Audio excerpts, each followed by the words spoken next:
a song that breaks the heart. Where in this world can I find soulmate? Starting off as a blind man, he became a street performer. Moonlight over the Urquin. LV2, 1/10,000. Effect. Unblocks chi and blood, clears meridians, dispels dampness, and warms the body. He is a blind street performer who wiped out an entire gang for a penny. He is a drunkard who sleeps in a dilapidated temple every day. The dynasty has collapsed. Warlords are carving out territories, and sects are independent. Gangs are fighting each other, and the 9 provinces are in chaos. A blind performer wanders among them, composing an unknown story. Chapter 1. The first snow of the 10th year of Tianyuan. It came later than usual. A heavy snow with a biting cold wind. Few pedestrians could be seen on the road. Only the distant sound of the Erhu could be heard. A straw hat. A worn vest paired with a small stool. This made up the singing troupe. Moonlight over the Urquin. LV1, 500/10,000. A daily practice. Unblocks chi and blood, clears meridians, dispels dampness, and warms the body. Today's longevity, 8 hours. Until the system's voice rang in his ears. The sound of the Erhu slowly stopped. He put away the Erhu and tugged at the old ox behind him. The old ox skillfully lifted the stool with its horns. One person and one ox stepped into the snow and walked away. Li Pingyan, 20 years old this year. He crossed over here 10 years ago and became blind. In other stories, the protagonists are either ordinary, surpassing the likes of Louis Koo, or they are young and handsome, the most beautiful man in the world. At worst, they become a bastard son, living without worries. But for him, his eyes could only vaguely see outlines within half a meter. He was almost blind. His only asset was an old cow he had raised since childhood. It was small back then, and now it has grown to this size. Chapter 2. Another night of heavy snow. The snow was thick and made a crunching sound underfoot. Early rising vendors had set up their stalls early, selling all sorts of things. Fried dough sticks, soy milk, dumplings, wontons. The aroma wafted in the air, greatly increasing one's appetite. Li Pingyan led the old cow and opened his pocket. He spent 9 won yesterday and now had 6 won left. Better not to eat breakfast. Living on intermittent meals, Li Pingyan was already used to it. When he reached the place where he sang on the street, the beggar old Lu shifted to the side.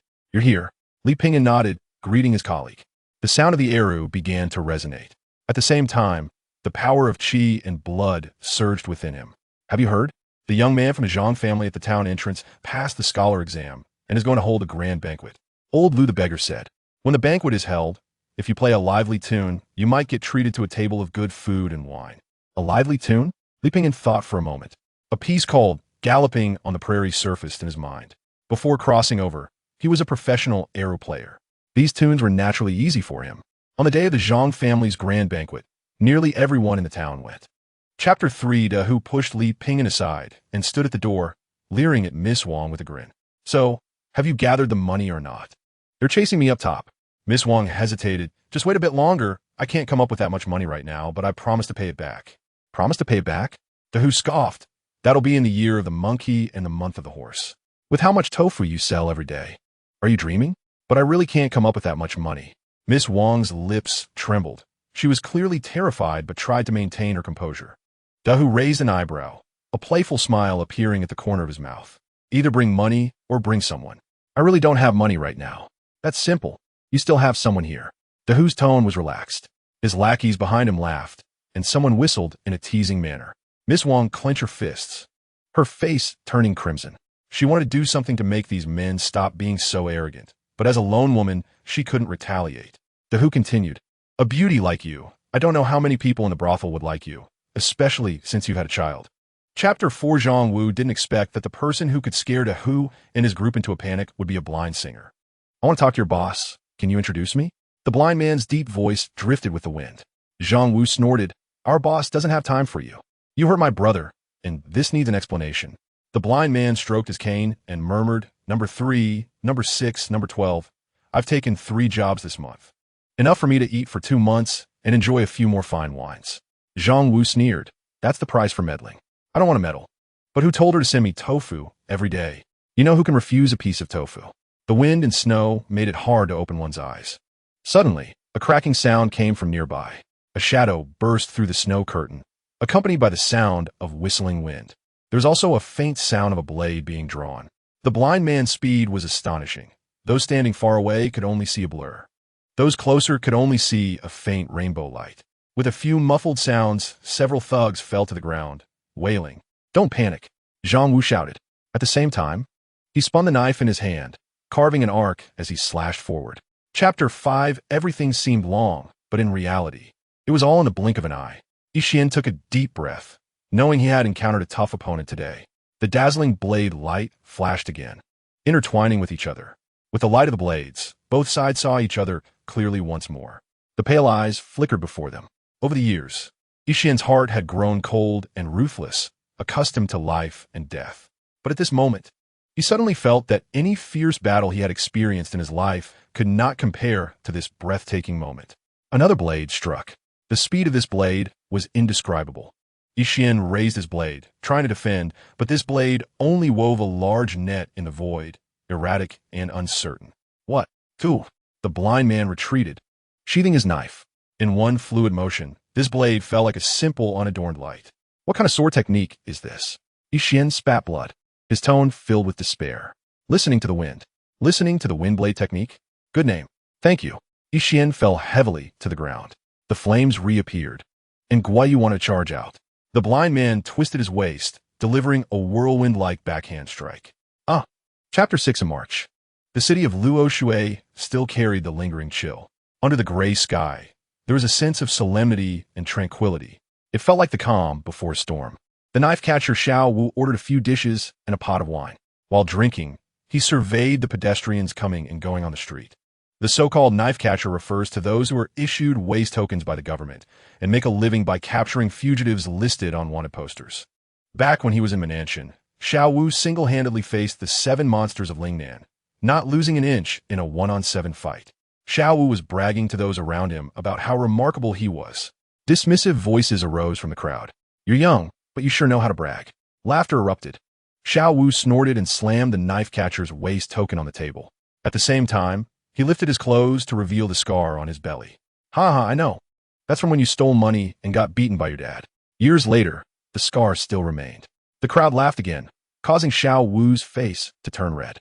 At that moment, his gaze flickered. The wanted criminal Ma Sandow walked out of an inn, strolling leisurely down the street. Chapter 7 at the Yamen. Captain Zhang saw Xiao Wu and asked, "What brings you here today?" "To collect the bounty." Captain Zhang smiled, knowing this kid was about to brag again. But unexpectedly, Xiao Wu directly brought in the tied-up Ma Sandow.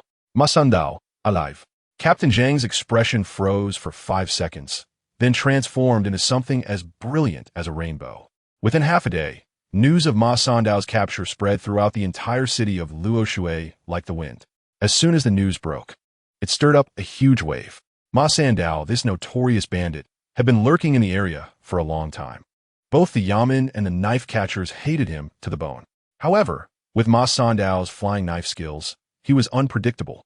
Capturing him was incredibly difficult. But today, he was caught by Xiao Wu, which would make a big splash. Xiao Wu hobbled over to Li Pingyan, giving him the 100 taels awarded by the Yamen. "We agreed on a 70-30 split." Li Pingyan took out 3 silver ingots. "I won't take advantage of you." No need. If it weren't for the hero's intervention, I would have reported to the King of Hell by now." Xiao Wu didn't care much for the money. What mattered more to him was his reputation. Now, everyone on the streets knew his name. Chapter 8 Hero, I found you. Li Pingyan quickly recognized this familiar voice. It was a knife catcher, Xiao Wu. "Hero." Li Pingyan took a bite of a thick, juicy bun. "I don't call myself a hero." Xiao Wu wiped the sweat from his forehead. "Hero, I found you." "Looking for me?" Li Pingyan stopped eating. "For funerals, it's 15 coins, and for weddings, it's 20 coins, plus meals and my cow." Xiao Wu said, "I'm not looking for you to sing at weddings and funerals. It's something else." Ever since everyone thought Xiao Wu had caught Ma Sandow, he gained fame as a knife wielder. Both the government and local organizations now treat him as a hot commodity, with increasing requests for his help. At first, Xiao Wu was surrounded by vanity and felt immensely happy. But as he looked at the tasks being requested, he immediately deflated. They were either about capturing bandits, apprehending cultists, or investigating beast attacks. These tasks would take 10 lives to complete. At first, he could make excuses, but over time, avoiding tasks would definitely raise suspicion. Helpless, he had to find Li Pingyan. Xiao Wu pleaded, "Hero, please help me. It's not for free." Chapter 9. There's something in the water. It seems like someone is swimming towards a shore in the distance. Let's go take a look, Xiao Wu said. Unlike Li Pingyan, who had lived 2 lives and been blind for over 20 years, growing up in the streets and deeply understanding the principle that it's better to avoid trouble. Xiao Wu grew up carefree, reading martial arts novels and listening to legendary tales of the Jianghu. How could he understand the risks involved? A slight misstep could lead to irreparable consequences. Li Pingyan released his grip and began to leave alone, adhering to his principle. Never do what shouldn't be done. Stop. The 2 soldiers from earlier blocked Li Pingyan's path, their expressions cold and their faces twisted into sinister smiles. To them, these 2 looked like sheep ready to be slaughtered. Assassin from a boat? A blind man? The soldier on the left raised an eyebrow and glanced at his companion. The companion whispered, "We can't let the blind man go either."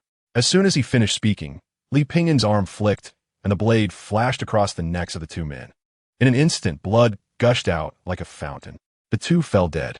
Meanwhile, Xiao Wu had already jumped into the water and rescued the drowning person. Chapter 10. Moo Moo. Old cow, what's your name?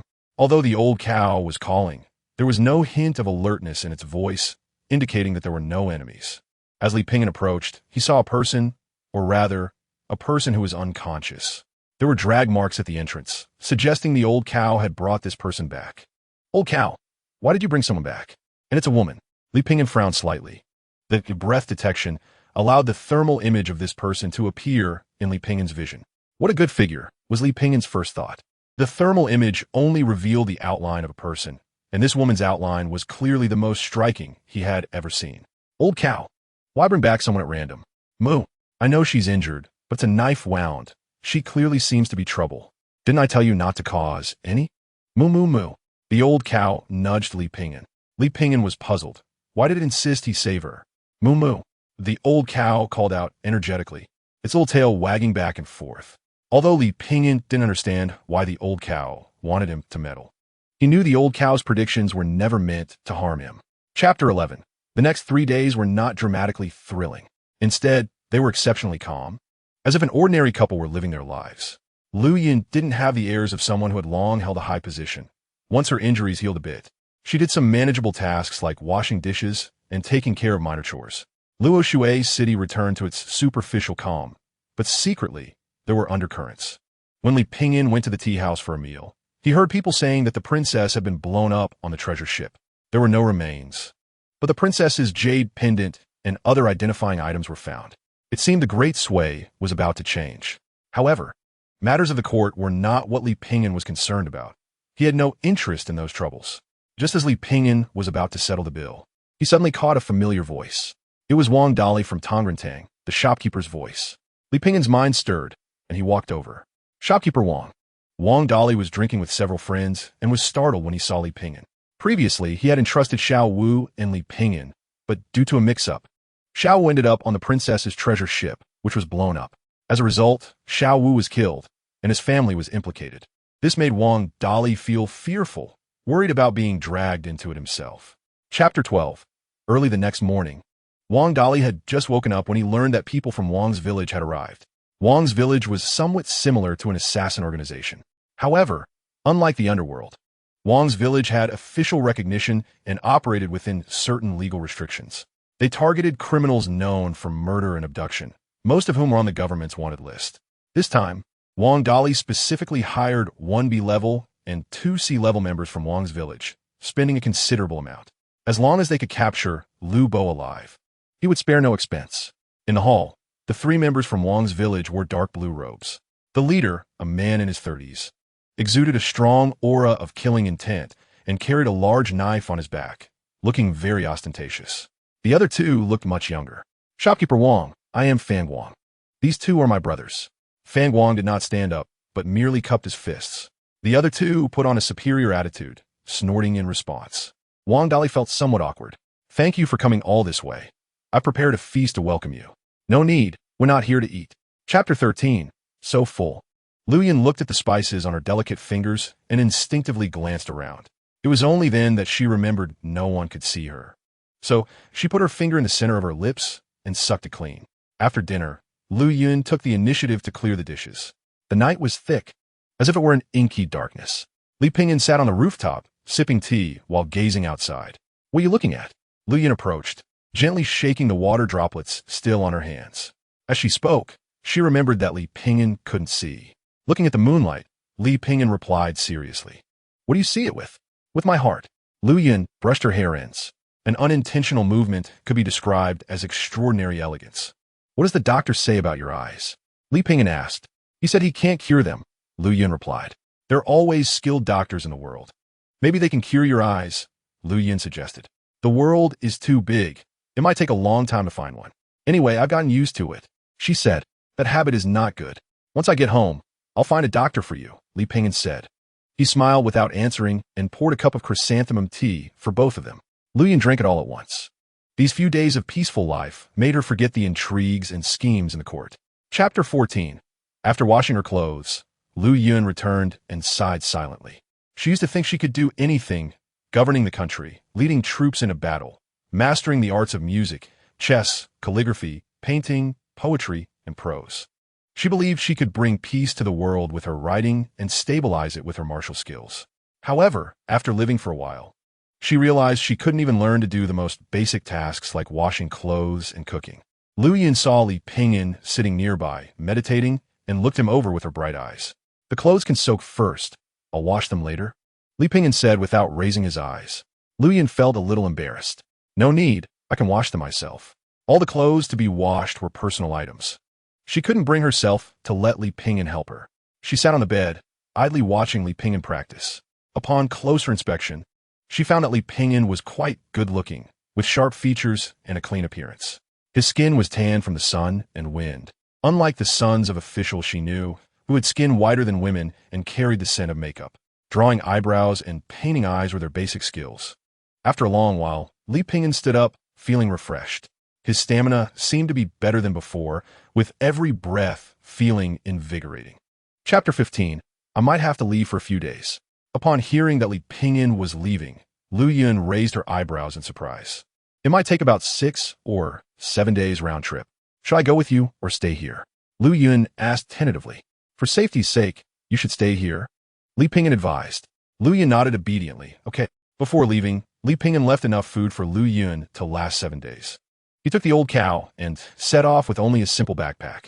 Lu Yun watched his departing figure and couldn't help but feel a bit lonely. Qian Sheng, the owner of Yuntong Grand Hotel, invited Li Pingyan to escort the merchant convoy. He also brought several guards from Pingyan Escort Agency, showing how much he valued this trip. The leader of the escort was the young master, Chen Shan. The convoy was busy loading and unloading goods, preparing to depart. Young Master Chen, thank you for your trouble this time, Qian Sheng said. Don't worry, as long as the guards are here, Chen Shun replied. Although young, Chen Shun had traveled with his father since childhood, gaining experience and martial skills that were beyond ordinary. You can rest assured, my senior brother has never made a mistake while escorting, said a female guard named Yin in a neat waist-length outfit. Chapter 16. Talking while standing doesn't hurt your back. Yin rolled her eyes. Everyone, we're all here to ensure the safe delivery of the goods. We shouldn't lose our composure. We must prioritize harmony, Hu Er said, trying to mediate. Chun Shun directly said, Hu Guanjia, which do you prefer, Honshu Forest or Taoyuan Town? Hu Er looked somewhat awkwardly at Chun Shun and then at Li Pingyan, not wanting to offend either side. He hesitated. We can discuss this further. Chun Shun was young and vigorous. Few had dared to go against his wishes. Especially now, Hu Er was actually trusting a street singer. This was unbearable for him. His expression darkened considerably. Fine, then I won't accompany you, he said, turning to leave. Hey, young Master Chun, why are you leaving while we're still talking? Hu Er hurriedly grabbed him. If the people from Pingyan Escort Agency left, that would be a problem. I never said I wanted to bypass Taoyuan Town. I just meant we could discuss it. Hu Er smiled apologetically. Discuss? Discuss what? Chen Shun coldly retorted. Hu Er awkwardly glanced at Li Pingyan. Chapter 17. Li Pingyan used his cane to pick up the treasured sword that Chen Shun had dropped. The sword was narrow and long, with a blade as thin as paper and shining like silver.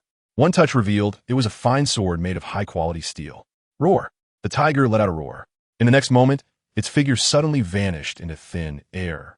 Chen Shun and the others nearby could only see a blur as it landed less than half a foot in front of Li Pingyan.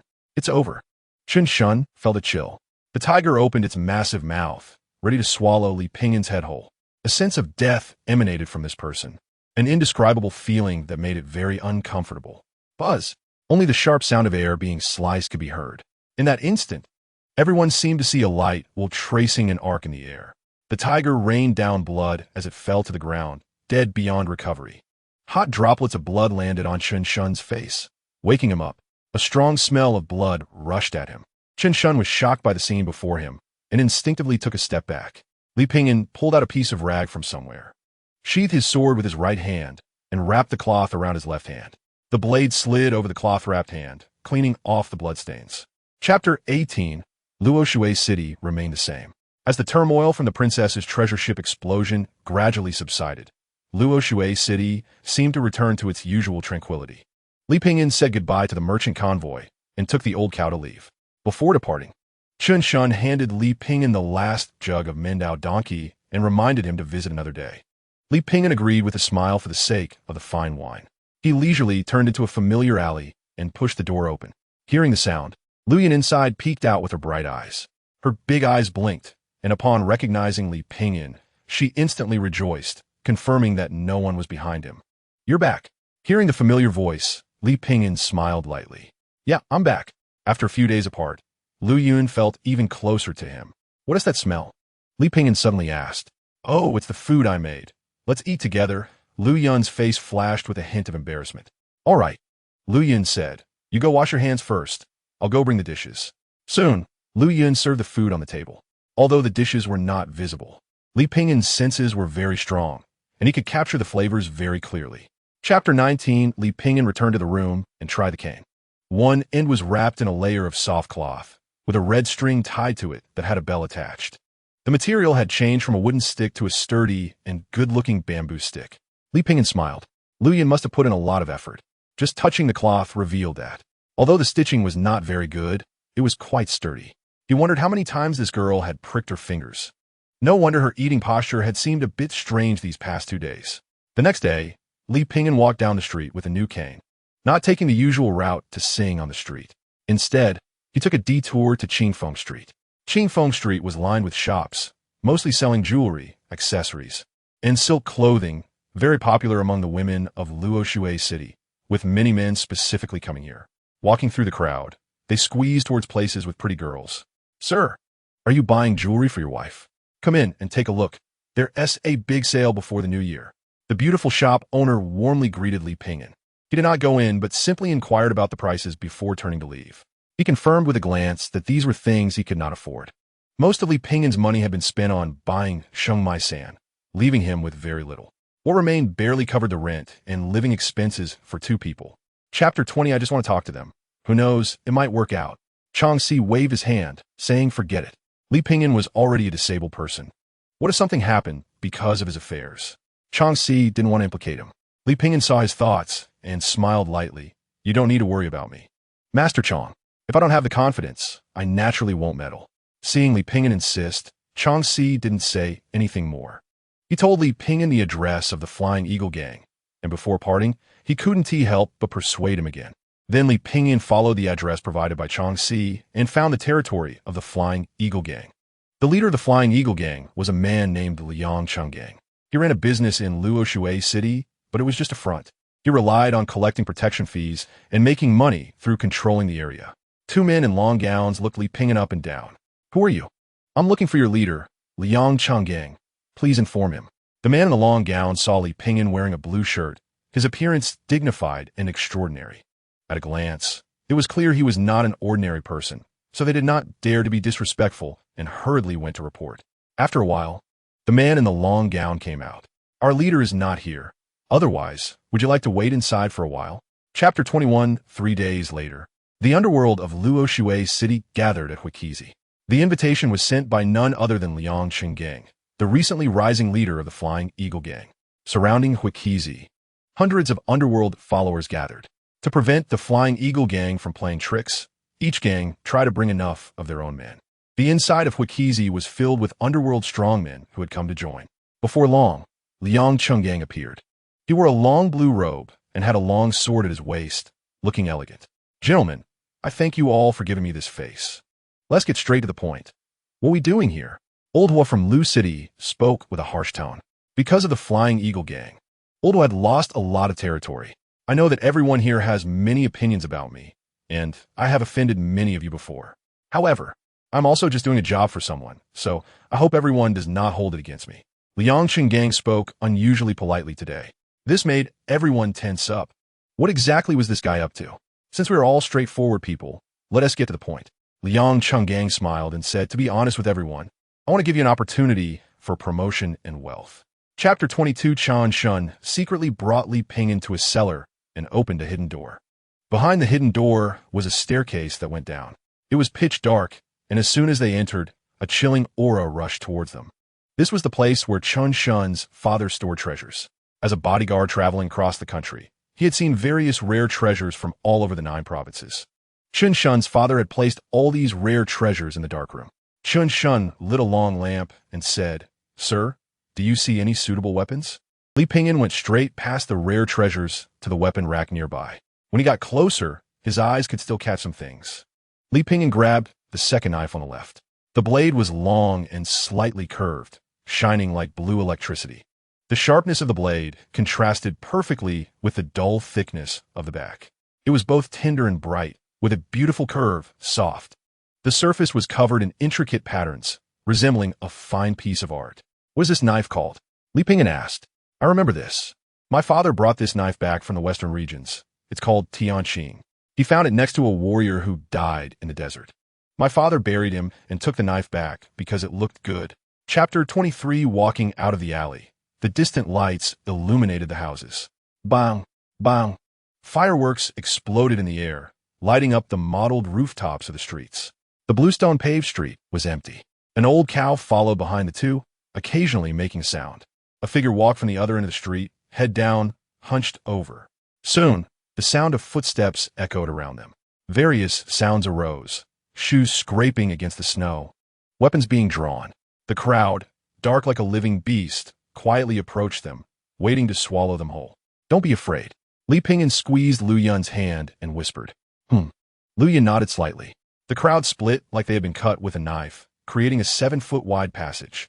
Liang Qinggang, the leader of the Flying Eagle gang, walked out from the middle.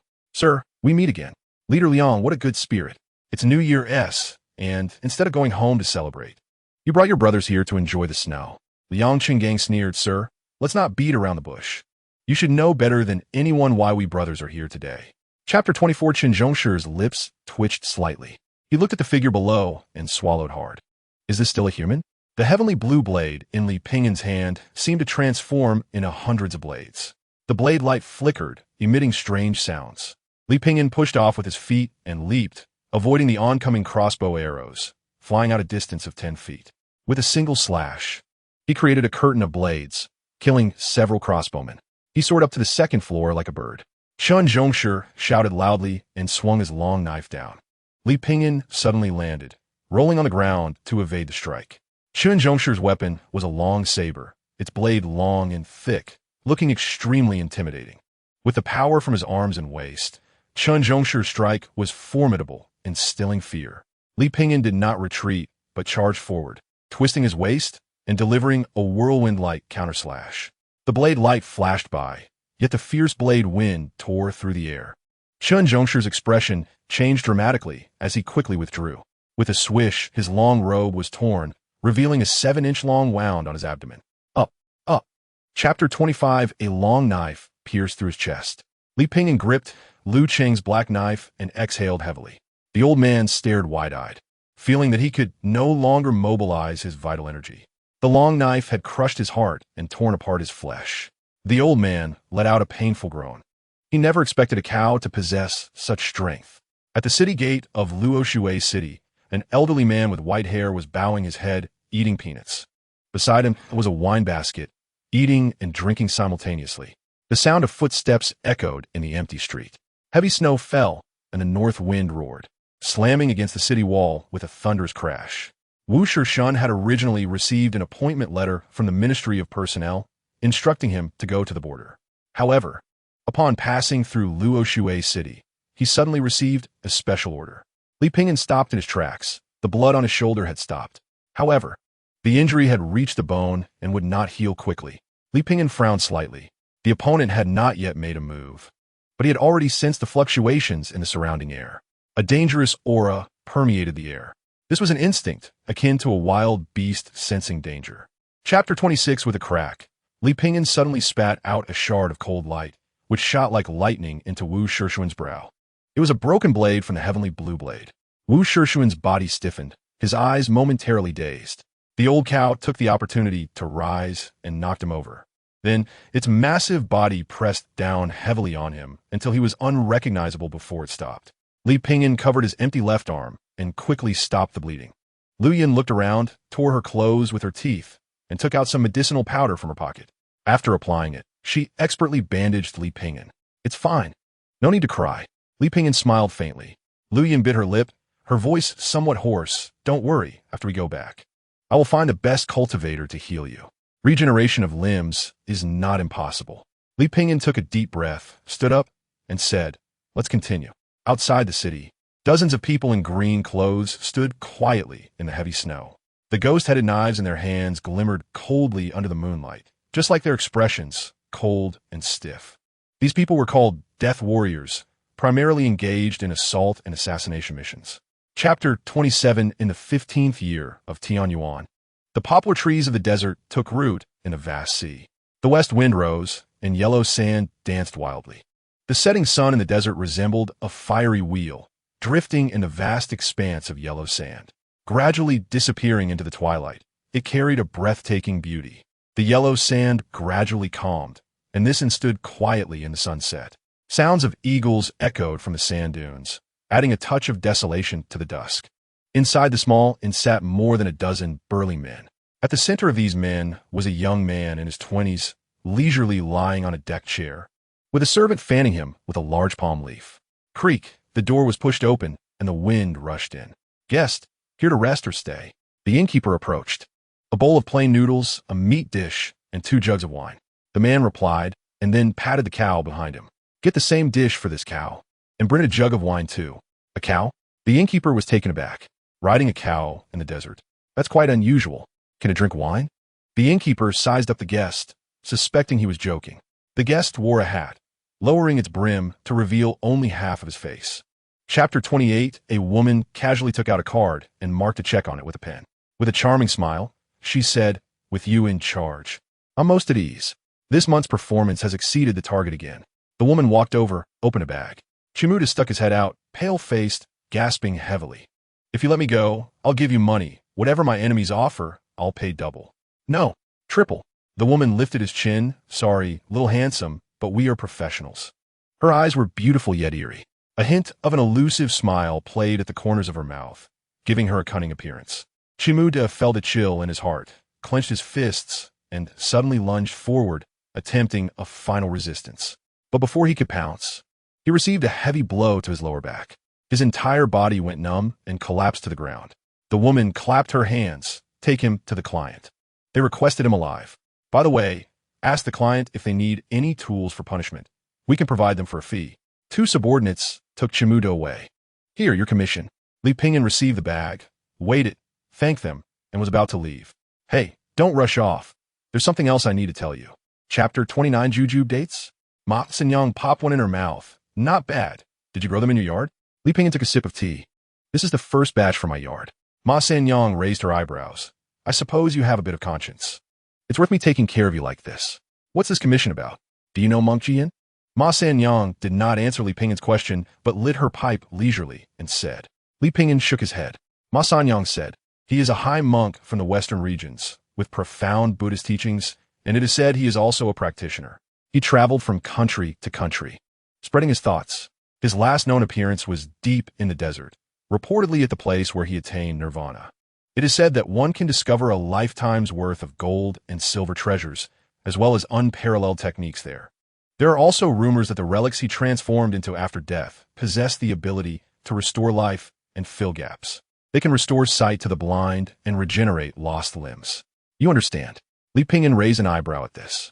Ma Sanyang smiled. "How about it? Are you interested? Don't say your sister didn't take care of you. This commission was fought over by several people, but I forcibly kept it for you." Ma Sanyang exhaled a puff of smoke and continued.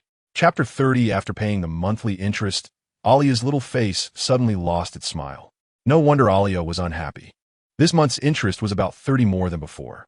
The Fire Bear Gang had recently had several large-scale conflicts with the Snake Gang, resulting in casualties on both sides. Naturally, money was needed to appease the deceased and motivate the subordinates. Li Pingyan shook his head with some helplessness. He could naturally choose not to pay the interest and wasn't afraid of the Fire Bear Gang. But the King of Hell is easy to meet, while the little ghosts are troublesome. If you don't pay the interest today and kill someone, the Fire Bear Gang will come looking for trouble tomorrow. These gangs have powerful backers, and wiping out the Fire Bear Gang would only bring about another layer of trouble. Troubles are like that. Once started, you get caught in them. Rather than a fight to the death, it is better to pay a little money each month for peace. When he returned home, Li Pingyan took a simple bath. Bathing meant pouring a basin of water over himself from head to toe using a large bucket. Just as he was preparing to start a fire to cook, Alia came knocking. Today was Alia's birthday, and her sister Duohua had prepared a lavish feast. She also invited Li Pingyan to join Alia's birthday celebration. 3 people, 1 cow, 5 dishes, 3 meat, and 2 vegetarian. Chapter 31 bodies lay sprawled across the ground in disarray, resembling a horrifying painting. On this short street, there were gruesome corpses everywhere. Some were twisted, some had bloodied and mangled faces, and others had severed limbs. Himyud dragged his heavy black gold armor and walked slowly, as if each step could cost him his life. Another wave of people rushed in from the end of the street. However, when these people saw Himyud, they suddenly froze, faced with the siege of numerous experts. Most of the black gold armor on him had fallen off, revealing his true appearance. What a terrifying face it was. No, it couldn't even be called a face. At first glance, it looked like a skull. Only the outline of face remained, as if someone had forcibly stripped it away. Apart from a pair of eyes and a decaying nose, there were no features of a human face. Even more frightening was his exposed body, riddled with dark holes, each the size of a horse's eye, as if it had been hollowed out by insects. Like a demon emerging from hell, fierce and mad. Those who witnessed this scene held their breath in unison. These were all ruthless individuals. Chapter 32. Ma Sanyang crossed her legs and said, "If you're worried, I can help you inquire about it. After all, it's better to be cautious in such matters." "Thank you," Li Pingyan said as he was about to leave. Ma Sanyang called out to him, "Hey, are you sure you don't want the gold and silver treasures you brought back? Unlawful riches should not be taken. Keep them as compensation for not accepting this commission, and don't forget to give some money to those sisters." Ma Sanyang huffed, "You little rascal. What do you mean by unlawful riches? You're clearly afraid of getting into trouble." Li Pingyan smiled and didn't argue much. In fact, those treasures were indeed of no use to him. Those things could almost be considered antiques in the market. Trying to exchange them for cash, let alone in the 4 towns of Anbei, even the entire Great Sway, probably had few people who could afford it. It would not be an exaggeration to say they were like chicken ribs, tasteless to eat, but a pity to discard.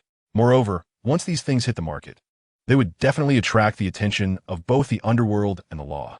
At that time, he would become a target, hunted by the entire martial world. Sigh, it seems I can only take those treasures to the grave. Ma Sanyang suddenly changed her tone, but being able to hug them to sleep every day, I'm content with that. Chapter 33. The leader of the Snake Gang was a man in his 30s, tall and thin, with a scar over his left eye, giving him a frightening appearance.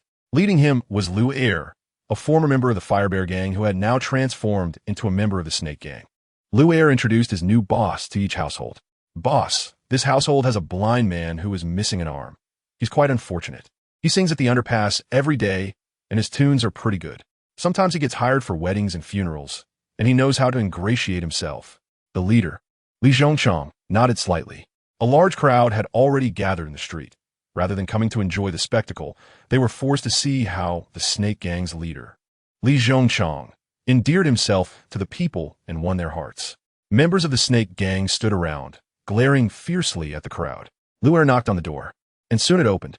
"Blind man, this is our boss. He is here to bring you some fruit today," Lu Er said. Li Pingyan smiled. "I really can't accept this." Li Zhongchang feigned a friendly smile and patted Li Pingyan on the shoulder. "From now on, we're all one family. No need for such formalities. Here, take this fruit." Chapter 34. The bustling street was filled with traffic. Watching the pedestrians and merchants come and go, they wandered around, trying to find their own place in this city. Duohua sat in the carriage, gazing at the sky outside, worried. The coachman, Lu Er told jokes to Duohua to lighten the mood, but it wasn't very effective. Mingwei Restaurant. Unlike the usual hustle and bustle, today Mingwei Restaurant was eerily quiet. The carriage stopped at the entrance. "We've arrived," Lu Er said, wanted to help Duohua down. However, Duohua jumped down directly. The two entered Mingwei Restaurant and went straight to the top floor. The table was laden with delicacies, more than half of which Duohua couldn't even name. "Boss, Miss Duohua has arrived," Li Zhongchang said with satisfaction, nodding. "Go and receive your reward." "Got it." Lu Er walked outside, leaned against the wall, and sighed while shaking his head. "Duohua is really beautiful today, but unfortunately, she'll be called sister-in-law from now on." "Do you like it here?" Li Zhongchang asked. "It's quite beautiful." Li Zhongchang smiled. "I didn't like it here first, but now I do." "Why?" "Because of you." Lu Er secretly made a vomiting gesture and thought to himself, "So damn disgusting." Chapter 35, 2 months later. In a vast desert, there was endless yellow sand. The yellow sand swirled like a tornado, rising higher and higher. It was like thousands of horses galloping, waves crashing against the shore. "Damn, everyone else is racing horses. But you're riding a cow." The voice carried with the wind and sand sounded in his ears. Li Pingyan remained indifferent, tightly gripping the cow's horns. The old cow galloped wildly, charging faster and faster, like a frenzied beast. Behind Li Pingyan, there was a woman, with a devilishly alluring figure. Her light golden hair shone brilliantly. Draped over her legs was a shawl embroidered with flowers, showcasing her perfect figure.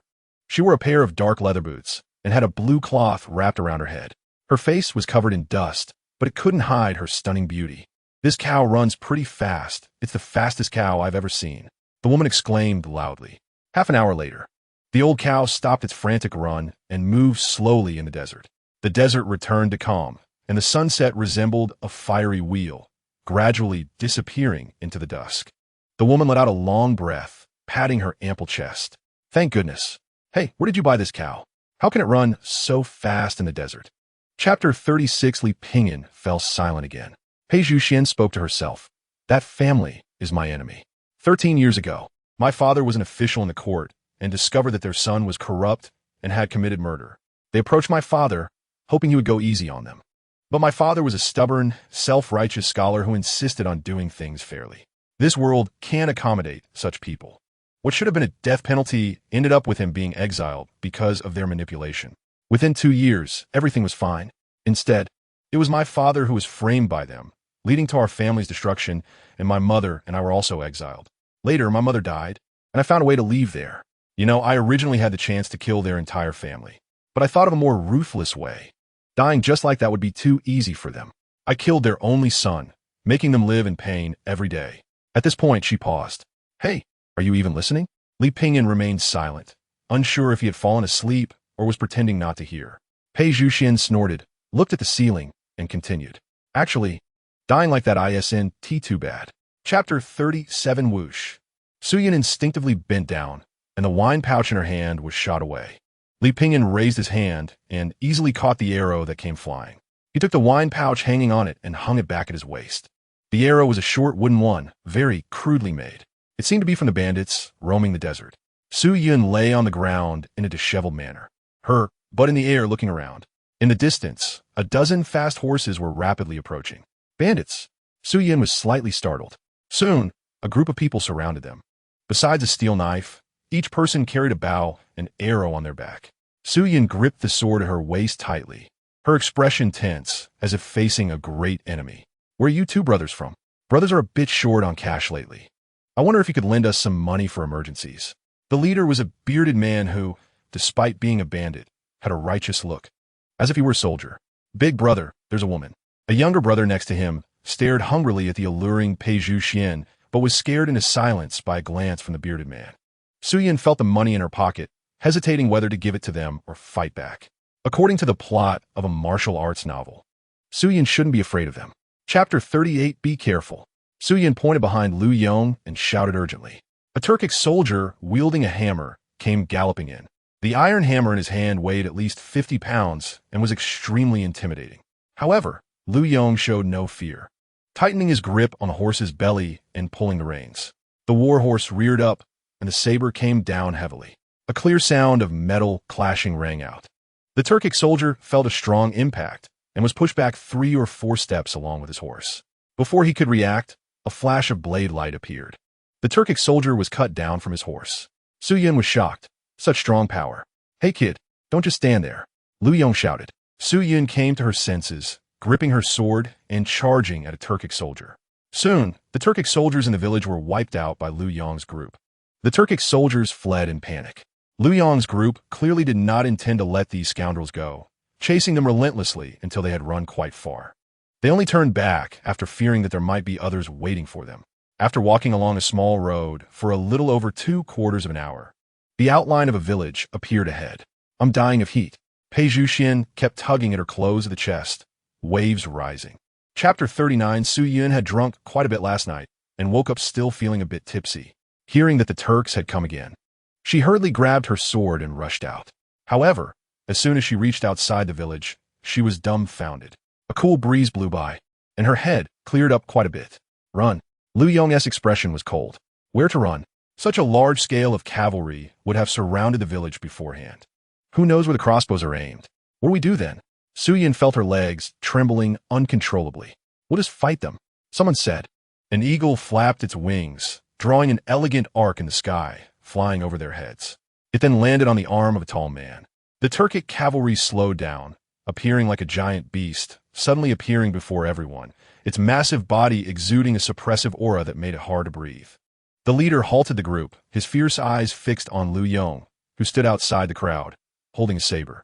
As soon as he spoke, it was in Turkic. "I think we can talk." "Talk about what?" The leader's voice was hoarse. Chapter 40. Lu Yong chuckled, raising his head to look at the dense mass of Turkic cavalry not far ahead. His expression showed no fear, as if he truly was the winner. "I won." The leader said nothing. The eagle on his shoulder flapped its wings and flew into the sky above the desert. "Win? This is just a game," the leader said lightly. "You won, but only according to the rules of the game I set for you. Whether you win or lose, it ultimately depends on my whims.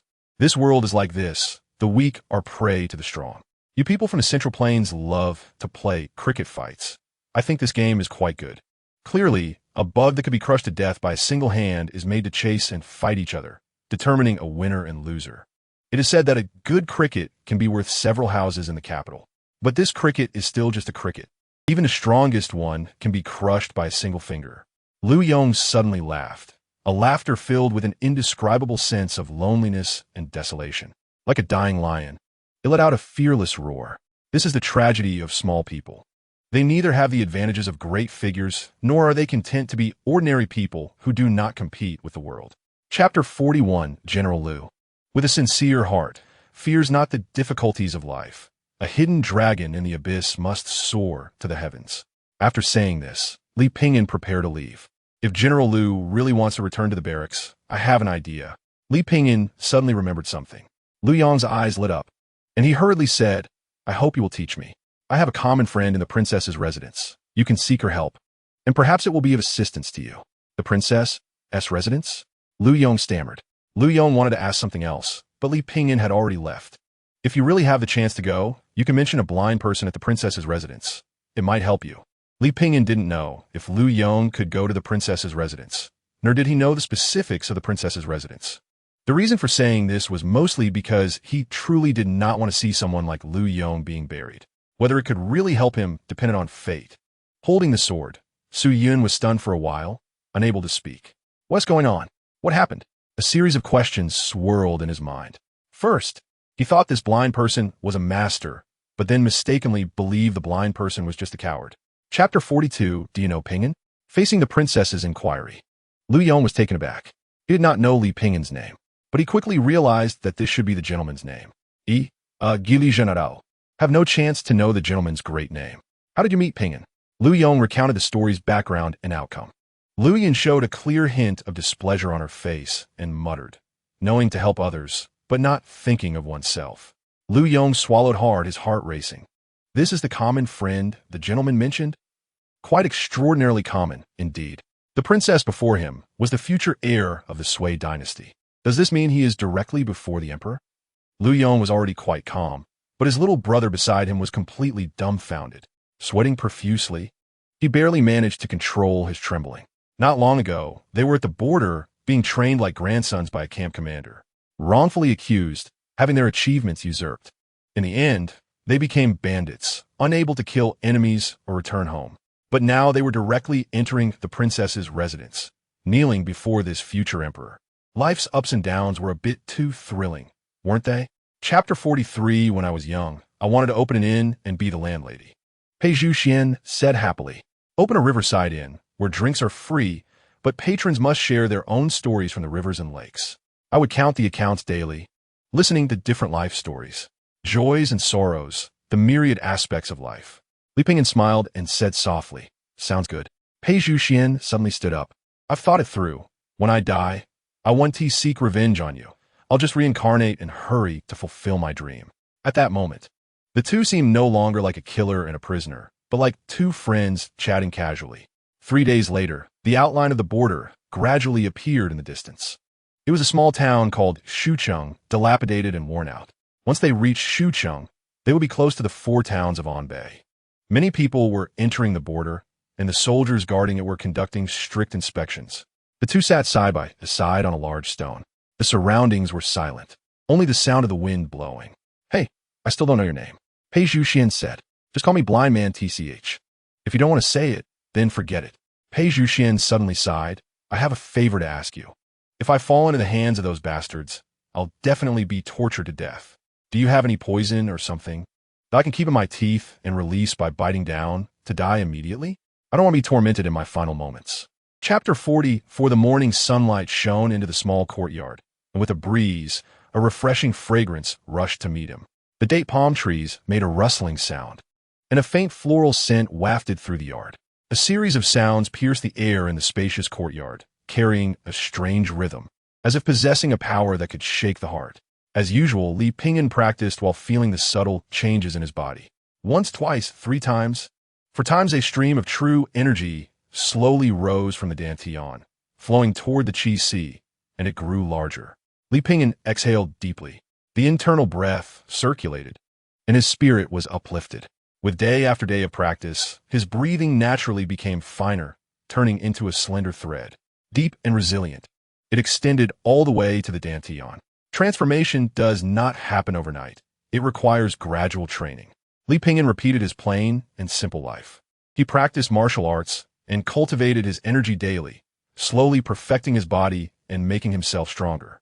Then he would sell songs on the street, occasionally taking on a few commissions to maintain his living.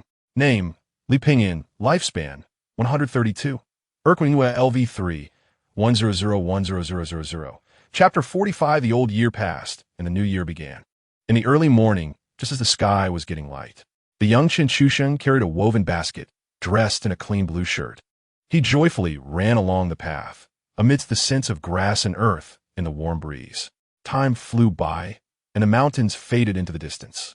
In the blink of an eye, 2 years had passed. That year, Chen Chusheng was 15 years old. He had reached the age to join the army, but he had not yet succeeded in becoming a disciple of Li Pingyan. Up to now, he had not even touched Li Pingyan once. He tried every method he could think of, pretending to be sick or dead. However, through day after day, year after year of training, the once impetuous boy had his character tempered to be more resilient after countless attempts and repeated failures. His skills also gradually improved in the struggle against Li Pingyan, to the point where he didn't even realize it himself. Until one day, he got into a fight with a troublemaker on the street. Faced with a few burly men, the boy handled himself with ease.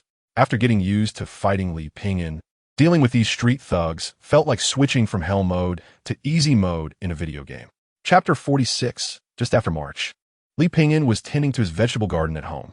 Aliyah popped her head over the wall and asked, Uncle, has Chusheng sent any letters? As the years went by, Aliyah had grown into a graceful young woman. Her skin had improved, her face had become fuller, and her features had softened considerably. Her personality remained as cheerful and lively as ever. Not yet, Li Pingyan replied. The war on the front has just ended, and the soldiers haven't settled down yet. The letter won't arrive so quickly.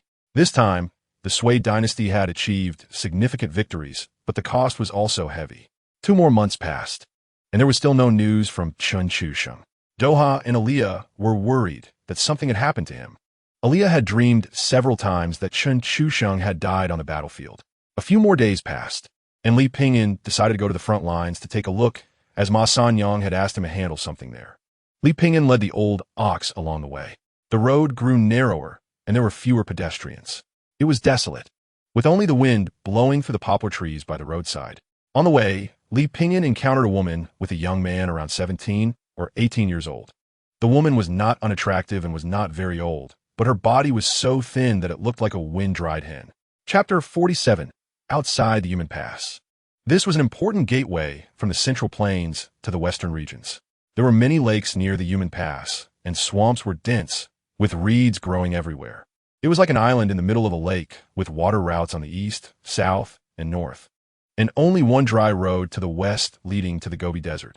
In the arid Gobi, controlling the water source meant having the military initiative. Therefore, this place had always been an excellent location for building passes and was a battleground for military strategists. The wind suddenly picked up, growing stronger. Yang Kai, dressed in white, had a blue-green sword at his back.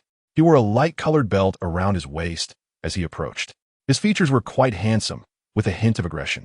He was like a sword drawn from its sheath, dazzling to the eye, making it hard for people to look directly at him. Yang Kai was such a person, sharp and prominent. At that moment, a horse-drawn carriage appeared in his line of sight.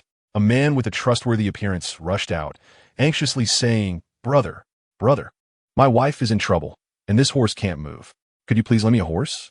Seeing that Yang Kai did not respond, the man hurriedly took out some money. "I won't borrow for free. I won't forget your great kindness."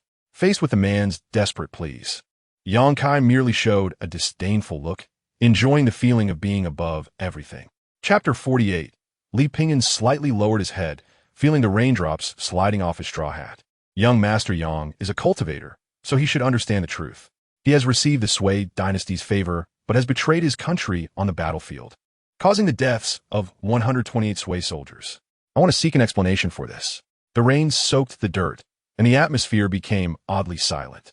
Several senior brothers looked at Yang Kai in surprise. This matter aligned well with Yang Kai's style of action, and over the years, the brothers had become accustomed to it. Even a master had grown too lazy to scold him. However, collaborating with foreign enemies and killing one's own soldiers was indeed somewhat excessive. Although the Sui dynasty was weak and plagued by internal conflicts, no one would dare to cooperate with foreigners under the world's condemnation. Moreover, the current sect leader had once led disciples to fight against foreign armies on the border. Everyone has a sense of patriotism. A fierce look flashed in Yang Kai's eyes. Although he didn't care about this matter, if the senior brothers found out, it would still create a rift. If it were reported to the law enforcement hall, even a master might not be able to save him this time. He just didn't bother to argue. What was done, and what was not done was not done. That was the behavior of a gentleman. Furthermore, given his actions over the years, even if he tried to refute it, they probably wouldn't believe him. Chapter 49. Yang Kai was dead. Everyone, including the highest-ranked senior brother Lu Bin, was stunned. From the beginning to the moment of action, only 3 breaths had passed. Lu Bin looked at Li Pingyan's departing figure, his mouth involuntarily twitching. If it had been him facing this person, he would have had the confidence to circulate his true energy and bring his body to its best state within 3 breaths. But the key issue was that he was now a bystander. If he had been in Yang Kai's position, he probably wouldn't have thought that the other party could be killed in 3 breaths. The strength of this person was such that Lu Bin and the others didn't even have the courage to act, let alone speak. It wasn't until Li Pingyan and the old ox slowly disappeared from view that the invisible pressure eased considerably, and they all breathed a sigh of relief. Looking at Yang Kai's corpse, they couldn't help but feel a bit bewildered. Just a moment ago, he had been chatting and laughing with them, and now he had become a corpse. The spring rain fell like ethereal smoke, brushing against the branches, brushing against the withered yellow leaves, and softly falling down. Li Pingyan sat in a dilapidated city god temple, biting down on the golden pill in his mouth and swallowing it. It was the treasure left by the monk Ji Yin, a relic. Chapter 50. Li Pingyan listened quietly. He had long heard about this swordsman from the western regions. It was said that the swordsman had superb swordsmanship and wielded a thin sword, claiming to challenge the martial artists of the Central Plains. As soon as this statement emerged, it immediately attracted the dissatisfaction of many martial artists from the Central Plains. They had tried to eliminate him more than once, but his martial arts were extremely high, and each time he defeated them soundly. Li Pingyan wiped his mouth, paid the money, and slowly walked away while leading the old ox. Even if he was invincible in the Central Plains, it had nothing to do with him. Due to the influence of true energy in his body, Li Pingyan had been unable to cultivate for some time. With plenty of time on his hands, he practiced calligraphy whenever he had nothing to do. Though blind, the short visual distance of half a meter is enough for practicing calligraphy. He refuses to use white paper or rice paper, opting instead for old newspapers. However, today his writing feels particularly awkward, and he is not satisfied after finishing a page. He simply puts down the brush and holds a bowl of cooked yellow beans, sitting at the door and eating the beans while lost in thought. Uncle, uncle. Aaliyah easily climbs over the wall and enters. The girl is dressed in blue, with willow-like eyebrows and apricot-shaped eyes, a straight nose, and a curved little mouth. Her long, straight legs, seen through a thin layer of fabric, create a unique beauty. Chapter 51. A crisp sound rings out around them. Those who do not understand stare blankly, having missed the exchange between the two. Only a few martial artists clearly feel the clash. Although the monk is young, he can already use true energy to protect himself, effortlessly blocking the opponent's strike. The monk does not stop, but continues to move forward. In Li Pingyan's perception, a faint golden light appears around the monk, radiating a powerful energy. Clang, clang, clang. The two forces collide, producing a thunderous sound and creating ripples of power. The monk's shoulder trembles slightly from the impact, and then his body seems to be pushed back by a tremendous force, taking a step back. The monk steadies his mind and continues to walk forward until he is only half a step away from the sedan chair. A hot current surges from his meridians, and suddenly the monk's body stiffens. A bone-chilling cold rushes in, and he collapses to the ground. Go find the Dr. Wang Lao on West Street. If it's within an hour, the meridians can still be saved. The voice of the Western swordsman sounds for the first time from within the sedan.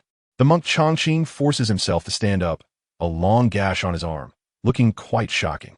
Chapter 52. You're overestimating me. Wang Shan, the head of the Wang family, observes Li Pingyan and bows his hands, saying, I haven't had the pleasure of knowing your name or where you hail from. There's nothing to discuss. I'm just singing on the street.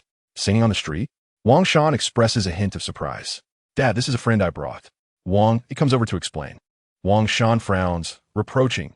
If he's a friend, why didn't you inform me? This is quite rude. A person who can reach Wang Shan's level would never look down on others. He could easily dismiss someone with a loud remark that a street singer isn't worthy to enter his home and then kick them out. Such a person is foolish and certainly cannot build a family business from scratch. Wang Shan is a clever man, knowing how to speak to people. Even if a beggar stands before him, he can treat them as an ordinary person. Only by doing so can one go far. Wang Shan says apologetically, Please don't take offense, sir. The child is ignorant. Why not come in for a drink? Yes, yes, a drink. Mr. Gu quickly agrees from the side. Li Pingyan slightly bows his hands, thinking it impolite to intrude further, so he says, I must take my leave now. Chapter 53. Mr. Gu slowly opens his eyes from the bed, hearing soft calls. Mr. Gu, Mr. Gu. He turns his head and sees Wang Shan and several doctors standing by the bed, along with Li Pingyan, who looks guilty. After a moment of silence, he speaks, Wang shopkeeper, let them all go. Then he adds, Mr. Li, please stay. Li Pingyan, full of apologies, awkwardly smiles while holding a broken dish. Before he can speak, Mr. Gu says, I was presumptuous. Your fate is extraordinary. He hesitates before swallowing the second half of the sentence.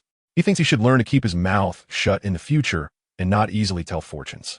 Wang shopkeeper looks at Li Pingyan with a complex expression and unconsciously swallows. Li Pingyan, unsure of what to say, takes out a prepared piece of rice paper. This is the score for 2 springs reflecting the moon, a gift from Mr. Gu. I hope you recover soon. After giving a few more instructions, he leaves with the curious Aaliyah. He learns a lesson from this incident. He should not easily seek out fortune-telling in the future. Chapter 54. Days pass swiftly and under Li Pingyan's care. The monk Chongqing gradually recovers. The monk and the blind man get along quite well. Chongqing has traveled to many places, sharing local customs, folk stories, and travel experiences that interest Li Pingyan greatly. Li Pingyan also has many qualities that attract Chongqing, and the two grow increasingly compatible, forming a deep friendship in just a few short days. One day, while Li Pingyan is working in the fields at home, he suddenly feels a surge of energy. The chaotic true energy within him erupts again, swirling into his dantian impacting his heart meridian and causing his blood to surge. A thunderous sound emanates from his abdomen, and a crimson blood arrow sprays from his mouth. Libana facto. Chongqing steps forward, his expression changing slightly. He points to several acupoints on Li Pingyan, releasing a strong, true energy from his body. A terrifying pressure bears down on Chongqing's internal organs, forcing his protective true energy to waver. With part flowing back into his dantian, Chongqing barely manages to hold himself up, dissipating most of the force and using the remaining true energy to protect Li Pingyan. Chapter 55 Guest. The waiter grows wary as Li Pingyan delays in producing money. Li Pingyan awkwardly smiles, explaining that he left home in a hurry today and didn't bring enough money, asking for some understanding. You have a good memory, sir. You must not often eat here. How about leaving something valuable as collateral while you go fetch the money? Li Pingyan finds himself in a bit of a bind. Ever since that true energy appeared in his body, he hasn't taken any commissions for a long time, and previously he spent what he earned without savings. The money at home is almost gone, so he likely can't find that much money. The waiter, smiling on the surface but not genuinely, says, "Sir, are you trying to make fun of me?" Just as Li Pingyan feels embarrassed, he suddenly sees a familiar face entering. It's Lu Er, a street thug, previously a member of the Firebear gang responsible for collecting monthly dues on Li Pingyan Street. After the Firebear gang was destroyed by the Snake Gang, Lu Er became a part of the Snake Gang. With his eloquence, he has become a trusted confidant of the Snake Gang's leader. Chapter 56. The next day, at dawn, he ascends Mount Tianju, where the mountain hall greets the rising sun. Li Pingyan got up early, sitting on the edge of his bed, practicing the Nirvana Sutra over and over again. Time flowed away, and he recited the scriptures repeatedly, savoring their meanings until he suddenly had a moment of enlightenment. The diligent can compensate for their shortcomings. Triggered, Li Pingyan involuntarily entered a state of self-forgetful contemplation. Immersed in the profound scriptures, his mind became clear. He didn't know how long it had been when Li Pingyan came back to his senses. He felt an unprecedented sense of comfort, as if, after a long period of fatigue and pain, he had suddenly gained a feeling of tranquility and freedom. It was like a dried-up lake being replenished with fresh water, filled with vibrant life. 3 or 4 days passed in the blink of an eye. In a small courtyard, the sound of something breaking through the air could be heard from time to time. Li Pingyan moved his body, which had not been active for a long time, gradually getting into the rhythm. The sky was a deep blue, carrying a hint of coolness, yet also a refreshing quality. Relying on the Nirvana Sutra and the diligence that compensates for shortcomings, although the true energy within Li Pingyan had not yet fully digested and merged into his blood vessels, it would definitely not lead to the life-threatening situation he faced last time. The remaining issue was merely a matter of time. Chapter 57. The swordsman from the western regions has recently been in the spotlight, and the stakes in the underground gambling scene are getting bigger. From initially betting on who could defeat him, it has now been subdivided into how many steps the challenger will fall before being defeated, and how many moves the two will make. We have received news that this person will be leaving the 4 towns of Anbei in a few days. So, how about it? Are you interested in betting against him? We go in a hefty sum then. Li Pingyan fell silent for a moment. Wouldn't that be too much in the spotlight? You could just wear a mask then, Ma Sanyang said nonchalantly. Li Pingyan replied, but my principle is that the betting money should be split 60-40. It's settled then. Hurry up. There's only half an hour left before the betting closes. So those who want to place bets should hurry. A man in a blue shirt shouted loudly. Just after he shouted, someone over there called for tea. The man hurried down. In the upstairs gambling den, the downstairs tea shop complemented each other well. There were probably over 200 gambling houses in the 4 towns of Anbei, including taverns, tea shops, and brothels. Second brother, haven't you decided yet? That swordsman from the western regions is sure to win. No need to think. Lu Er hung a piece of grass, looking troubled at the 2 cards in his hand. Chapter 58. Moo. Li Pingyan heard the sound of an old cow and knew it was time. He put down the Erhu and decided to take a break and drink some tea. Wang let out a long breath, leaning back with a helpless expression. He should have been outside Chiofeng Pavilion, waiting for the start of a legendary battle. Marvelous swordplay, various exquisite moves, life-and-death struggles between strong opponents. Yet in reality, he was in a shabby little courtyard, listening to a blind man play an unbearably unpleasant tune, wasting time. Hey, Wang Yi, in the wind and rain. It seemed someone was calling for him. Wang Yi turned his head and saw a person emerging from the courtyard wall. It was Pang Jun Wang Yi. Let's go. Wang Yi was taken aback. Go. Where to? Of course. To Chiofeng Pavilion to watch the competition. Wang Yi hesitated, but Hey, you're not scared, are you? Who said I'm scared? But you know my father's temper. Don't worry, we won't get caught. Pang Jun wiped the rain off his face. I've figured it out. Your break time is about 3 incense sticks long. It only takes 1 incense stick to get from here to Chiofeng Pavilion if we walk fast. And it takes only 2 incense sticks round trip. Chapter 59. Li Pingyan walked into the inner room, where the old cow lay with its eyes half closed by the fire. Wang Yi and Alia were no longer in sight. Li Pingyan then walked outside. After a while, hurried footsteps could be heard in the courtyard. We're done for. The uncle will definitely be angry. 2 figures rushed into the courtyard. Keep it down. Wang Yi wiped the rainwater from his face. Since he had run too fast, he was drenched. We're in a hurry. He definitely won notice. But we're both wet. How could the uncle not notice? Wang Yi said, you forgot. He's blind, he can't see. The 2 quickly wiped their wet hair and then walked into the house. The autumn wind was bleak and chilling, coupled with the relentless rain. They unconsciously moved closer to the fire. Moments later, Li Pingyan walked in as if nothing had happened, as if he had merely stepped inside for a brief moment. Continue the lesson. Alia shivered, trying to calm her breathing. But after running such a long distance, how could she recover so quickly? Wang Yi also tried to control his breathing rate, but he couldn't help but gasp. Chapter 60. The cold wind stirred the earth's energy, blowing sorrow from the borderlands. On the street at night, Li Pingyan walked alongside Chongqing. The street was sparsely populated, only the cold wind blowing through the trees on either side. This was the impoverished area of the southern city, with makeshift buildings everywhere and only a narrow path that allowed one person to pass through. Abandoned structures were everywhere. Suddenly, Chongqing stopped, looking in one direction. What's wrong? Li Pingyan asked. Chongqing said, there are vengeful spirits there. I must go and help them move on. After saying this, he left. After a while, Chongqing returned, missing a piece of clothing and also without shoes. Umipa. Li Pingyan asked curiously what happened. The exorcism didn't go smoothly.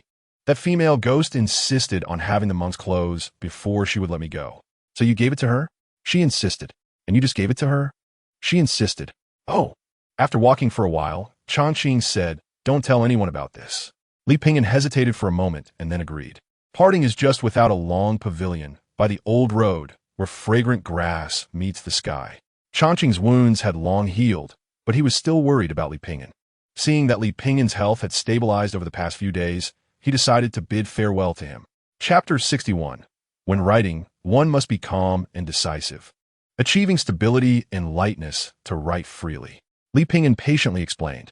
Alia and Zhao Linger had already started practicing early on the side. Zhao Linger had heard about Wang Shan asking Li Pingyan to teach Wang calligraphy and had also begged her father to let her learn alongside him. Although her father did not understand why his daughter wanted a nameless singing man to teach calligraphy, especially a blind man. The level of absurdity is no less than asking a blind person to identify the murderer. However, seeing her daughter insist and noticing that Wang Shan also sent his son, she felt that the other party must have some extraordinary qualities, so she did not refuse. Li Pingyan thought that whether it was 1 sheep or 2 sheep, it didn't make much difference, so he had no objections. Alia had no foundation but was willing to learn. Zhao Linger had studied calligraphy since childhood and enjoyed copying from calligraphy books. She had a certain foundation in calligraphy and was the best among them in writing. Your handwriting is really beautiful, Alia said as she looked at Zhao Linger's brushwork, suddenly feeling a lot of pressure. Zhao Linger smiled and said, I just practiced a lot. Practice makes perfect. The 2 were chatting about their insights when Wang Yi, sitting nearby, looked out the window, whistling and in a great mood, which made both Alia and Zhao Linger very curious. Chapter 62. Wang Yi awkwardly smiled and said, Don't worry, sir. You can trust this friend of mine. Pang Jun quickly nodded, indicating that he could keep a secret. After a moment of silence, cold and indifferent words with a murderous intent came from Kong Yang's mouth. Once you reach the underworld, don't blame me. Buzz. A crisp buzzing sound rang out around them. The 2 were startled by the sound and panicked. Run. Wang Yi reacted first, turning and running. Pang Jun stumbled after him, shouting, Wait, wait. The 2 dashed out of the cave at high speed, not thinking for a moment that the other was joking. That emotionless voice felt like a sharp knife piercing their hearts. Kong Yang brought his index and middle fingers together, straightened them, made a sword gesture, and gently pointed. A 3-inch long short sword suddenly shot towards the direction the two were escaping, drawing a smooth arc. In the blink of an eye, it caught up with them. Pang Jun stumbled and fell to the ground, crying, "Boss, save me." Wang, he turned his head, his eyes filled with fear. Time seemed to stand still at that moment. The sky turned gray, and everything became blurry. Chapter 63. The dawn was just breaking. Li Pingyan got up on time, washed up, and first meditated on his martial arts on the bed before using a branch as a sword in the yard. After sweating profusely, he felt refreshed. He then silently recited the Nirvana Sutra while recalling the gains and losses of his battle with Kong Yang. The power of a cultivator is indeed something ordinary people struggle to contend with. If Kong Yang hadn't been injured, he feared he would have only a 30% chance of winning that battle. Li Pingyan flipped his hand, and a 3-inch long green short sword appeared in his palm. This was Kong Yang's sword, which Li Pingyan had taken back. He could sense that the sword still contained a breath belonging to Kong Yang. Cultivators are truly remarkable. Before his transmigration, Li Pingyan enjoyed some fantasy novels. He saw protagonists casually cultivating and thought that one could easily buy a book on cultivation and become skilled. It wasn't until it was his turn that he realized reality is always cruel. The 3-inch short sword felt smooth and warm like jade in his hand. It was narrow and thin, resembling a willow leaf. There was no sword guard or any other decoration, but the sword's edge had a faint glow, like a pool of autumn water, thin enough to be almost transparent. Li Pingyan gently flicked it, and the sword made a crisp sound. Chapter 64. Li Pingyan didn't expect that this short sword could unleash such power at the last moment. But this was where it ended. With a thought, true energy poured continuously into the short sword. The weight that had accumulated over several days gave him a feeling of exhilaration. In a moment, the buzzing of the short sword stopped. Like a bird that had lost its wings, it returned to Li Pingyan's hand. He held it up to his face and carefully examined it with his pale eyes. He lightly flicked the blade with his finger, and immediately a ripple-like sword light flashed by. Good sword. Li Pingyan pondered for a moment. In his mind, it seemed that an invisible thread had appeared. Suddenly, the thread became much clearer, and the light grew stronger. A strange power slowly rippled out. The 3-foot short sword slowly floated in the air, tracing an arc. Within a few breaths, beads of sweat appeared on Li Pingyan's forehead. Whoosh! The 3-foot short sword began to fly wildly, drawing a fast and round arc in the air. Before long, leaves fell like rain. Li Pingyan couldn't control it at all, as if he was holding a kite that had unexpectedly encountered a strong wind. Suddenly, with a soft thud, the short sword fell to the ground. Chapter 65. At night, the firelight flickered in the wind, now bright, now dim. Occasionally, a strong wind blew through, stirring up a cloud of yellow dust. It howled past, leaving a desolate scene. Inside a shabby tent, there was a small pile of weak firewood. On the fire, a fat rabbit and a wild chicken were being roasted, and a rich meat aroma wafted through the air. There was only one person and one cow in the tent. Li Pingyan's own tent was small, while other tents housed 3 to 5 people each. Because of the old cow's large size, only Li Pingyan could barely fit inside this tent. If someone wanted to squeeze in with him, Li Pingyan would say there was no room left. That person suggested Li Pingyan could just take the cow outside, as it was just a beast and wouldn't be afraid of the wind and sand. Li Pingyan then replied, "It's not just a beast, it's family." The fine rain sword slowly flew over to the rabbit meat under Li Pingyan's control, and with a slight force, it separated the meat. After these days of training, Li Pingyan could already control the fine rain sword to do some simple tasks. It would just take some more time to use it to harm others. Fate.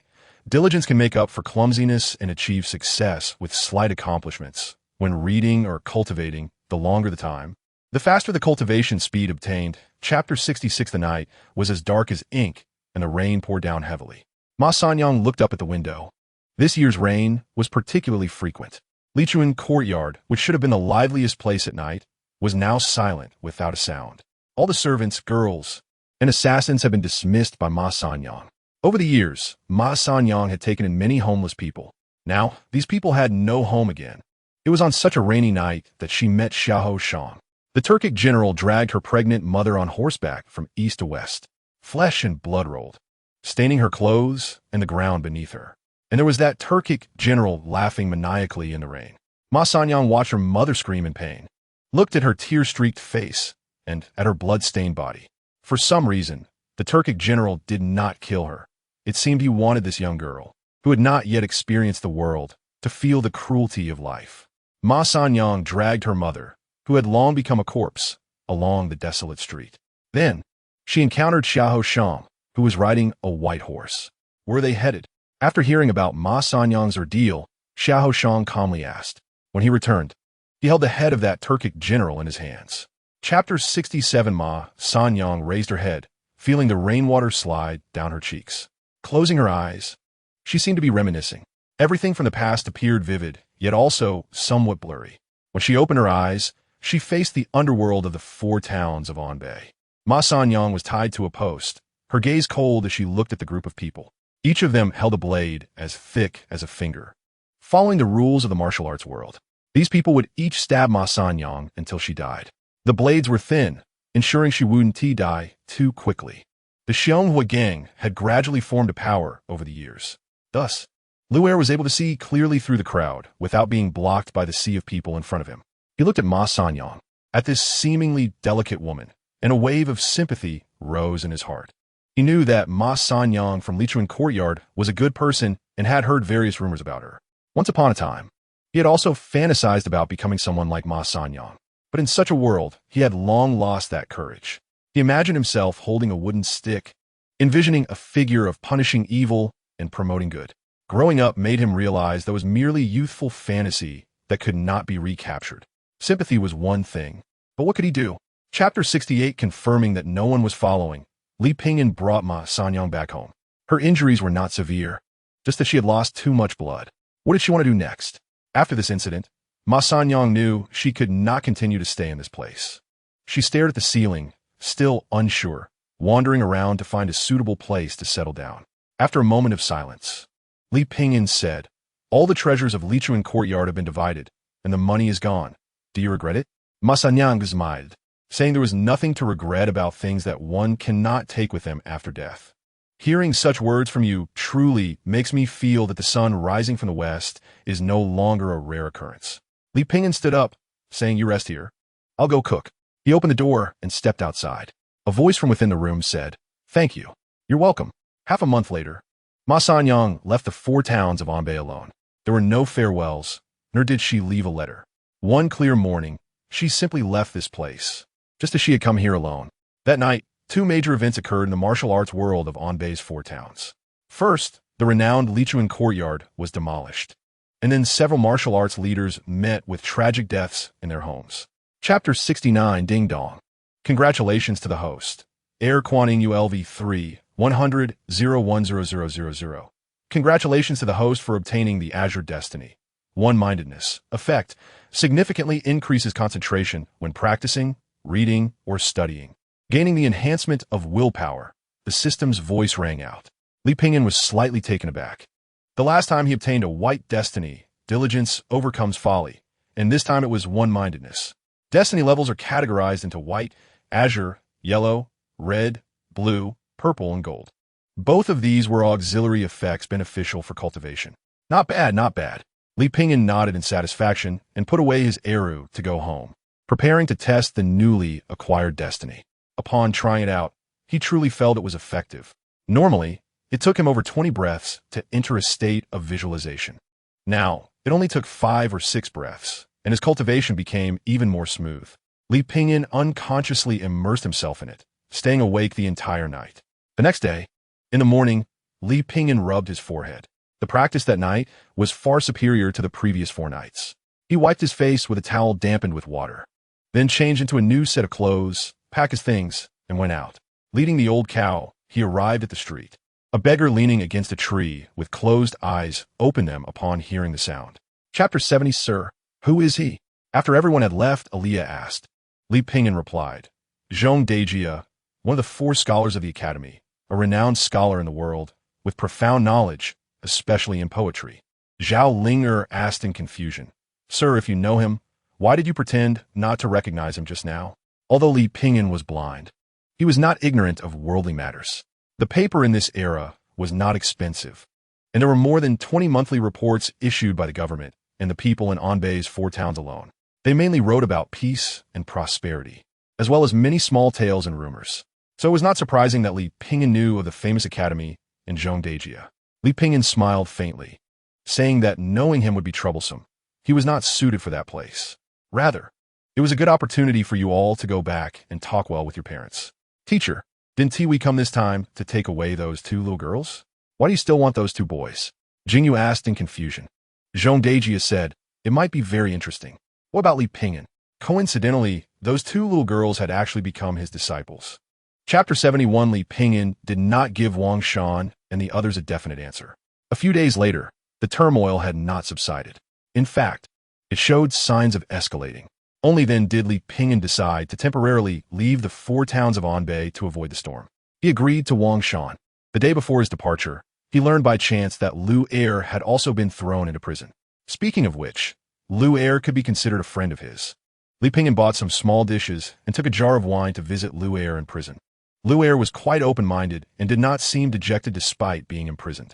They said I might have to stay in here for about 5 or 6 years.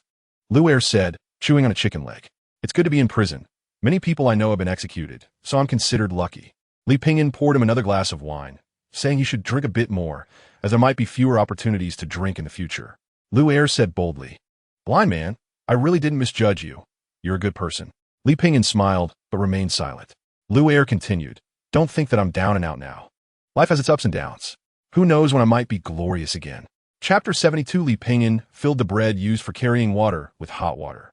Then he walked into the tent and pressed the warm bread against their little feet. Another handful of firewood was added to the fire, and after taking a sip of wine to warm up, preparations were made to enter a meditative state. Jingyu leaned over and said, Brother Li, with the west wind, fierce horses, and good wine, how about we compose a poem? I'll provide the first line, and you provide the second. Those snow stains 1,000 mountains. Fierce horses and the west wind see the eagle. Seeing Li Pingyan silent for a while, Jingyu added, Brother Li, it's your turn. I can't compose poetry, Li Pingyan replied. Don't joke around. Brother Li, I really can't. Those poems have nothing to do with me. Jingyu, then how about we compare swords? I can't match you, Li Pingyan said casually. Jingyu became a bit anxious. How would you know if you don't compare? I'm easy to beat. Then we won't fight. Jingyu gritted his teeth. Then let's compare musical skills. I can't play the piano. You play the Erhu, and I'll play the piano. Oh, then shall we start the competition? Jingyu was delighted. No competition. Jingyu was almost driven mad with frustration. What will it take for you to compete with me? Li Pingyan helplessly suggested. How about this? You go wait in that forest ahead, and don't disturb the children as sleep. Chapter 73. Sir, why do these little statues look so much like us? Chui Chung stammered. Even with his usually bold demeanor, he couldn't help but feel a chill run down his spine. If it were just one person, it could be dismissed, but there were a full 7. Is it a coincidence? Li Pingyan asked. Chui Chung shook his head. These 7 people match us perfectly, but we're missing your statue, sir, including Jingyu. There were 8 of them, but now there were only 7 little statues, with Li Pingyan's statue absent. Li Pingyan instructed Chui Chung to put the items back in their place, and the 2 retreated. This village was indeed strange. Chui Chung was genuinely frightened by the little statues. Li Pingyan said, let's talk about it after tonight. A night passed without incident. The next day, Jingyu was still in a coma. They had no choice but for Chui Chung to carry him, and the group hurriedly prepared to leave without greeting the old man. The villagers had risen early, as today seemed to be a festival. The sound of firecrackers crackled in the morning, making the entire small mountain village lively. There were even more people in the village than Li Pingyan and the others had imagined, and many appeared not to be from the village. Chapter 74. During a journey, Yin Sun was unexpectedly attacked. Including her, the entire village of over 200 people perished. On the brink of death, Yin Sun activated the formation, allowing herself to live in this land for 10 years. Initially, she could control the formation, and some people passed by safely. But in the past year, her control over the formation had grown weaker, and she could no longer manage others' comings and goings. The story was short and lacked any shocking twists. Love triangles, betrayal, and murderous plots were all absent. Such a plot would surely have low ratings if made into a television drama. But reality is like this.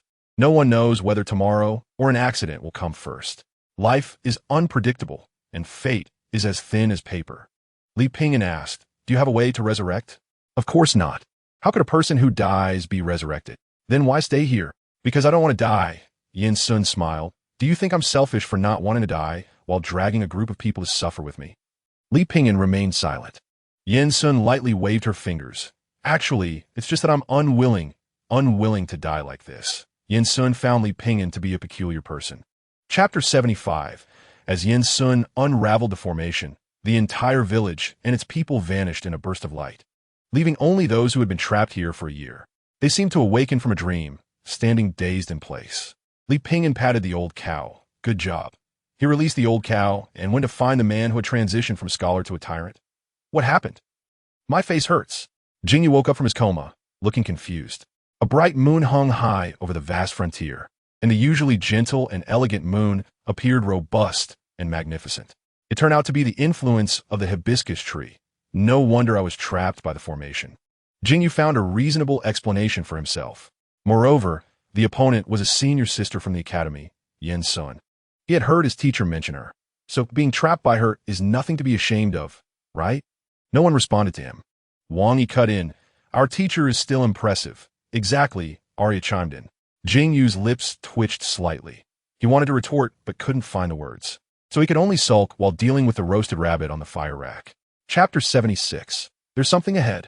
It's the corpse demon army. Jingyu laughed heartily. Are you crazy? Why are you laughing? Wang Yi asked, confused. Jingyu proudly declared, Finally, it's time for me to shine. Several fast horses rushed towards them, and the leading person shouted, Everyone in front, run. There's danger behind. Wang Yi and the others looked at the scene. Winds swirled, lifting the yellow sand high, resembling smoke rising from the ground, coming in a grand wave. Seeing this, Arya and the other children couldn't help but feel a bit frightened. Uncle, are we really not running? Li Pingyan remained silent. In front, Gu Shizhou took a swig of strong liquor, his eyes shining brighter. Everyone in front, run. Hu Chong from the Dingyuan escort agency looked incredulously at the people in front who stood still. Didn't you hear? He raised his voice even more. Just then, a white horse charged towards them like an arrow, wrapped in sheepskin, drawing its sword from its sheath. In the air, it seemed like thousands of troops were engaged in battle. Hey, don't steal from me. By the time Jingyu reacted, Gu Shizhou had already galloped past. On the hilltop, two figures stood. Chapter 77. Finally, I see some people. Jingyu complained. After walking in the desert for a long time, seeing the bustling streets made everyone feel somewhat unaccustomed. The children's shoes had long been worn out, and their feet were sore. Wang Yi was fine, having practiced martial arts since childhood, but the other three children were struggling. So, Li Pingyan decided to rest here for 2 days and also look for a good blacksmith. As mentioned by Gu Shizhou, they found an inn and settled in temporarily. Li Pingyan followed Gu Shizhou to a blacksmith shop in the Western Market. One door of the blacksmith shop was closed, and the other door was also shut. The red light was dazzling, and the hammer rang continuously. Gu Shizhou pushed the door open without hesitation and walked in. As soon as he entered, a wave of heat hit him. The air was mixed with the smell of rust, making him feel very uncomfortable. Old Mo, come to the backyard. A hoarse voice came from inside. The two walked into the backyard, which was filled with all kinds of things, making it look like a small factory at first glance. A burly man had his back to them, swinging a hammer repeatedly. Why are you back? Gu Shizhou asked. I came back after I found it. Chapter 78. Poof. The old man cried out in agony, a chopstick suddenly appearing in his palm. Fresh blood gushed out. In the next moment, the dazed Zayakiba was pinned to the ground by someone who had regained their senses. Li Pingyan took out a coin and placed it on the table. It was meant as compensation for the boss's chopsticks. The commotion finally attracted the patrolling constables. When the captain saw the young master in fine clothes, he was immediately taken aback. The young master sneered, looking at Zayakiba. I told you you're finished. Quick, arrest the person who attacked young Master Liu. Several constables drew their knives and surrounded Zayakiba. The captain hurriedly stepped forward to help the young master up. The young master shook him off and wanted to rush over to teach Zayakiba a lesson, but thinking of the opponent's skills just now, he suddenly stopped, standing not far away with a sneer. Let me teach you a lesson today. Sometimes a strong fist doesn't mean you can reason. Just then, someone said in a deep voice, Then let me teach you a lesson. Spare those you can spare. The group turned to look and saw a person sitting in front of a food stall, holding several bowls of lamb palma that were packed away. Who are you? The young master asked coldly. Chapter 79. Old Mo walked out from a side room, seemingly just having washed his face. He He held a towel and wiped the water droplets from his face. He straightforwardly asked, "What kind of knife do you want?" Li Pingyan took out a drawing from his pocket. Although he couldn't draw, thankfully Jing Yu's drawing skills were good. At first, Jing Yu firmly refused. "What is my status? What is my position? To draw a knife? People would laugh at me if they heard it." Li Pingyan thought Jing Yu was a decent person, because this guy wasn't very smart and was someone who didn't take compliments well. The more you praised him, the more he would float away, oblivious. Everything became easy to handle. As Wang Yi said, if you gave him a chicken coop, he could lay eggs under the sun. So, Li Pingyan gently used his tongue, and he got this drawing. Old Mo glanced at it and found it detailed. The blade was narrow and straight, slightly curved outward. The spine followed the curve of the blade, with 2 blood grooves and 2 wavy claw marks on both sides. The handle was 4 inches long and 2 fingers wide on each side. Old Mo nodded and continued looking down. The scabbard was not an ordinary one, but designed to conceal the blade within a cane. Old Mo closed the drawing again and said, "I understand. Come back in 2 days to pick up the knife." Chapter 80. When the day came, Li Pingyan went to the blacksmith shop to pick up the knife. Old Mo knocked his pipe and took out the knife wrapped in a rag from the counter. Li Pingyan took it, unwrapped the cloth, just as he had imagined. The scabbard had turned into that bamboo cane, and the knife was hidden inside. Li Pingyan took a deep breath, feeling inexplicably nervous. He gripped the handle and slowly pulled it out. A glimmer seemed to appear in Li Pingyan's eyes, and a vibrant aura swirled around the blade. He flicked his finger on the blade lightly. Ding! A crisp sound rang out, and the cold light flashed. Li Pingyan frowned slightly, thinking he had misheard. He touched the blade and felt a chill come over him. It was as if a layer of mist had enveloped the blade, and the temperature dropped suddenly. Li Pingyan puzzledly asked, how did the Fusong would turn into a steel knife? Logically speaking, no matter how good Old Mo's skills are, he shouldn't be able to change the material directly. Old Mo replied without looking back, Fusong is ever-changing, has no fixed form, and can split into 100 shapes. What you think in your heart is a knife, it becomes a knife. Li Pingyan nodded thoughtfully, feeling it was magical. Old Mo continued, with it, you can fight against cultivators. Chapter 81. The boat sailed out of the dock, leisurely gliding on the river. A gentle breeze blew, and the water was calm. The boat rose and fell with the waves, moving slowly forward. The sound of the oars was continuous, creating ripples on the river. The rhythm was fast, giving a feeling of floating like an immortal. Wang Yi was still practicing his stance, but on the boat, it was different from the ground. It felt uncomfortable no matter how he moved. Chui pulled the young master, not letting him wander too far. There was a group of people on the boat who looked quite unfriendly. The leader was tall and thin, resembling a bamboo pole with a cunning look. It would take 4 days to reach Feng Shui Mansion. The first 2 days passed without incident, but on the 3rd day at noon, after eating fish for 2 days, everyone was still enjoying it. The fish head soup was delicious and juicy, and the fish meat was fine and tender, making them eat with delight. Stir-fried fish with a bit of seasoning was aromatic and flavorful, light and delicious. Suddenly, everyone was enjoying their meal, but Li Pingyan caught a faint sound. Immediately after, the boat shook violently, startling many passengers. They stumbled and nearly fell into the water. Boom! It sounded like thunder rolling, like thousands of horses galloping. Chapter 82. Li Pingyan sheathed the knife. The cane knife slid into the scabbard with a crisp sound. Li Pingyan nodded in satisfaction. Not bad, not bad. He gently caressed the blade, filled with affection. Old Nyo looked at him with a mournful expression. The stinky man who loves the new and hates the old. The boat was silent, only the sound of the river hitting the bottom of the boat. Sir, you're amazing, Alia exclaimed excitedly. Wang Yi put his hands on his hips and smugly said to the man who had clashed with him before, my master, that is my master. Isn't he impressive? Why aren't you shouting anymore? As Li Pingyan shook off the water on his body, he said, the boatman should stew this giant python for everyone to calm their nerves. The old boatman was stunned for quite a while before hurriedly agreeing. A giant python of that size, it must have turned into a spirit. If it were in the past, the old boatman wouldn't have dared to eat it. Now that the immortal has spoken, the old man on the boat hurriedly called his son to help. Li Pingyan returned to the bow of the boat and sat down again. At this point, everyone dared not speak anymore. The woman who had been shouting the loudest earlier walked back in embarrassment. The tall, thin man and several others also fell silent. The couple who had almost suffered a disaster came to thank Li Pingyan, who simply said, you're welcome. Chapter 83. The Capital City. A handsome young man stood at the city gate, waving a green fan.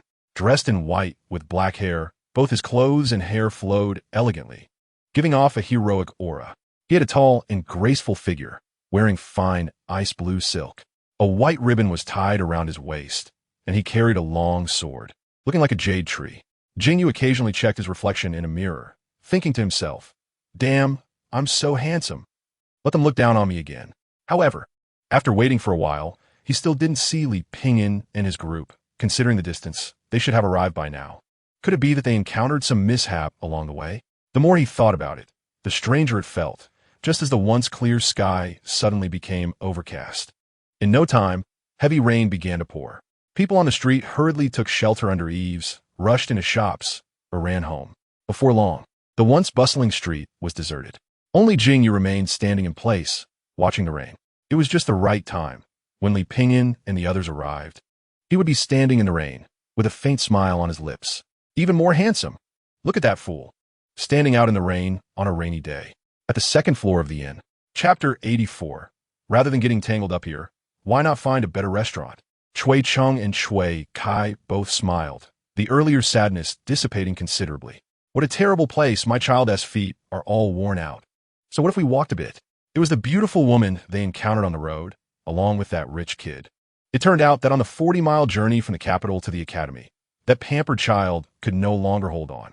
The woman, feeling sorry for her child, forgot her husband's instructions and had a servant secretly carry him for a while, who knew they would be directly advised to leave when they enter the academy. Where in the world is there such logic? Her husband had just been promoted.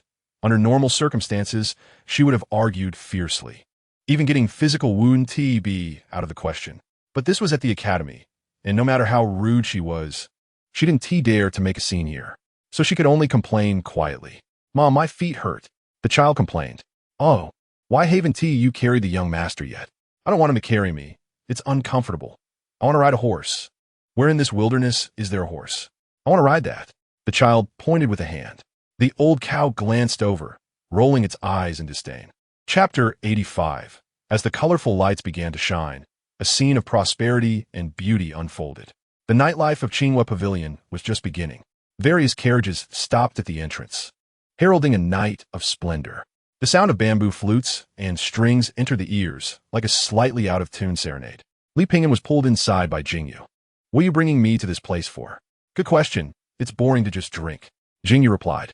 As soon as they entered, a graceful and flamboyantly dressed madam approached them.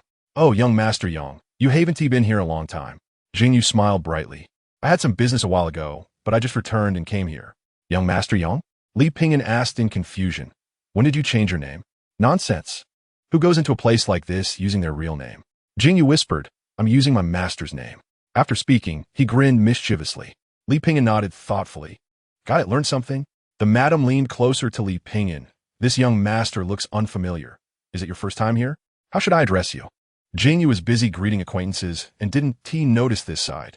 Li Pingyan hesitated for a moment. "Jingyu." The madam smiled slightly. "Young master? That's a truly nice name."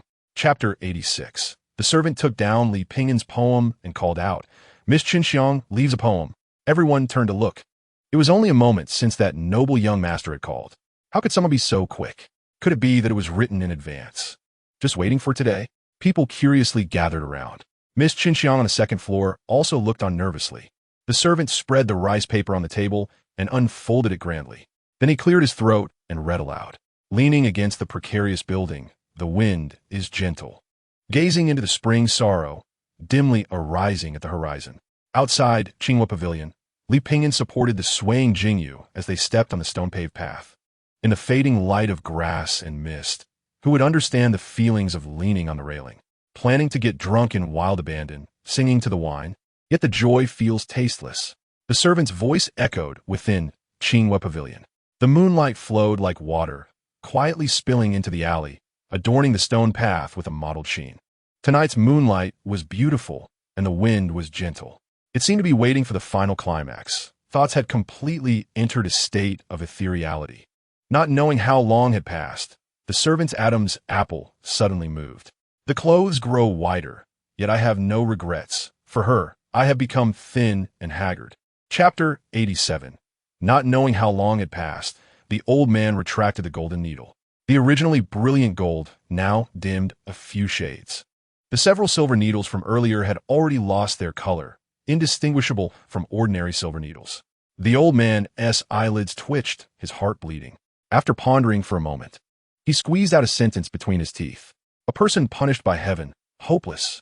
Li Pingyan struggled to keep himself from collapsing, leaning against the wall, gasping heavily. It felt as if he were suffocating, and in a hoarse voice, he asked, "What does it mean to be punished by heaven?" The old man said solemnly, "One who does not touch the karmic forces, yet can never enter the path of cultivation. They have physical flaws, but possess great strength in certain aspects. In simple terms, you are not accepted by the laws of heaven and earth, wandering outside the rules. To put it more plainly, you do not belong to this world." A single sentence left Li Pingyan shocked. He truly did not belong to this world. Could this be the price for his crossing over? The old man sighed deeply. Though those punished by heaven are extremely rare, someone as strong as you, let alone seen, is unheard of. Li Pingyan coughed a few times, his head still buzzing. The old man took one last look at Li Pingyan, saying, "Being an ordinary person and living a stable life is also not a bad option." Chapter 88.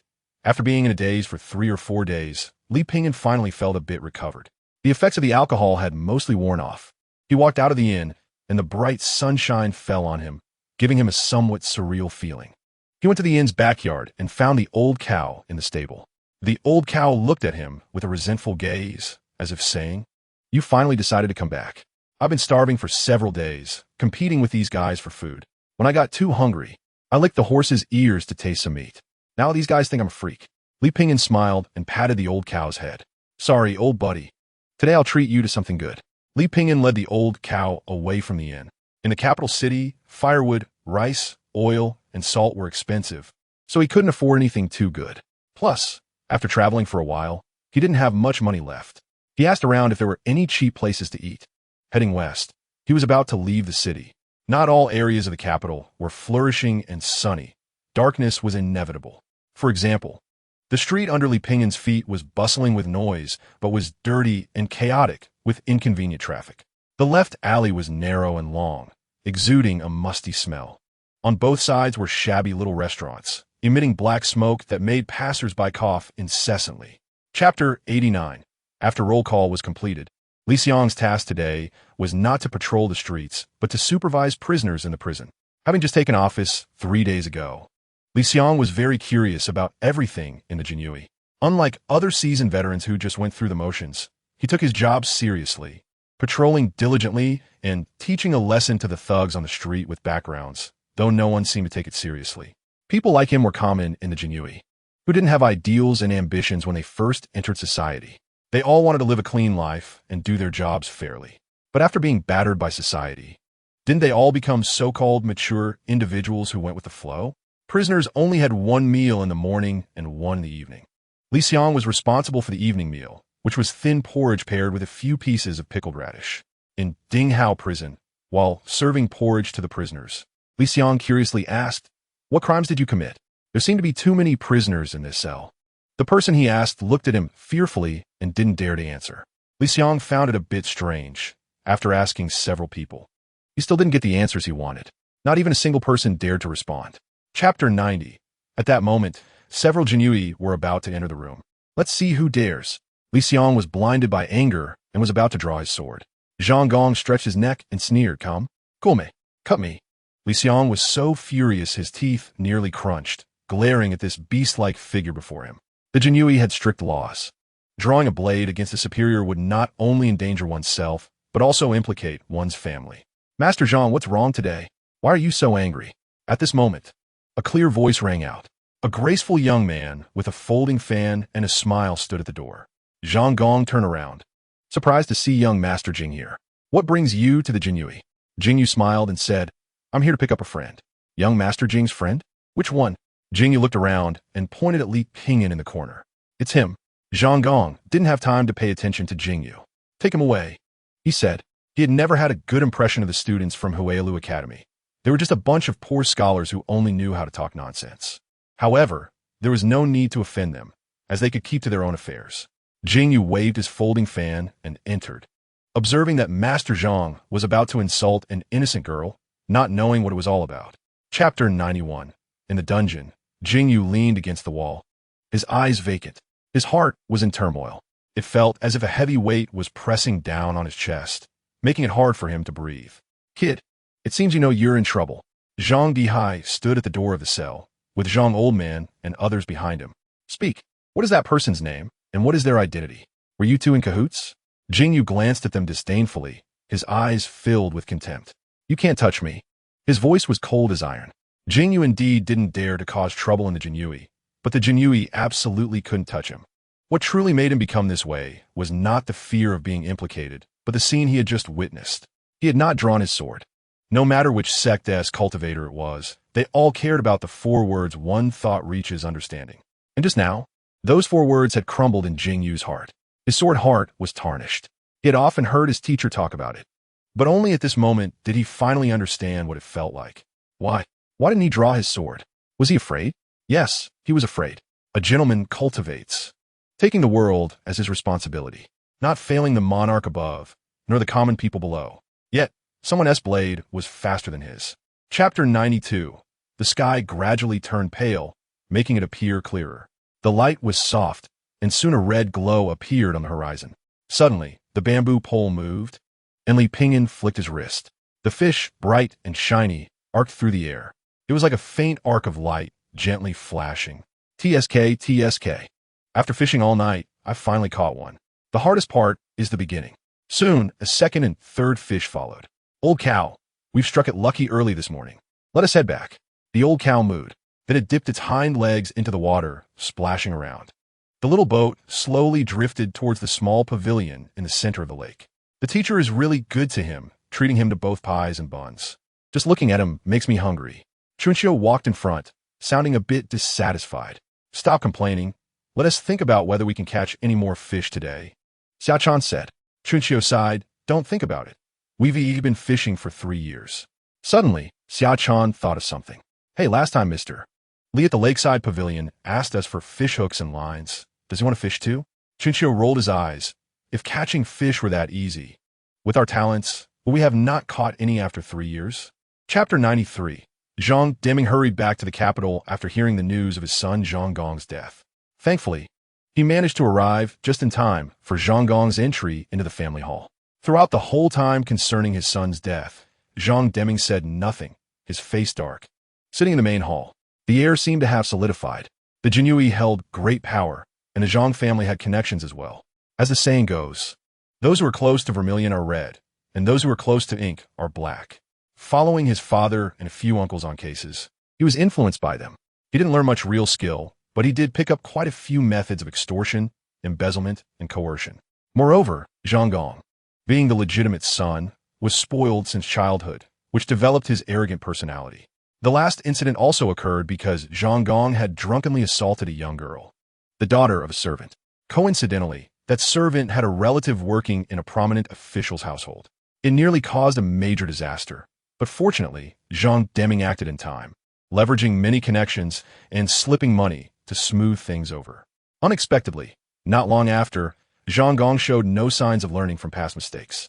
Not only did Zhang Gong die, but the entire Zhang family was implicated. Zhang Deming was dismissed and investigated, and his second uncle, Zhang Dihai, who was supposed to be promoted this year, now surely had no hope of that with the current tight situation.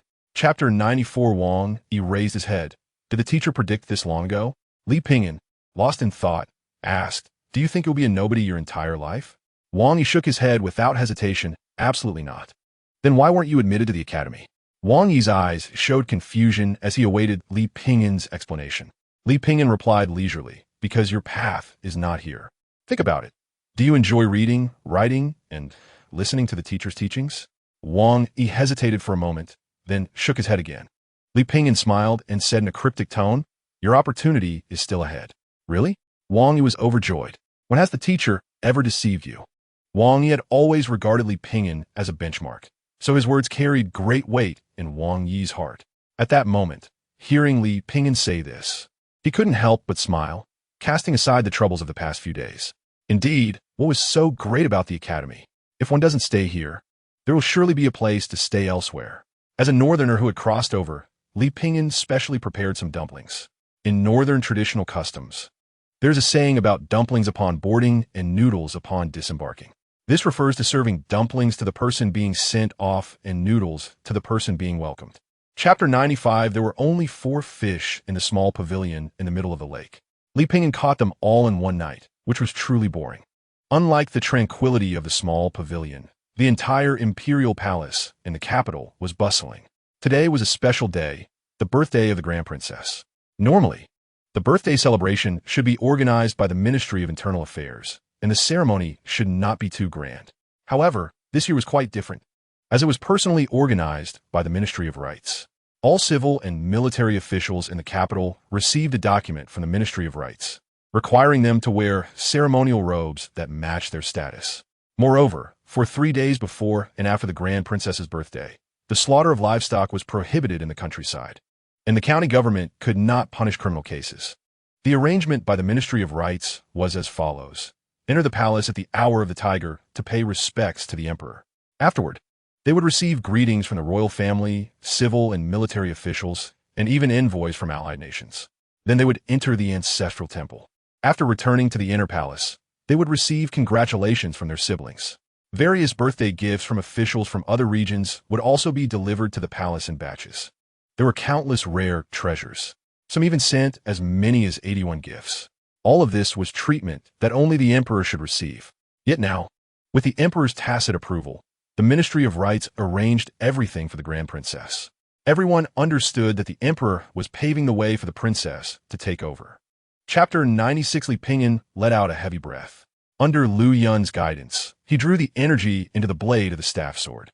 The staff sword suddenly felt as if it bore a heavy burden, gleaming coldly.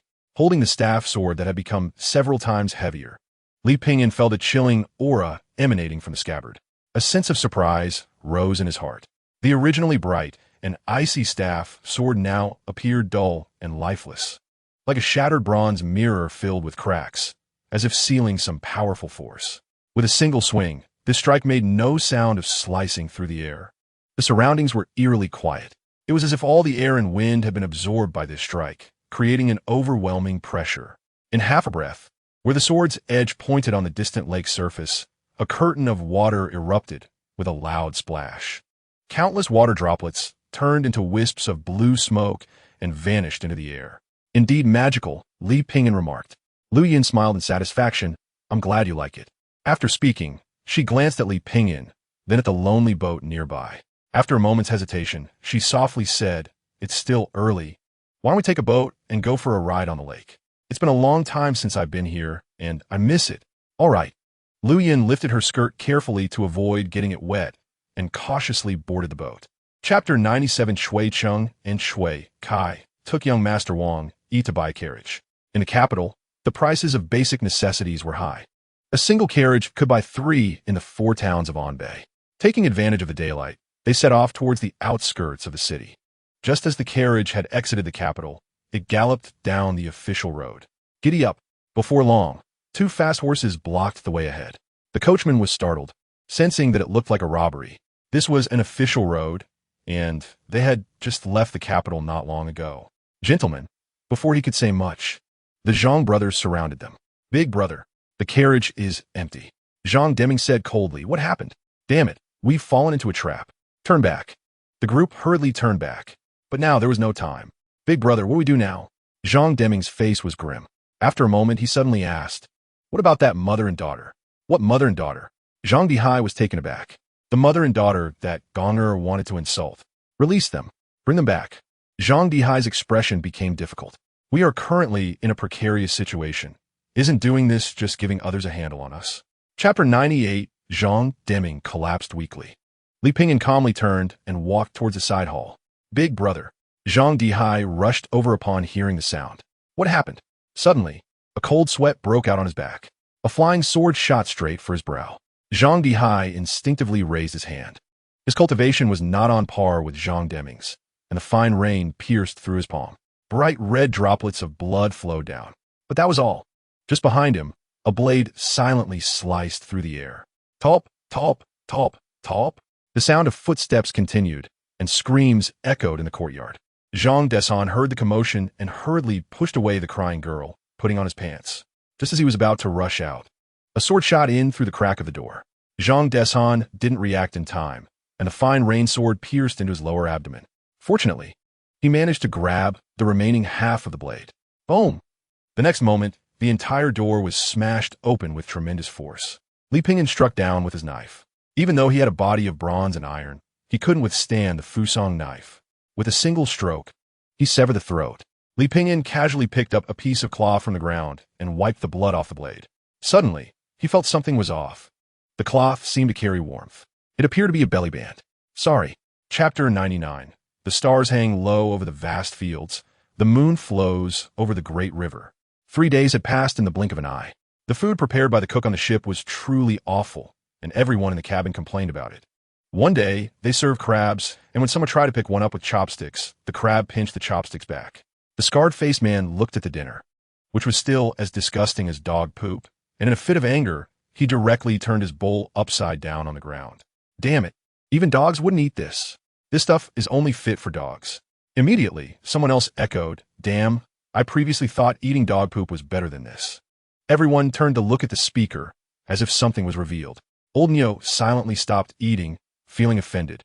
Li Pingyan, unfazed, continued to eat happily, but was stopped by Old Nyo, whose eyes seemed to say, can you have some dignity?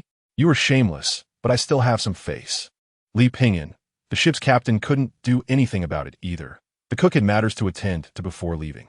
These rough men didn't know how to cook. They just tossed the ingredients into the pot and added some seasoning. Stir all together, and it was done. It's a wonder if this could taste good. Chapter 100. Chui Qingdao. Master, we are friends of Mr. Li Pingyan and would like to buy 2 weapons. Old Emo seemed not to hear and ignored them. He walked straight to the yard and washed his face. Chui Chung and Chui Kai couldn't help but frown. This attitude was too arrogant. Master, we want to buy. Old Emo replied decisively. Wang, he mustering his courage, said, hey, why are you like this? Old Emo sat on a stool, crossed his legs, lit his pipe, and exhaled a puff of smoke. He said with a hint of amusement, do you want me to help you make weapons? Did you see that sword case? If you can casually pull out any sword from it, I'll help you. It's just a sword case, right? Chui Chung snorted dismissively and strode over. The sword case was plain and unadorned, casually placed on the ground. It contained 4 swords. Chui Chung reached out, grasped a sword hilt, and tried to pull it out. However, as soon as he exerted force, it felt as if he was trying to lift a mountain. His expression changed slightly, and he took a deep breath. Blood surged, and he exerted force with his hand. Chui Chung awkwardly smiled. This sword was quite heavy. Chapter 101. The pervasive white mist made the air feel incredibly oppressive. The damp mist was like pestilence. The thicker the fog, the darker the sky. It was as if endless ink was pouring down from the heavens. The ship's captain clearly heard the pounding of his own heart. A sense of danger approached. What is happening? What is going on? A group of people hurriedly emerged from the cabin. There is a problem with that ship. Li Pingyan leisurely followed the crowd out. The atmosphere was tense. Let's go take a look. With so many of us, can we be afraid? Whoosh, whoosh, whoosh. Instantly, several figures landed on that cargo ship. Just as they were about to dive into the cabin, bang. The cabin door was smashed open with great force. What appeared before everyone was a large white-scaled snake, with a human face and a snake body. The strangeness was no less than seeing a bird with a tiger's head. It brought a tremendous visual shock. Everyone's expressions changed suddenly, and they instinctively stepped back. The monster with a human face and snake body flicked its tongue. Its pale skin, illuminated by the faint moonlight, gave off a chilling and terrifying feeling. What kind of monster is this? The snake demon twisted its body and disappeared into the water. Chapter 102. Few people knew about Li Pingyan's visit to the academy. As for the gifts of spring and autumn and the cicada fish, besides the parties involved, only Jingyu knew. From this point of view, the snake demon's words were indeed credible. Seeing that Li Pingyan was no longer on guard, the snake demon smiled kindly. However, that smile was more frightening than crying. Li Pingyan said, you should go back. I know nothing about cultivation, so don't waste your efforts. The snake demon hesitated for a moment. Since I've come this far, it's better to escort you to Guangling Prefecture. First, there might be some petty thieves who could disturb your quiet cultivation. Although my skills are not great, they are enough to deal with these petty thieves. Second, if the teacher asks, I'll have an explanation. Perhaps the latter was the main reason. Li Pingyan saw through the other's thoughts, but didn't expose it. Since the other party was from the academy, he would give them some face. After all, he owed a huge favor to the academy. Li Pingyan said. Then it's up to you, but you'll scare people looking like that. The snake demon immediately flicked its tail, and in no time transformed into a figure with 4 limbs. But its skin was still extremely pale. The snake demon took out a black cloak using some magical object and draped it over itself. Chapter 103. Gathering around the stove, cheering and cooking. The myriad flavors melted in the small pot. Li Pingyan picked up several pieces of lamb and dipped them in sesame sauce, enjoying them. The simple seasonings were just sesame oil and garlic paste. Do you think the tortoise god here is an orthodox deity? Zifang asked. Zifang replied, there are many such deities within the Great Sui territory. During the peak of the Great Sui's national strength, both mountain gods and river gods had to be officially recognized to attain enlightenment. Li Pingyan picked up several more pieces of lamb. Zifang continued, but now that the Great Sui's national strength has weakened, there are many more non-orthodox deities. The Sui dynasty was too weak to govern. As long as they did not stir up too much trouble, they could be left alone. Li Pingyan nodded in agreement and scooped up a large serving. Zifang remarked that some places indeed benefited the common people, but without constraints, they would eventually do some outrageous things. Exactly, that's a sharp observation. Li Pingyan stuffed the meat from his plate into his mouth. Hearing Li Pingyan's praise, Zifang's expression brightened, and he immediately became chatty. Li Pingyan nodded in agreement while continuing to wave his chopsticks, fishing in the copper pot. Zifang poured out all his insights in one go. Chapter 104. The two were young loose cultivators passing through the area. They saw the turtle god running rampant this time. The turtle god's followers were even more brazen, openly robbing innocent girls on the street. The young cultivators immediately intervened and taught them a lesson, even scolding that damn turtle god in public. Afterward, they seemed to realize they had caused trouble and quickly fled, but unexpectedly they were still found by the others. Ning Yin slightly nodded, glancing at the head of the young loose cultivator, then disdainfully withdrew his gaze. They did well in this matter. Reward them. The fat catfish bowed and thanked the turtle god. The water snake demon beside rolled its eyes. Ning Yin waved his hand, taking away the head of that guy to avoid looking at it. As soon as he finished speaking, Ning Yin's expression suddenly stiffened. Then, he spat out a mouthful of blood, as if he had been burned by a red-hot iron, causing him to tremble all over. Turtle god. All the demons in the hall were startled. What happened during a meal? Ning Taiju rushed forward to support his father. Father. Ning Yin was helped back to sit down, his eyes somewhat vacant. Peace and safety. The 4 characters sounded like thunder in his ears, vibrating Ning Yan's heart. Chapter 105. After staying in Turtledove City for another day, Li Pingyan and his group prepared to leave. There really wasn't too much to do in Turtledove City. Before leaving, Li Pingyan did not forget to remind the shopkeeper and offered 3 sticks of incense to the turtle god, praying for a safe journey without disaster. Looking out from the shore, not even a silhouette could be seen, let alone a boat. After waiting for a while, they finally saw the shadow of a small fishing boat. The rower was a young girl with a big braid and wearing a pair of light green shoes.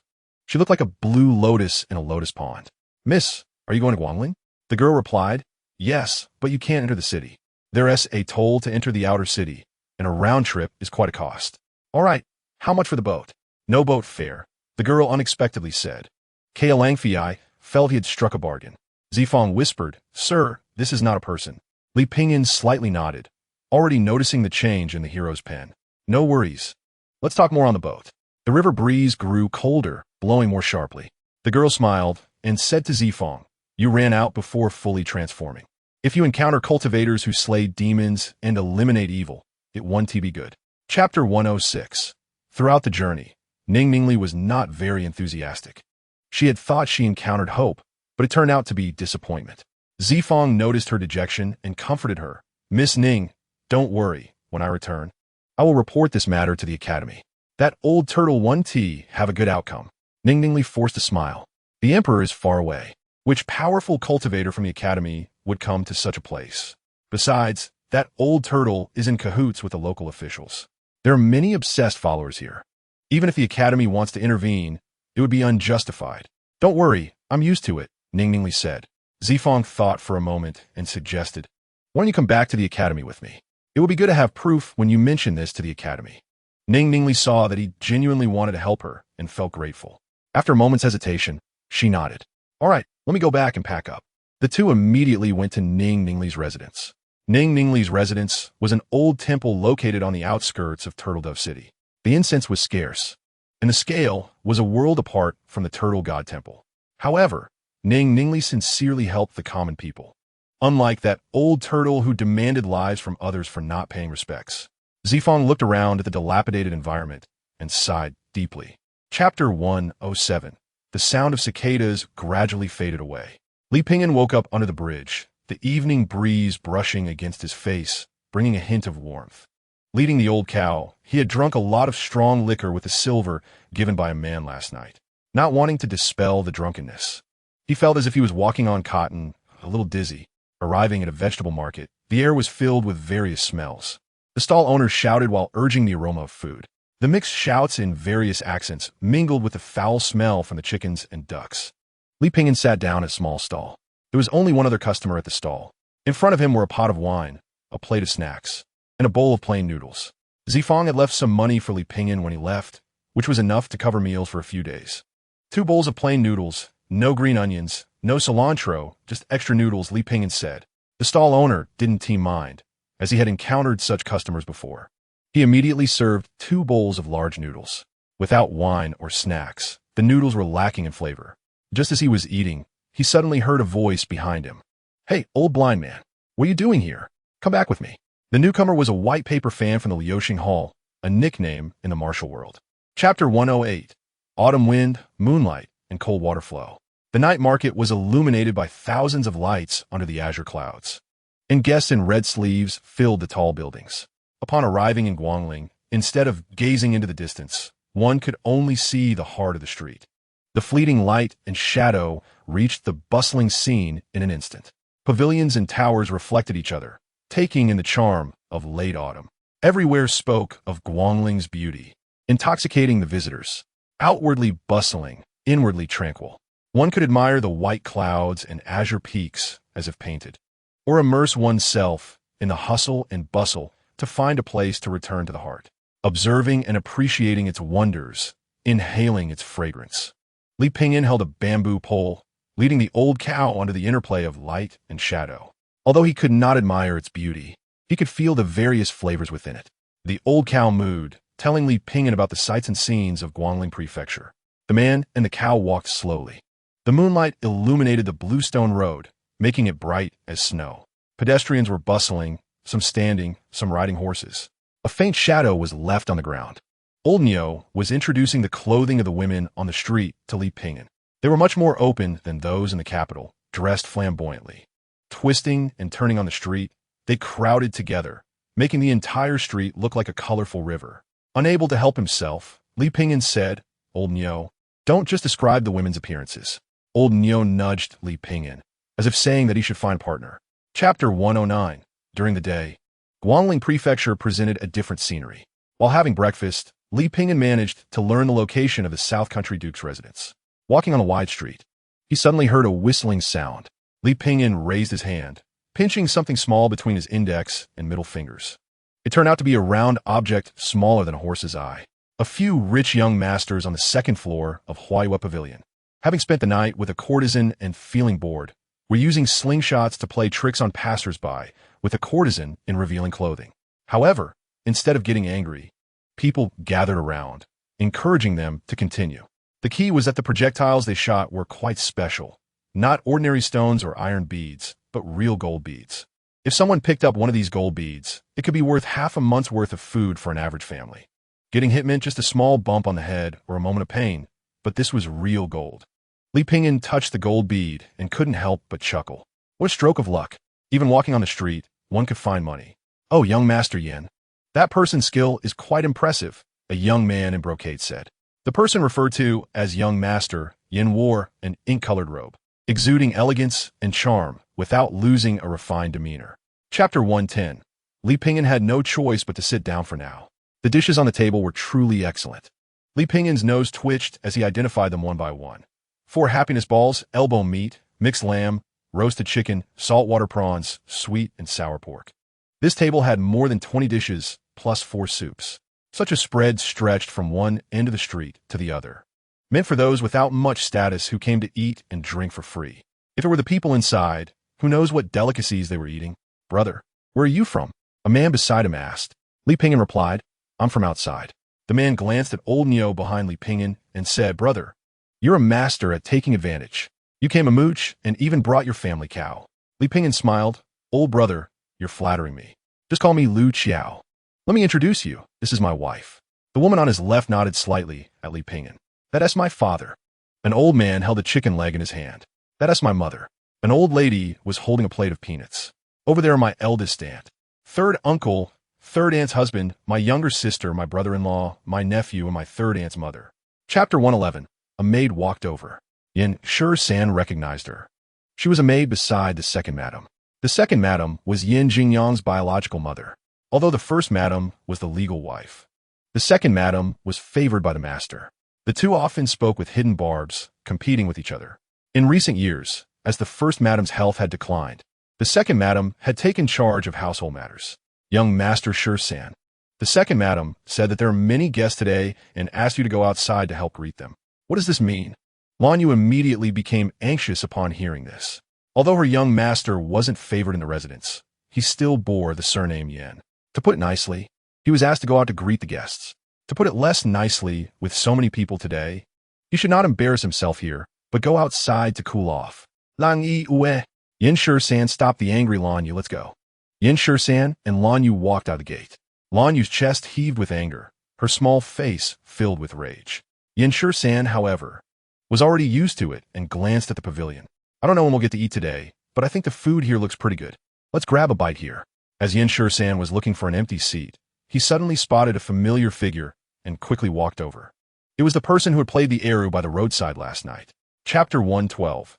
An elderly woman with silver hair and dressed in luxurious clothing walked in. She was the matriarch of the South Country Duke's residence, Yin Laotai-jun. Everyone stood up to congratulate her. Yin Laotai-jun was supported by her two sons and looked radiant. Thank you all for remembering this old woman. Everyone laughed and teased her to make her happy. The old lady smiled widely, and before she could sit down, Yin Jingyang said, Grandmother, Yin Shi-san has something important to report. Yin Shi-san frowned slightly.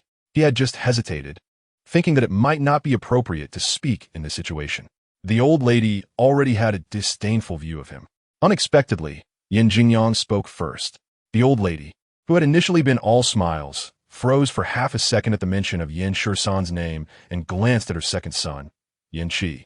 Yin Qi's expression was somewhat awkward. Yin Shi-san was like a fishbone stuck in his throat. He couldn't swallow it or spit it out, feeling very uncomfortable. On such a good day, he had to come and spoil it. Say it later, Yin Qi said. Yin Jingyang fanned the flames. Shi-san said it's something important and must be said. Yin Shi-san remained composed. This statement undoubtedly put him on the hot seat.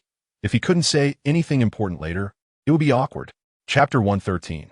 The old lady remembered that all these people were here to celebrate her birthday. She raised her wine cup. I appreciate everyone traveling from afar to celebrate my birthday, so I toast you all. Everyone stood up and drank a toast. Soon, the already prepared opera troupe entered.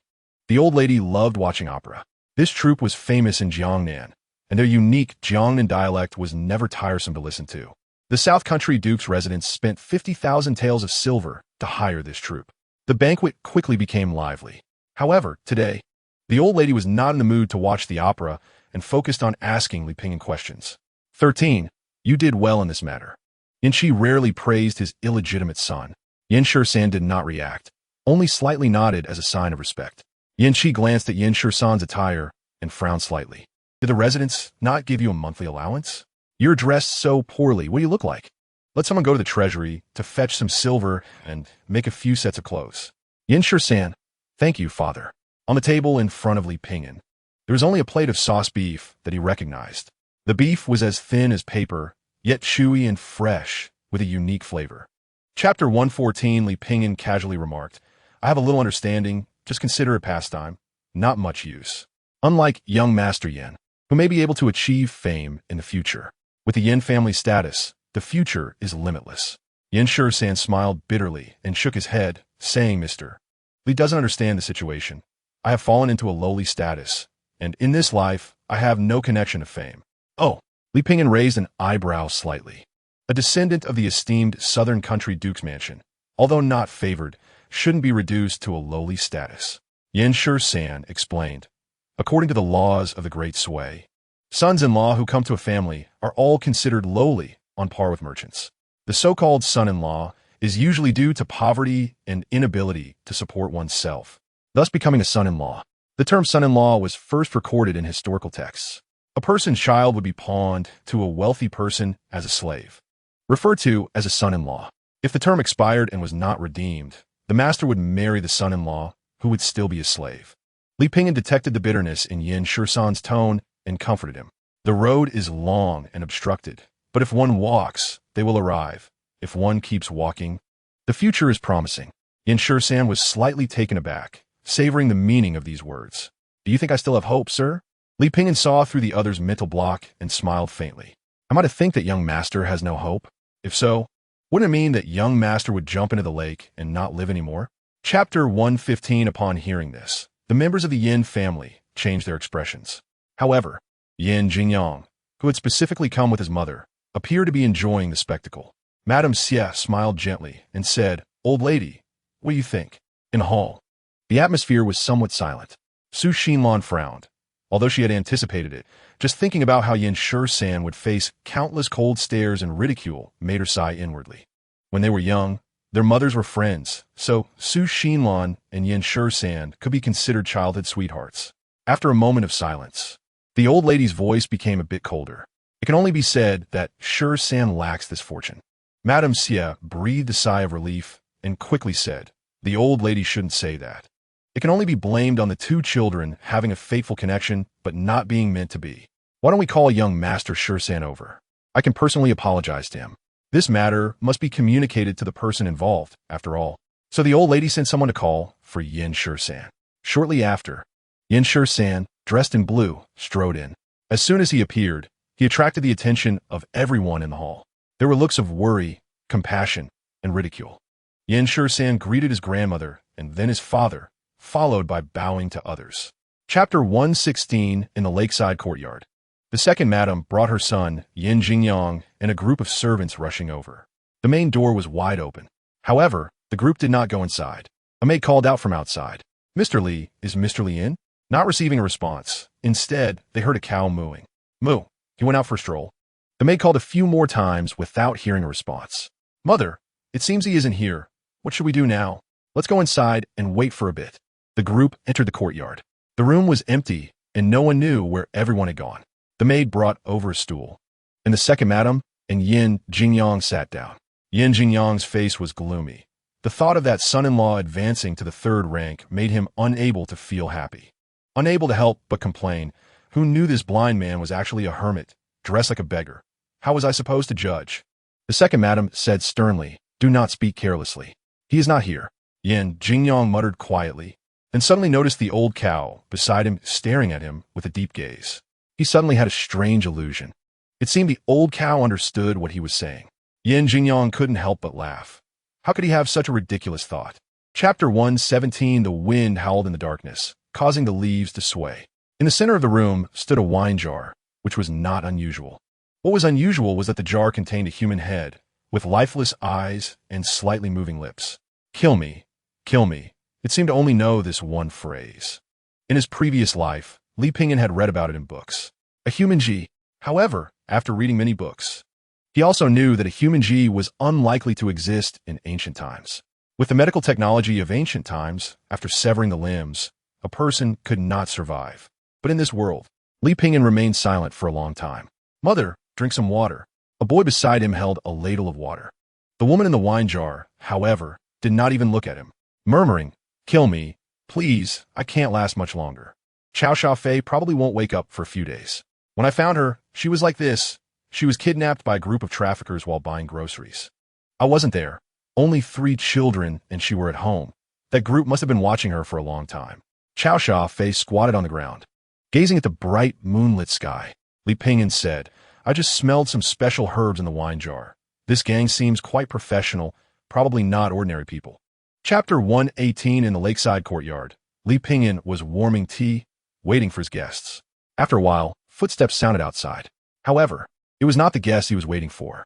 "Mr. Li." Before he could wait, a warm voice came. The second madam walked in with a smile, apologizing for the intrusion and hoping Mr. Li would not take offense. It turned out to be the second madam. Please don't mind the lack of a proper welcome. The second madam wore a perfectly timed smile. The old lady's birthday was just a few days ago, and with so many guests coming and going, it was indeed impossible to find time.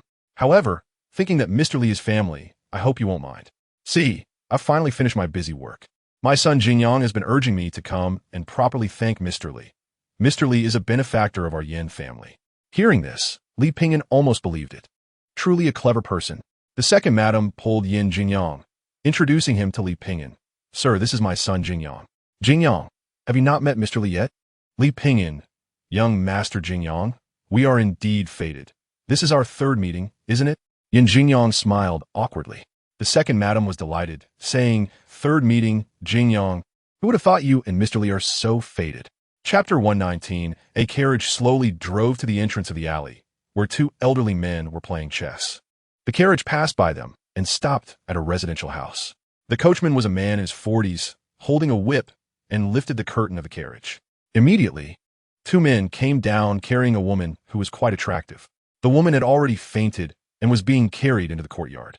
In the courtyard, there were more than 10 men in their 30s, with their chests bare and a sharp knife tucked at their waists. A bearded man walked out of the house and asked, Why did you bring back just one? The leader replied, The situation has been tense lately. The bearded man glared fiercely at his subordinate and had no choice but to say, Bring her in first. In the hall, a monk was kneeling on a mat, striking a wooden fish and chanting scriptures. The bearded man pushed the door open and respectfully said, Master Beeching, we have brought the person. Master Beeching stopped chanting, not turning his head, and asked coldly, Why is there only one? His voice carried a chill. The bearded man swallowed hard. Many women had gone missing recently, and the situation was tight, making it difficult to capture more. The hall fell into silence. The bearded man was tense, not daring to breathe. Chapter 120. I've finished my questions and I'm hungry. There should be something to eat in the kitchen. Do you want to eat? Master Beeching thought Li Pingyan was speaking to him. He was overjoyed, thinking that the other party was going to let him go. Amit Ba, the benefactor is indeed compassionate. The Buddha says that if you put down the butcher's knife, you can become a Buddha on the spot. The sea of suffering is endless. And turning back is the shore. Heavy footsteps sounded, and Master Beeching saw a short man holding a hatchet. Chao Shangfei, filled with anger, had his eyes wide open. His hands were trembling, and the sound of his teeth grinding was clear. Master Beeching suddenly realized something and thought, Can we talk this out? Can we resort to the law? We are all civilized people. Before he could finish, Chao Shangfei lunged at him like a beast. A hatchet struck Master Beeching's ribs, but seemed to be stuck in the bone and could not be pulled out. The pain made Master Beeching scream. Chao Shangfei simply abandoned the hatchet and began to punch him in the face. Onyo also joined in, occasionally kicking from the side. Here's a kick for you. Li Pingyan then went to the kitchen and rummaged for food. There was only a bag of silver thread noodles. Chapter 121. By the lakeside courtyard. Onyo was full and strolling by the lake. The emerald lake was shrouded in mist, with two mountains framing the water, resembling an ancient painting of an old cow drinking from stream. Li Pingyan sat on a large rock, fully focused, practicing breathing techniques. The true energy in the air flowed like a solution, permeating his heart and body. In silence, he made progress step by step. His mind was as calm as still water, controlling the energy within. He was trapped in a turtle breathing technique, like a spring seeping. Li Pingyan could not cultivate properly. He could only rely on the system and his efforts to accumulate his strength bit by bit. Practicing internal energy and external strength was his daily routine. He practiced diligently and continuously improved. Soon, he felt a pleasant pain, indicating that his strength was growing and his bones were changing. Old Nyo, what do you think our future will be like? Old Nyo could foresee a limited future and often told Li Pingyan about upcoming events, helping him avoid danger and bringing him benefits. For example, rescuing Lu Yun, or where to go to find silver, in which checkpoints had strict inspections. Old Nyo pretended not to hear. A robust black horse was tied to a willow tree by the pond, and two people were sitting against the tree roots. Chapter 122. The Su family S. Lu Yuan was the most unique among the many gardens of the Su family. Though man-made, it seemed to be opened by heaven. The scenery of the entire garden was simple and elegant, not winning by craftsmanship, but by natural beauty. As the saying goes, the mountain is the backbone of the garden, and water is its lifeblood. Without mountains, there There are no landscapes. Without water, there is no vitality. Mountains thrive on water, and water is charming because of mountains. This Lu Yuan embodies the essence of classical gardens. Su Jiwang passed through a rockery and walked through an archway. A white stone path led to a hexagonal pavilion, the quietest place in the garden. Su Jiwang wore a fitted outfit, unlike the usual young masters who always wore luxurious clothes. He preferred these plain, comfortable garments. The smell of last night's wine had dissipated. In the hexagonal pavilion, there was a woman and an old man. "Brother, where did you go last night?" Su Xinlan asked. "You didn't come back or even leave a message, and mother is worried." Su Jiwang replied, "I just visited mother. I'm an adult now. Nothing will happen to me." As he spoke, he walked over and clasped his fists. "Greetings, Mr. Zhang." The old man was named Zhang Tai, a renowned Confucian scholar from Changzhou, known as the top of the three eunuchs of Guangling. Since the empress ascended the throne, he had lived in seclusion, entertaining himself with poetry and painting. Chapter 123. Soon, a maid rushed back, reporting to the old lady, "Mr. Li is taking a nap." The old lady looked at Zhang Tai and said, "Mr. Zhang, why not wait a moment and enjoy the tea from our southern country?" Zhang Tai smiled. "Since Mr. Li is resting, I should personally visit the lakeside courtyard." At this moment, Zhang Tai felt like a reader who was interrupted while reading a novel, eager to rush into the author's home. Not long after, everyone arrived at the lakeside courtyard. A gentle breeze blew, causing charming ripples on the lake's surface. In the courtyard, Li Pingyan was lying on a rocking chair, peacefully asleep. With two figures nearby, Yin Shisan and his maid, Lan Yu. Yin Shisan greeted everyone one by one. The second lady frowned slightly, but it was fleeting, and she said, 13, why are you here?" "I came to help Mr. Li transcribe books," Yin Shisan replied. The second lady smiled and said, "Next time, let Jingyang come with you. That depends on Mr. Li's wishes." The second lady smiled, but not genuinely, naturally changing the topic. "Is Mr. Li awake?" "Of course I am awake."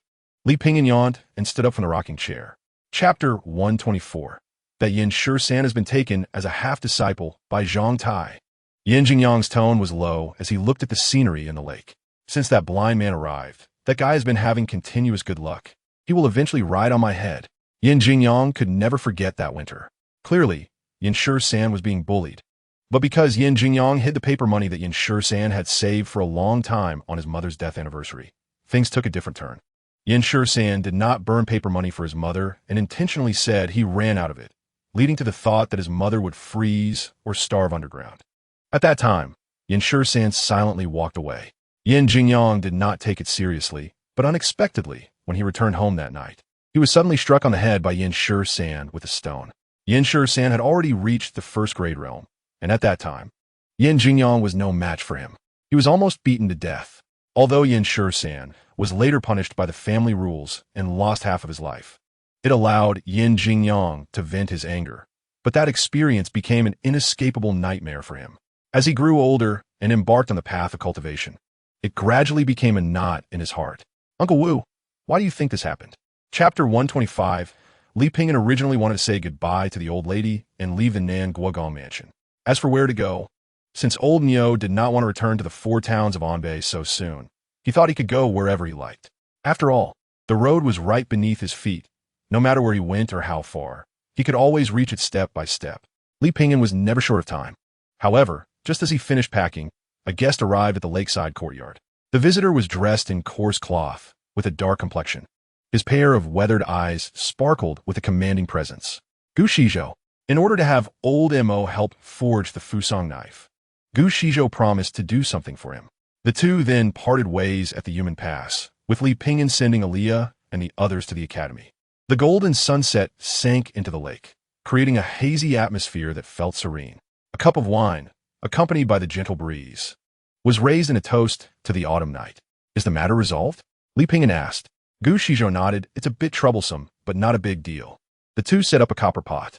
The meat, meatballs, and vegetables in the pot were bubbling. The steaming heat and the rolling soup seemed to melt on the tip of the tongue. Chapter 126. Where do you plan to go next?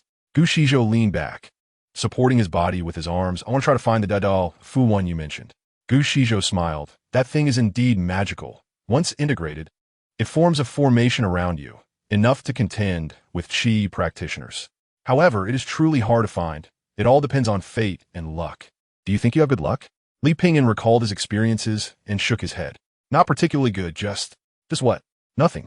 Li Pingyan intended to say that his luck wasn't great, but he had a long lifespan. Gu Shizhou said, in any case, I don't recommend you go looking for that thing. In fact, no one knows where the Da Dao Fu one will appear. It might be in some spiritual mountain temple or in the alleys of the market, and you might miss it without realizing. Li Pingyan smiled and said nothing. Gu Shizhou stayed for only a day before he had to leave. He said he had an appointment for a fight at the Jinyao Pass. Before that, he wanted to return to the academy to visit his mentor. Li Pingyan asked, what is the Jinyao Pass? The Jinyao Pass is located at the northernmost part of the 9 provinces. Chapter 127.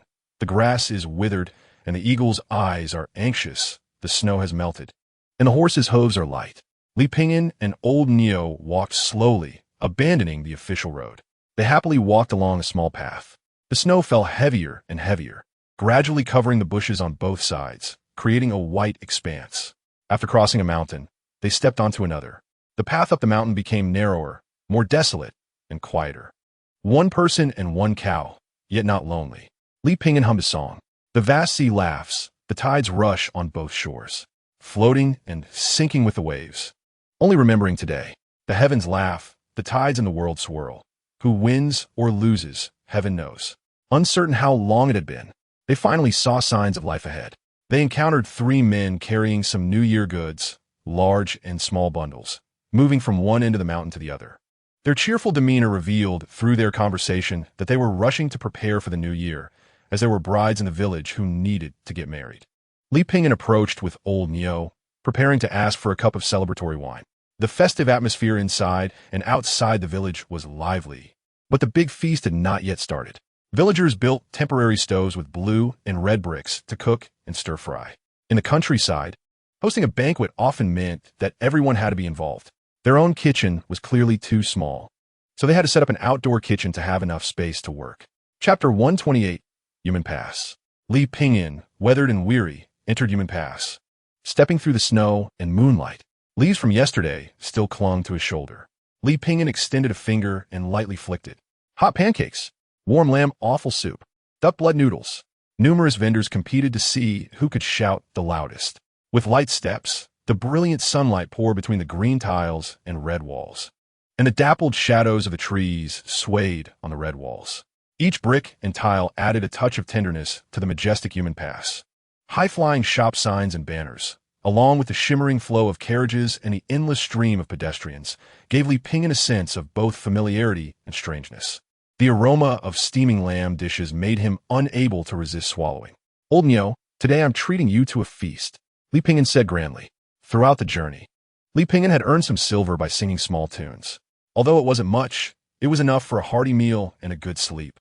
Old Neo, take out the money. Old Neo Mu. Li Pingyan frowned slightly. How could the money be with me? Isn't it with you? A moment later, passers-by saw a fool arguing with a cow in the street. Chapter 129, February 21st. Today is the day to worship the gods, and Zhang Yun was hiding at home. She was actually quite curious about what the gods looked like. However, her father never told her and never dared to take her to worship the city god. This is the most important day of the year, held 3 times a year. Every household must pay respect to the gods. And it's not as simple as just burning incense. They also need chicken, duck, fish, meat, fruits, and vegetables. In short, as long as it's something valuable. The city god likes it. Just then, there was a knock at the door. Who is it? Miss, I am a wandering traveler. May I trouble you for a cup of water? Jiang Yun hesitated for a moment and opened the door. In front of her stood a man wearing a bamboo hat, leading a cow. He looked travel-worn, truly resembling a wanderer who had been on the road for a long time. Big brother, where do you come from? From the Great Sway. The Great Sway? Where is that? Jiang Yun looked curious. Li Pingyan smiled and said, it's a very distant place. A girl of this size was naturally very curious about the outside world, and seeing that Li Pingyan had a kind face and didn't seem like a bad person, she immediately let him in to warm up, pouring him a bowl of water. Li Pingyan then said, could you please give some water to my cow as well? It's thirsty too. The girl looked a bit puzzled. Chapter 130. The city god wants to marry grand feast. The money for this would naturally not come from the city god, but from the contributions of the households in the village. Of course, the biggest contributors were still the landlords in the village. Li Pingyan followed old man Jiang into the feast, and no one noticed him. He also took the initiative to help wash vegetables and do some odd jobs. After all, freeloading is not encouraged. In the ancestral hall, the clay statue of the deity slowly awakened, transforming into flesh and blood.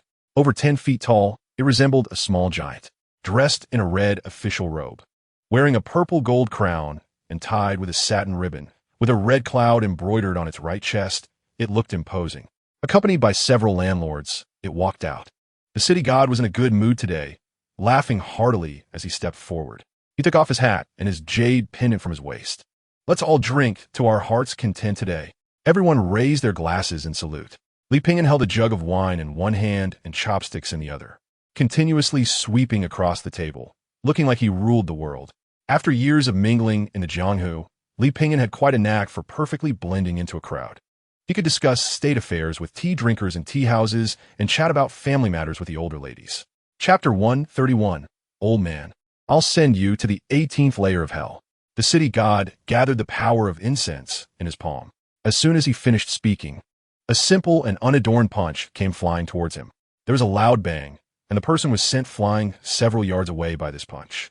The city god was taken aback, and in his panic, a huge hole appeared in the arm he raised to block. The power of incense continuously flowed out from the hole. The city god appeared momentarily confused. In the past, as long as he made a slight move, those troublesome commoners would either faint or die immediately. Having been nurtured by a comfortable life, he had forgotten what it felt like to be injured. Li Pingyan shook his hand, realizing it was indeed made of clay. Before the other party could react further, he flashed and appeared above the city god. He stepped on his head, followed by another punch. "Can't you just eat properly?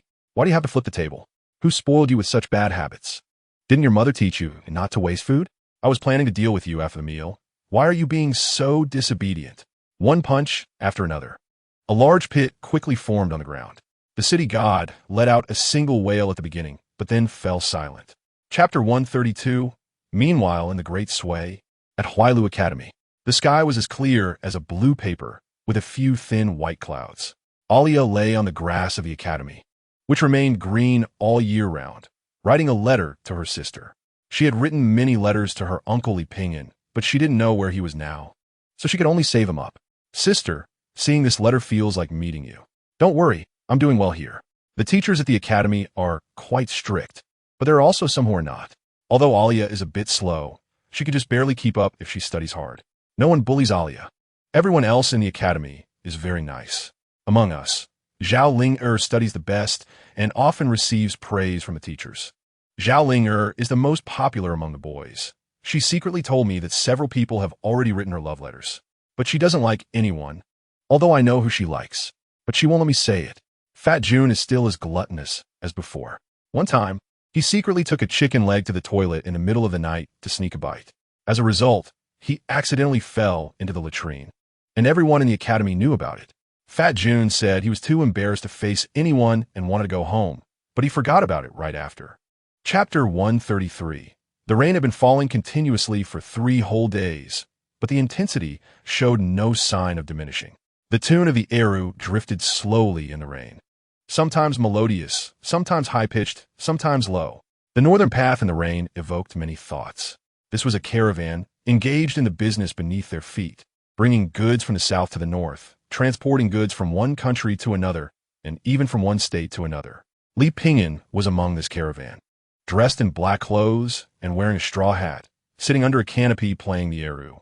He had encountered this caravan at a market when he was extremely poor, even contemplating whether to chop off a cow leg to roast and eat since he still had 3 legs left. The old cow was so angry that it tossed him to the ground. Then he happened to discover this caravan, which was recruiting people to help with looking after the goods and unloading. Although the pay wasn't too much, they provided meals, so Li Pingyan joined. Scarface, who was the leader of the caravan, cursed the miserable weather while holding a pipe. He spoke in his native dialect, so very few people in the caravan understood what he was cursing about. Scarface had been running this route for over 10 years. Chapter 134. The caravan traveled steadily along the road, and with so many people, they had not encountered any trouble for several days. For the people in the caravan, no trouble meant good news. One day at dusk, as the caravan passed an ancient path, they encountered a mother holding a child, collapsed by the roadside. Upon seeing people coming, she hurriedly approached. "Sir, please help us. We were robbed on the way and lost all our money." Faced with the woman's desperate pleas, Scarface merely shot her a cold glance and dismissed her as insignificant. The others in the caravan were the same, either silent or not even looking at her. At that moment, the red girl walked over. "It's all right, then you can come with us." The woman's eyes brightened, and she gratefully said, "Miss, I'm just going to the small town ahead. I want to delay you." "Girl, don't meddle, come back," Scarface said coldly. The red girl looked up and replied, "Father, what if this widow encounters bad people on the road? That's none of your business." The red girl's youthful face showed some dissatisfaction. At 15 or 16, she was still inexperienced in the world. "I grew up reading novels about chivalry and justice, where heroes draw their swords to help those in need." Chapter 135. In the following days, both Han Girl and Heezy were not in good spirits. It was evident that they had been affected by some kind of stimulus, especially Heezy, who was left questioning life itself. When others asked him, he wouldn't say a word, until one day, he couldn't hold it in anymore. He pulled Li Pingyan into a corner and said mysteriously, "I have something to tell you, but don't be scared." Li Pingyan nodded slightly and replied, "Go ahead." "I'm not scared." Heezy took a deep breath and cautiously looked around. "I encountered a monster." Li Pingyan, oh. Heezy frowned. "What I mean is, that's really too bad," Li Pingyan said. "Too bad? It's a huge blessing that I can keep my life. Do you know how big that spider demon was? As big as your family's cow." Li Pingyan laughed without saying anything. Heezy continued, "She tricked me and Han Girl into the woods, then transformed into a spider to eat us. Luckily, at a critical moment, a flying sword appeared. That flying sword was incredibly cool. Whoosh! It killed both of those monsters in just 2 strikes." As he spoke, Heezy paused. He glanced at Li Pingyan and said, "You don't think I've lost my mind or am just messing with you, do you?" Chapter 136. Lake? "There's a lake ahead," someone exclaimed. Everyone looked up, and indeed, not far ahead, a lake appeared. The surface of the lake shimmered, nestled among the trees, carrying a strong scent of lake water and a hint of coolness. "Ah!" Everyone shouted like they had gone crazy, rushing forward. It seemed that reaching that lake would completely alleviate all their fatigue from the journey. Everyone took off their clothes and jumped into the lake. The water was cool, flowing over their skin, making them unable to resist sinking into it. The lake soaked their clothes, with droplets clinging to each person, their faces looking as if they had been crying. Heezy was genuinely crying. "It's just so damn hard. Look, Mauden is crying." Heezy turned back and cursed, "Cry your mother." Everyone laughed uncontrollably, and Han Girl laughed so hard that tears streamed down her face. Li Pingyan stood in the water and splashed his face. The old cow was playing joyfully in the water, jumping around happily. Li Pingyan slapped its backside, and the old cow kicked, splashing water all over Li Pingyan. "Old cow!" Li Pingyan pounced, but the old cow flipped over and pinned him down. Chapter 137. Boom! The sky seemed to split open, with large raindrops pouring down. When they hit the ground, layers of dirt exploded, as if ignited by cannon fire. "It seemed they could only rest here for the night," Li Pingyan said. The corner of Xiongda's mouth twitched, daring to be angry, but not saying anything. Li Pingyan sat cross-legged on Xiongda's stone bed, feeling his internal power slowly rising. Golden Ribbon, Tianmin, Chongjing, Xianquan, Tiangu, Nirvana. This is what Gu Shizhou referred to as the secret treasures of the human body. An ordinary martial artist, without stepping into martial arts, has a limited total capacity.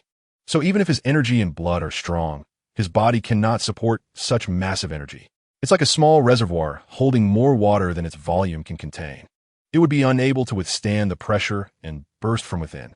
Although Li Pingyan is a person of heavenly punishment with a strong physique, he is still immortal, vastly different from cultivators who have already formed a small world within their bodies.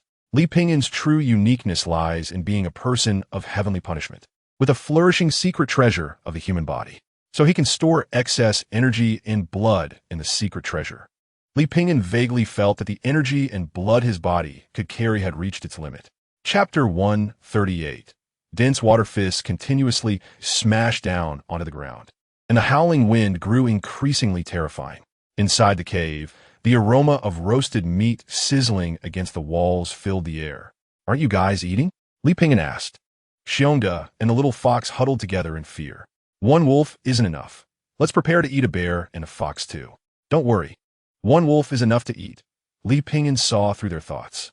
However, Xiongda and the little fox still dared not approach. Only after Li Pingyan and the old cow finished eating did they cautiously come over to eat. A large chunk of meat swayed enticingly, stimulating their appetites. Li Pingyan tossed them the sword-raising gourd, saying, "I won't eat your food for nothing. Here's a sip of wine for you." Xiongda and the little fox thought to themselves, "What a thief, robbing us of so much food and only giving us a sip of wine." Yet, while they thought this, they didn't dare to voice it. Who knew if Li Pingyan would throw them into the pot to boil next? So Xiongda and the little fox each took a sip of the wine from the gourd. Not long after, they felt as if they were burning up inside. "What's going on?" Xiongda and the little fox were both confused. The little fox collapsed to the ground, thinking, "I'm done for, the wine is poisoned." Chapter 139. The sound of rushing water echoed from all directions, trapping the entire mountain in a deluge. Above the mountain, thunder rumbled continuously. The wind grew fiercer, and the temperature dropped, creating an eerie silence where no trace of life could be sensed. Xiongda and the little fox vaguely felt something, huddled in a corner, trembling like leaves. The little fox covered its head with its ears, while Xiongda buried its head in the ground, leaving only a large backside exposed. Li Pingyan couldn't help but find it amusing. "When soldiers come, I will block. When water comes, I will cover. Moreover, this flood dragon should not affect him. Shouldn't it?" With that thought, Li Pingyan started a fire. He also had some wild vegetables, leftover meat, and noodles. Li Pingyan cooked a pot of meat noodles. Time to eat. Xiongda crawled out from the ground and quickly served himself a bowl of noodles. Then, clutching the bowl, he buried himself back into the cave. Li Pingyan and the old cow sat at the cave entrance, enjoying the cool breeze while eating noodles. Roar! The roar was deafening, shaking the surrounding mountains and trembling the earth. A giant python rushed through a valley, rolling down the mountain. Chapter 140. In the muddy field. A massive dragon was slowly stirring. The ground was dragged, leaving a long trace behind. The child struck by the thunder calamity in the mountains was indeed the one known as Tongzi Sheng, the son of the river lord, the flood dragon. In the face of life and death, he used his own scales and the spiritual energy of heaven and earth. In the end, he was forced to destroy his protective treasure. Only then did he barely resolve the situation, but the cost was still heavy. His hundreds of years of cultivation were almost completely ruined. He never thought that it was just a whim. He thought of using a sinister method to help the python he raised to survive the thunder calamity. Who would have known that his attempt to steal a chicken would end up with a loss of rice? As for the specifics of what happened, he couldn't figure it out, no matter how hard he tried to think about which link went wrong. Damn it, Tongzi Sheng secretly cursed. The recent thunder calamity would surely attract other cultivators from the surrounding areas. Given his current state, it was inevitable that others would take advantage of him. So the urgent matter was to return quickly. Footsteps sounded ahead, and Tongzi Sheng's large eyes moved. It was a person and a cow, just what he needed. Tongzi Sheng opened his mouth wide and quickened his pace. Even flying meat is still meat. His speed was incomparable to before. The loud bell echoed through the village. The young and middle-aged people in the village gathered at the gate. This was a village built against the mountain, with houses made of bamboo and wood and thatched roofs. Lanterns hung under the eaves. At this moment, the village was shrouded in dark clouds, seemingly heralding an impending storm. People wore short shirts and large bamboo hats on their heads. Outside the village, dozens of black riders stood in a line. One person held up a triangular black flag, tall and strong, waving in the wind. The village head was an old man, accompanied by two men carrying a chest, walking up to the leader of the Black Riders. This was this year's tribute. The leader said nothing, and the atmosphere suddenly became a bit heavy. The hearts of everyone in the village were lifted. After a while, a voice slowly rang out. "This year's tribute has increased. You all are lacking." A surge of anger rose in everyone's hearts, but they dared not speak out. "The tribute has already increased 3 times in a row. In a few days, I will come again. Be prepared by then." After saying this, the Black Riders quickly departed.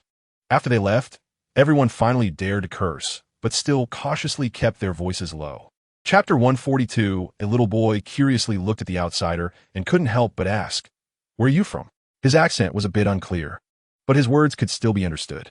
This world has this advantage. Under the influence of the 3 teachings, although there are great differences in food culture, ideological concepts, and lifestyles across the 9 regions, there are always some similarities. For example, Language.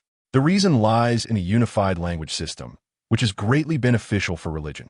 From a very far place, Li Ping'an replied. How far? Further than you can imagine.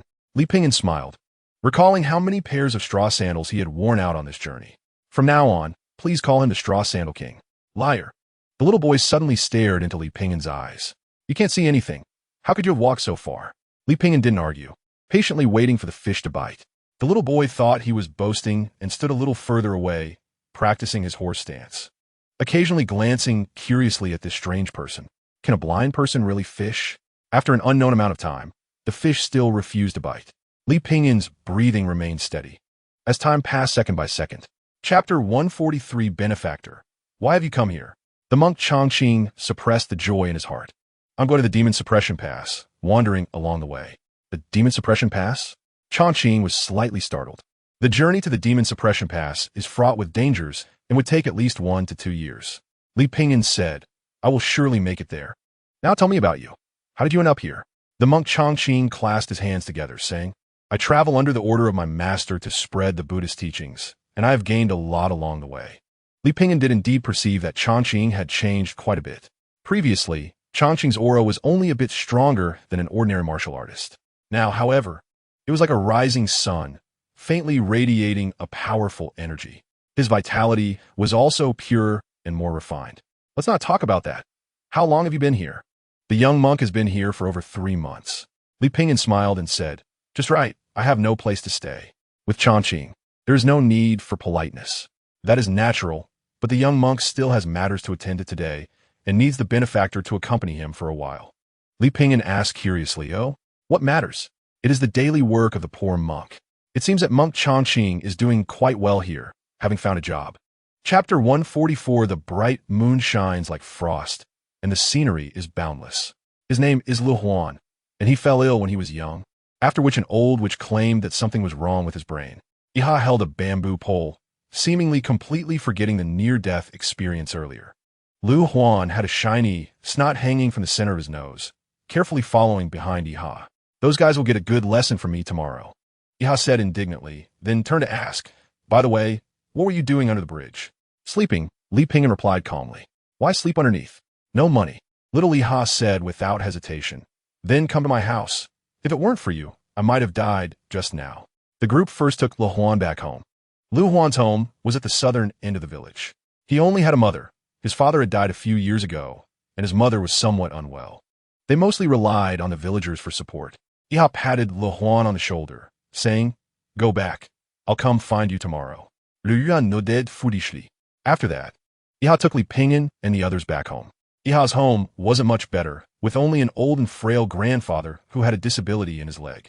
Chapter 145 Leaving the waterfall, Baiyu strolled down the mountain with a folded fan, unhurriedly. 2 subordinates followed behind. Baiyu suddenly smiled and softly said, overestimating oneself. Just then, 2 men rushed down from the treetops on both sides. Armed with mountain-cutting knives, they surrounded Baiyu from left and right. Without a word, they swung their knives to strike. With a slash, a scream echoed. One of the big men had his arm chopped off. Moments latte. The 2 men fell into a pool of blood. Baiyu lightly waved his folding fan, and his white robe was stained with a lot of blood. Which village's trash is this? Baiyu said disdainfully. So dirty. Saying this, he stomped on one of their heads, causing it to burst, and cursed as he walked down the mountain. His 2 subordinates, who were also ruthless, dared not look at the scene and quickly followed the second-in-command away. More than a dozen people were killed in the Upper Kiln village, and the Black Riders gang announced that if they couldn't gather the required number within 3 days, they would slaughter the village. In the village's ancestral hall, the respected elders sat with worried expressions. They were all aware of the lessons from the past. Chapter 146 The strong wind blew all day, and a huge crack opened in the clouds to the west. The last ray of sunlight that day was brighter than ever. Soon, darkness enveloped the village, and everything fell into a dead silence. Only the lonely wind whistled through the empty streets and alleys. Soon, shadows appeared under the light of the torches. Hurry, hurry, be a little quieter. If you're taking things, just leave them. The entire village cautiously gathered outside the ancestral hall. Whispers filled the air. Some cursed the damn Black Riders gang, while others scolded the crying children. Everyone's heart raced inexplicably at that moment. Moments later, a black dog ran out from the crowd, its eyes spinning wildly. It began to bark furiously. Quick, quick! The closest person picked up a stick and knocked the black dog unconscious on the ground. A group of people, led by the old village chief, quickly left the village. They traveled safely until the next morning. The group rested by a mountain spring, drinking some water. Lu Huan widened his eyes, searching the crowd. Chapter 147. Two figures suddenly appeared on either side of Iha. Li Pingyan, wearing a bamboo hat, patted him on the shoulder and asked, "Do you remember our agreement?" Iha paused for a moment, then recalled their conversation that night, nodding like a chick pecking at rice. Li Pingyan smiled and said, "Now I'm here to fulfill our agreement." Ba, the Longqing monk, joined his palms together, observing the expressions of the Black Riders gang members in front of him. Sure enough, the main event was here. Benefactor, put down your butcher's knife and become a Buddha immediately. The leader assessed the two who suddenly appeared. One monk wore a white robe and had a string of prayer beads around his neck, his demeanor kind yet authoritative. The other wore a bamboo hat and held a bamboo pole. "Who are you?" The Longqing monk replied, "Benefactor, you have committed too many killings now. Only by putting down your butcher's knife can you find the path to redemption." Li Pingyan retracted his smile and said, "Come on, I'll take you to the path of redemption." Seeing that the other side showed no intention of retreating, the leader coldly commanded, "Kill them. Close your eyes." Li Pingyan's voice rang in the ears of the two children. Then his figure suddenly soared, rising into the air, and he drew his sword in a flash. With one stroke, he created a curtain of blades. Chapter 148. The 10,000 Great Mountains stretched endlessly. These mountains were interconnected, and as far as the eye could see, it was all lush greenery. The deeper one ventured into the mountains, the fewer signs of human presence there were. Fortunately, food was not lacking, as wild beasts occasionally popped up. However, they were no match for Li Pingyan and the Longqing monk. Indeed, there were many terrifying beings deep in the mountains. But their numbers were few, and in this vast wilderness, the chance of encountering them was extremely slim, unless one was the kind of unlucky person who could be struck by lightning 8 times in a day. Li Pingyan sat on a rock, his mind wandering as he gazed down at the earth. The sun and moon cycled, the seasons changed, animals ran and birds flew, and the grass and trees withered. The breath within him flowed, and every blade of grass, every insignificant rock seemed to carry an indescribable emotion. In the midst of it all, it felt like something was calling out to him, resonating with his body. Turtle breathing technique. 9394. A light and airy energy flowed through Li Pingyan's meridians, running a circle, then flowing from the top of his head to the back, merging into the snowy mountains of his back. Then it surged into the Naiwan Palace, expanding its territory within. It felt incredibly comfortable, as if he were merging with heaven and earth. Chapter 149. At the mountain's peak, there was an inn. The inn was named There Is an Inn. Built against the mountain, it was surrounded by a forest. With no competitors, it thrived in its unique location. Naturally, in this remote wilderness, one might find it odd. Li Pingyan and the Longqing monk did not expect to see an inn in such a place. To their surprise, the inn was quite full. "Oh, esteemed guest, please come inside." The enthusiastic waiter welcomed the two into the inn. The two young Taoists drank wine and chatted casually. In a corner sat a burly man with thick eyebrows and a purple face. A few others were gathered around a wooden table in front of them, which held a pot of wine and several small dishes. The group had flushed faces and looked quite drunk, clearly having consumed a lot of alcohol. "Oh, where are you from, esteemed guest?" The sexy and flamboyant landlady leaned against the counter. She was a beauty, an absolute beauty. Her stunning appearance carried a hint of wildness, exuding an air of fearlessness. Her eyes, naturally imbued with affection, were soft yet slightly mischievous. The Longqing monk said, "Ba, I am a person from the Great Sui, passing through this place, and I hope the landlady will take good care of us." Chapter 150. There are countless cultivators in the world, stepping onto the path of longevity. One must comprehend the principles. Heavenly materials and earthly treasures, grievances and relationships are inevitably intertwined with slaughter and conflict. From martial artists and military cultivators, life and death battles are the most beneficial form of training. However, very few cultivators are willing to provoke sword cultivators, because these folks are often all or nothing, pursuing a pure heart and understanding of the sword, even in trivial matters. As the saying goes, sword cultivators act according to their sword, needing neither to consider others' expressions nor to please anyone. Zhang Song was a pure sword cultivator. The young noble in fine clothes coldly said, "Get lost." Zhang Song slammed the table and stood up abruptly. He said firmly, "If you want to leave, then leave." After saying that, he held his noodles and walked outside, squatting in a corner to eat. Li Pingyan poured a glass of wine and took a sip. He picked up a piece of meat and ate it slowly, thinking to himself, from the heart. The well-dressed young man, known as Jin Yi Gongzi, snorted disdainfully. The others in the shop also consciously walked out. Jin Yi Gongzi's name was Li Zio, and his father was an 8th-grade chi practitioner who controlled a real jade building.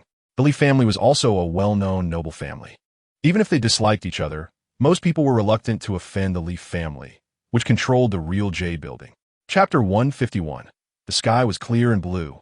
With no clouds, the distant mountains were dark green, and a gentle breeze brought warmth. The 2 men and a cow walked down the mountain road. "I haven't done anything strange, have I?" the monk Changqing asked uneasily. Li Pingyan thought of the damaged stool and pursed his lips. "No, I haven't done anything strange." Changqing carefully adjusted his pants and suddenly felt a sharp pain below. The innkeeper's wife was lying on the 2nd floor of the inn, her heavy chest resting on the table. She smiled as she watched the 2 leave. "This is getting more interesting." The Songhai Sea connects Yunzhou and Zhongzhou, a vast sea area. The rivers along the coast crisscross, with more than 100 large and small rivers. It was first recorded in the Yunzhou Strange Objects Chronicle. In Shiyu County, "Guest, your rolling fish noodles are here, and master, your vegetarian noodles are ready." Rolling fish noodles are actually loach noodles, when paired with eggs. The eggs can make the loach's meat even more tender. The loach must be marinated raw and not cut into pieces to maintain its original flavor. Fresh but not fishy. Soft but not mushy. Li Pingyan tasted it. It was indeed quite good. Chapter 152. Dasan Mansion. The Zhou family of Dasan Mansion is well known as the richest family. They own 23 banks, 13 gold shops, 32 grain shops, and 120 cotton shops. The old master Zhou had a son later in life, who was doted on from a young age. This young master had no interest in food, drink, or pleasure, but instead liked strange and unusual things. A year ago, he obtained a so-called treasure map and prepared to set off to the sea to search for treasure. For this, he spent a high price to hire shipbuilders and took a year to build a large ship capable of crossing the Songhai Sea. This feat was well known throughout Dasan Mansion. In recent days, with the ship about to set sail, young master Zhou invited various like-minded heroes to join him in searching for the elusive treasure. The price was not low, attracting all sorts of people. "I ask you, do you understand the purpose of this adventure?" In the hall, a somewhat plump young man asked with a grin, his eyes twinkling with childlike playfulness. He was Zhou Yukai, the young master of the Zhou family. "To find treasure. Rude. You don't even know the meaning of adventure. Someone like you is not worthy to be my companion. Get out." Chapter 153. Zhou Yukai was a chatterbox, nearly as annoying as Jingyu. However, his only likable quality was his wealth. At this moment, Li Pingyan and the monk Changqing were lying in a luxurious pavilion in the Zhou family's back garden. The garden was adorned with rocks and was resplendent. It was grand and luxurious, resembling a royal palace.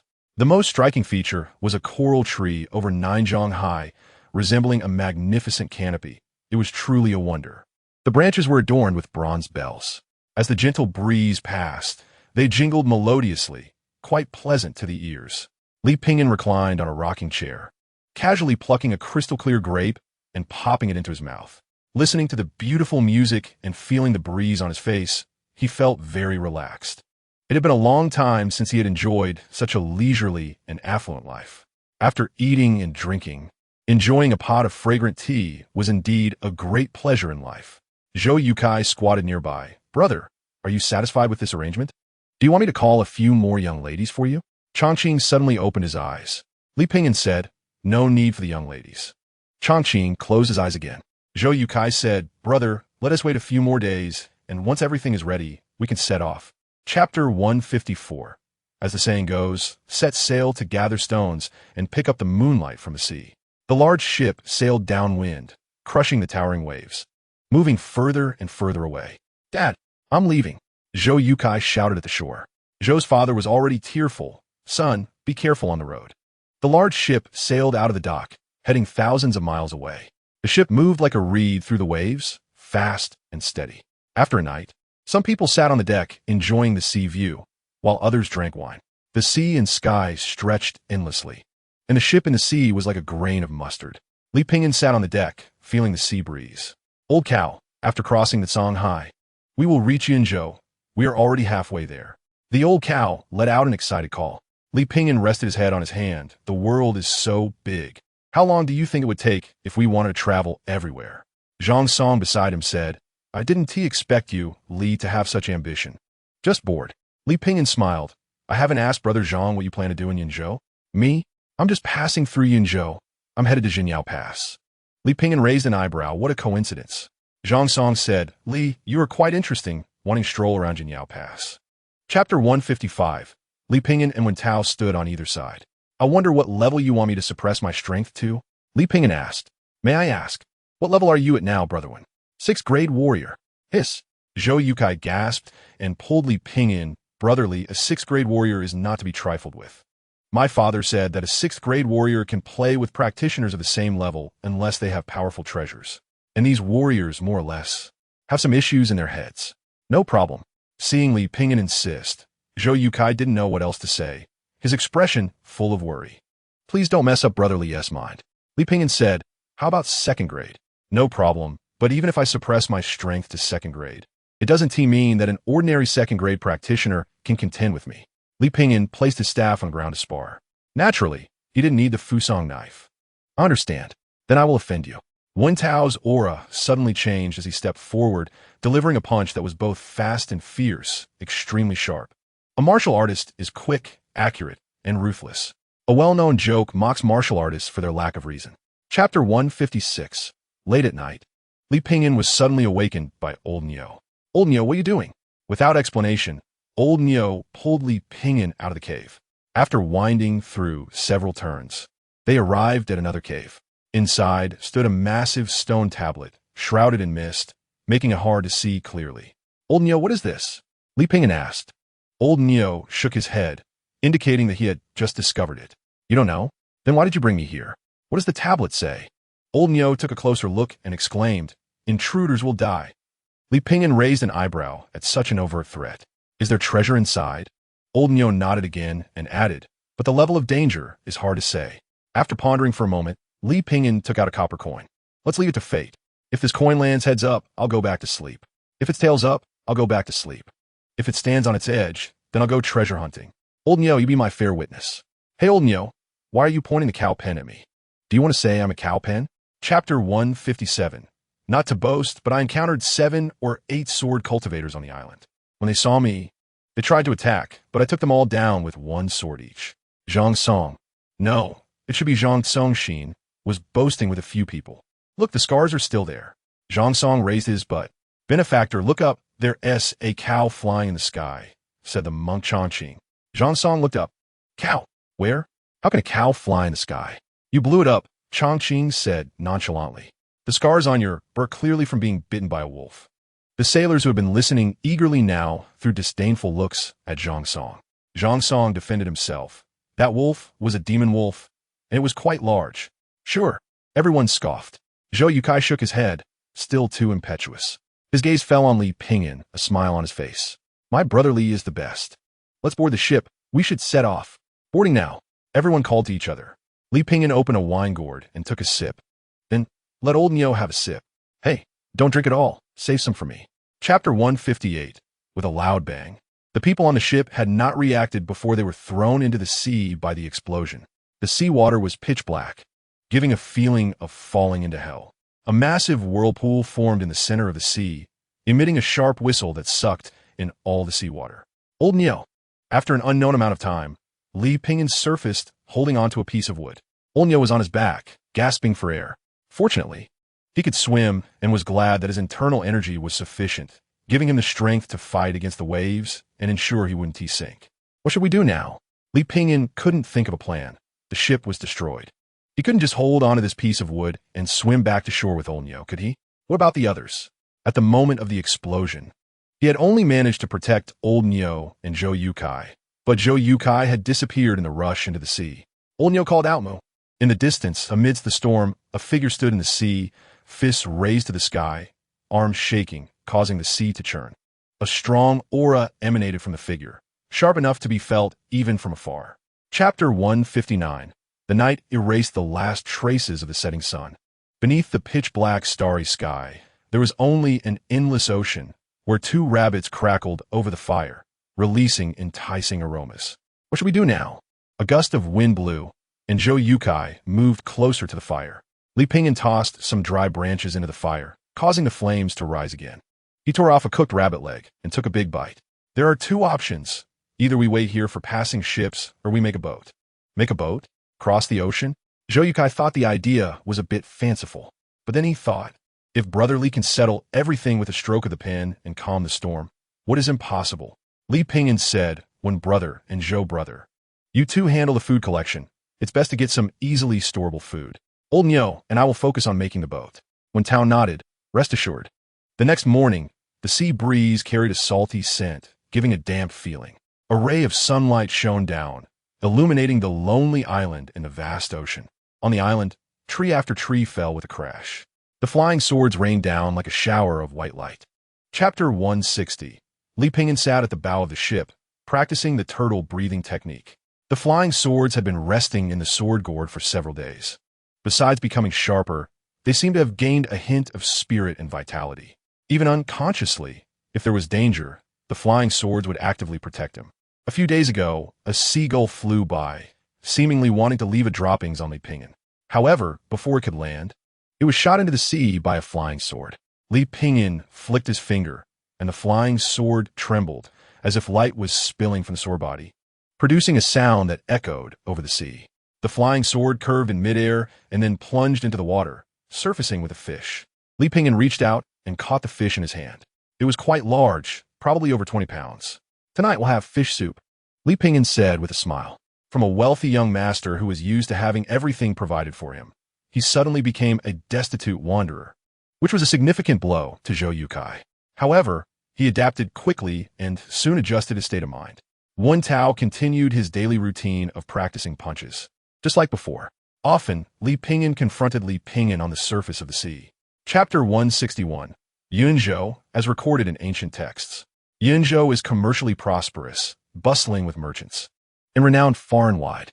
The variety of goods sold on the streets, such as candy, chess manuals, musical instruments, and street performances, is dazzling and countless, giving people a feeling of being overwhelmed.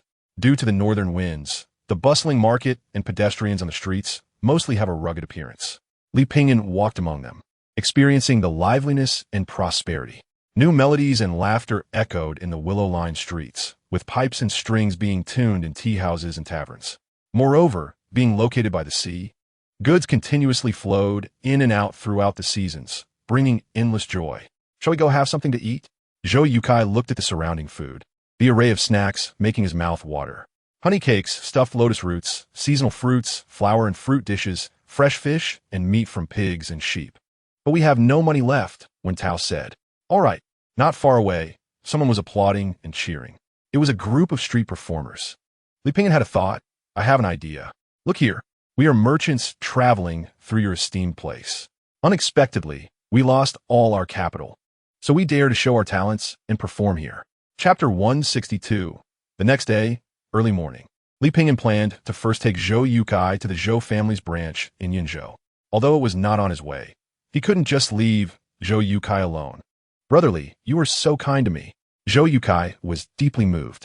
Brotherly, don't worry, I will definitely repay you when I get home. You already paid me. Li Pingyan replied lightly. Huh? When? That bag of spirit stones.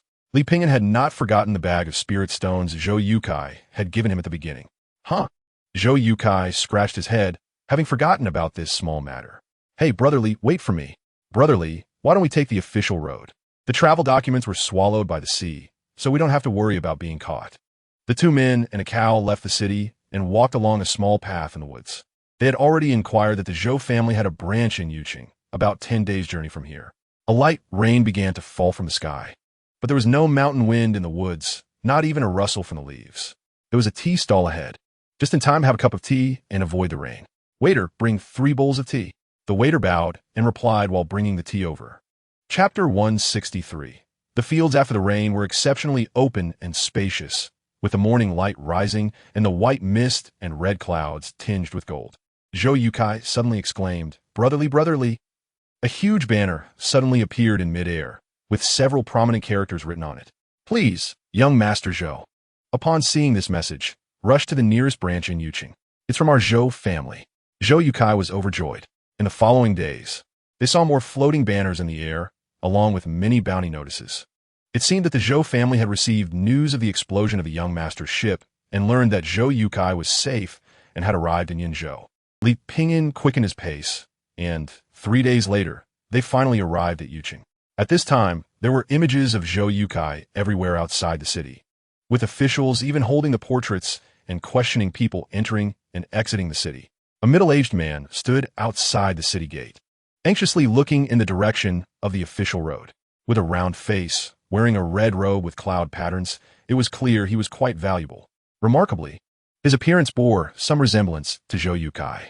"It's my second uncle." Zhou Yutsai's eyes lit up. Chapter 164. The second-in-command wielded a decorative axe and roared as he charged forward. Li Pingyan raised his hand. With a snap, the axe handle broke in response. The heavy axe fell with a thud, severing the toes of the second-in-command. Today I'm going all out with you." Li Pingyan shrugged. "This is what you brought upon yourself." Saying this, he turned and closed the door. The bandits outside saw the situation was unfavorable and tried to rush in. With a loud bang, the heavy door slammed shut. The immense impact sent the two closest bandits flying a distance of 10 feet, suffering greatly. Everyone's expression changed dramatically, not expecting anyone would dare to breach the mountain gate, especially alone. "What should we do now?" one of the small leaders said. "Hurry and break the door down." Soon, several bandits hurried over carrying a thick wooden beam. Bang bang! They smashed it several times, but the door did not budge. Instead, it opened from the inside first.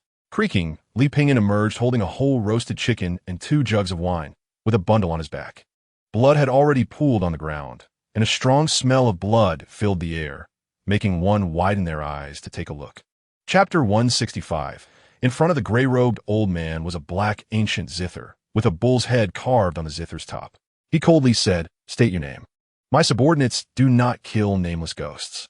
Li Pingyan sat on a stone, puzzled. "I have no grievances with you in the past, nor any hatred recently. Why do you want to kill me?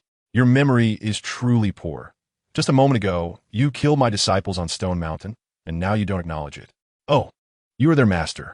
"Indeed I am." Li Pingyan realized. "So you are in cahoots with this county magistrate." "I am his third uncle." "No wonder." Li Pingyan said. "Extracting wealth from the people is not enough. You secretly raise bandits for your own gain. You people are quite skilled." The gray-robed old man snorted coldly. "Kid, today I will make you understand." The gray-robed old man's fingers were slender as he plucked the zither strings, producing a high-pitched, clattering sound mixed with the resonance of metal and stone. Li Pingyan suddenly felt a tightness in his chest, while a thunderous sound echoed in his eardrums. "A chi refinement master?" The gray-robed old man sneered. "Kid, now you know there are heavens beyond the heavens, and people beyond people." Buzz, buzz, buzz.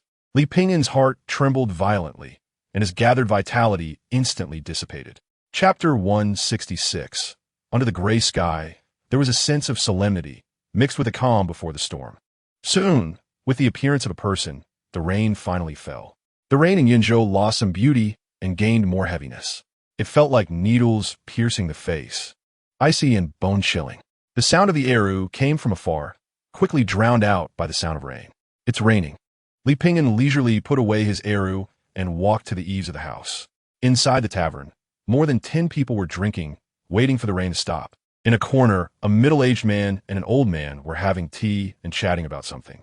The rain grew heavier, and there was a faint sound of swelling, as if the sky was slowly opening its mouth, letting out a sigh. The waiter said, "Guest, come inside and order a pot of wine to warm yourself up." Li Pingyan smiled. "I'm afraid you might poison me." The waiter laughed along, saying, "You jest, this is broad daylight. We are not a black shop. You really are persistent." This is already the 9th time in 2 months. In an instant, the more than 10 people who were drinking fell silent. The middle-aged man and the old man in the corner also stopped talking. The only sound around were the wind and rain. After a moment, the old man stood up. Chapter 167. Sanhuai Village. The village at night was quiet and spacious. Occasionally, the faint sound of footsteps mixed with the scent of soil and grass could be heard. Li Ping'an walked to a house at the village entrance and knocked on the door, asking if anyone was home.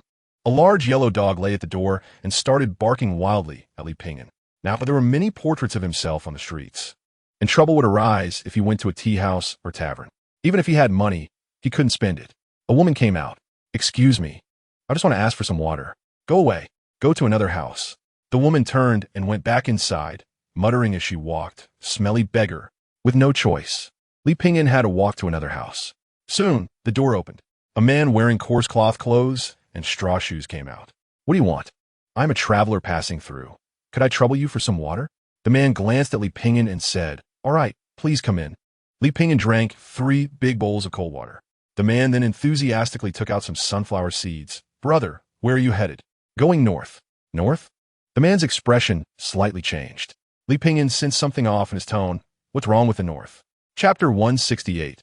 Li Ping'an and old Nio walked through the forest, each step accompanied by the fragrance of grass and trees, refreshing the mind.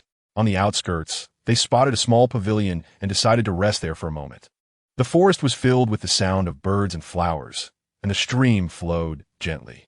If it weren't for prior knowledge, one wouldn't believe there were any demons in this place. After 7 or 8 days, deep within a dense jungle, Li Ping'an and old Nio stood by the riverbank, the tranquil stream rippling gently. The bright moon cast a silver light. After taking a sip of mountain spring water, they leaned against a tree to rest for a while.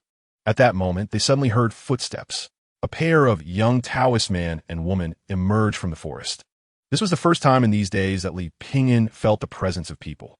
The two cautiously sized up Li Ping'an, confirming that he bore no murderous aura before they lowered their swords, though their vigilance did not diminish. "Greetings, Taoist." Li Ping'an took the initiative to greet them. The two also returned the greeting. The male Taoist said, "Brother, where are you going?" "North." "Brother, are you from out of town? Have you not heard the rumors of demons appearing in the mountains?" Li Ping'an nodded. "Indeed, I am from out of town, but I have heard quite a few rumors." Chapter 169. A notice was posted on a brick with a large character written on it. "Pardon." The woman trembled all over and immediately revealed her true form.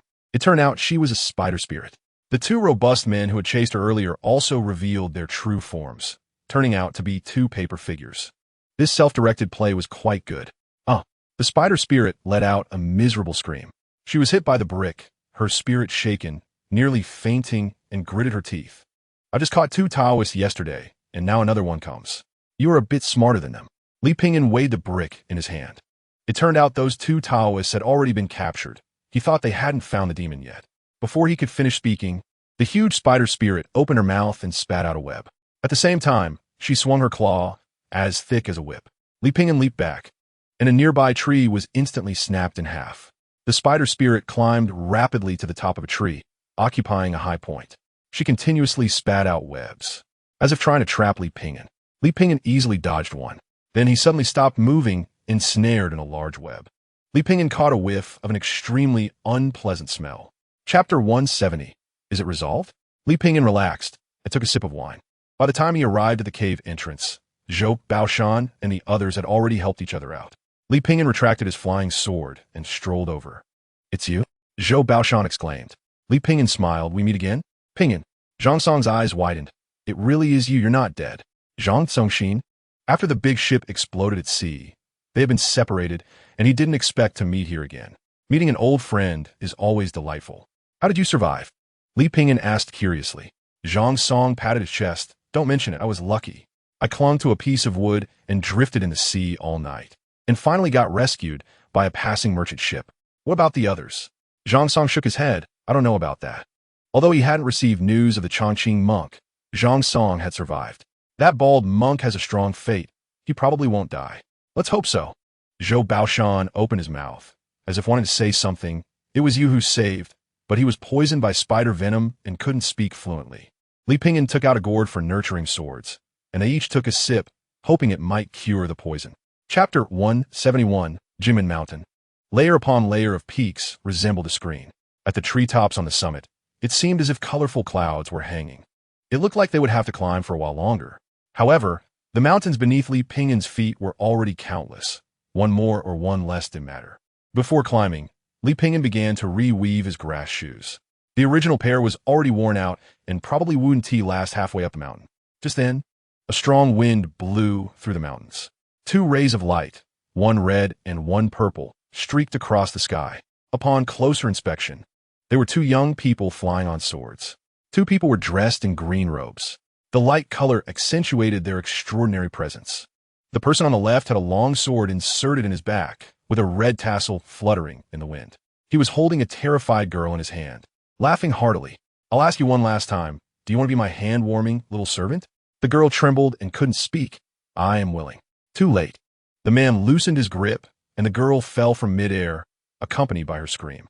Li Pingyan pushed off the ground with both arms and soared into the sky, catching the falling girl and landing lightly on the ground. Chapter 172. The path to the Demon Suppression Pass has long been blocked. If one wishes to enter, they can only wait for a flying boat. An old man was leaning against a bare tree trunk, completely motionless, resembling a statue. People came and went to the Demon Suppression Pass, waiting on the mountain for the flying boat to break through the clouds and carry them to the pass. By the time Li Pingyan and the others arrived, the queue had already formed a long line. Xiao Jun glanced at the line and said, "How long do we have to wait?" Zhang Song patted his chest. "Did you see that old man at the gate? I'm an old acquaintance of his. Let them let us cut in line." "Is that possible?" Zhang Song huffed. "What do you mean, is that possible? It's a must."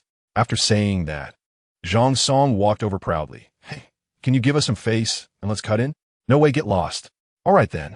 Zhang Song returned and said that the warming weather had caused sea levels to rise, directly leading to eutrophication, which resulted in a massive outbreak of algae, red tides, and large-scale pest infestations in mangroves. Additionally, in recent years, the eutrophication of rivers and seas had led to a large proliferation of plankton, which release toxins and deplete oxygen in the water, causing fish deaths. Chapter 173. Xiao Jun took a deep breath. Li Pingyan's words suddenly gave her an inexplicable sense of security. "I don't want to." Xiao Jun's voice was as faint as a mosquito. Li Pingyan said, "Speak louder. Didn't you just eat? How will you operate the warship in the future?" "Huh?" Xiao Jun blinked in confusion. Although she didn't understand the latter part of the sentence, she understood the first part. "I don't want to." Only then did Li Pingyan address the servant. "She doesn't want to." "Grandpa." The child anxiously tugged at the old man's sleeve. The servant maintained a smile. What does a child understand? "Sir, why not consider it again and make an offer?" Li Pingyan ignored him, stood up, and cupped his hands to the old man. "I have heard of you from my master. I have long heard your great name, and I pay my respects." The man known as the master of the three no-peaks of Baoshan finally opened his eyes and lazily glanced at Li Pingyan. He didn't care about the mention of the master. More people knew him than there were loaches in the river. He straightforwardly said, 10 high-grade spirit stones for this girl." People around subtly cast their gazes at Li Pingyan. Li Pingyan smiled gently. "The girl has already said she doesn't want to, so please don't make it difficult for us." Chapter 174. The Demon Suppression Pass, though not the most densely defended area, is one of the most prosperous places in the entire pass. There are over 100 flying sword towers here, each guarded by a silver-armored sentinel standing 3 zhang tall. At the top, there are pavilions. Each level is connected by a flying bridge. This is the so-called Demon Suppression Pass, renowned as the world's strongest fortress, commanding awe and vigilance from anyone who comes here. "Guest, your dishes are ready." With a clear voice, a faint aroma of food wafted through the air, and Li Pingyan inhaled. It was very ordinary food, yet for some reason, it had an irresistibly appetizing fragrance. Zhang Song explained, "Most of the ingredients here are mixed with medicinal herbs or other supplements because there are many cultivators." Li Pingyan took a bite, and a unique flavor spread in his mouth, then throughout his body, giving him an indescribable sense of comfort. "It's indeed good," Li Pingyan evaluated. Xiu Yun nodded vigorously. Zhang Song also nodded, "Just a bit pricey." Li Pingyan curiously asked, "How expensive can it be?" Chapter 175. The inn was bustling with arrivals and departures. Li Pingyan, holding a piece of rag, welcomed 3 guests into the shop with a beaming smile. After wiping the table, he sat down at the counter after they ordered their dishes. The innkeeper was quite nice. Even if Li Pingyan and his companions owed money, they received the same treatment as ordinary staff. "Make money? Why do you need to find a place to make money?" The innkeeper fiddled with his abacus. Li Pingyan said, "Naturally to pay you back, and besides, a poor family travels a rich road. one must keep some money on hand. As the saying goes, a rich man is a man. A poor man is a hard man. The innkeeper raised his head. You work for me, and even if you go to another place for short-term work, you won't be able to escape the time. Is there any other business? Li Pingyan asked in a deep voice. It would be best if I could earn some spirit stones. In the civilian world, spirit stones are not so easily earned. However, at the Demon Suppression Pass, where cultivators gather, it was quite different. Since they were here, Li Pingyan naturally wouldn't let this opportunity slip by. The innkeeper picked up on the implication in his words and smiled. I didn't expect you to have such ambition. I hope the innkeeper can point me in the right direction. Jinxian Street has a Wancher pavilion that specializes in handling miscellaneous matters. You can go and see if there's anything suitable for you. Chapter 176. The middle-aged man was named Gadali. He was a large-scale farmer and considered a wealthy family. However, recently, his old sow had been making terrible cries in the middle of the night for some unknown reason. Moreover, every few days one disappeared. He had hired someone to watch at night, but nothing happened. However, whenever there were no people around, the incidents would occur again. He couldn't possibly send someone to guard the pig pen every night.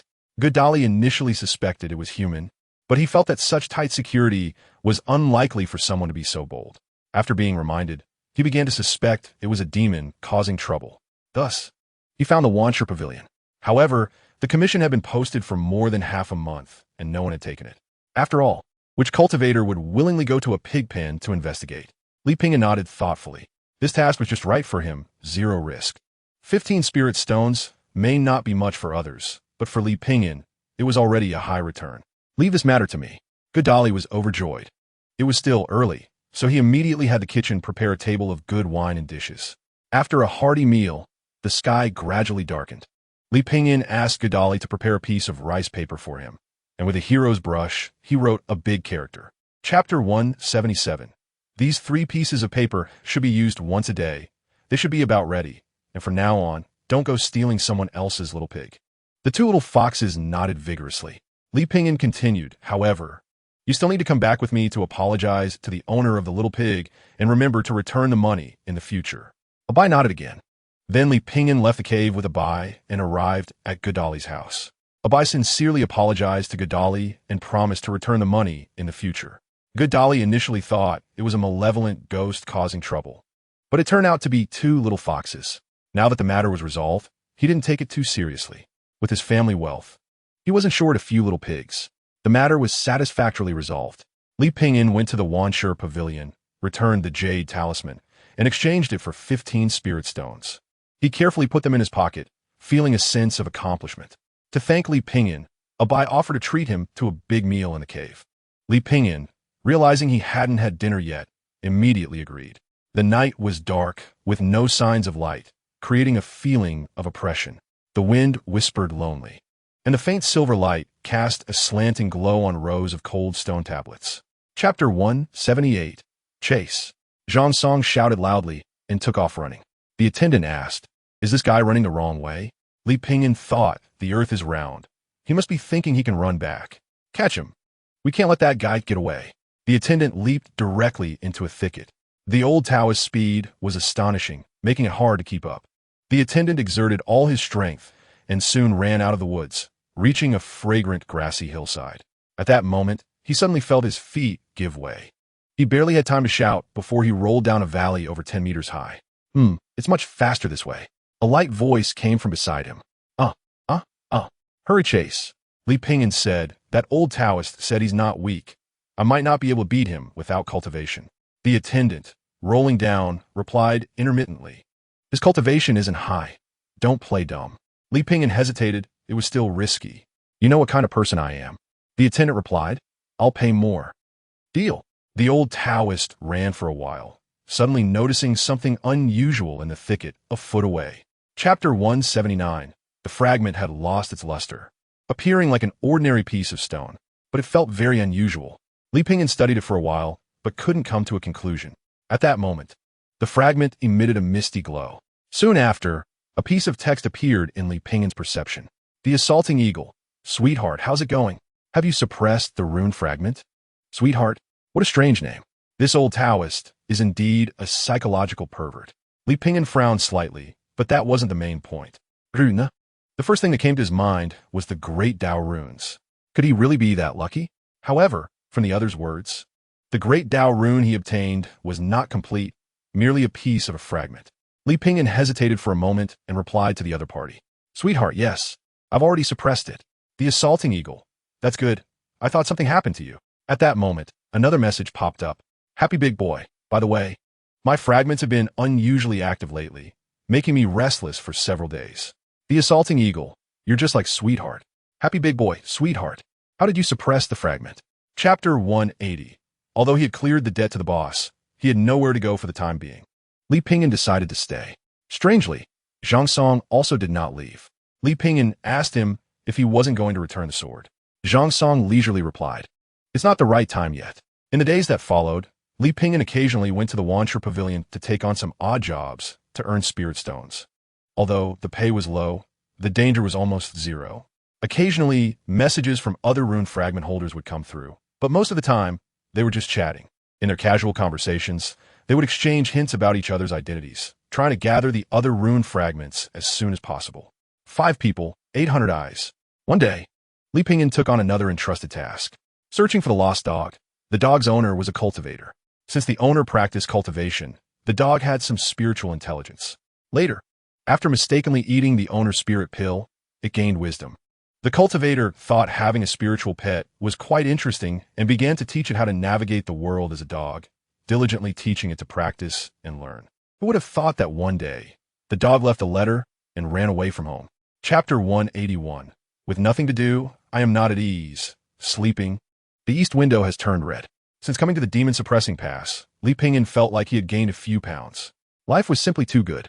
Every day he would do tasks, earn spirit stones, and hum a little tune. He would chat with Monk Chongqing and Zhang Song, boasting a little.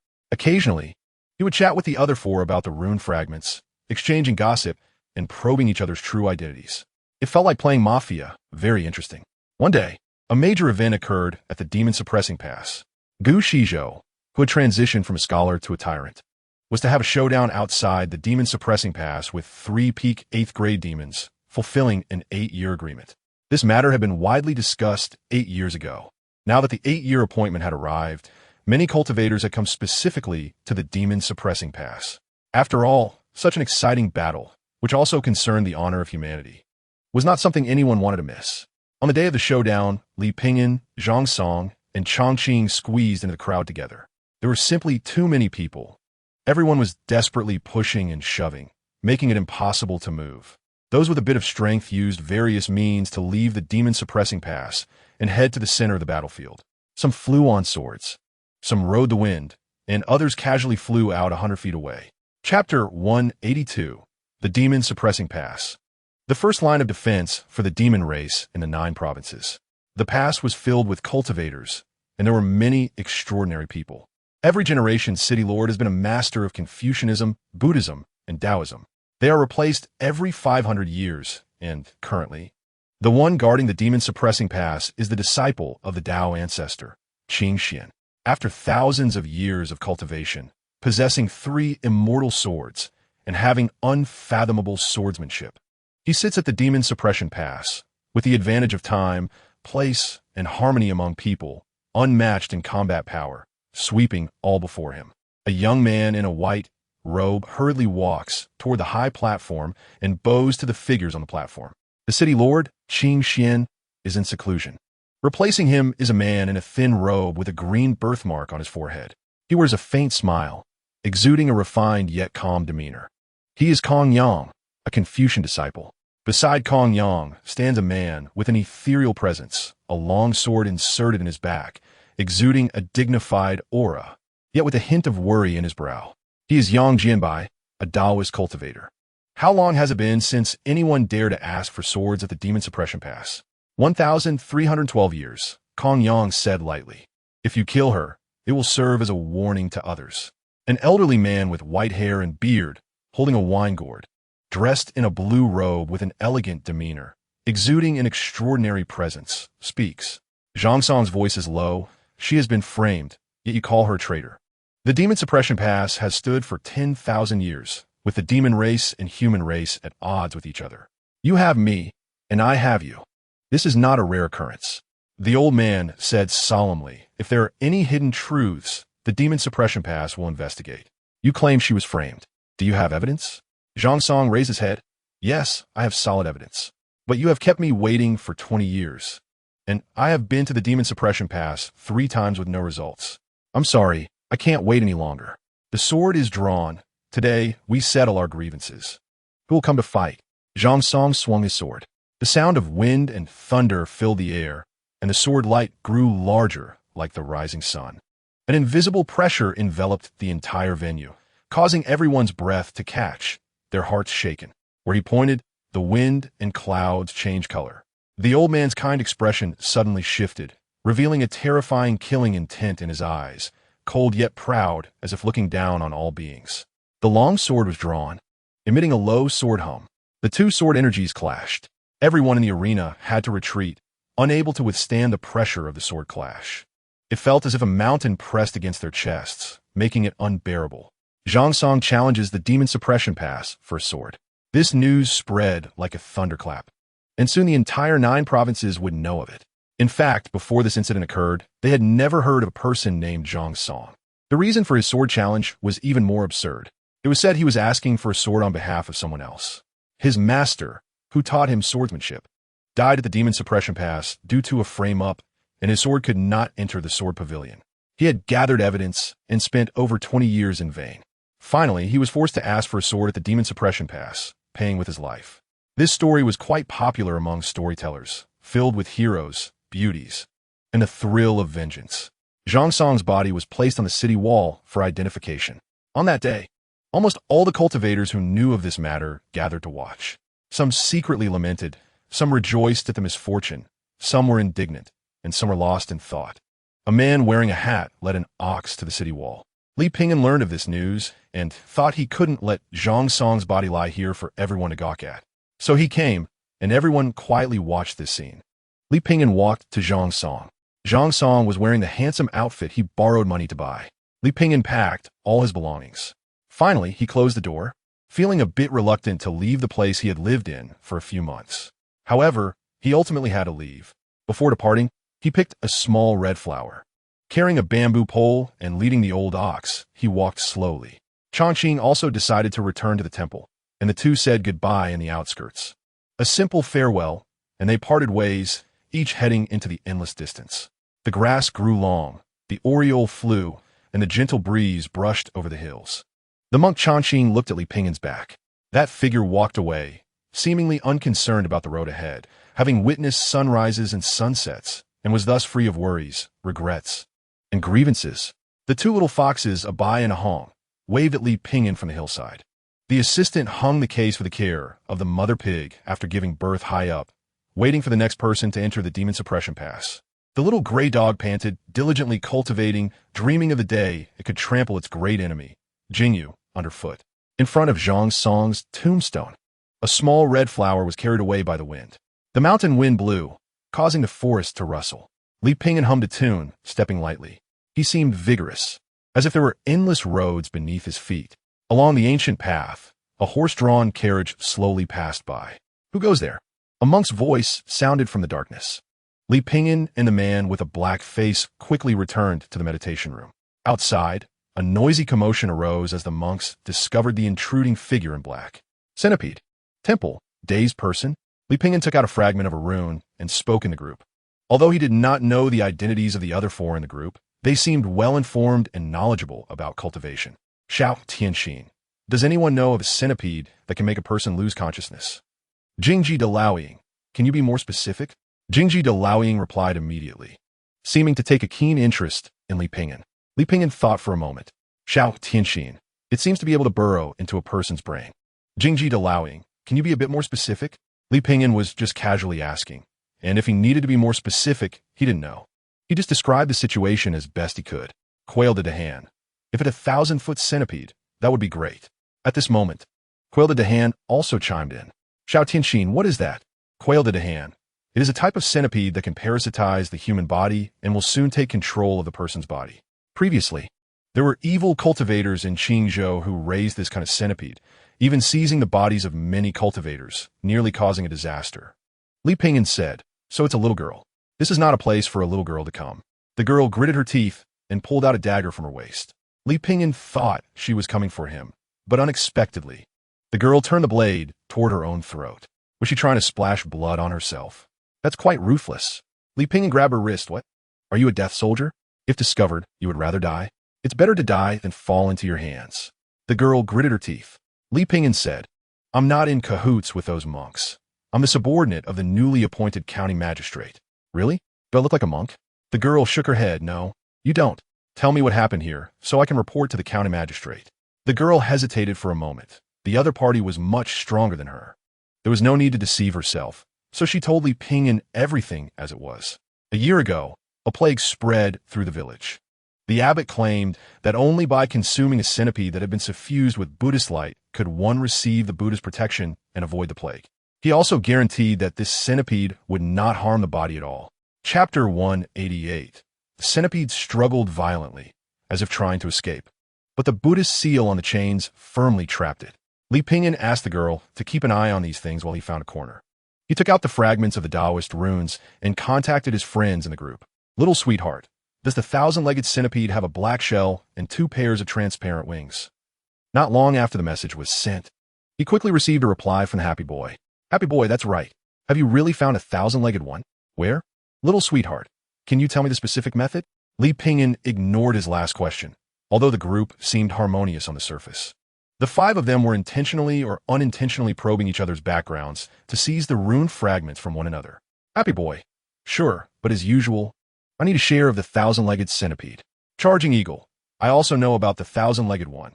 Little sweetheart, trade with me. Happy boy, I came first. Soaring fish. Little sweetheart, I know the most about the thousand-legged one. At this moment, the 4th person, who had been silent for a long time, also popped up with a message. Li Pingyan couldn't help but chuckle. Happy boy, shameless. I clearly came first. Chapter 189. A large number of soldiers surrounded the area, all clad in armor and wielding weapons. Capture them all. A dark-faced man shouted imperiously. Chong Jin seemed to feel it was time for him to shine. Walking up with his chest out, I am the county magistrate appointed by the Ministry of Civil Affairs. I advise you to give up resistance for a slim chance of survival. All evil will eventually be punished by justice, and I am the embodiment of justice. However, this speech only made the monks laugh. One of the monks said, You're truly digging your own grave. Suddenly, a few bell sounds echoed from the temple. Immediately, those armored soldiers seemed to lose their senses. Under the moonlight, their faces gradually turned pale.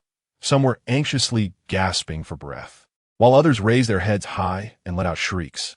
Down the mountain, villagers from several villages began to walk towards the temple. Li Pingyan's heart sank. This was probably the thousand-legged centipede completely possessed and then suppressed by Buddhist law, thus becoming a weapon they controlled. The situation seemed to have escalated. The surrounding air felt as if it had solidified, as if even the wind could not blow. Chapter 190. Li Pingyan found 3 large bags but couldn't carry away all the corpses of the thousand-legged centipedes.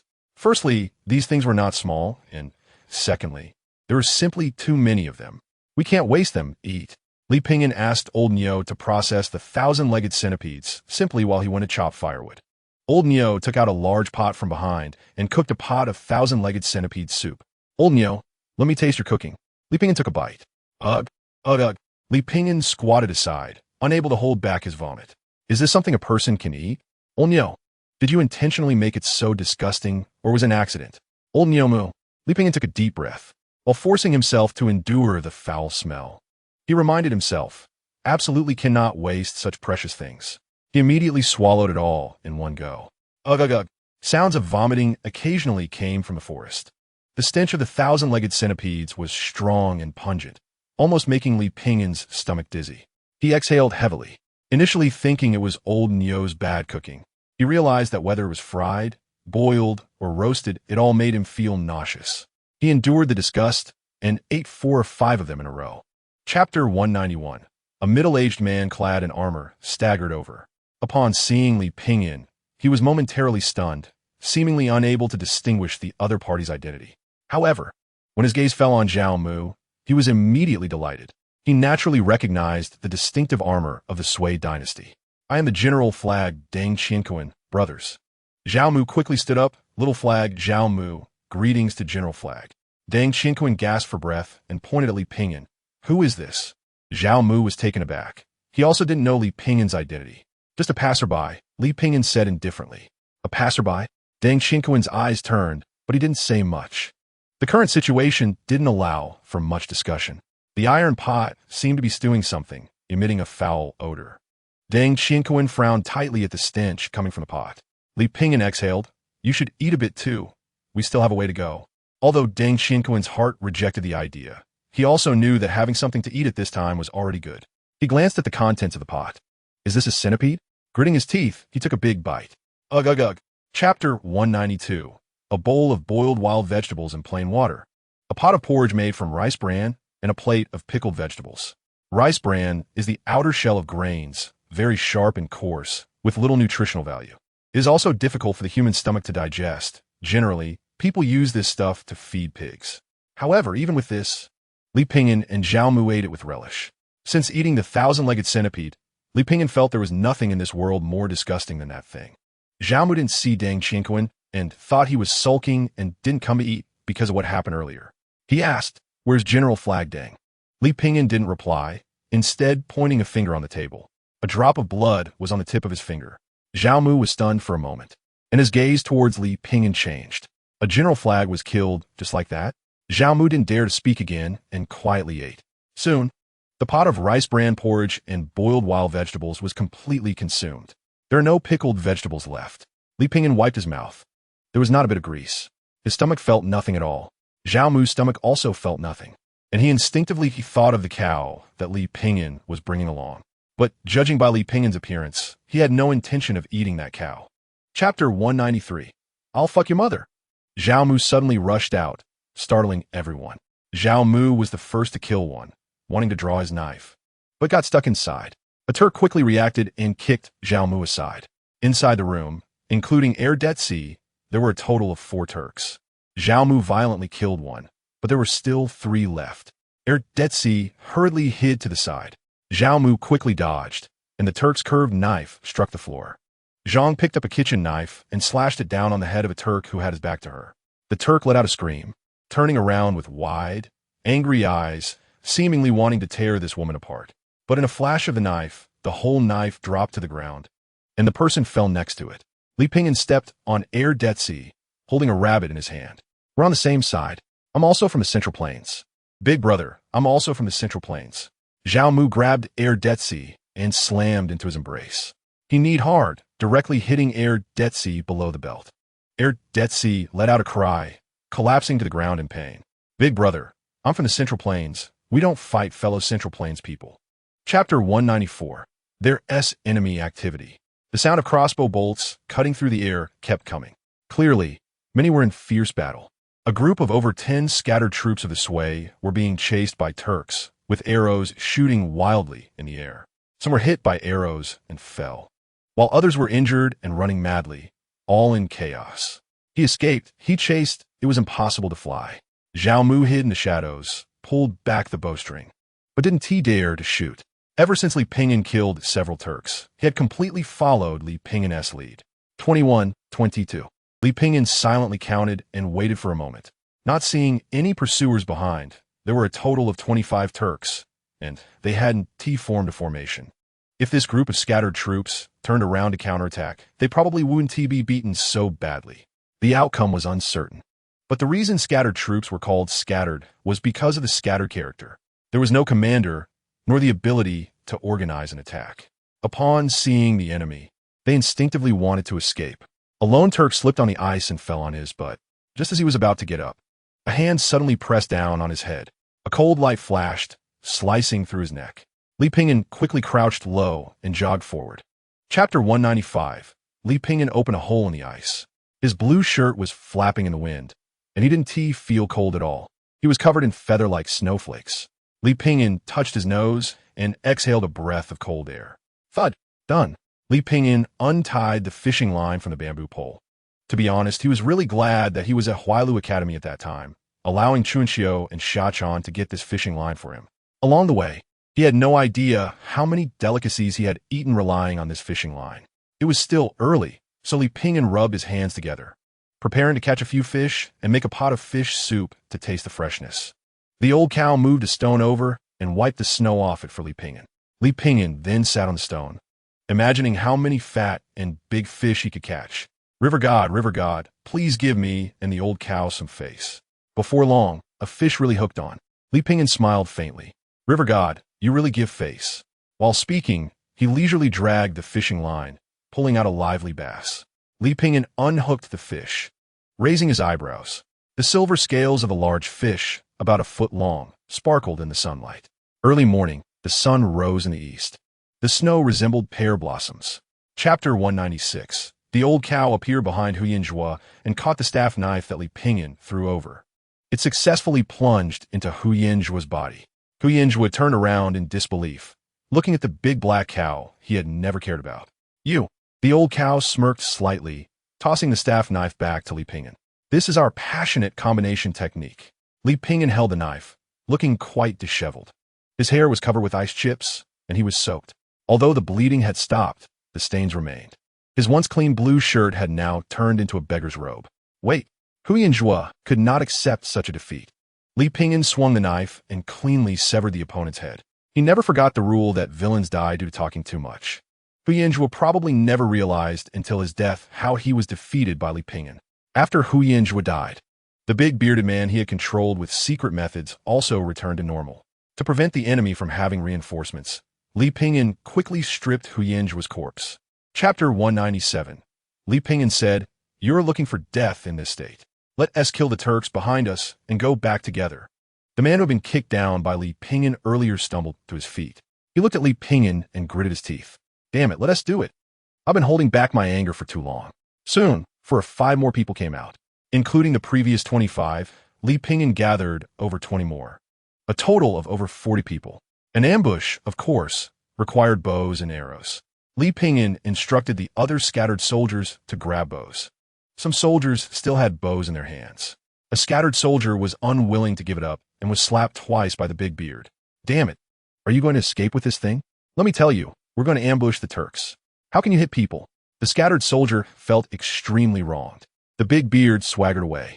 Soon, they gathered over 20 bows. Those with bows hid in the forest, ready to shoot all arrows in the first round. After the scattered soldiers passed, it took a while for the Turks to appear. They leisurely followed the fleeing Sui soldiers, completely unaware of the impending danger. In an instant, everyone became a target. Chapter 198. In the camp. More than 300 light cavalry of the Turks were stationed here. The firelight flickered, and a strong wind echoed through the military camp. The soldiers guarding the camp huddled up, cursing the damn weather. The wind grew stronger, and the snow fell heavier, making the soldiers' vision increasingly blurred. However, with this weather, the soldiers of the Sui dynasty probably wouldn't need to be surrounded. They would freeze to death in the snow first. The entire hilly area was blanketed in white, and a suffocating chill filled the air. What is that? A Turkic soldier exclaimed. A huge figure emerged from the darkness. A black cow? A cow. How could there be a cow here? It must have escaped from someone's home. Another Turkic soldier excitedly said, "Now we have something to eat." Roasted beef.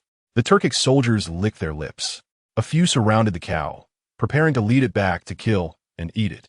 Under the moonlight, a figure descended from the sky.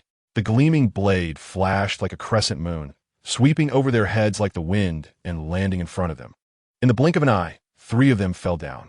Enemy attack. A loud shout shattered the silence of the night. Everyone was startled and turned to look. They saw nearly 1,000 wild-looking figures jumping out from the dark thickets. Chapter 199. The Turkic commander stationed here, Qian, roared something. He wielded a spear and struck hard at a Sui soldier's head. His upper body was unarmored, and the blade merely left a white mark on him. 2 Sui soldiers charged forward. Qian punched one soldier's spear. The immense force drove the spears and directly into the soldier's chest, and he fell without making a sound. A few soldiers were startled and dared not provoke the opponent. Qian raised a spear, and a loud shout rang out. "Kill them!" This roar was filled with a strong aura of vitality. Everyone's voices seemed to be suppressed by this shout, like thunder striking the ground. The morale of the Turkic soldiers soared. In the next moment, Li Pingyan, who had been lurking in the crowd, found an opportunity. With a gust of wind at his feet, he utilized the technique of shortening distances. The staff knife, transformed from the fusong tree, easily pierced through Qian's protective aura. It broke through at the heart, and blood gushed out like a fountain. Everyone was momentarily stunned, never expecting that the seemingly invincible warrior just a second ago could be easily dealt with in the next second. Chapter 200. In the main camp. Liu Yan stared intently at the battlefield's sand table, pondering the upcoming war. However, her mind was in disarray. Liu Yong hurried in and cupped his hands. Liu Yan instinctively looked up. Liu Yong swallowed hard before saying, "Your Highness, we couldn't find Mr. Li. He has probably already left. Should we pursue?" The air seemed to pause for a moment, and then Liu Yong received a response. "Forget it. You can leave. Call a few generals. I have important matters to discuss." "Yes." Liu Yong exited. The old cow pulled the rope and glanced into the well. Li Pingyan's voice came from below. "Old cow, pull." The earthen well, round and equipped with a pulley. The old cow shook the pulley. This thing was very labor-intensive. Hand cranking the pulley while the ice beneath his feet was smooth and shiny. If he wasn't careful, he might slip and fall into the well. Before long, the old cow pulled Li Pingyan up. Li Pingyan held a full ladle of cold water. He had already drunk his fill down below. This was for the old cow. The old cow took a sip, and the icy sensation filled his mouth. Refreshing. The old cow enjoyed the drink and let go of the pulley handle. Li Pingyan let out a cry and disappeared from the well's opening, falling back in again. Chapter 201. 3 months later. In the twilight, wisps of smoke rose from a small village, shrouded in a layer of thick fog. The village was surrounded by green mountains, with clear waters flowing nearby. Li Pingyan and the old cow walked along the path through the fields, climbing the mountain amidst the scents of grass and earth. In this peaceful place, close to the mountains and waters, the 4 seasons were bright.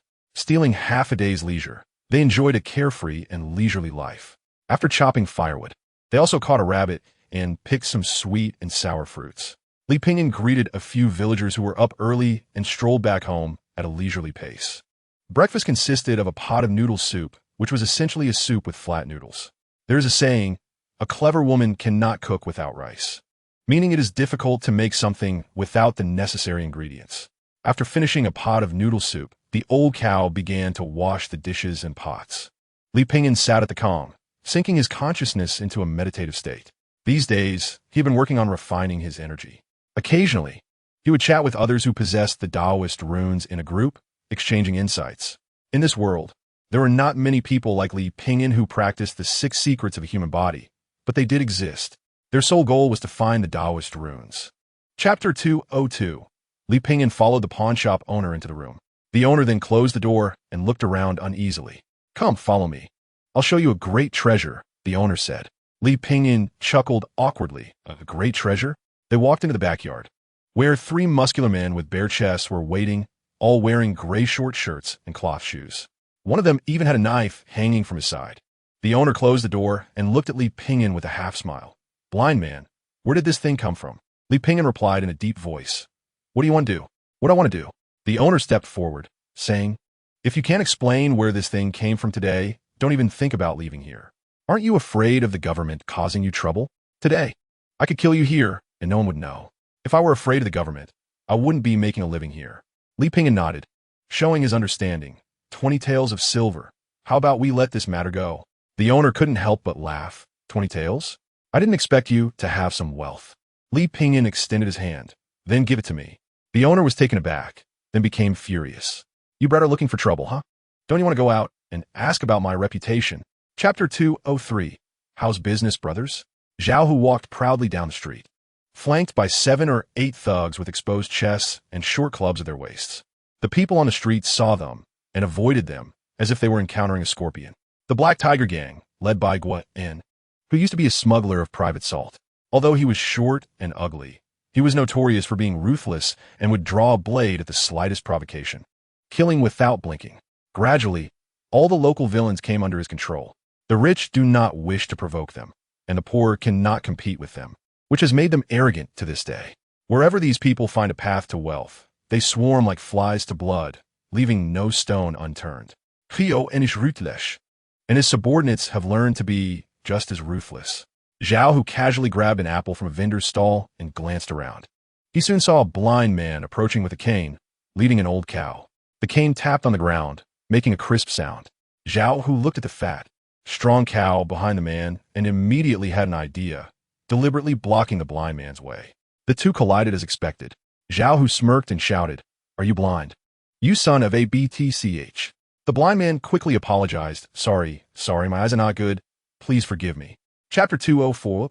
This is 50 Tales of Silver. Hio and Schwetting profusely. Li Pingyan was clutching his chest, groaning. Guan quickly corrected himself. 50 taels is definitely not enough. Let's add 20 more. Oh, my little heart. Even adding 20 more is definitely not enough. Guan felt his heart bleeding. Li Pingyan held his heart with one hand and pinched his own upper lip with the other. The old cow mimicked him, using its hooves to pinch its own belly. Guan was mut tweaked slightly. In the end, they settled the matter with 100 taels of silver. Immediately, Li Pingyan's heart stopped hurting, and he happily placed a box of silver on the old cow. The old cow wagged its tail joyfully like a little windmill. Off they went, one person and one cow, stepping lightly back home. Li Pingyan bought some furniture, a few hens, several ewes, and raised a litter of cute little rabbits with the money. Spiritual stones are rare in this place, but fortunately, he still had some left, enough for his cultivation during this time. 2 months passed in the blink of an eye. Li Pingyan somewhat underestimated his cultivation speed, and 2 bags of spiritual stones were soon almost used up. Chapter 205. It snowed heavily, with snowflakes as big as goose feathers. They fluttered and danced, obscuring the distant woods and blurring the overlapping mountains. A bearded man trudged through the wind and snow from afar. It was Wei Wu, the county's constable. "Brotherly, here's the small report you wanted." The small mountain village was almost isolated from the outside world, peaceful yet closed off. Only the county's official gazette came every month, occasionally bringing news from outside. There was also a small report that published some gossip. However, the news in the small report was often a mix of truth and falsehood. So Li Pingyan entrusted Constable Wei Wu to bring him the monthly gazette during his patrols. "Wei-gu, it's cold outside, right?" Li Pingyan greeted warmly. "Come in and warm up." Outside, snow was falling while the room was cozy with a fire and a pot of pork stew simmering. A large piece of firewood crackled as it burned, filling the room with the aroma of meat and pine. Wei Wu shook off the snow from his clothes. "What's that smell so fragrant?" "Cork, Vei. Take some home when it's done." Wei Wu politely replied, "My family doesn't tea like that stuff." Li Pingyan could tell, and the two chatted for a while. When the pork was ready, he packed a box for Wei Wu. Chapter 206. The sounds of pots and bowls clashing echoed continuously. Lu Dashuan was preparing lunch, a watery porridge. When he stirred it with chopsticks, it was as thin as water, not sticky at all, with some vegetable leaves floating on top. There were also leftover flatbreads from yesterday. Lu Dashuan blew on the fire, waiting for it to grow a bit hotter before standing up. A shadow flashed outside the window. An ordinary person would not have noticed this change. Lu Dashuan slightly raised his eyes, and after a moment, his eyelids drooped again. He sighed softly. What was meant to come had finally come. Lu Dashuan's son was named Lu Xiaoshuan. The family was poor, and Lu Xiaoshuan had worn the same piece of clothing for years, which could no longer cover his little belly. Other children shunned him, unwilling to play with him even when urinating or getting muddy. Lu Xiaoshuan sat on a stone, playing with mud by himself. At that moment, Li Pingyan walked over. "What's wrong? Why are you here alone?" Lu Xiaoshuan looked down, pouting. "They don't want to play with me." "They don't want to play with you?" "Uncle Li will play with you." Li Pingyan picked up a handful of mud, curiously asking, "Where did this mud come from?" "Mixed with urine." Li Pingyan fell silent for a moment and then set the mud down.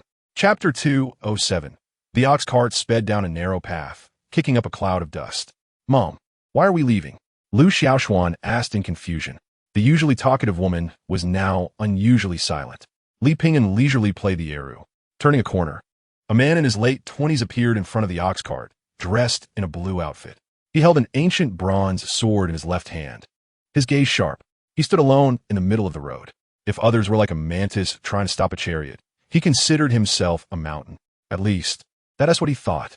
A small horse cart, no, an ox cart, was approaching. "Watch me slice it in half with one sword." In the next moment, the ox cart was past him. The old cow let out a moo. "What a load of crap." "Hold on tight," Li Pingyan reminded. He stood at the front of the cart, gripping the hilt of his saber as the surrounding bamboo swayed in the wind. Several figures emerged one after another. "Mom." Lu Xiaoshuan's little face turned pale. At that moment, he finally understood why his father wanted them to go to the provincial city. The enemies were here. Li Pingyan slowly drew his sword from its sheath. A cold, silvery light shot out, reflecting off the bamboo forest like a mirror. Chapter 208. Somewhere in the 9 provinces. The attacking eagle sighed helplessly. Sure enough, the group of useless people gathered in a short time was no match for the one who carries the knife and leads the cow. However, it was fortunate that I still had a backup plan.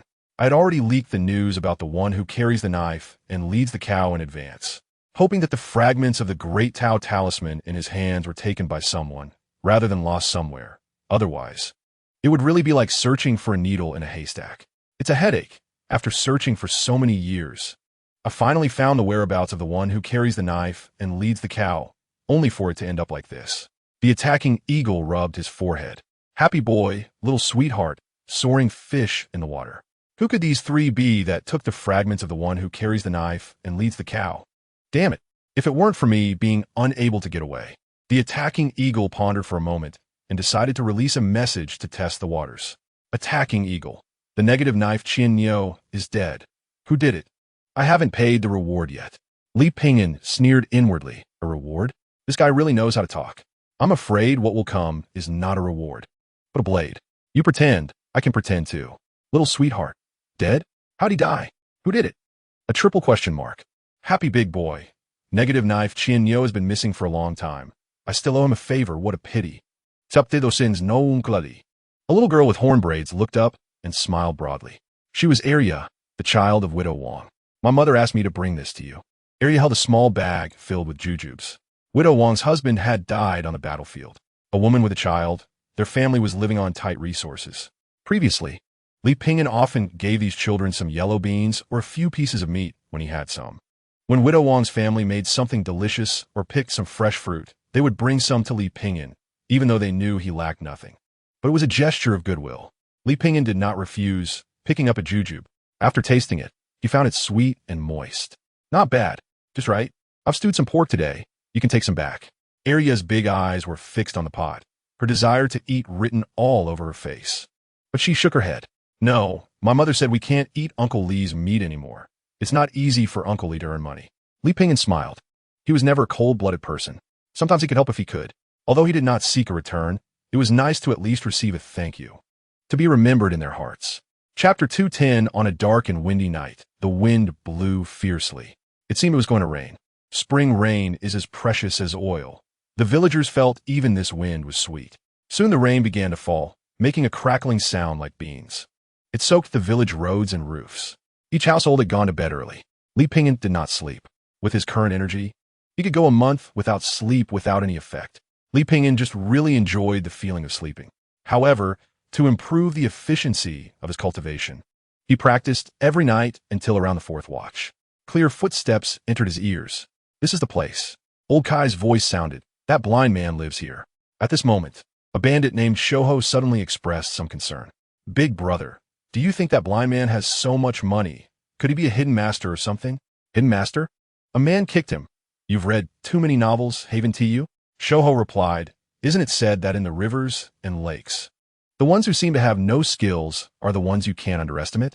Everyone laughed coldly. Who cares what skills he has? Everyone scoffed.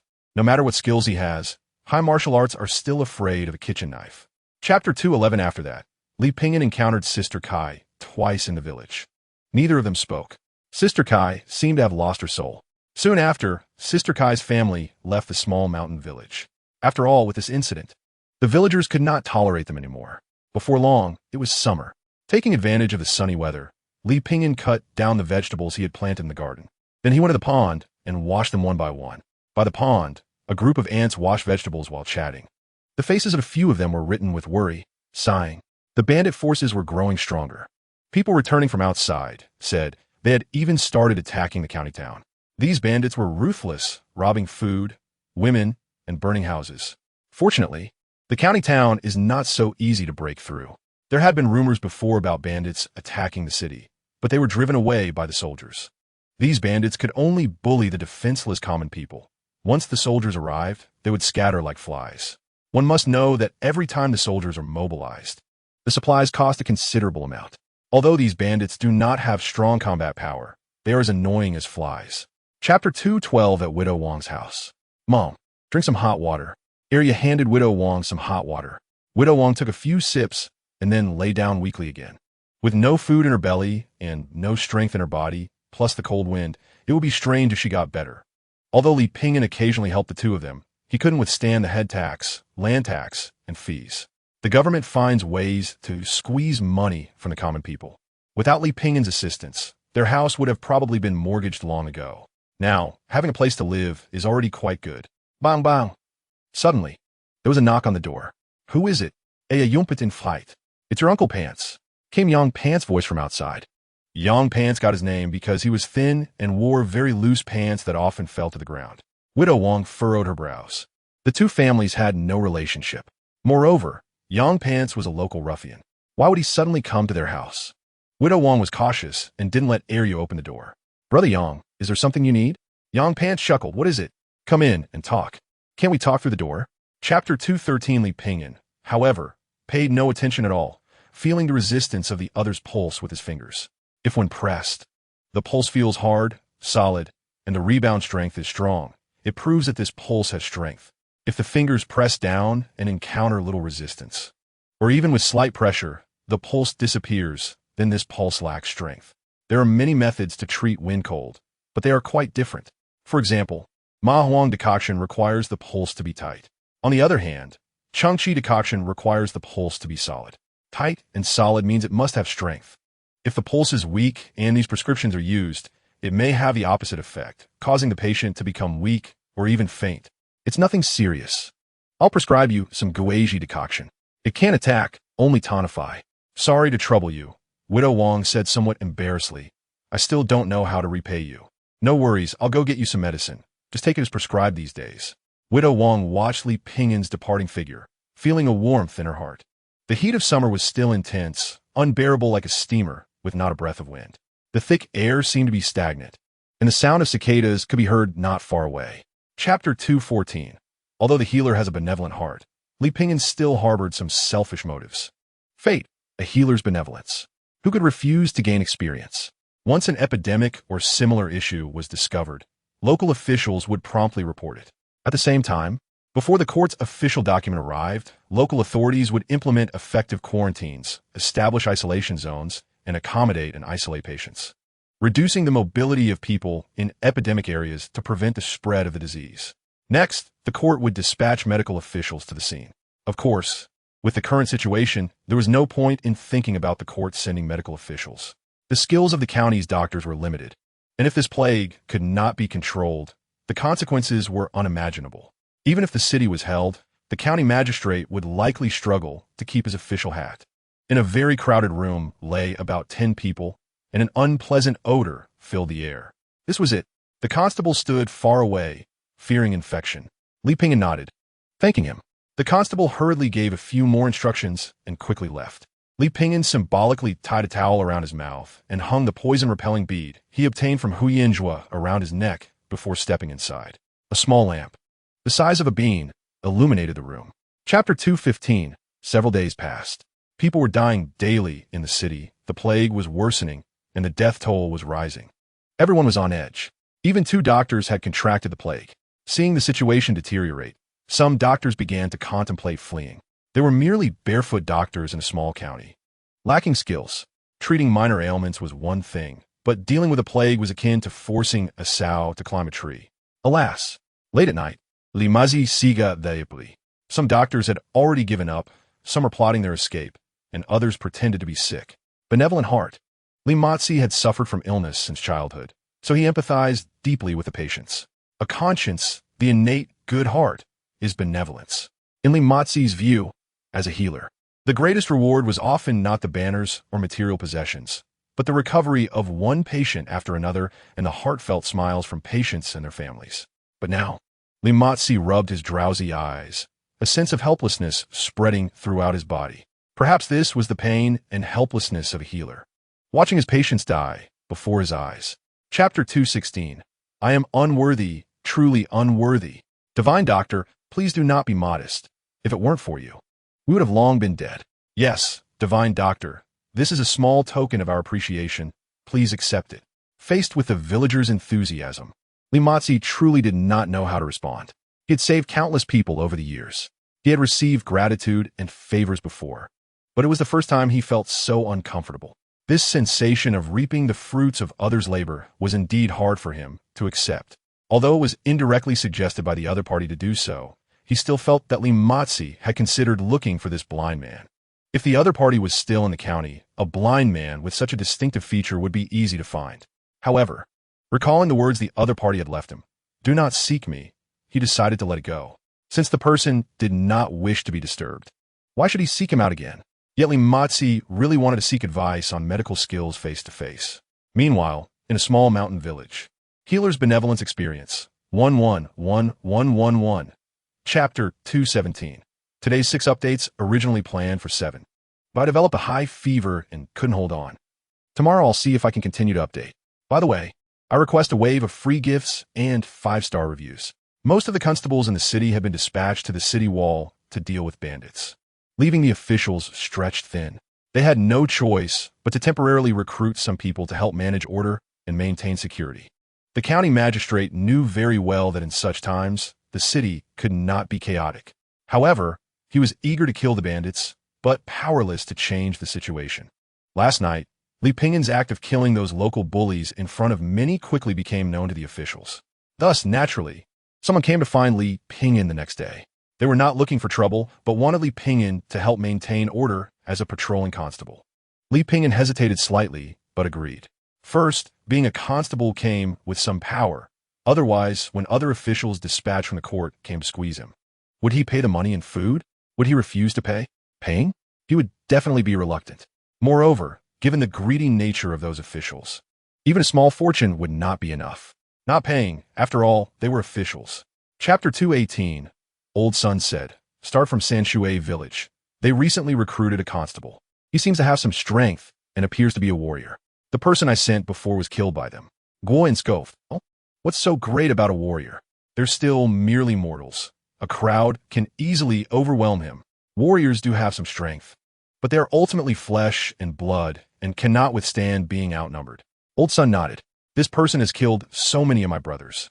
I will definitely not let him go, and killing him will also serve as a warning to others that cooperating with the officials leads only to death." The two hit off. Guo's face was beaming, as if he felt he had stumbled upon a great bargain. The county city was indeed in a precarious situation. As the saying goes, one should not put all eggs in one basket. Betting on both sides could ensure survival. Whether it was the bandits outside the city or the officials inside, that night, Guo and Old Sun led a group of brothers towards Sanshui village. "Hey, master, do you see those people?" A young constable on patrol suddenly spotted a group of people. The old constable suddenly covered his eyes, exclaiming, "Ah, come quickly. It seems my eyes have a problem. I can't see anything." Chapter 219. Old Sun died, and he left quite peacefully. Half a stick of incense ago, Guo suddenly turned against them. Old Sun was furious and prepared to kill Guo and Li Pingin together. Old Sun had long been wary of Guo, and the overall strength of the Qing Shui gang was slightly higher than that of Guo's Black Tiger gang. This time, the experts from the Clear Water gang are here.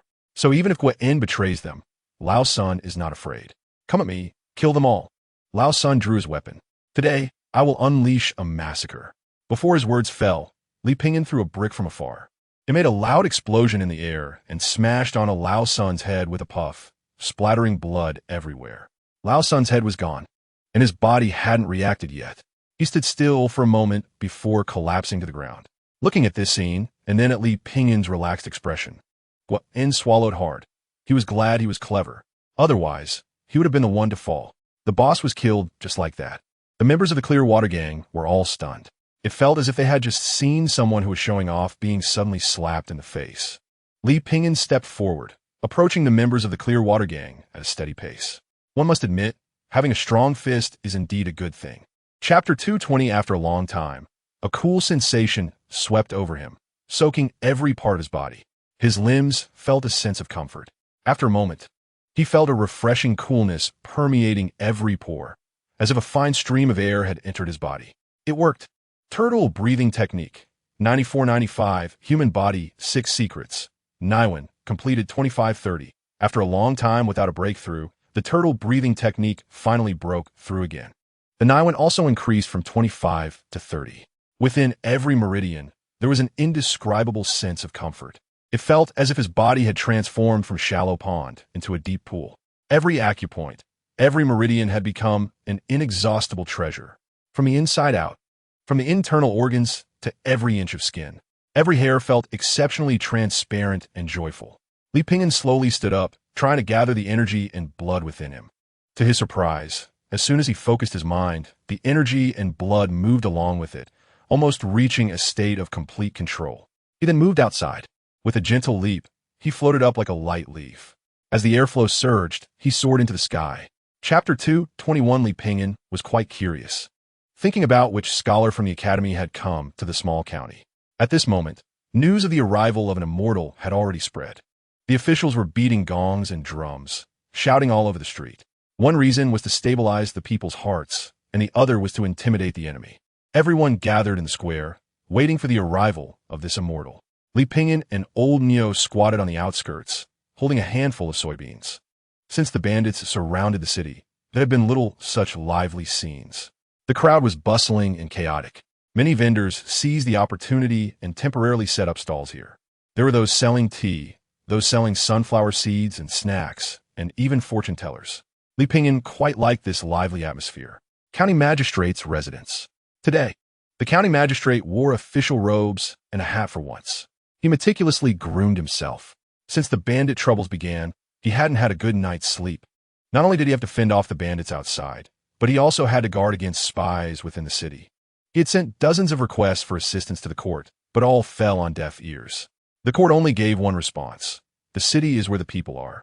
Chapter 2:22 Huailu Academy's Jingyu. Greetings to all. With the sound of 3 voices ringing out, 3 black dots rapidly enlarged in the glaring sky. One person was dressed in white, fluttering like a flag, exuding a hint of aggression. It was like a sharp sword unsheathed, dazzling to the extreme, making it hard to look directly at. Everyone widened their eyes, completely stunned. This is the immortal? Coming with the wind, returning with the wind. Puff!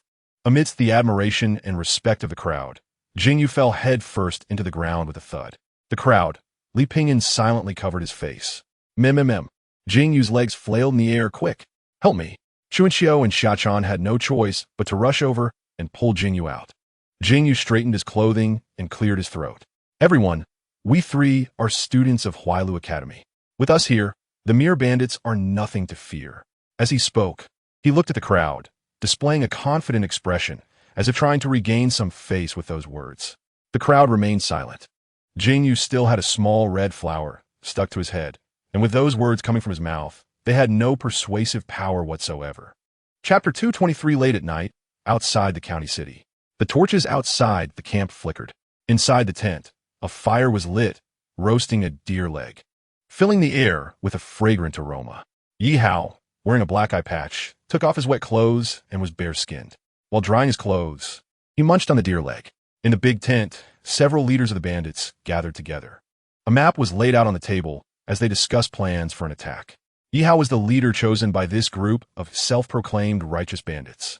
Of course, only a few knew this. He was merely a figurehead, as the real orders came from the envoy of the barbarian tribe behind him. Yi Hao gathered the opinions of several leaders and then stood up to find the barbarian envoy. At this moment, the barbarian envoy was in a separate tent, performing a strange ritual. The setup inside the tent was very simple, with only a lamp, a carpet, and a large laid on the ground. The barbarian envoy was an old man with graying hair.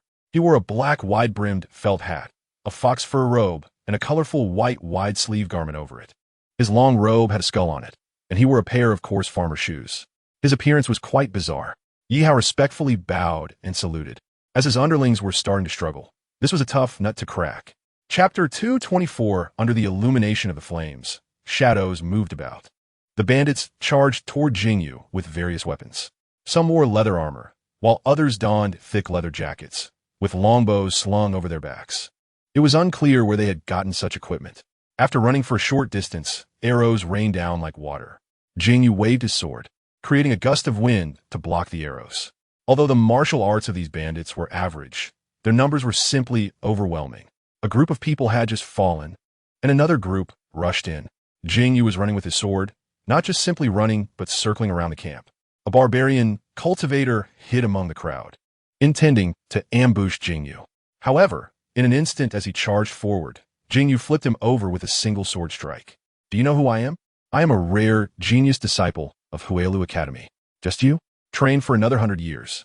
Jingyu's movements were very methodical, trying to avoid wasting energy on the small fry and instead focusing on the few barbarian cultivators.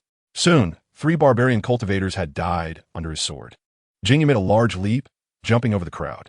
Chapter 225. The throat was pierced, and blood flowed. The flying sword rained down into the envoy's throat, soaking the blade with blood. The envoy made a whimpering sound from his throat. His consciousness was like quicksand in his palm, rapidly dissipating. He widened his eyes, filled with unwillingness and confusion. How could this be possible? Li Pingyan added another stab, whispering, "Sorry, I'm not a cultivator, and my acting skills aren't bad, right?" Li Pingyan crouched down and searched the envoy's body, unexpectedly finding a bag of spirit stones. His own spirit stones were already used up, and he happened to be short on them. There were also some miscellaneous items that were of no use to Li Pingyan, but they could be exchanged for spirit stones later or directly traded with Jingyu for spirit stones. Moreover, he definitely couldn't help for free. Li Pingyan calculated his reward. Originally, it was agreed that he would assist, and after the task was completed, he would receive 100 spirit stones. But now it seemed he was the main attacker. He had soloed the boss, so this price should at least be multiplied several times. He would ask for 500 spirit stones, plus some silver. Li Pingyan calculated the price. Then, holding the envoy's head in one hand and the corpse of the bandit leader Yi Hao in the other, he strode out. Chapter 226. Hey, have you heard? The bandits have been wiped out. Those with inside information received the news first. Hey, what happened? What happened? It is said that an immortal from Erhu Academy entered the enemy camp, and with a sword, wiped out the entire bandit group. Upon hearing this, everyone revealed doubtful expressions. Why does this sound so fake? Believe it or not, just wait. Soon the government will announce it. Before long, at noon, the government's notice was posted, immediately causing a huge uproar. The gloom that had plagued the county for months was finally cleared away. The bandits have been subdued. The rebel Yi Hao and the barbarian spies were executed on the spot. Only a few small leaders were captured. A large number of the bandits were refugees who were coerced into joining an unclear righteous army. How to deal with these people would be the government's concern next. It is said that last night, there was another person who went to kill the bandits with the immortal. A storyteller on the street was sharing first-hand information he got from relatives. Huh? Who is that? Someone who can kill bandits with an immortal? So powerful? Chapter 227. Is there a letter for me? Li Pingyan handed the letter to old Nyo, who looked to see who had written to him. Old Nyo read it carefully. Aaliyah, Uncle, I heard from senior brother Jingyu that you are now in Sanshui City. Aaliyah misses you very much, so I wrote you a letter. Zhao Ling'er also misses you. Don't say I told you. My sister wrote to me. She said she is doing well lately. If you see Uncle, please let her know. Uncle, they say I am now considered a chi practitioner. Aaliyah works hard every day, and when I become stronger, I'll be able to help Uncle with his eyes. Li Pingyan couldn't help but smile. He could tell that Aaliyah truly missed him. The letter was at least a dozen pages long, mostly about her ordinary little matters, like having a quarrel with Zhao Ling'er and then making up, or how Fat June forgot to bring paper to the toilet and squatted outside all night. Each page was filled, and on the last page, Aaliyah wrote, Uncle, do you still remember that silly big guy at Yuman Pass? The one who stuttered. He has apprenticed at Longhu Mountain, and they are holding a mountain opening ceremony soon. Chapter 228. In terms of endurance, even 100 old men and women would not be Li Pingyan's match, and so this continued for 7 or 8 days. One day, Li Pingyan, as usual, finished playing the Erhu and went to the village entrance, finding a comfortable spot to sit down. Today, no one else had arrived yet. It was empty, with only Li Pingyan and old Nyo. With nothing to do, Li Pingyan sat cross-legged to meditate. Old Nyo took out some soybeans from his pocket and chewed them. Unknowingly, evening came, and the night gradually fell. A few stars appeared in the eastern sky, and the starlight gradually increased. Li Pingyan came to his senses. Why is the village entrance still empty? Not a single person has come. Curious, Li Pingyan inquired and found out that all the old men and women were resting at home. They were well aware of their physical condition and were afraid that if they went out, they might not return. Li Pingyan smiled faintly. Not a single one capable of fighting. In 2 days, it would be New Year. Once the New Year passed, Li Pingyan planned to go to the capital to collect debts from Jingyu. The branches swayed with the wind, making a rustling sound. The ancient farmhouse with green tiles and blue bricks and high eaves rose up. Chapter 229 Yunhe County, although it is called county, is actually equivalent to a town due to its remote location. In a mountain forest several miles outside Yunhe County, four figures were hurrying along. From their attire, it was clear they were martial artists from the Jianghu. One of the women had her hair tied in a high ponytail, with delicate features and a petite figure. "Hurry up, don't let that witch catch up," said the person at the front. "I can't go on. Du Zhou's breath is too weak. We need to find a place to rest." A pale-faced man was being carried on the back of a strong man. The rain in the mountains came swiftly and silently, and in a daze, the mist and rain chased closely behind them. Fortunately, they spotted a temple standing halfway up the mountain. From a distance, it seemed small, but it was dark and without a glimmer of light. As a group rushed through the temple door, a torrent of dense raindrops came rushing down. The rain intensified significantly. "This rain is really coming down hard," someone complained. "My clothes are soaked. Where can we find some wood?" Zzz. A faint sound of breathing could be heard. "Who?" Several people instinctively drew their weapons, tensing up. Chapter 230. The gray rabbit suddenly knelt in front of Li Pingyan. Li Pingyan was slightly taken aback and smiled with interest. The gray rabbit, kneeling before Li Pingyan, took out a few carrots and pointed at the white rabbit in Li Pingyan's hands. Chattering away, it couldn't speak, but its meaning was clear. It wanted to exchange the carrots for the white rabbit. The carrots looked quite good. It's not easy to find such carrots at this time of year. Li Pingyan hesitated for a moment and then reached out to take the carrots. The gray rabbit was overjoyed and quickly bowed its head twice to Li Pingyan.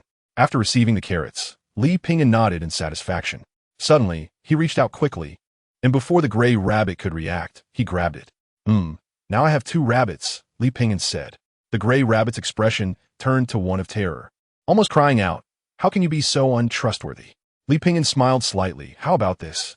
You take me to find more carrots, and I'll let you go." The gray rabbit and the white rabbit exchanged glances, seemingly understanding that they were at the mercy of another and had no choice but to trust him. So, they led Li Pingyan to their den. Chapter 231. The female ghost retreated at lightning speed, her pupils suddenly contracting, like a fox facing a sharp arrow. She glared angrily at the source of the white light. A hissing sound came from her throat, echoing 3 times. Which cultivator dares to be so reckless here? She waved her large sleeve, and red silk threads shot out like arrows. Li Pingyan leaned against the outside of the temple, his sword technique shifting. Sword energy condensed into a white light, containing a strange power that blocked the surging tide of blood-red malevolent energy. "You little pests dare to show yourselves?" The red-clothed female ghost roared again. A voice seemed to come from afar, gentle, calm, yet powerful. "Ah, dare not." The group was taken aback by this response. Wasn't it supposed to say something like "you're not worthy"? The fire of hatred burned in the red-clothed female ghost's tiger-like eyes. Her target shifted, and she charged fiercely at the muscular woman closest to her. "You shall not escape." The calm voice echoed once more. At the same time, a barrier of air formed around the sword, sharp energy gushing forth from the blade. Cold light rained down, swift as thunder. "Come on," the red-clothed female ghost shouted. Assuming a stance. Clang, clang. A series of metallic clashes rang out, sparks flying. Chapter 232. After a while, the group had regained some strength, but still saw no sign of the immortal. The rain had stopped, and those who were injured needed to rest. The group made their way towards the nearest Yunhe County. It was dark and slippery, with steep peaks all around. There was only a narrow path through, barely passable for the group. The mountain road twisted and turned, and after the rain cleared, it truly took a lot of effort to get through. Eventually, they arrived at Yunhe County. Yunhe County, surrounded by perilous terrain, Li Pingyan had seen many such small counties on his journey. None were prosperous, but Yunhe County was entirely different. Cobblestone roads and farmhouses embraced by willow trees. The morning haze filtered through layers of leaves, illuminating the red brick houses with green tiles. The tiled houses, brick walls, and large courtyards left the group completely stunned. They had seen other luxurious places before, but how could such a poor mountain area be so wealthy? When the villagers saw outsiders arriving, they warmly invited them into the village. Good wine and good food were quickly served. The injured group couldn't drink due to their wounds, and, after a long journey, they were exhausted from being relentlessly pursued by that female ghost. Chapter 233. What is this? Li Pingyan couldn't help but frown. The honest man nudged Li Pingyan. "It's your turn, brother." Li Pingyan smiled awkwardly, realizing it was like a play in the city, while the mountain folk laughed heartily. The honest man frowned. "What does that mean?" "It means you city folks really know how to have fun." The woman locked in the cage was very beautiful, with fair skin. She didn't look like someone from a small county, but rather a rich family's daughter. She had wounds on her body, and her eyes were filled with despair. Until she saw Li Pingyan. She had lost count of how many times she had seen strangers come to this small county. But when she had called for help, all she received in return was a beating. She had nearly lost all hope, but when she saw Li Pingyan, she suddenly froze. Her face, illuminated by the surrounding light, took on a splendid yet desolate hue. Her lifeless eyes darted around. Her lips moved. "Help me. I am Zhang Zhenren's daughter, from Jinhu Mountain. Save me. My father will give you anything you want." Li Pingyan didn't move, nor did his expression change. The honest man's smile froze for a moment, and he said to Li Pingyan, "Brother, don't listen to her nonsense. This woman is out of her mind." Chapter 234. Two men wielding short sticks rushed over first. "Don't kill her.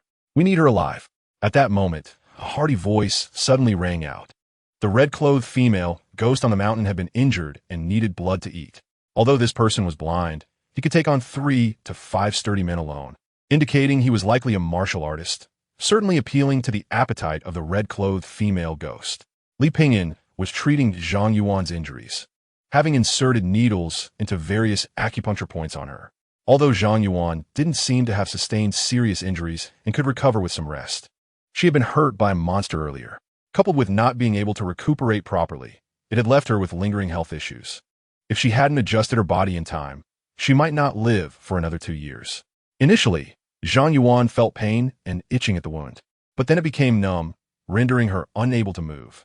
The two strong men quickly approached, and just as their short sticks were about to strike, Li Pingyan didn't even turn his head. He tore a piece of beef jerky in half and threw one half away. "Moo!" Before the two men could get close, they saw a shadow flash by. Immediately, the two men seemed to crash into a rapidly moving wall, flying several feet away. An old cow held a piece of beef jerky in its mouth, looking serious. Chapter 235. Under Li Pingyan's care, Huangshan and the others recovered quite well. Even Du Zhou, who was injured the most, could now go out for a stroll. The few of them were wandering around the foot of the mountain, wondering if they might encounter the immortal who saved them that day. "Hey, I must say that blind doctor really has some skills," Du Zhou said. A few days ago, he felt like he was just a step away from the gates of hell. In just a few days, not only could he walk, but he could also run and jump, even performing a beautiful reverse hook. Huangshan said, "We must thank him properly when the time comes. He has taken care of us a lot these days." The others nodded in agreement. "Do you think we can meet the immortal who saved us that day?" One person suddenly said, "A flying sword would be so cool. It would be great if we could meet him." The woman in combat gear said, "Do you think immortals are that easy to meet?" "Hey, what's that?" Huangshan suddenly changed his expression. Just then, boom! 2 figures rushed into the mountains at an extremely fast speed, one after the other. There was a loud crash as a large tree was swept away. Leaves flew like rain, and the momentum was shocking. Daoist Chang Yin dashed forward like lightning, palms together. Chapter 236. After Li Pingyan received his reward, he left Yunhe County that same day. Sir! Sir!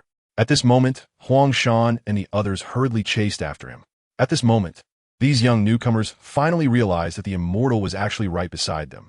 They heard that Li Pingyan was leaving and quickly ran out after him. They chased for more than 2 miles before they saw Li Pingyan's back. The autumn wind was like a brush, soaked in the sunset.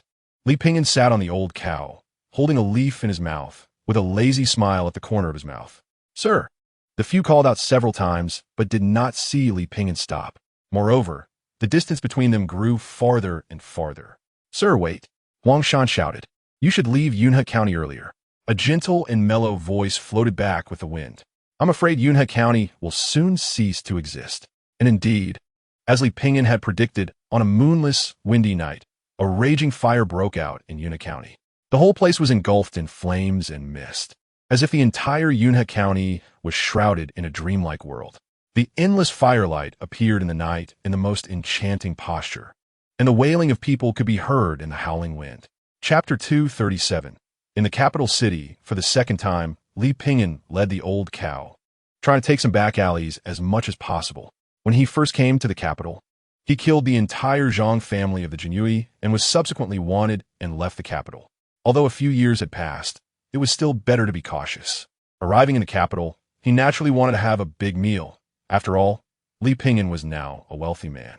He touched the storage ring on his hand, straightened his back, and lifted his head. 7 don't obey, 8 don't resent. Old cow, eat whatever you want. The old cow also raised its head, looking as if it could eat 2 cows. 1 person and 1 cow arrived at a restaurant in the capital. Upon entering, they were greeted by the aroma of food. It wasn't mealtime yet, so there were only a few scattered diners in the restaurant. Guest, what would you like to order? Li Pingyan said, waiter, get some hearty dishes for me and my brother. Your brother? The waiter looked back at Li Pingyan in confusion, only to see a cow. This is my brother. Li Pingyan patted the old cow. The old cow stood proudly. The waiter was taken aback and said, sorry, sir, we don't allow livestock inside the restaurant. Chapter 238. Jingyu calmly said, it's like this, I just arrived here. Last night when I booked a room, the landlady said the rooms were full. But they recently launched a shared room service, where you pay half the room fee to the original guest, and you can check in. She asked if I wanted to try it. Then she took me to the 2nd floor, and a young girl opened the door. Although the room was not worth 5 taels of silver, this innovative idea was quite considerate. I think we should encourage this emerging industry. The constable nodded and said, do you have anything else to add? Jingyu shook his head, no. You went to an unlicensed brothel. You now have 2 choices, either pay a fine or go to jail. Jingyu decisively chose to pay the fine. After paying the money and completing the paperwork, the constable said, all right, just sign here and you can leave. Jingyu picked up the pen and wrote 3 big characters. Then, without looking back, he walked away. Li Pingyan visiting a brothel has nothing to do with me. Jingyu walked leisurely towards Huai Lu Academy. Huai Lu Academy. The door was wide open, and green trees leaned out. There were no clinking of cups or the rumble of carriages, only the clear sound of reading. Chapter 239. Jingyu. Li Pingyan and the old cow suddenly stood up. Finally caught you, kid. The scholar was a bit surprised. He didn't expect this blind man to know Jingyu. But thinking about it, it made sense. Jingyu was a legendary name, the pride of the academy, hard to find in 100 years. Broad-chested with the might of 1,000 men. His words were lofty, filled with ambition. His heart was bold and fierce, like a lion shaking the clouds. Strong and robust, like a Paishio sitting at the top. Hey, are you listening to me? The scholar turned around and found Li Pingyan and the cow were gone. Huh? Where did they go? Crack! A startled shout came. The scholar quickly looked towards the sound. He saw Jingyu, who was smiling as he walked over, suddenly freeze in place. He was hit by a powerful flying kick in the face. People all around were stunned. What happened? Jingyu rolled on the ground twice and looked up. Li, brother? Li Pingyan said coldly, old cow, take him away. Moo. The old cow directly hoisted Jingyu up. The 2 figures quickly disappeared, their method skilled, clearly not their first time doing this. Chapter 240. Poetry? Zheng Wudi leaned back. His cross-eyed gaze swept over Li Pingyan. Jingyu boasted, my friend here is quite talented in poetry. Zheng Wudi asked, can you recite some for us? Jingyu whispered to Li Pingyan, it's up to you, brother. Li Pingyan pondered for a moment and said, I might as well write it down. He drew the heroic pen from his waist. Zheng Wudi's cross-eyed gaze suddenly flashed. Is that the hero's pen of Adine? Li Pingyan nodded, exactly. Zheng Wudi opened his mouth, my old cow, grind the ink. Holding the heroic pen, Li Pingyan gripped it as if it were gold and stone, writing stroke by stroke on the paper. Each stroke had a rhythmic quality, rising and falling like flowing clouds and water. The heroic pen moved effortlessly in Li Pingyan's hand, completing the work in one go. Zheng Wudi leaned over to take a look. Each stroke exuded an ancient charm, showcasing profound skill in the nuances of pressure and release, revealing the essence of the brushwork. Casual yet unrestrained, archaic yet elegant. Good writing. Zheng Wudi couldn't help but exclaim, you're overpraising me. After a long time, Zheng Wudi came back to his senses from the characters. Chapter 241. Li Pingyan's upper and lower lips touched, selling 2 pills. However, the subsequent developments were not very promising. These pills had little appeal in this all-encompassing small market. Occasional customers merely glanced at them. Moreover, most of the people wandering around were couples, finishing a day of cultivation and strolling here. Watching the small stalls on both sides of the street and the variety of people on the road was indeed quite pleasant. Among the various schools of thought, except for the bald monks of Buddhism, Almost all did not prohibit dual cultivation between men and women, and some even strongly advocated it. After waiting for more than half an hour, more and more people gathered around, but very few visited Li Pingin's stall. Jingyu said, "This won't do. Think of something. Why not let your old cow perform the big bird, smashing the big stone?" "Old cow moo." Li Pingin pondered for a moment, then added a line to the sign: "Buy pills and receive a love poem." With many couples around, the phrase love poem quickly piqued people's interest. "What kind of love poem?" someone asked. Li Pingin replied, "You'll know once you buy it." "Can we see it first?" Li Pingin shook his head. Chapter 242. The wine was indeed good, hard to refuse. The food here was also decent, especially the fried noodles. Li Pingin transformed into a rice-eating machine, devouring large mouthfuls. Only when he was full could he have the energy to cultivate. The dishes on the table were almost all eaten by him, each one cleaned up completely. Li Pingin took a bun and dipped it in the last bit of vegetable soup, eating with great enjoyment. "Oh my, young master, how can you eat so much?" A flamboyantly dressed woman approached. Li Pingin smiled and did not respond. The woman reached out her delicate hand and gently grabbed the bun in Li Pingin's hand. With a slight smile, her eyes were misty and charming. The corners of her small mouth lifted slightly, her red lips slightly parted. Li Pingin said in a deep voice, "Could you please not take my bun? How annoying. Can't you use a more affectionate term? Could you please not take my precious bun?" After a while, the woman finally understood. Her attraction in front of him probably couldn't compete with a big bun. After finishing the meal, she patted her stomach. The brothel was harmonious, without any troublemaking young masters or other familiar scenes. Jing had already gone to her room to enjoy himself. Chapter 243. After the group walked a distance, they suddenly noticed that the surrounding common people had disappeared. Strangely, the stalls around were still there. In the next moment, whoosh, dark crossbow arrows surged in like a swarm. In an instant, everyone became targets, pierced by arrow after arrow. These crossbow arrows came at high speed, and the few chi cultivators had no time to prepare. Even if they hurriedly tried to block a few, arrows rained down from all directions. This kind of crossbow was thick and heavy, specifically designed to deal with cultivators. Once shot, even protective energy would be shattered, let alone these few chi cultivators. The giant tiger became a live target, being pierced into a hedgehog. The elder at the forefront, the most powerful, was shouting in anger while trying to resist the arrows and began to flee. Just as he was about to break through, two figures flashed by, one to the left and one to the right. The martial artists from the army, their cultivation not higher than the elders, but their coordination was excellent. In just a few exchanges, the elder, who had been so imposing moments ago, became a corpse. The guards, dressed in light armor and wearing masks, began methodically cleaning up the corpses and blood on the ground. In half a cup of tea's time, everything returned to normal. Chapter 244. Li Pingin was not a fool. He naturally sensed Zhao Linger's feelings for him. However, he was destined not to reciprocate those feelings. Moreover, he didn't need to say much. Time would smooth everything over. As time passed, Zhao Linger would understand. It turned out there were so many impressive people in the world. Looking back at the blind person he once liked, she might just laugh it off, saying something self-deprecating like, "I used to like someone like him." So Li Pingin simply waved his hand, calling back Alia and Fat June ahead. They all walked together to avoid any awkwardness. Alia bought 4 masks at a street stall. Li Pingin chose a cow mask for himself. Turning around, he asked Old Cow, "Old Cow, does it look good?" Old Cow nodded. "Li Pingin, does it look like your father?" Old Cow moo. Li Pingin covered his butt, laughing and running away. Soon, he got separated from the others. Li Pingin stopped in an empty area where no one was around and stretched lazily. It's time to leave. He came to the capital to collect a debt from Jingyu and visit Alia and the others. Now that the money was coming back and seeing that Alia and the others were doing well, he felt satisfied. Chapter 245. 3 months later, in a certain cave. Oh, oh, oh, oh. A strange sound faintly came from outside the cave, filled with a sense of desolation mixed with a hint of joy. "Don't run."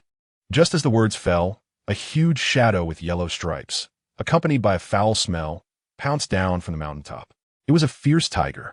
As the tiger ran, it fearfully looked back. Behind it, 2 dark shadows were rapidly closing in. Soon, the sound in the hillside turned into a faint and sharp whistle, followed by a loud bang. "Who?" Li Pingin clapped his hands. Looking at the size of this tiger, it probably could feed him for 2 meals. "Old Cow, carry it away." The old cow skillfully took the tiger back to the cave, drew out the Fusong knife, and began to cut the meat and let it bleed. Over the past 3 months, Li Pingyan had organized the cave neatly. Inside, there was a lamp made from animal fat that illuminated the entire cave. A window had also been opened to allow moonlight to shine inside. As the moon rose, the light in the cave would become brighter. In the southeast corner, there were some vessels and a few simple living utensils. There was a wooden bed frame with a layer of soft grass laid around it, topped with a bee's skin. Chapter 246. After Jiang Yuebai left and confirmed that her breath had disappeared, Li Pingyan stepped out. He was at a critical juncture in his cultivation and did not want to make any mistakes. Li Pingyan searched the bodies of the 4 men. They had come out in a hurry, so they didn't have much on them, only about 20 spirit stones and a few chi blood pills. So poor, Li Pingyan complained. Over there, the old cow had already dug the pit. To prevent any tracking devices from being found on the bodies, Li Pingyan burned the clothes of the 4 men. The old cow threw the bodies into the pit and buried them with stones, focusing on being professional. After handling everything, Li Pingyan returned to the cave. While walking, he cleaned up his footprints, silently chanting to activate his concealment mode. He blocked the cave entrance with a heavy stone weighing hundreds of pounds and sealed the only window. This ensured air circulation while making it hard for anyone to discover. The cave was pitch dark, without a trace of light. The darkness wrapped around Li Pingyan and the old cow like a blanket. Li Pingyan began to sit and cultivate, with nearly 700 spirit stones remaining. He aimed to increase the probability of breaking through the mud pill from 90% to 100%. Chapter 247. Li Pingyan moved the large stone aside and breathed in some fresh air. While thinking, he walked down the mountain. It had been a long time since he had gone down. Riding the old cow, he strolled leisurely down the mountain. The road at the foot of the mountain looked like a floating ribbon, leading to a small town where a few people walked along the blue stone-paved streets. Some carried baskets, while others pushed unicycles. The pedestrians wore straw sandals and short shirts, with large bamboo hats on their heads.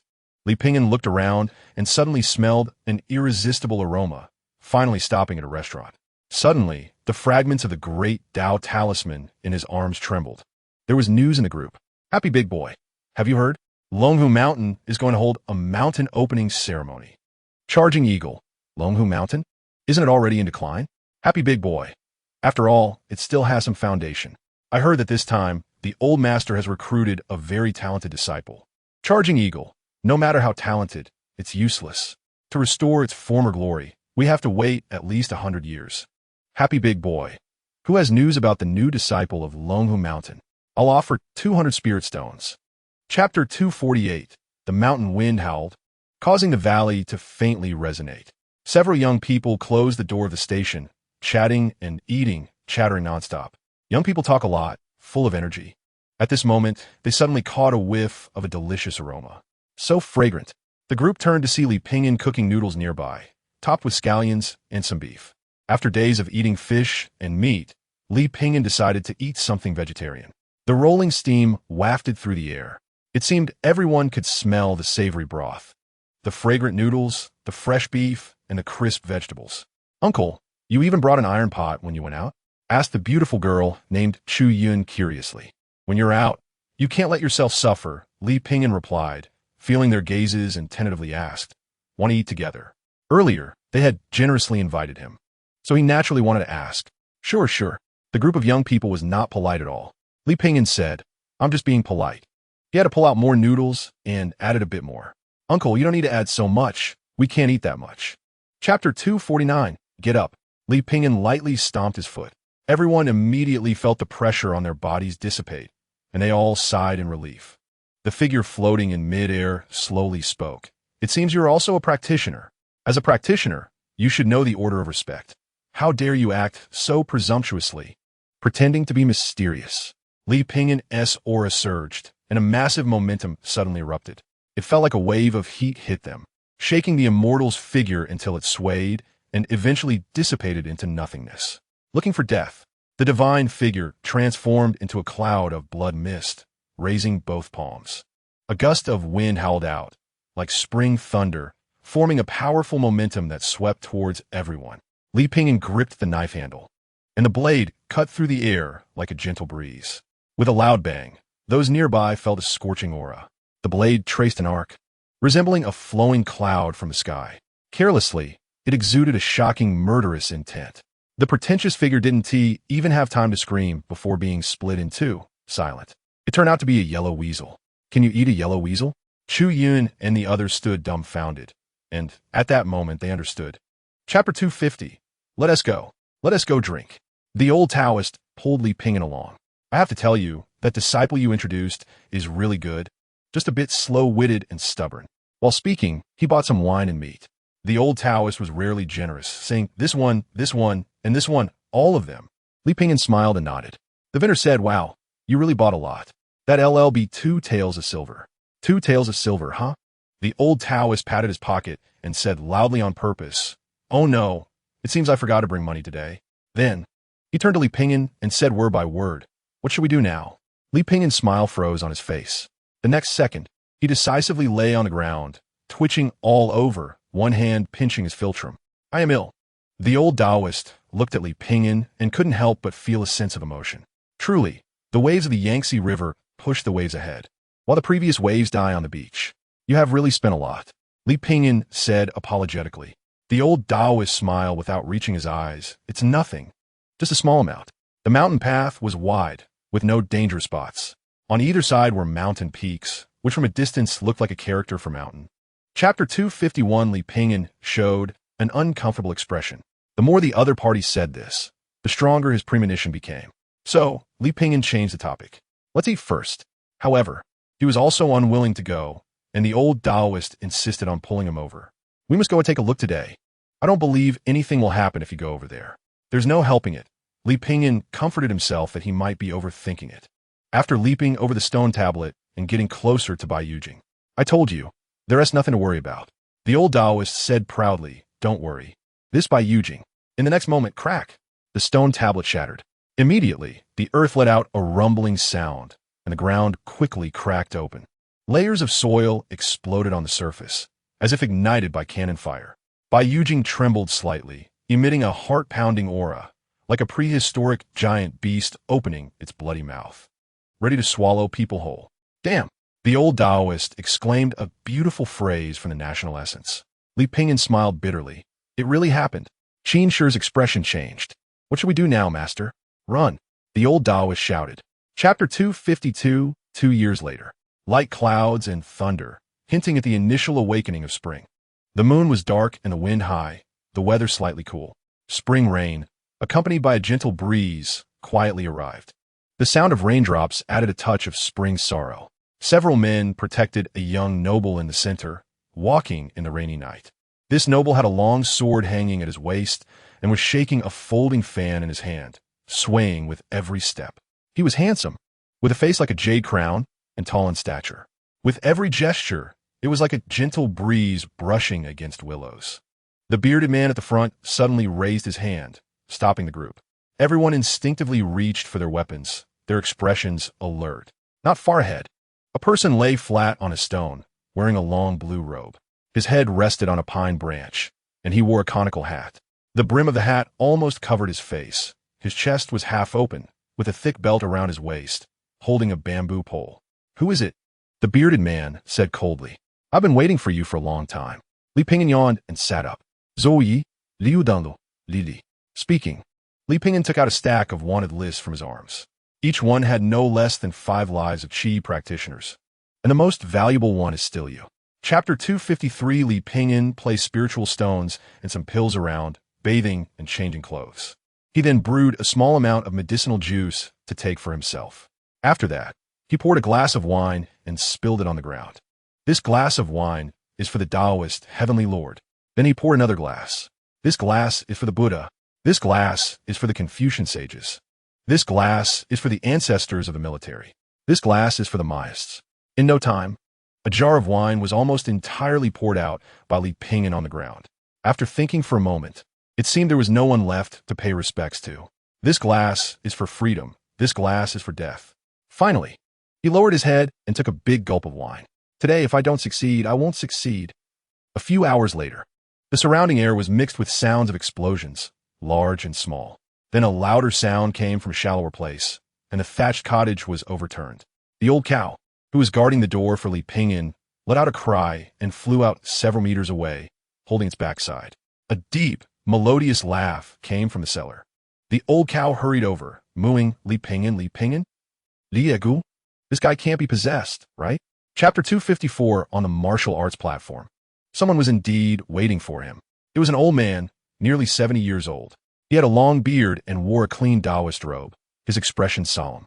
Surrounding him were a few disciples from Mount Shu, having eaten and now watching the excitement. However, most were guests of Mount Shu, and the young man who had just sent the message to Li Pingin was among them. "He is here," someone around said quietly. When Li Pingin stepped onto the martial arts platform, the old man stroked his beard, his deep brows furrowed, and said in a deep voice, "I am Lu Yunwu from Wutai South. I entered Wutai South at a young age, devoted to cultivation, but unfortunately, my master and brothers have passed away one after another. Wutai South has withered, and I had no choice but to join Mount Shu and become a guest. I hope today's matter will be forgiven." Li Pingin nodded slightly and said softly, "I understand. This is not a lie." He really understands the old man named Lu Yunwu. He probably came from a poor, small mountain village and accidentally became a disciple in the immortal sect. He thought he had found an opportunity to seek immortality. However, the reality is that Wutai South is just a speck of dust among thousands of sections. To obtain resources for cultivation, he had to give up his identity as the head of a prestigious sect and join Mount Shu, becoming a paid guest. Now, he had to deal with Li Pingin for the common interests of these guests. Chapter 255, I am willing to give you half of the snake desire fruit as the remaining reward. Do you know the specific location of the snake desire fruit? Yes, I have a map. Qi Miao Miao nodded eagerly. Li Pingin hesitated slightly. Qi Miao Miao bit her lip, feeling anxious. Finally, Li Pingin nodded slightly. Deal. Qi Miao Miao was overjoyed. Then it settled. The main peak is the highest peak of Mount Shu, like a magnificent temple, carrying an ancient and unchanging majesty. At this moment, hundreds of disciples from Mount Shu gathered in the square. Not long after, the people from Shaoqiong Peak arrived. There were not many disciples from Shaoqiong Peak. Only less than 10 participated in this training, with Qin Miao Miao among them. Soon, 14 people walked out from the main hall, and the atmosphere immediately became solemn and serious. Some held rui, while others held floating dust, each with an immortal aura. They gave a feeling of solemnity, making people involuntarily feel a sense of awe. The peak masters of the 14 peaks of Mount Shu. The one in the center was the sect master of Mount Shu. The elder in charge of law enforcement first said some formalities. Then, the elder responsible for this training reminded them a few more things. Chapter 256. Li Pingin took out some medicinal herbs from the storage ring, and then retrieved a pot from Old Niu. He began to decoct the herbs, tasting them from time to time. A healer heals himself. Li Pingin and Old Niu had already checked the information. The land of witchcraft was full of poisonous insects and scorpions, with strange flowers and poisonous herbs, as well as various poisonous creatures. Some had peculiar shapes and were rare medicinal materials, while others appeared ordinary but carried certain toxicity. Relying on his red fate attribute and compassionate healer's heart, Li Pingin had already made some progress in his medical skills. Therefore, this trip was to earn spirit stones and to find some medicinal herbs. Li Pingin planned to prepare a potion for strengthening his body. His recent cultivation had left him feeling slightly weak. Cultivation was never achieved overnight. In addition to relying on food for sufficient nutrition, one also needed to temper their body. Making his body stronger was essential to smoothly get through the upcoming challenges. Moreover, anything he couldn't consume could be sold for spirit stones, killing 2 birds with 1 stone. While Li Pingin was decocting the medicine, Old Niu was beside him taking notes. The two worked in perfect harmony. Chapter 257. In a land of witchcraft, the group walked along a narrow path, moving forward. In the dense forest, there were few bushes, only towering ancient trees reaching the clouds. The tree branches intertwined, and the lush leaves spread out like green clouds, completely obscuring the blue sky. Here, the group could no longer fly low. The 2 disciples leading the way held glowing, light silver objects to illuminate the path ahead. A gentle breeze passed, causing the leaves to rustle. Li Pingin led Old Niu, following behind the others. The surrounding mist carried some toxicity. To be safe, several disciples had prepared antidote pills or magical tools in advance. The path beneath their feet twisted and turned, rising and falling unpredictably. Although it was somewhat laborious to walk, it did not affect their speed. Strange sounds occasionally echoed around them, coming from hidden poisonous beasts or insects. This was still just the periphery. The hidden hunters did not dare to attack them yet. With a swift motion, Li Pingyan drew his knife and struck down a mantis that was hanging on a tree, trying to pounce. The deadwood mantis, named for its resemblance to deadwood in shape and color, was a good medicinal material. Chapter 258. Situ Lei regained consciousness as if he had just woken from sleep. Silver needles were stuck in his Tianling acupoint and various other points. When he saw that he was awake, Li Pingyan withdrew the needles. "What happened to me?"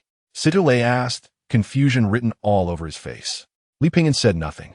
Situ Lei scratched his head and noticed the strange looks from those around him. What exactly happened? So he asked his family's guest, Louis Dao. "Mr. Liu, what happened to me just now?" Louis Dao was silent for a moment, giving Situ Lei a deep look. If it weren't for Li Pingyan's timely intervention, Situ Lei would have been in a very embarrassing situation. However, if he told the truth, Situ Lei might commit suicide on the spot. So, Louis Dao told a kind lie, saying that nothing had happened. Really? Really? Passing through the heart-stealing ground, Lin Shui was heading west, while Qin Miao Miao and others went east. Qin Miao Miao's group followed the map to the location of the Iron Basin Valley. The deeper they went into the land of witchcraft, the more complex and intricate the paths became, resembling a large maze. The further they went, the more perilous it became. Chapter 259. Elder Qingfeng quickly headed towards the direction where her disciples were in trouble. Her task was to intervene promptly when her disciples faced life-threatening situations. Within a few days, several disciples had to contact Elder Qingfeng for help. One after another, they were rescued by her. These disciples all claimed to be exceptionally gifted, some even inviting senior brothers and sisters to ensure their safety on this trip. However, being greedy often led to mishaps. A moment of carelessness in the land of witchcraft could result in dire consequences. The next leg of the journey was somewhat uneventful. Although they occasionally encountered some poisonous insects and wild beasts, they were not strong and were easily dealt with. After another 2 days, they found the location marked on the map. However, the snake desire fruit in this area had already been picked by someone else. Qin Miao Miao sighed. "It seems my luck isn't very good." Situ Lei consoled her. "It's okay. We can look for other places. Who knows, apart from the snake desire fruit, we might find other herbs." With Situ Lei's comfort, Qin Miao Miao managed a reluctant smile. She felt somewhat apologetic towards Li Pingyan, saying, "I'll pay you back for the reward later." They had originally agreed to share half of the snake desire fruit, with Li Pingyan as the remaining reward. Chapter 260. Take this punch, Li Pingyan shouted loudly. Boom! An energy wave erupted from within Li Pingyan, followed by a massive tower being summoned from his body. Watching the enormous figure falling from the sky, the wizard's mouth twitched slightly. "Is this a punch?" The wizard reacted quickly, pushing off the ground and leaping into the air, gracefully dodging the attack. Boom! A loud crash reverberated as the white jade tower smashed into the ground, creating a massive pit like a thunderclap in the sky, sending chills down people's spines. What the hell is this? Luckily, I dodged in time. If that hit, it would definitely turn someone into mush. Take another punch. The wizard did not dare to be careless, channeling all his energy to prepare for the next strike. Here it comes. Li Pingyan threw Old Nyo at the wizard. Take this, Old Nyo. Every move Li Pingyan made exceeded the wizard's expectations. First, he summoned a tower from his body, and now he was throwing a cow. What kind of moves were these? The wizard, concerned there might be a trick, had no choice but to sidestep. Li Pingyan swung his staff knife horizontally, targeting the spot where the wizard stood. The wizard suddenly found that he couldn't cast his spell and hurriedly prepared to summon his magical tool. Chapter 261. Li Pingyan walked along the forest path, carrying the sorrowful Old Nyo. Old Nyo, it's just about helping her extract the poison. Is it necessary to be sad for so long? Old Nyo pouted, looking aggrieved. I'm not clean anymore. How will I get by in the future? What will the other cows think of me? Li Pingyan reassured him. Old Nyo, don't be sad. When we get back, I'll treat you to some beef jerky. Old cow, don't think you can get by just because of beef jerky. Li Pingyan chuckled. The figures of a person and a cow slowly disappeared into the forest. A few days later, the training came to an end. Everyone gathered outside the witchcraft area. Some disciples inevitably sustained injuries, but fortunately, none were serious. Although Qin Miao Miao did not find the coveted snake desire fruit, her gains were substantial. Senior sister Lin Shui was the most heavily injured, with bandages wrapped around her body and a pale face. Even more strangely, on the way back, Lin Shui, Qin Miao Miao, and Situ Lei frequently glanced at Li Pingyan, each with different expressions. Everyone appeared curious, not knowing what had happened among the three in the forest. Li Pingyan ignored those gazes, recording his gains with Old Cow. Chapter 262. Success. The mission was accomplished. Old Cow excitedly shouted, happily wagging his tail. Li Pingyan carefully wrapped up the medicine. Upon closer inspection, the medicine resembled a thick, black mud. This time, Li Pingyan concocted 2 types of medicine, each with different effects. One was a healing potion. Its effect was miraculous. As soon as it touched a wound, tiny white bubbles would emerge. Soon, it completely covered the surrounding area of the wound, leaving no gaps. The other was a tonic for strengthening the body, similar to qi and blood pills. Compared to qi and blood pills, its distinguishing feature was its affordability. Li Pingyan experimented with many herbs and ultimately extracted the necessary components from a herb he brought back from the southern border. Although this herb was said to be uncommon in the market, he inquired and found that it was available for sale at a reasonable price. These 2 types of medicine were naturally not appealing to the inner disciples.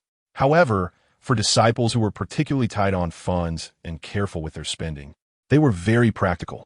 After all, not everyone was wealthy. Li Pingyan put away the 2 types of medicine. In fact, he and Old Cow had made a total of 3 types of medicine. Chapter 263. By the way, you actually know how to make medicine. Li Pingyan smiled faintly. Just a little. Can you show me again? Sure. After taking a small packet of medicine, Wu Mengshi studied it and gasped in amazement. Hey, do you have more of this medicine? How much do you sell it for? 5 spirit stones. So cheap? That's much cheaper than ordinary pills. Wu Mengshi squinted her eyes, sensing a business opportunity. The corners of Li Pingyan's mouth curled slightly, as if he guessed her thoughts. Wu Mengshi said, I'll take all the herbs you have. Li Pingyan shook his head. Wu Mengshi frowned, why not? Li Pingyan said, it's not that I won't sell, but if you bring a few more people to buy together, I can give you a discount. Really? Wu Mengshi's eyes lit up, but then she hesitated. No way. I'm a law enforcement disciple. How can I do that? Selling pills and herbs privately violates the rules of Mount Shu, and you don't even have a selling permit. Li Pingyan hesitated for a moment, then said, for every person you introduce, I'll give you a 10% commission. Deal. Li Pingyan was taken aback. Wow, your change of expression is faster than mine. Chapter 264. Old Cow. Hurry up, Li Pingyan shouted. Old Cow was carrying large and small bags, with a rope tied to his tail, dragging a pile of things behind him. The black market was flourishing, and Li Pingyan made money. Learning from the experience of buying a house last time, he decided to rent a house honestly this time to avoid losing everything. Once everything was packed up, it was already noon. There was still an important matter to attend to today. Li Pingyan collected the permit to go down the mountain, signed it, and headed down the mountain with Old Cow. Disciples of Mount Shu are not allowed to go down the mountain casually, and even their guests are no exception. They arrived at a town at the foot of the mountain. Today was the market day, bustling with people coming and going to buy things and watch the excitement. Some were empty-handed, while others carried burdens. Li Pingyan and Old Cow walked among them, enjoying the long-lost flavor of human life.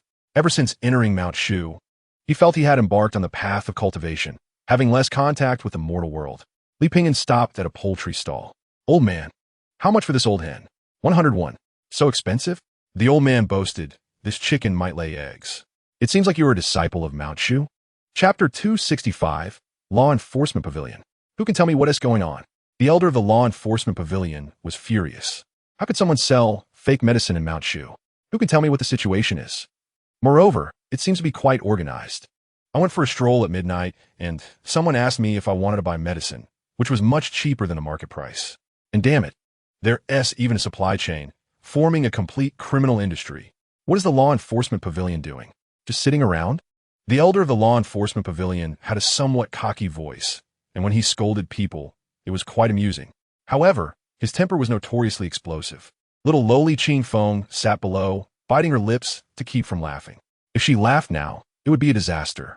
As for the fake medicine seller, it had nothing to do with her. What she managed was just some guests of Mount Shu. Unless those selling fake medicine were the guests. But how could that be? If those guests had that ability, who would want to stay in Mount Shu? They were just here to eat and wait to die. If they were selling, they would probably be disciples of Mount Shu, especially the alchemy disciples. What does that have to do with her? Qin Feng. Autersect, letrine. Li Pingyan skillfully put on a burlap sack. Chapter 266. Li Pingyan and Old Cow were busy with their work, completely unaware of the murderous figure behind them. What are you doing? Li Pingyan and Old Cow jumped 3 feet high and turned around. It was Qing Feng, appearing behind them with a red-eyed effect. I was admiring the moon. I see you're making medicine. Huh? You fake medicine seller, caught red-handed. Old Cow quietly reached for the brick in his pocket. What to do? Should we take her out? Li Pingyan gestured to Old Cow to not act impulsively. After gathering his emotions, he said, Elder Qing Feng, you know my family situation. I have an 80-year-old cow above me and a flock of chickens and ducks below me. I have to make some money to support my family. Qing Feng waved her hand. Enough, stop talking nonsense. Qing Feng looked him over again surprisingly. You little brat actually have this skill. Li Pingyan smiled modestly. Compared to Elder Qing Feng, what he had were merely insignificant tricks. Don't flatter me. Do you know you've seriously violated the rules? I reflect on it. Is reflecting the key point? I am guilty. Is that the key point? Should I die? Chapter 267. Li Pingyan and Old Nyo truly gained a lot of knowledge. Every leaf in the small bushes was covered with a thin layer of sugar frost. It looked just like a big cake, making one unable to resist the urge to smell it. The vast, unknown flowers resembled a sea of pure white, making one feel as if they were in a fairyland.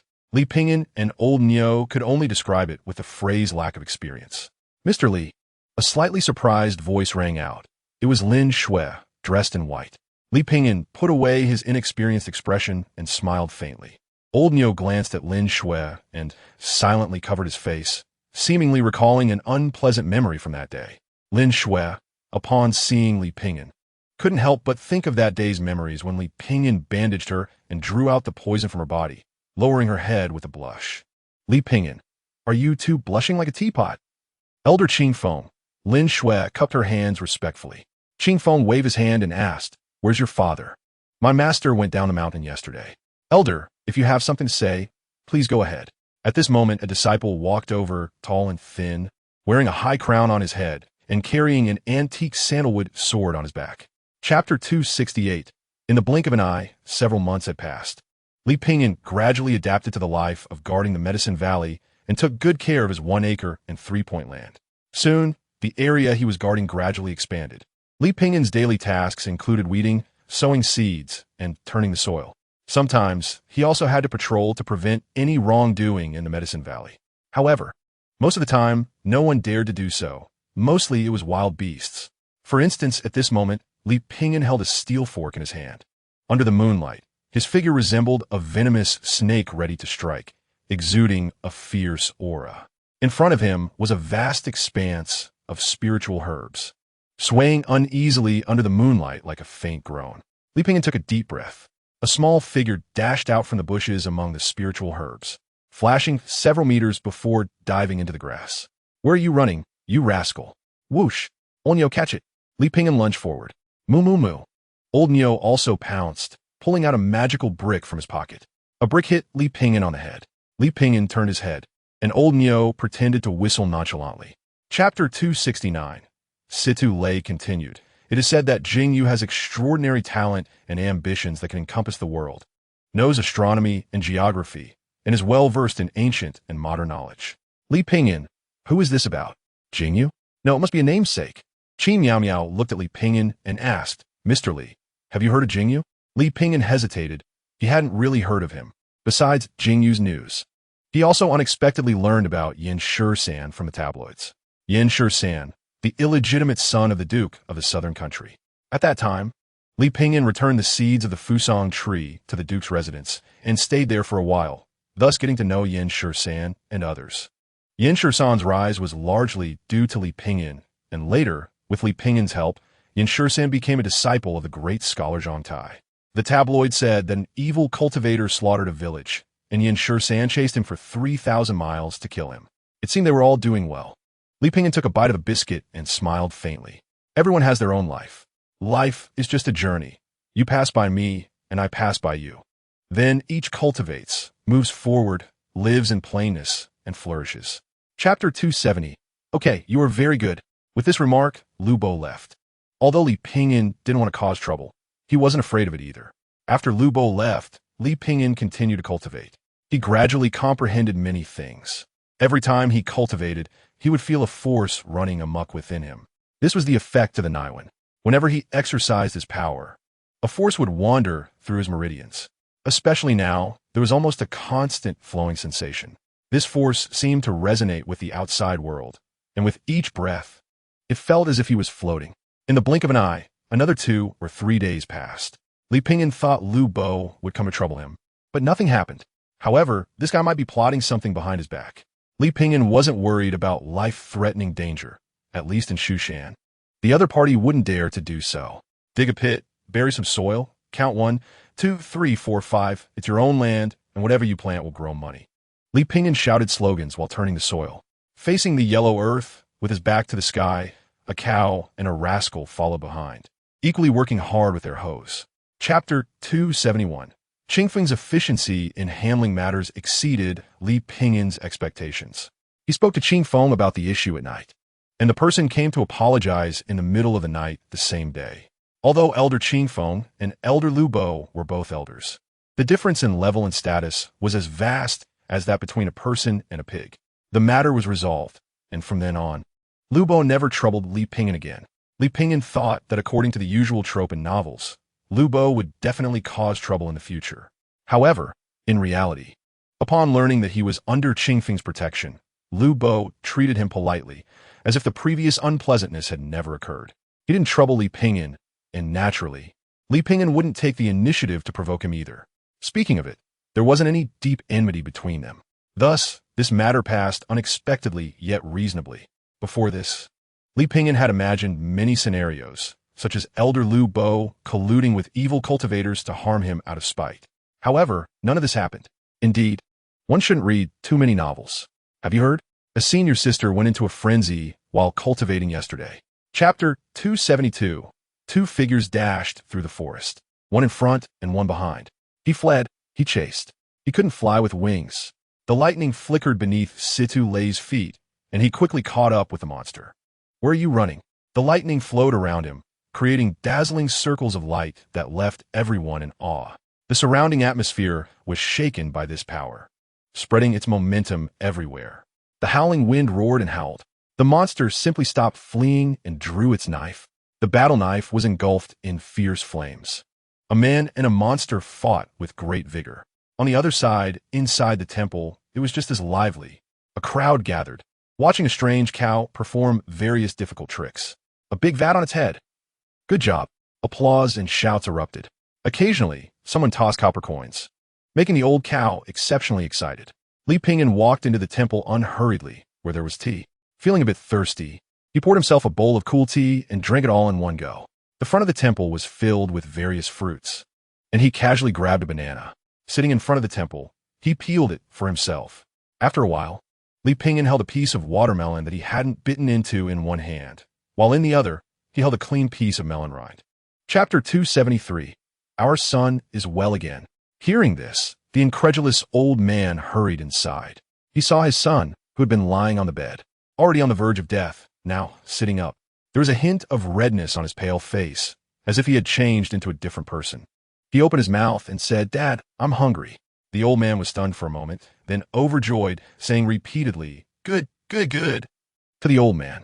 Being able to eat meant a turn for the better in his son's condition. Watching his son eat heartily, the 2 old folks couldn't help but smile. Eat a little more." The old man said, "It must be the immortal showing blessings, definitely the immortal blessing who are." The old woman beside him said, "What immortal? A blind doctor came today." "Blind doctor?" The old man asked, puzzled. "Yes, after you went to the temple. A blind doctor came to our house asking for a cup of water. Who knew that after he drank the tea, he started treating our son? Not long after, our son got better, and he even left a prescription." The old man frowned, then after a moment, realized. The image of the blind man he had met in the temple not long ago surfaced in his mind. Chapter 274. A swarm of little bees hummed softly. Butterflies danced gracefully on the golden rapeseed flowers. Lin Shui opened her eyes and stared blankly for a moment. "Did I fall asleep?" Lin Shui bit her lip, looking at the tender sprouts not far away. She leaned in to take a look, and a poetic smile appeared on her face. "So beautiful." Lin Shui reached out and touched, finding that the medicinal herbs she wanted had already been prepared by Li Pingyan. She let out a gentle breath, feeling inexplicably more relaxed. Li Pingyan yawned. The sex grand competition? It had nothing to do with him, but it seemed like there would be some excitement to watch. Forget it, continue cultivating. 2 days later, Situ Lei came to find Li Pingyan. Starting tomorrow, I will go into seclusion for cultivation. Situ Lei was extremely excited. For the sex grand competition? Situ Lei nodded. I won't be able to go out during this time, so I came to taste your cooking again. Li Pingyan leaned back in his chair, looking content. You might be disappointed. I'm not in the mood to cook today. Situ Lei said, what about the old cow? It can cook too. I heard a little cow came to Cheong Peak, and it went to watch the excitement. Chapter 275. The sex grand competition is one of the busiest days in Shushan. Not only have all come, but even some sect leaders have arrived. The other few sects also sent representatives with congratulatory gifts. For Shushan, such a grand event would be shameful if too few people attended. Old cow, run too, give it your all. A cow and a hare busily worked in the kitchen. A large pot of meat was boiling on the stove, and the meat and soup were bubbling. The prepared dishes filled the table. When the time comes, setting it all out in the square, I will surely make a fortune. Li Pingyan, on the other hand, devoted himself to alchemy, staying up from morning till night. A pile of waste herbs accumulated. Everything was ready, just waiting to join the excitement tomorrow. The wild geese flew under the waning moon. It was an unsettling night. Tomorrow was the first day of the sex grand competition, and the disciples of Shushan had been looking forward to this day for a long time. However, when the day actually arrived, they felt somewhat at a loss. Excitement, tension, hesitation made Li Pingyan involuntarily recall the scene of participating in the college entrance examination in his past life. 10 years of hard study. The decisive moment was at hand. 2.5 days felt like a dream to him. Chapter 276. In the square, disciples gathered in groups of 3 to 5, all excitedly discussing and waiting for the start of the sex grand competition. Sunflower seeds, boxed lunches, healing herbs, everything was available. At this moment, a voice suddenly rang out. Li Pingyan shouted as he walked, with the old cow and Run Tu pushing a small cart behind him. Soon, they attracted quite a bit of attention. Give me a portion of sunflower seeds. How much for this boxed lunch? 5 spirit stones. So expensive? Is this boxed lunch made of gold? In the venue of the sex grand competition, someone actually came to do business, which was truly unprecedented and quite novel. The guests who came to watch the excitement curiously gathered around to buy some peanuts and sunflower seeds. After a simple opening ceremony, the sex grand competition finally began. Li Pingyan wandered around with the old cow and Run Tu, and soon all the peanuts and sunflower seeds were sold out. He found a shaded spot, poured out the remaining sunflower seeds, and prepared to watch the excitement later. It felt just like in high school, seeing his classmates who had already been recommended for admission back in school. He leaned against the window, happily watching his classmates bury themselves in their books in the classroom. Then he went to the small shop to buy a cup of refreshing soda and sat under the tree at school. Chapter 277. The disciple surnamed Zhou saw Li Pingyan stand up, immediately stepped forward, and bowed his fists in salute. Please. The old cow and Run Tu stood with their hands on their hips, looking at each other with defiance, as if saying, Big brother, take him down. At this moment, Li Pingyan said, Old cow, Run Tu, let's go. After saying that, Li Pingyan turned and walked away. The old cow and the hare were stunned for a moment before quickly following. One person, one cow, and one hare quickly left, changed to a new place, continuing the previous matters. There is no need to make a big fuss over such trivial things. One cannot delay their own affairs. The disciple surnamed Zhou curled his lips and snorted. Just I'm talking. Forget it. Let us say less. A storm has not even begun before it has ended. Li Pingyan changed his position to continue watching Wu Mengxi's battle. The white-clad disciple opposite summoned 3 talismans in succession, combining them with his cultivation technique. With a loud explosion, a tremendous force continuously pressed down on Wu Mengxi like a millstone. With each strike, subtle formations were constantly being formed and growing stronger. Old Nyo was flipping through his book while recording. Li Pingyan felt he still understood too little about the combat methods of cultivators. Chapter 278. The sect competition will last for several days. Due to the large number of disciples, the first round of matches lasted for 2 days.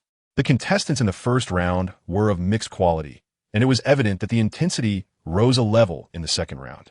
By the third round, the battles became even more intense. Various techniques and tricks emerged one after another.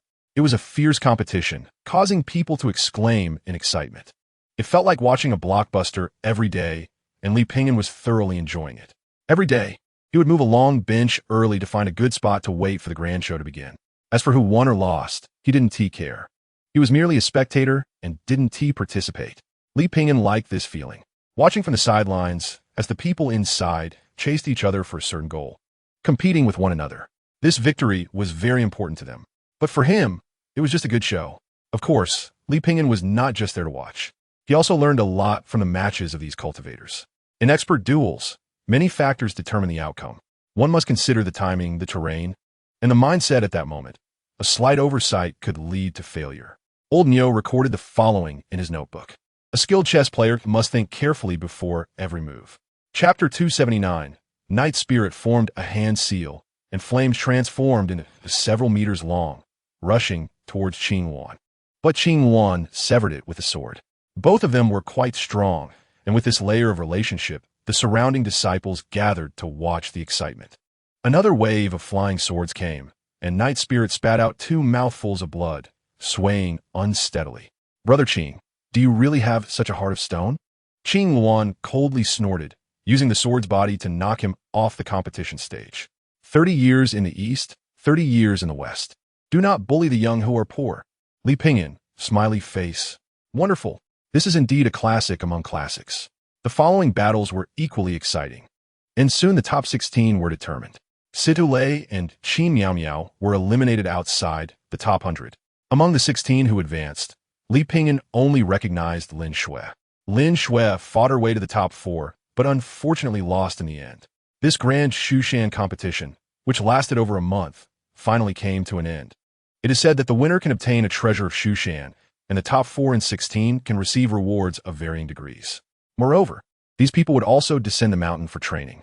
However, none of that had anything to do with Li Pingyan. He was just a spectator. Once the grand show ended, he returned to the Medicine Valley to farm. Chapter 280. Seeing this letter is like meeting you. Do you still remember our 3-year appointment? Li Pingyan frowned slightly. A 3-year appointment? He vaguely remembered that 3 years ago, Jingyu mentioned it in a letter. 3 years later, they would meet in Jiangnan. In the letter, Jingyu said he was in the desert, preparing to head to Jiangnan to meet Li Pingyan. Li Pingyan hesitated for a moment. The journey from here to Jiangnan was long, and besides, he still had business. He couldn't leave the alchemy matters unattended. So considering everything, he decided to go. To hell with careful planning. The more experiences one has, the more concerns they have. The more one loses, the more worries there will be. Life is full of ups and downs. It is inevitable to have many concerns when facing events and to look back and forth. But what does that have to do with Li Pingyan? Roaming the world with blood and wind, with no roots underfoot. Wherever he goes is where he belongs. And when he leaves, doesn't matter. Being bound by the mundane world, can that still be called a person of the Jianghu? Go. Thus, the next day, Li Pingyan told the people in the Medicine Valley that he probably wouldn't be gone for too long. Run-Tu had followed him for so long and understood some knowledge about herbs, so he decided to leave Run-Tu behind. Chapter 281. Jiangnan was a poetic place in Li Pingyan's impression. Small bridges and flowing water, ferrying people, apricot blossoms in the light rain, picturesque mountains and rivers. These images combined to form an ink painting of Jiangnan in his heart. Li Pingyan and Old Nyo walked onto a stone bridge. The scenery of Jiangnan slowly unfolded before their eyes, with houses lining the banks. Occasionally, a few bright-eyed Jiangnan girls, barefooted, stepped on the water waves, singing love songs. Tall willow trees shaded the sunlight, their shadows reflecting in the water, hazy as if in a dream. No wonder Jingyu chose such a place. Li Pingyan blew in the welcoming southern wind.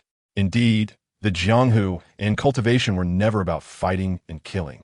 It was all about enjoyment. If it were just for fighting and killing, what is the point of cultivation? The sharpness of the peach leaves, the willows shading the sky. Speaking of that Song Lao San, the couple selling opium, Li Pingyan hummed a little tune, walking alongside Old Nyo in the misty rain of Jiangnan. The place he had agreed upon with Jingyu was on the Yellow Crane Tower in Jiangnan. Though this was Jiangnan, it was merely a small village on the outskirts. Li Pingyan decided to rest here tonight. Chapter 282. Yellow Crane Tower. With Li Pingyan's current status, he could afford a meal at the Yellow Crane Tower. Today, I'll treat you. Li Pingyan generously patted the shoulder of Monk Chongqing. Monk Chongqing felt emotional. I, a small monk, only treated Master Li to a dozen pounds of noodles, But Masterly actually treated me to the Yellow Crane Tower. I misjudged Masterly. At this moment, Li Pingyan said, Chongqing, can you only eat vegetarian dishes and not meat? Chongqing nodded, feeling that he cared about him. 3. Li Pingyan, waiter, no vegetarian dishes, just meat. And add some pig oil to stir-fry the rice for me. Chongqing, the two of them, along with Olnyo, ate while waiting for Jingyu. As the sky darkened, Jingyu finally arrived late. It's been years since we last met, and this guy still looks so flashy. Waiter, take this bowl away. The three of us will drink straight from the jar. Jingyu shouted. This was the first meeting between monk Chongqing and Jingyu, as well as the first meeting of Li Pingyan, Chongqing, and Jingyu. On this day, a scene that people talked about emerged at the Yellow Crane Tower. The three of them surrounded by jars of wine, with the old cow drinking straight from them as if it were water. Chapter 283. The female ghost can't remember. After death, a person loses many memories. However, the resentment on her body remains. Monk Chongqing performed a rite for her, and, at the same time, the memories of the deceased flooded into Monk Chongqing's mind. Only then did they understand the truth of the matter. The woman was originally the daughter of an ordinary farming family in the county. Because she was beautiful, many suitors came to propose. But because she was beautiful, she met with misfortune. She was abducted by a young master in fine clothes and brought to his residence. And once he grew tired of her, he had her sent to this house. There were many other girls in the house, all of whom were good-looking, forcibly taken. The young master would come back whenever he remembered them, sometimes even giving them to his subordinates as rewards, deliberately tormenting them to make them suffer. When they died, they were buried in a well. Damn it, beasts! After learning the whole story, Jingyu cursed fiercely. Monk Chongqing sighed, showing a compassionate expression. Li Pingyan said nothing. The three of them and the old cow continued to drink. The wine was brought by Jingyu from the academy, so it was naturally not ordinary wine. Soon, they were all feeling tipsy. Chapter 284. Under the quiet night, the slightly dazed two and the old cow stood there in a daze. After Monk Chongqing finished everything, his eyes suddenly sharpened. He pointed to a nearby tree, and a wisp of energy transformed into an arrow. A bird perched on the treetop was instantly pierced and fell to the ground. Monk Chongqing joined his hands in prayer, knowing that this guy knew too much. Li Pingyan.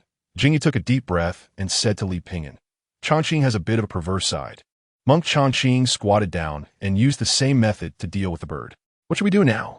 Jingyu asked. Li Pingyan replied, what else can we do? Each of us go our own way. Let's run. If it gets out that the young lord of Dingyuan Marquis has been killed, it will definitely cause a stir throughout the city. Taking advantage of the fact that no one has discovered it yet, the three of them immediately parted ways under the moonlight at the Fengyu Bridge. They agreed that if there was a chance, they would meet again 10 years from today. This pleasant meeting was quite enjoyable. In the future, if we meet again in the Jianghu, we shall drink and be merry. Let us part ways here. The three went in different directions. As the saying goes, the four great bonds of life: to have fought together, to have shared a roof together. Chapter 285. The female constable stood up in a fluster, looking bewildered. In the distance, a group of officials and soldiers rushed over. Trouble is brewing. Li Pingyan took out the money for the meal from his pocket and placed it on another table. Boss, the bill is settled. The owner of the noodle stall hiding under the table twitched his lips slightly. Settled?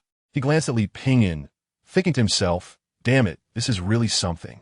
The female constable looked at Li Pingyan's back. After hesitating for a moment, she seemed to have made up her mind.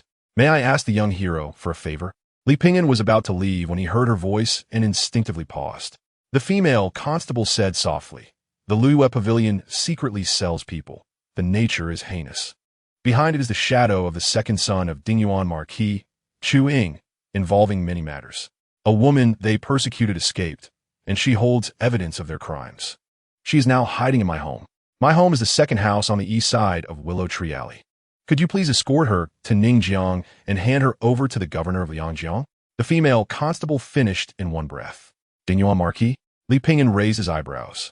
Why don't you send her yourself? There's no time. The officials and merchants collude, and they will definitely detain me here. Chapter 286. After several spring rains. The creek swelled a bit. The girl squatted by the creek, washing her face with the clean water. From time to time, she glanced at the man sitting on the rock. Li Pingyan picked up the Erhu and began to play leisurely. The southern region is rainy.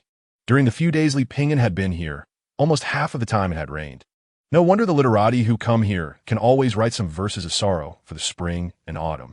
In this weather, it's strange to be in a good mood. The girl rubbed her feet, trying to rest as much as possible, because she knew that there was still a long way to go. Eat something. Li Pingyan put away the Erhu and handed a cake to the girl. The girl thanked him and took small bites. After finishing, she hid a small piece in her bosom. Li Pingyan curiously asked, "Why hide it? We have enough food." The girl said, "Oh, it's a habit." When she was in Liwa Pavilion, they forced the abducted girls to entertain guests with all their might. If they didn't meet the quota, they wouldn't be given food and would be locked in a small dark room. The girl developed this habit of secretly hiding some food when there was food to eat, so that when locked in the small dark room, it wouldn't be so difficult. How old are you this year? Chapter 287. Eating. Li Pingyan rekindled the campfire. The girl was stunned for a moment, her gaze flickering, and then she nodded slightly. The surrounding smell of blood permeated, and the girl forced herself to calm down. The next day, in the morning, Li Pingyan and the old cow continued on the road with the girl. Around noon, the two and the old cow were walking on a dirt road in the countryside. They came across a pavilion for resting. Only an old man was sitting in the pavilion. The old man had sharp triangular eyes and held a snake-headed staff in his hand. Li Pingyan walked over calmly and sat down. "May I ask your name?" Li Pingyan wouldn't be foolish enough to reveal his name. He was just an ordinary assassin. The old man smiled. "It will be much easier since you're an assassin. The trouble from last night has brought you many problems. Here, I apologize in advance. Since you are an assassin, you must have received some benefits or promises from someone. Therefore, we don't need to make a big fuss. How much did that surnamed Zhou female constable offer?" Li Pingyan placed the money pouch he got from the female constable on the table. "This much." The old man sneered, clapped his hands. Immediately, someone came over carrying a box. The old man opened the box and showed Li Pingyan the abundant wealth.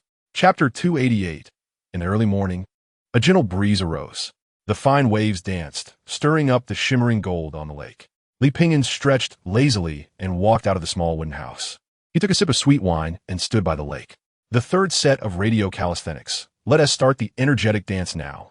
1, 2, 3, 4, 5, 6, 7, 8, 2, 2, 3, 4. With Li Pingyan's movements, the old cow and Runtu jumped up behind him. A pond of lotus flowers, a gentle breeze caressing his face. The fragrance of lotus filled the air, and ripples spread across the water. A group of white egrets danced gracefully, creating a harmonious picture with the person, the weasel, and the cow doing calisthenics, along with the straw swaying in the breeze. The plan for the year is made in spring, and the plan for the day is made in the morning. After breakfast, Li Pingyan began to refine herbs.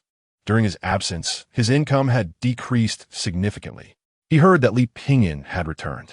His partner and protector, the little lowly elder Ching Feng, excitedly came to visit. "You little rascal, you finally came back. I've missed you so much." "You mean you missed the money, right?" Li Pingyan thought to himself, but his smile remained. He let Runtu accompany Ching Feng for a while, as he needed to focus on refining medicine. "Play. Do you think I'm a child?" Elder Ching Feng angrily put her hands on her hips. Chapter 289. The gentle breeze of May carried the fragrance of locust flowers. On the mountain path, a plain-looking man walked stealthily. He occasionally looked around, appearing guilty as if he were a thief. The man had a round face and walked like a duck. Zhao Shun. He was the alchemist cousin mentioned by Xiao Dao. Serving the Zhou family at the foot of the mountain, he took advantage of his position. He often stole some alchemical materials and then refined them to sell in the black market. But not long ago, the black market was shut down. Zhao Shun did not want to lose this huge source of income, so he decided to take risks and trade with some loose cultivators. Without the protection of the black market, who knew what might happen? What if the loose cultivators became greedy and killed him for his money? Such things often happened in the cultivation world. Therefore, he sought protection from his cousin Xiao Dao at the Wanchich. The agreed meeting place was here, but where were the people? Zhao Shun looked around. "You are half an hour late." At this moment, a voice suddenly came. Zhao Shun looked up and saw a man wearing a conical hat lazily lying on a branch. He held a jar of wine in his right hand, and beside him stood a cow, which was also balancing on one leg on a tree branch. Chapter 290. Li Pingyan felt that something was wrong. He seemed to be caught up in some huge trouble. Although there was no evidence, he had a gut feeling based on some usual clues. This made Li Pingyan feel very uneasy. One night, he wandered in the forest as usual. He discovered a grapevine on the hillside. with clusters of grapes hanging under the lush green leaves. Unable to resist, Li Pingyan picked a bunch, which was fragrant and sweet, making one feel delighted and refreshed. In front of the grapevine stood a sign with small words written on it. This grapevine has an owner. Li Pingyan left some spirit stones hanging on the grapevine. At that moment, he suddenly sensed something. He quickly leaped into the thicket ahead, where he spotted a figure in black lying on the hillside. Lin Shui. Lin Shui was dressed in black and lay on the hillside. A large stain of blood covered her chest, her complexion as pale as paper. Pingyan, don't speak yet. Li Pingyan immediately checked her injuries. He saw a long cut on her chest, with dark red scars crisscrossing, continuously oozing dark blood. Chapter 291. Back at the Medicine Valley, Li Pingyan, along with the old cow and Runtu, turned the soil one last time. Then they organized everything in the warehouse. After simply packing his belongings, he left. Boss, are we really leaving Mount Shu? Runtu asked, puzzled. We'll see, was Li Pingyan's reply. Leaving Mount Shu was just a pretext for Li Pingyan. In reality, he only wanted to leave Tongtian Peak. He wanted to avoid any connection with the Lin family father and daughter. Something was going to happen at Tongtian Peak, and it was going to be significant. Upon arriving at Wanshij, he asked Xiao Dao to temporarily find him a place to stay. Xiao Dao laughed, Brother Li. Stop joking with me. You're doing well at Tongtian Peak. How can I mix with you? Li Pingyan showed him his luggage. And only then did Xiao Dao realize he wasn't joking. Brother Li, what happened? Li Pingyan smiled but said nothing. He spent an entire afternoon tidying up the new house. Most importantly, he took care of the dozens of hens, ducks, and 5 sheep he raised, as well as a nest of adorable little rabbits. Building them a new home took Li Pingyan a whole night. Additionally, he cleared the weeds around the house, turned the soil, and planted fruit trees and some flowers. Chapter 292. The night was deep, with neither rain nor wind. It was a good weather. The bright moon startled the magpies, and the cool breeze brought the sound of cicadas at midnight. In his perception, sometimes there were tree shadows, sometimes moonlight flickering in and out. Li Pingyan took a deep breath and sat cross-legged. The old cow and Runtu stood guard for him, as usual. Li Pingyan waited for the most comfortable moment, until the roosters crowed and dogs barked. Another dawn arrived. Li Pingyan still hadn't found the feeling, leisurely eating the meal prepared by the old cow. Runtu took this time to ask Li Pingyan about the various details in a Qi training manual. Li Pingyan taught him how to adjust his breathing, inhale and exhale, and circulate his energy. He taught him word by word, step by step, striving for perfection. When you have prepared everything, you can seek the feeling for a breakthrough. But remember, if something unexpected happens, it could lead to death. So you must be cautious, and again cautious. Li Pingyan's tone was very serious. Runtu nodded. After a few days, Li Pingyan still hadn't found the feeling. However, he was not anxious. After all, he had endured for so many years. He didn't mind these few days. What he needed to ensure first was safety, and again safety. Cultivating the 6 secrets of a human body was extremely difficult. Chapter 293. Dao friend, would you like a pot of tea? In the tea house, Li Pingyan ordered a pot of tea. This pot of tea cost 20 spirit stones, which could not be said to be expensive. It was simply robbery. Li Pingyan hadn't been out for a long time and noticed that there were more patrolling disciples around. They passed by one after another, each looking as if facing a great enemy. Curious, Li Pingyan asked, what's going on? The tea house owner whispered to him. What else could it be? It's about Lin Lushan from Tongtian Peak. The Great Sui, Huailu Academy, and the Buddhist sect have all sent people here, preparing to surround and kill Lin Lushan. Li Pingyan frowned slightly. Is it that serious?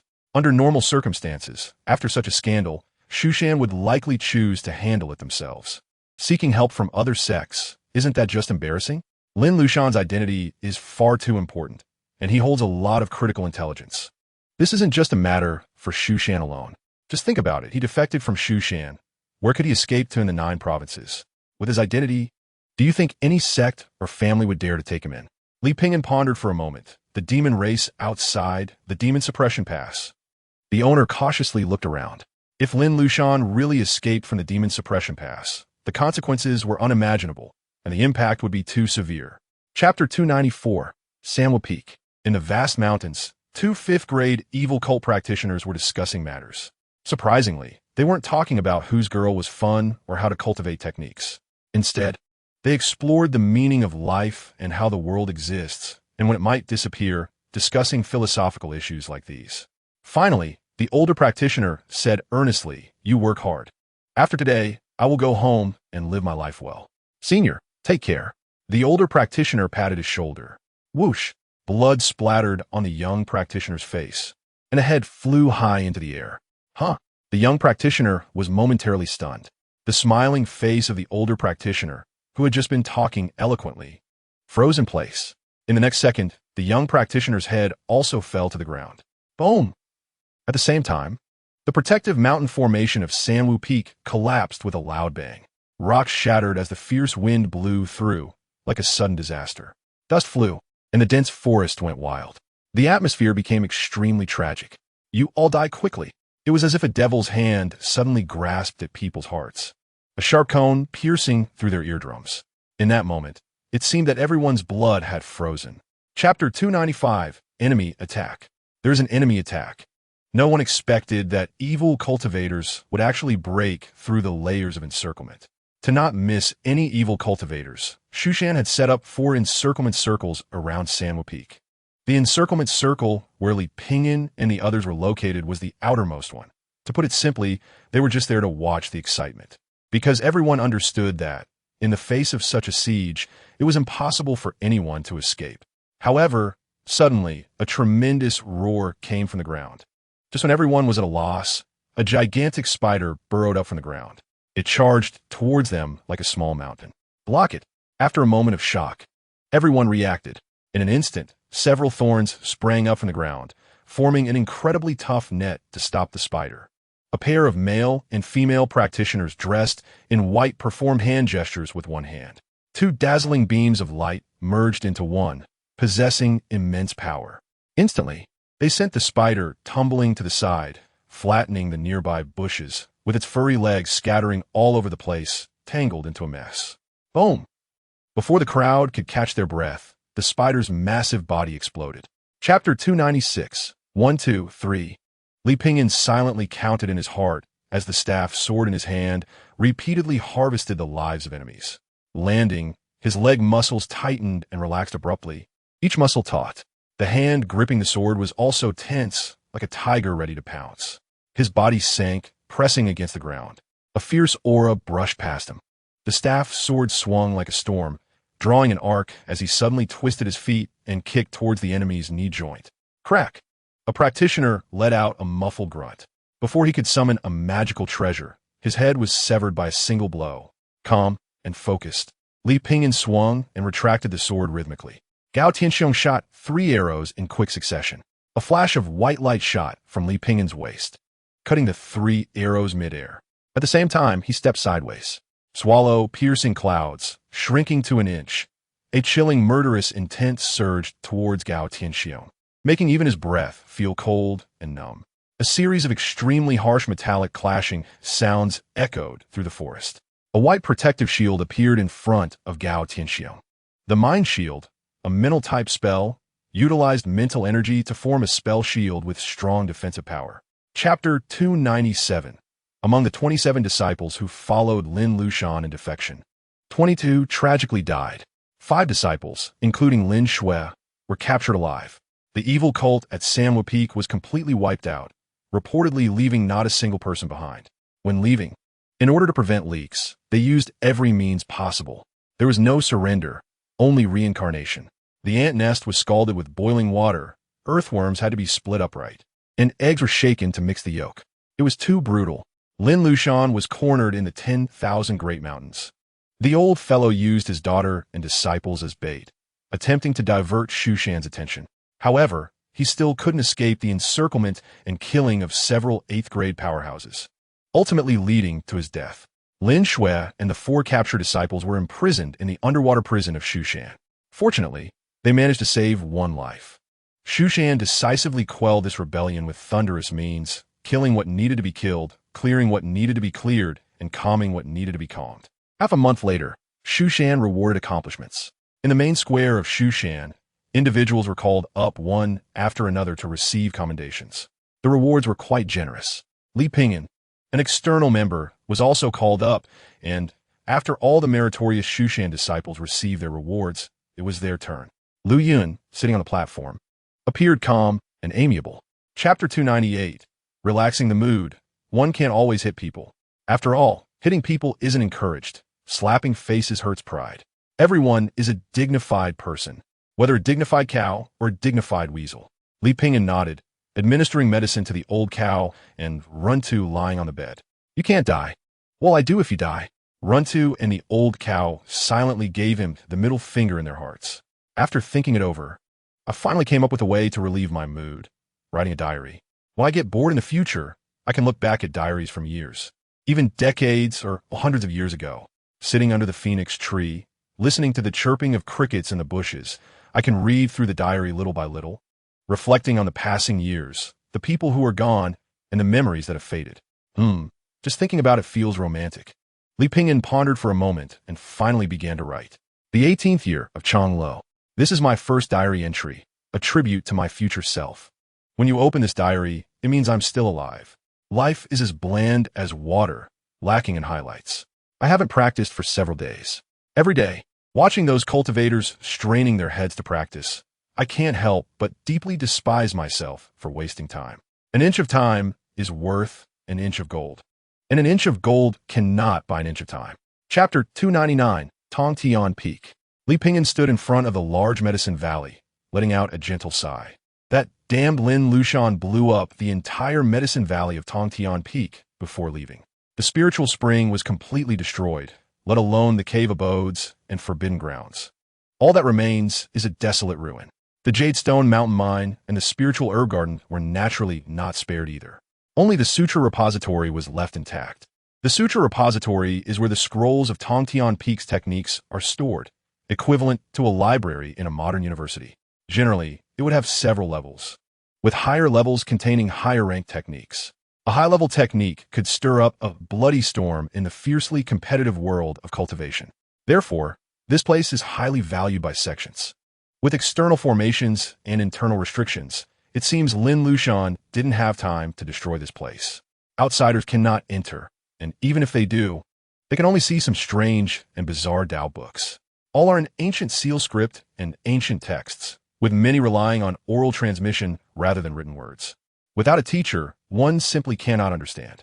The examples in TV dramas and novels where someone enters the Sutra Repository and becomes an unparalleled master simply do not happen. A once fine Tongtian Peak has now been reduced to a state of neglect. Chapter 300. In the small wooden house on Tongtian Peak. Ching Feng was holding a pot of rice, buried in eating. His posture and noise, Li Pingyan had only seen when feeding pigs. The main hall of Tongtian Peak had long been destroyed, so now the only 2 people on Tongtian Peak live in this small wooden house. Therefore, Li Pingyan planned to build a new house. The wooden house is too small. Even a fart can be heard, making everything inconvenient. Li Pingyan mentioned this to Ching Feng. Ching Feng nodded. Then you should move out quickly. After all, it's not appropriate for us, a man and a woman, to live together. Just in time. I need to go out for a few days tomorrow, so take care of yourself without me around. Li Pingyan couldn't help but complain in his heart. Aren't I usually the one taking care of you? How could she say that without blushing or panting? Early in the morning, before the sun had risen, Li Pingyan took Old Nyo and Runtu to start working. Stacks of wood were neatly piled up. Fortunately, Tongtian Peak was not completely barren. At least there were trees all over the mountains. Old Nyo, Runtu, let's get to work. Old Nyo, tell us about the essentials of building a house. Old Nyo proudly stepped forward. He is undoubtedly an expert in house building. Chapter 301. In the morning, a glimmer of light appeared on the eastern horizon. Li Pingyan hummed a little tune and arrived at the breakfast stall on the miscellaneous peak. He drank several large bowls of warm soy milk and freshly fried youtiao. The stall owner fried while Li Pingyan ate. Neither of them delayed the other, creating a very rhythmic atmosphere. After finishing, Li Pingyan picked up his morning tea. Young tea buds, along with about a liter of dehulled mung beans and finely ground spirit grass, were mixed together. It was very nutritious. Pingyan, I heard you can apprentice under Elder Ching Feng and that you need to complete a task on the 3rd floor of the Gongshan Pavilion. The speaker was Aunt Wu, an elder from the miscellaneous peak. It is said she's been in Mount Shu since she was 5 years old. Who told you that? Li Pingyan smiled. The task on the 3rd floor of the Gongshan Pavilion is deadly. The Wanshi Pavilion is specifically for outer disciples and guests of Mount Shu, belonging to the beginner level. On the other hand, The Gongshan Pavilion within Mount Shu is considered advanced. The Gongshan Pavilion has 5 floors, with task levels increasing from low to high. To reach the 3rd floor and take on a task, one must at least be at the 5th grade cultivation level. After leaving the miscellaneous peak, Li Pingyan took a stroll to digest and ran into acquaintances who greeted him. "Oh, Pingyan, I heard you're going to the 3rd floor of the Gongshan Pavilion." Chapter 302, Mount Shu. Qinsheng opened his eyes again. These past few days, he had been restless and couldn't focus on his cultivation. Ultimately, it all stemmed from the incident at the Gongshan Pavilion. Initially, he wanted to embarrass Li Pingyan, but who would have thought that this guy would casually accept the task and leave without looking back? Damn, that kid really knows how to show off. But why do I think he looks handsome? Qinsheng quickly shook his head, trying to rid himself of those inexplicable thoughts. Forget it, I can't concentrate on cultivation anymore. I'll go out for a stroll. As soon as he stepped out the door, he saw 2 inner disciples sneaking around. "What are you doing?" Qinsheng asked. "Nothing. Just placing bets."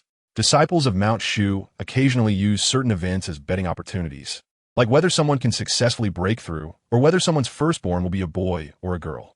Some disciples find this amusing and can earn spirit stones. It's harmless fun. Qinsheng asked a bit more. "What are you betting on today?" "Senior brother Qin, you still don't know?" Elder Qin Feng has just accepted a new disciple, and this kid went straight to the 3rd floor of the Gongshan Pavilion. Everyone is betting whether he can complete the task and come back alive. Chapter 303. Fugui held a whip, occasionally whipping his old yellow cow's backside. Thinking he couldn't be biased, he also gave a few lashes to Li Pingyan's old cow. At first, old Nyo didn't mind this old man, but after a while, the old man's whips became heavier and heavier. Old Nyo suddenly turned around, glaring angrily at Fugui. "You old man, if you whip me again, I swear I'll make soup out of your old bones." Fugui looked puzzled. "Mr. Li, why is your cow acting a bit strange?" "Don't mind it," Li Pingyan chuckled. At the forest field, Fugui pushed the door open, and the room was warm with a fire. "Come in." Fugui greeted Li Pingyan enthusiastically. "Sit on the Kong and warm up." Li Pingyan threw down the tiger's corpse without hesitation and slipped into the Kong without taking off his shoes. The walls were covered with patches of peeling mud, like the scales of time. This reminded Li Pingyan of the time before he traveled to this world, back in his old home in northeast China. After a while, Fugui made a pot of sauerkraut stew with meat, adding fragrant and spicy chili oil paired with a pot of wine. The sour and spicy aroma wafted in the air, and they sipped while blowing on it. After drinking a bowl, he broke into a sweat. With the wind and snow howling outside, it didn't seem like such a big deal anymore. Chapter 304. Li Pingyan and the old cow temporarily settled in the forest farm.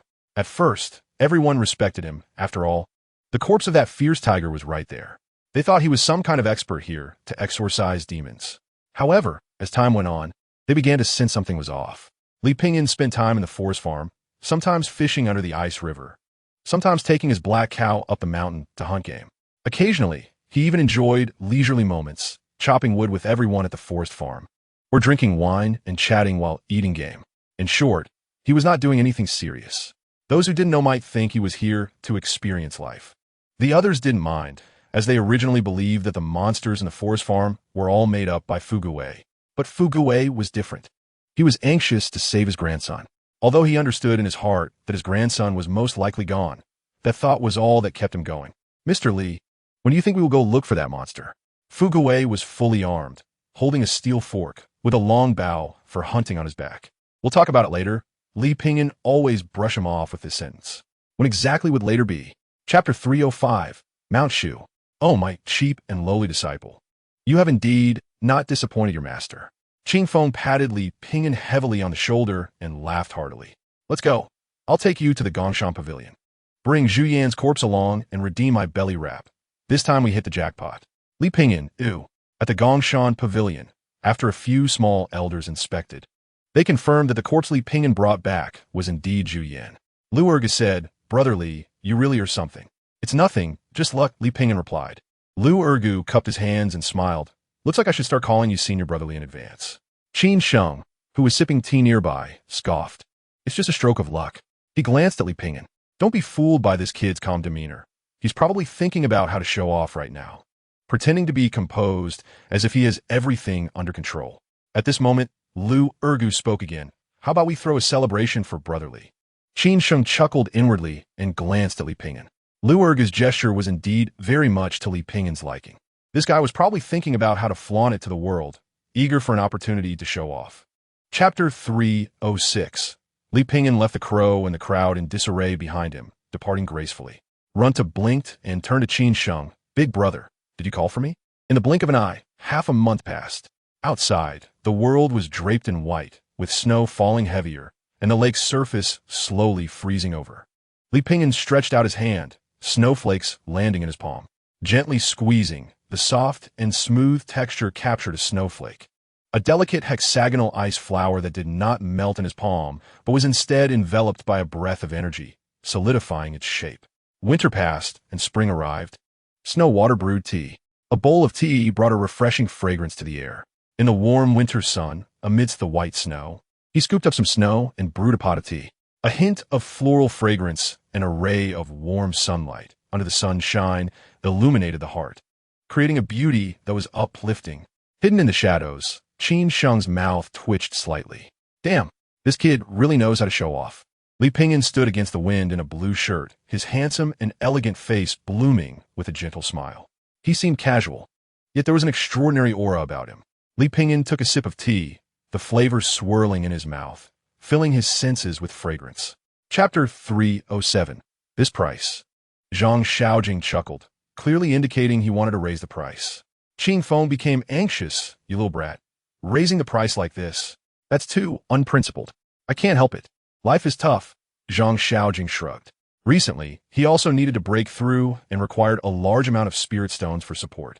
Qin Feng gritted his teeth, thinking about how to keep enjoying free food and drink in the future. How much are you adding? Zhang Xiaojing held up 3 fingers, at least this amount. Qin Feng angrily replied, What the hell? Why don't you just go rob someone, you thief? Zhang Xiaojing smiled. Well, you can think it over. After saying that, he stood up again, signaling that they could continue the competition. Li Pingin was still unaware of what was happening, but he felt something was off. Zhang Xiaojing exuded a dangereux. As they exchanged blows, Li Pingin felt that his opponent's strength had significantly increased compared to before. The frequency and intensity of counterattacks were rising, each strike more ferocious than the last, with increasing power. Elder Qingfeng's eyes widened in shock.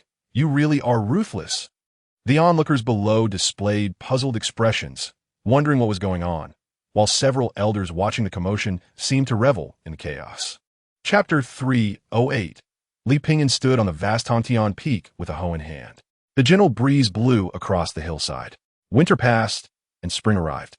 The hillside was covered with new grass, resembling a lush green wheat field. Li Pingin hummed a mountain song while enjoying the fresh air in the mountains. He swung the hoe and got busy in the fields. Every blade of grass, every insignificant rock was clearly perceived. Qin Feng lazily opened his eyes, watching Li Pingin's busy figure outside the window, revealing a satisfied smile. He truly had taken in a good disciple.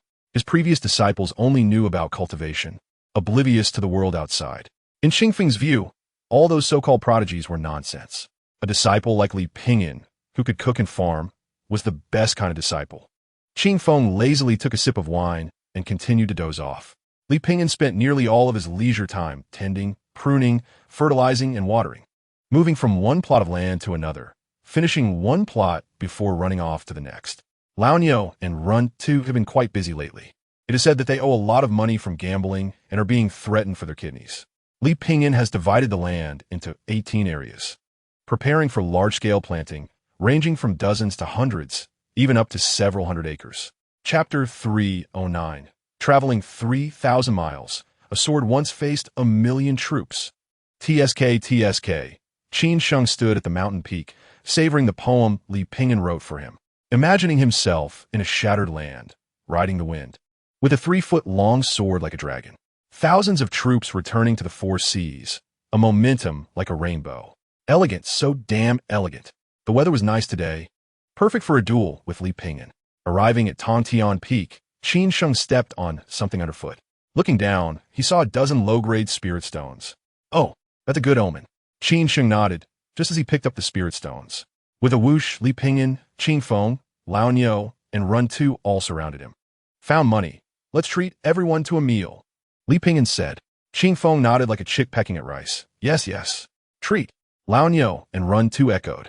Qin Sheng was dumbfounded and had no choice but to take this whole family to the cafeteria at Zai Peak. Upon reaching the cafeteria, the two men and one cow acted as if they had never eaten before, frantically digging in. The corners of Qin Sheng's mouth twitched slightly. The food they were eating wasn't cheap. Most of these dishes contained spiritual herbs and plants, replenishing their internal spiritual energy or strengthening their bodies.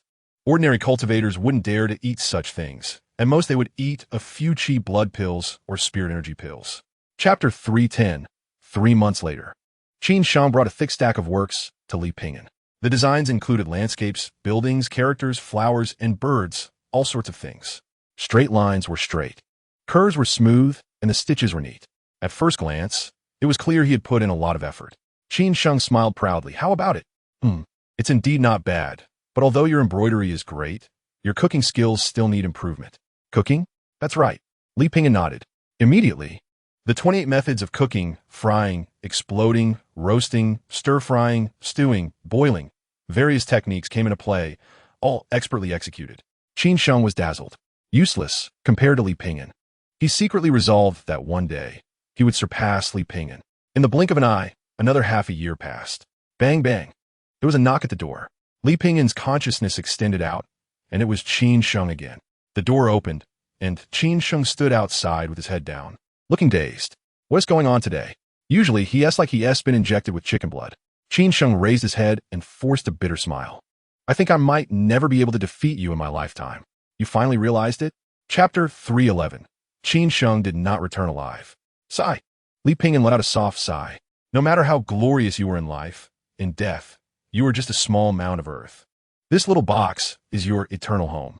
Many people came to visit Qin Sheng, including elders from a sect. Li Pingyan waited until dark before the people at the grave gradually dispersed. I brought you some fruits and vegetables. Enjoy down there. Laonyo took down the basket he had been carrying. Li Pingyan was not heartless. After spending so long together, it was unlikely he had no feelings at all. Moreover, Qin Sheng was quite a good person.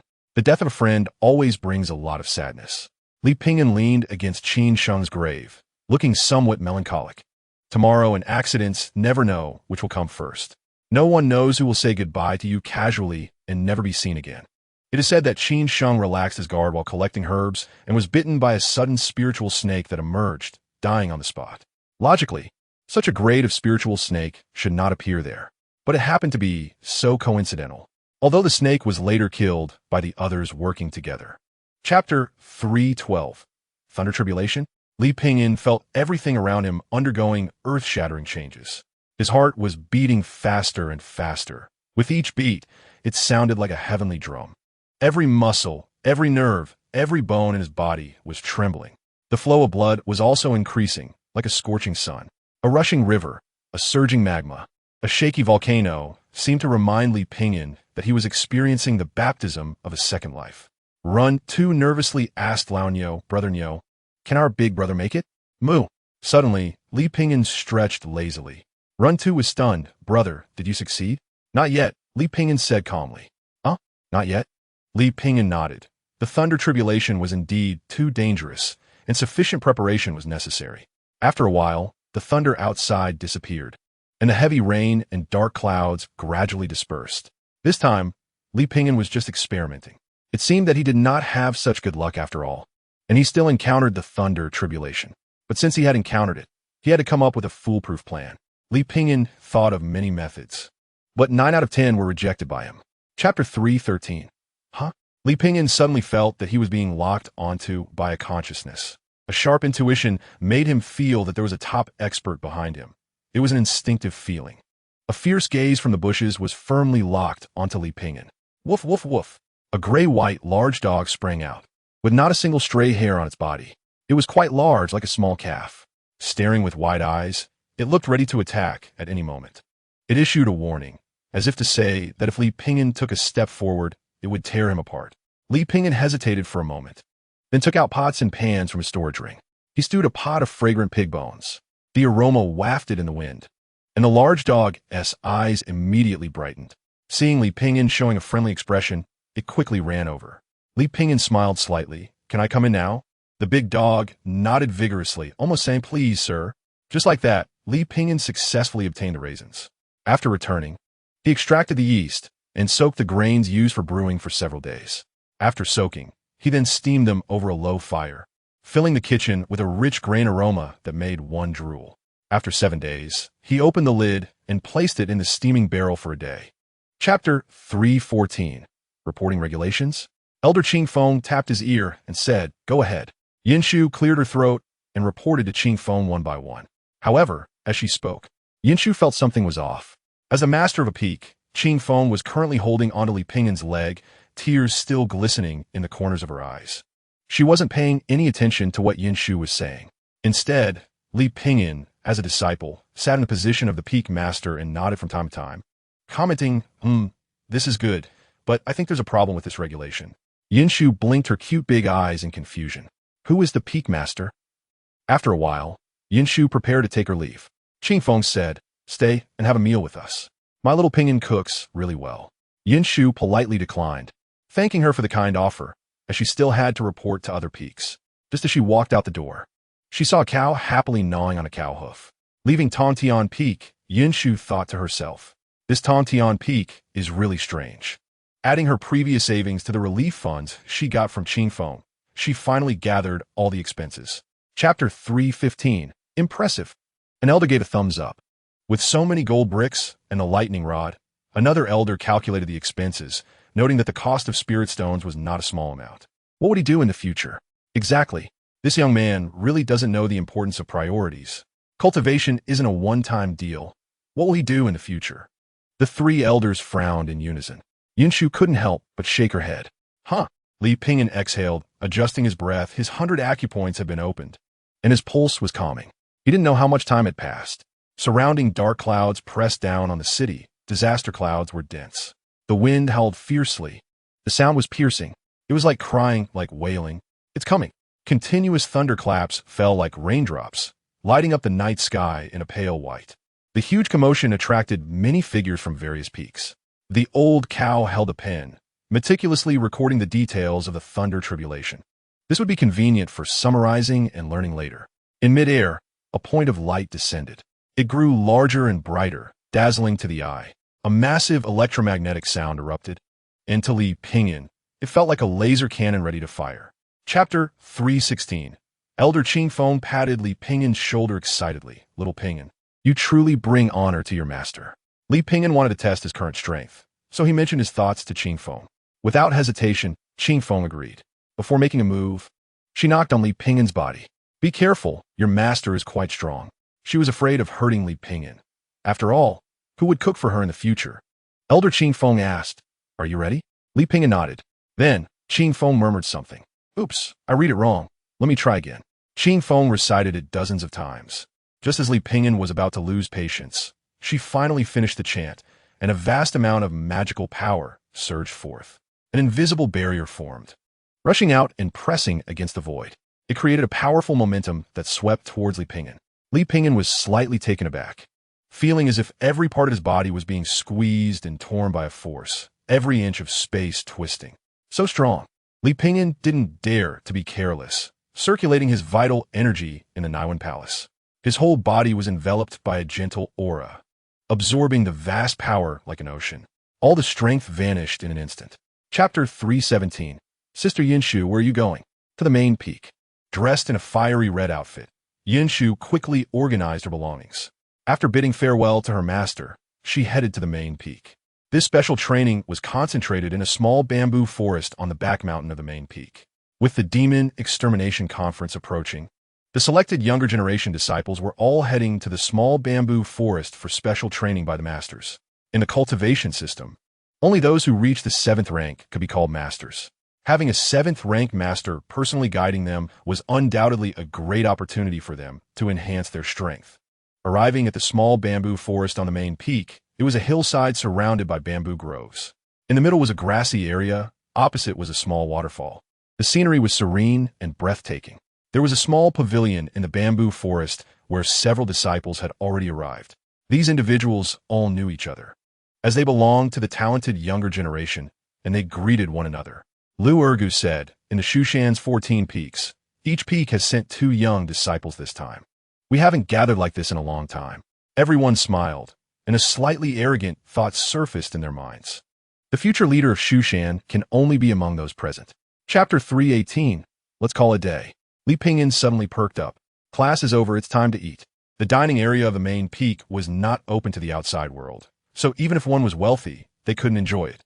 Only the peak masters and some highly respected elders were qualified to dine there or invite distinguished guests. The dining industry in Shushan was highly developed. Although most cultivators could abstain from food, eating some spirit beast meat or special spirit wines could still promote cultivation to a certain extent. Additionally, inviting friends as guests, treating them to a meal, also contributed to the development of the dining industry in the cultivation world. This industry also brought considerable income to the sect.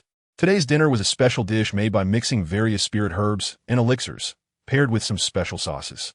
It was somewhat similar to a vegetable salad. There was no meat, and Li Pingyan was quite unhappy today. Senior Pingyan, why do you have so much? Yinshu asked, looking at the towering pile of food on Li Pingyan's plate. Li Pingyan smiled lightly. The aunt who serves the food is my fellow townsfolk. She takes good care of me. This was, of course, a lie. In reality, Li Pingyan used some tactics, like chatting with the aunt a few words every time he went to get food. Chapter 319. Big brother, cow brother, come back early. Run to wave goodbye to them. Li Pingyan and the old cow disappeared into the ancient path with light steps. Along the way, there was no specific destination. They walked and stopped, encountering a couple engaged in a wild fight in a rice field, where the man called the woman Little Mom. Their relationship was a complete mess. They also encountered disputes among cultivators, but there was no fighting. Instead, they argued until their faces turned red and their throats became hoarse, but neither side made a move. Li Pingyan had helped catch a thief, saved a drowning child, and even stayed in a village plagued by an epidemic for over a month, meeting many people. On the day of parting, many came to see him off. Everyone cried heartily, but Li Pingyan smiled as he bid them farewell. Life is but a fleeting moment, as transient as dust in the wind. Since we are all mere travelers in this world, why should we feel sorrow over parting? So they walked and paused along the way. The willow catkins danced in the air, and the clouds shifted unpredictably. For months later, Li Pingyan stopped in a small town. The town was not large, but the population was considerable. Li Pingyan learned that the most famous local dish was braised carp. He went to the most renowned restaurant in town, only to find that he had to queue. Chapter 320. Old cow, what place is this? Old cow opened the map and checked. I don't know. Anyway, it's not the Great Sway. Li Pingyan placed the bare-bottomed Chongqing on Old Cow's back and ran off with him in a flash. They ran for several dozen miles, crossed a mountain, and stepped onto a large, wet meadow. That demonic aura swept through the air before finally stopping at the place where Chongqing was undergoing tribulation. His divine sense swept around. The residual aura from the opponent lingered for a long time and was very clear. It was continuous, a master of Buddhism. Ran away. The demon floated in the air, scanning the nearby mountains and forests, looking somewhat uneasy. Could it be a scout? Thinking of this, it silently recited a spell. Soon, rain began to fall from the sky. However, this rain was not real rain. It fell to the ground and on the eaves, transforming into wisps of aura that dissipated into thin air. After a moment, the demon collected its thoughts and snorted. It ran quite fast. Its gaze fell on the town in the distance. Since it was already here, it might as well catch a few blood meals to take back. With this thought, its body flew towards a small town. In the distance, Li Pingyan sat cross-legged on the grass, taking out a wine gourd and drinking a mouthful of wine. Chapter 321. Half a month later. In a cave somewhere, Chongqing sat on the ground, bare-bottomed. He slowly opened his eyes and exhaled a long breath. Thank you, Master Li, for taking care of me during this time. Li Pingyan replied without turning his head. No big deal. A pile of firewood was burning in the cave, roasting a deer leg that smelled delicious. Chongqing scratched his bottom and sighed. Failing this tribulation was simply fate. Old Cow frowned and glanced disdainfully at Chongqing's lower half. Li Pingyan, by the way, shouldn't you get yourself a set of clothes? Chongqing put his hands on his hips, saying that he suddenly found being naked very comfortable during this time. Li Pingyan silently took a bite of the deer leg. The three of them, 2 people and 1 cow, went to the near small county. Chongqing, the monk, was wrapped in a grass skirt. They arrived at a clothing shop, the largest ready-made clothing store in the area, with all kinds of fabrics, single, cotton, leather, you name it. Chongqing picked out many garments, and the shopkeeper's face was full of smiles. At first, seeing the tattered clothes, He thought he was dealing with a poor fellow. Unexpectedly, he turned out to be an extraordinary nouveau riche. Indeed, monks nowadays are wealthy people. Li Pingyan frowned slightly. This guy, Changqing, always left home without money, and he probably wanted me to pay again. Chapter 322. The boat sailed on the river. After a while, there was a splash. Li Pingyan shook the fishing rod, and a large fish weighing 4 or 5 pounds landed in the boat. He stewed a pot of fragrant fish soup. The night was already deep, and the moon had set. Li Pingyan felt a bit tired and didn't bother to tie up the boat. He directly entered the cabin and fell into a deep sleep. During the night, the wind picked up, and the small boat was blown around on the river. When he woke up early in the morning, he had no idea where he was anymore. Changqing, the monk, had been in recovery due to the failed tribulation. When Li Pingyan asked him where to go next, Changqing said he would attend the Demon Elimination Conference after resting for a while, and it just so happened they were going in the same direction. Changqing had been meditating with his eyes closed all day, and it had been a month since they last spoke. Li Pingyan untied the wine gourd at his waist and took a swig. Along the way, Li Pingyan had spent almost all the silver he had. He had hoped to catch some fish every day to make some money, but recently the harvest had not been good, and he didn't even have enough to eat, let alone sell. Li Pingyan helplessly put away the bamboo stick. The boat docked at the shore, and he heard someone selling tofu on the opposite side. Tofu? Selling tofu is good. If there is any business that is guaranteed to be profitable, it must be selling tofu. Chapter 323. Jiangdu Weir? Old Lu steered the boat closer. Old Li, come here for a moment.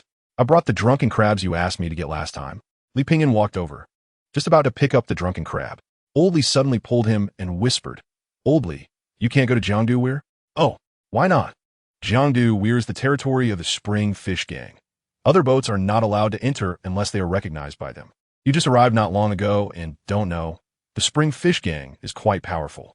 Li Pingyan raised an eyebrow slightly. Then what should I do? I've already brought my guests. Just say you have something to do and let them find another boatman. Li Pingyan hesitated for a moment, but didn't listen to Old Lu. 501 is enough for a good meal. I'll be quick in and out. After saying that, he signaled Old Cow to row the boat away. Old Lu watched Li Pingyan's departing figure and sighed helplessly. He really doesn't listen to advice. Now all he can do is hope that the kid has good fortune and luck. Li Pingyan took out the drunken crab given by Old Lu and shared it with 2 scholars. The drunken crab is made from crabs, flavored with rice wine, spices, and fine salt. It has a moderately salty and fresh taste, fragrant without a fishy smell, and the crab flavor is delicious.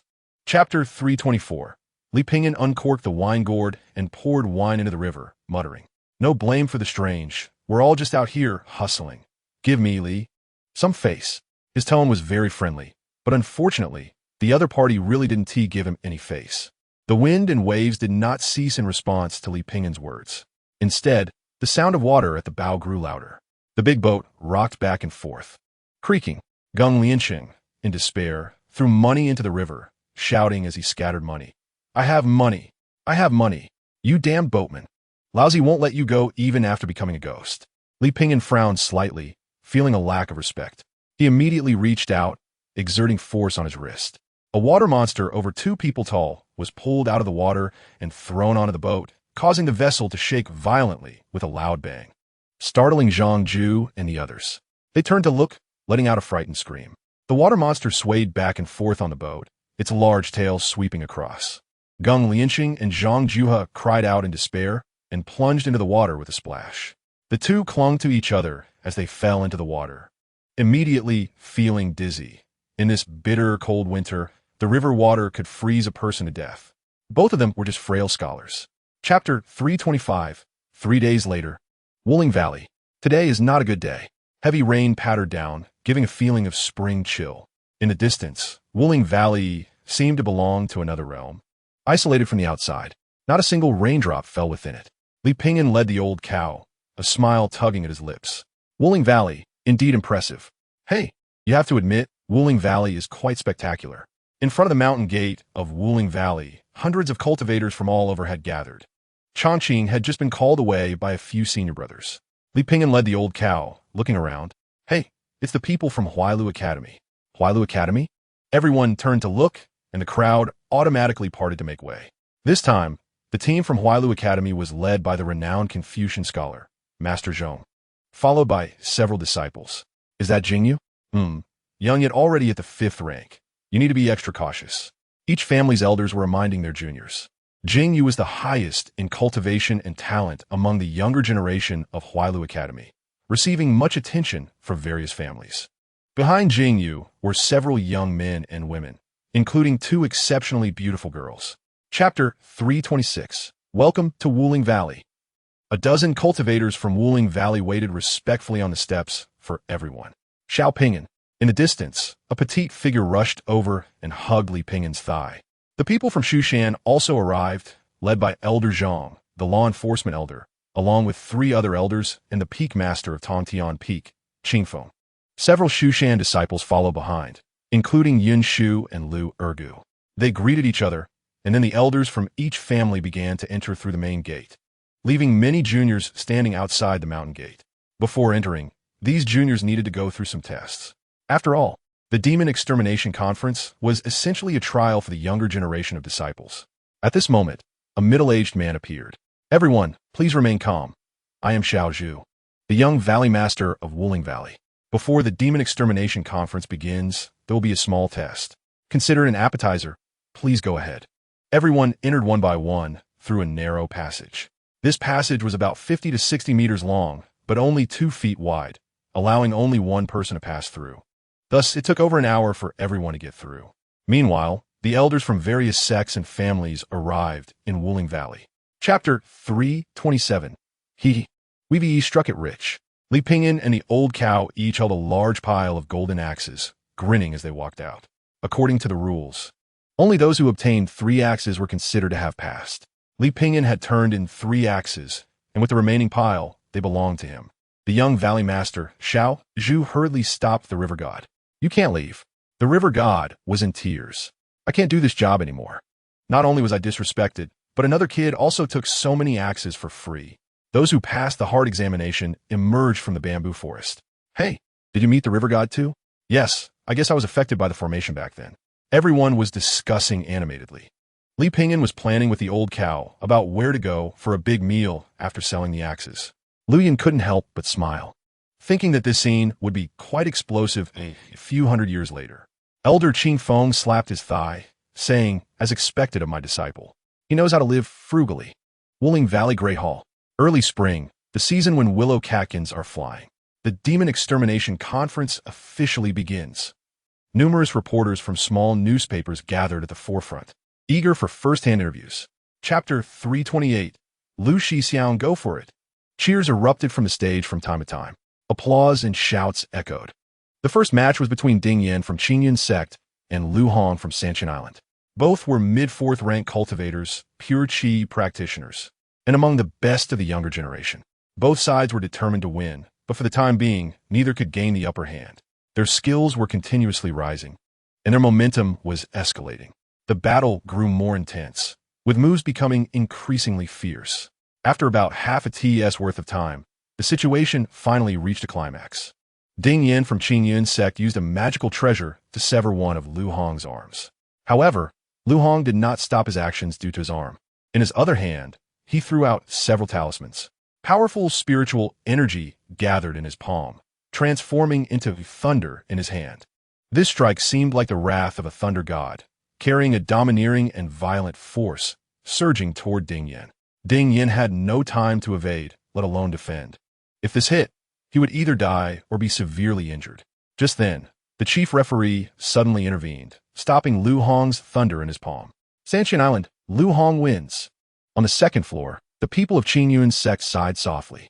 Chapter 329. The moon is high in the sky. Wuling Valley arranged excellent accommodations for each family. The reception staff and maidservants were all present.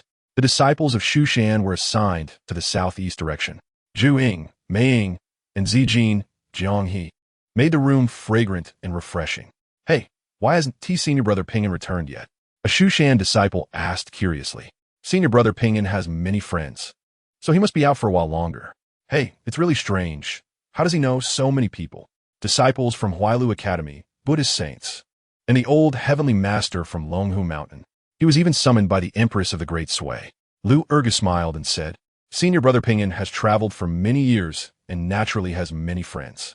As the saying goes, The more friends you have, the more paths you have. At this point, we are far inferior to Brother Ping, and laughter came from the crowd. Relying on others is not as good as relying on oneself. When something truly happens, one must rely on oneself. Being strong oneself is fundamental. Everyone nodded in agreement, and they all recognized this point. What was that saying? Only when you are strong enough will the world treat you kindly. To stand undefeated in this turbulent world, the best way is to enhance one's own strength. Chapter 330. The next day, in the morning, Li Ping practiced turtle breathing technique for a while, then leisurely strolled around. It seemed like he was taking a walk, but in reality, he was practicing. He focused his mind and regulated his breathing. Each time, he took a deep breath. The internal energy flowed, and his spirit was invigorated. With each breath, a stream of energy rose and fell with his inhalation and exhalation. Then, it felt as if he was slowly rising in the ocean, the pressure gradually easing. After walking a few laps, he returned to the house. Inside, it was a complete mess. The 9 provinces kill cards were scattered everywhere, and there were many oversized wine barrels on the floor. Everyone had played all night and then started drinking again at Jing Yu's suggestion. They were all completely drunk.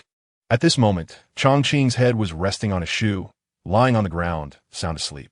Jing Yu was hugging a pillar, seemingly dreaming of a scene with a beauty in the bridal chamber. Pang Jun was holding his foot, stuffing it in his mouth. Aaliyah was sprawled across the center, one foot kicking Pang Jun and the other stepping on Chongqing's face. A pair of long, beautiful legs were exposed, her clothing half open, and her long hair was spread out. Wang Yi and Ling Er were leaning against each other, their sleeping postures relatively normal. Qin Shi was lying stiffly on the side. On the only bed, Lu Yun was leaning against the wall. Chapter 331. It has begun. The first battle was Wang Yi against Lu Zong, the captain of the Cloud Cliff Sect SA team. Li Ping was spitting out sunflower seed shells. Old Nyo, who do you think will win? Mu? Wang Yi. Li Ping said, then let's make a small bet. Brother Lu Zong. Cheers erupted around them. It seemed everyone was from the Cloud Cliff Sect. There were many people from Yunya Pavilion this time, and the team was quite organized, with confident smiles on everyone's faces and high morale. In contrast, Wang Yi's side was solitary. Li Ping said, Old Nyo, shouldn't we cheer for Wang Yi? Old Nyo nodded. Then I'll shout, 1, 2, 3, let's shout together. Mu. Old Nyo continued to nod. After all, he was one of our brothers. 1, 2, 3. Old Nyo took a deep breath and let out a howl. Oh, this shout attracted all the attention of those around. They turned to look at Old Nyo, who blinked and buried his head down. Li Ping burst into hearty laughter. Of course, this was just a little episode. Soon, Lu Zong and Wang Yi on the stage were entangled in a fierce battle. Wang Yi struck first, his foot stomping a shallow pit into the hard arena floor, and his body charged forward in an instant. Chapter 332. Jing Yu put his arm around Li Ping and shoulder and shouted, a day trip to Wuling Valley, eating and exploring the world, searching for delicious food. Li Ping helplessly thought, with this kid around, his ears wouldn't be quiet. Don't you need to prepare for the upcoming matches? What is there to prepare? Your brother here is invincible at the same level. It's not just talk. Then who do you think will be your strong opponent this time? Jing Yu thought for a moment. That bald monk Chongqing barely counts, but I really can't find anyone else. I like your confidence. We must drink to our heart's content tonight. Are you treating? What kind of talk is that? Didn't you earn several gold axes a few days ago? Wow. So you're eyeing my axes. 3 days later, the 4th round of matches began. The underground gambling den had already selected several hot contenders. Jing Yu from Huai Lu Academy, Chongqing from the Buddhist sect, Yin Shu from Mount Shu, and of course, there were dark horses like Wang Yi. Additionally, there was a team consisting of Qin Shi from Longhu Mountain. Besides Qin Shi, there were no other disciples from Longhu Mountain, so Qin Shi could only fight alone. Even so, he had made it to the 4th round. Chapter 333. Big news. Big news. Someone rushed into the underground gambling den.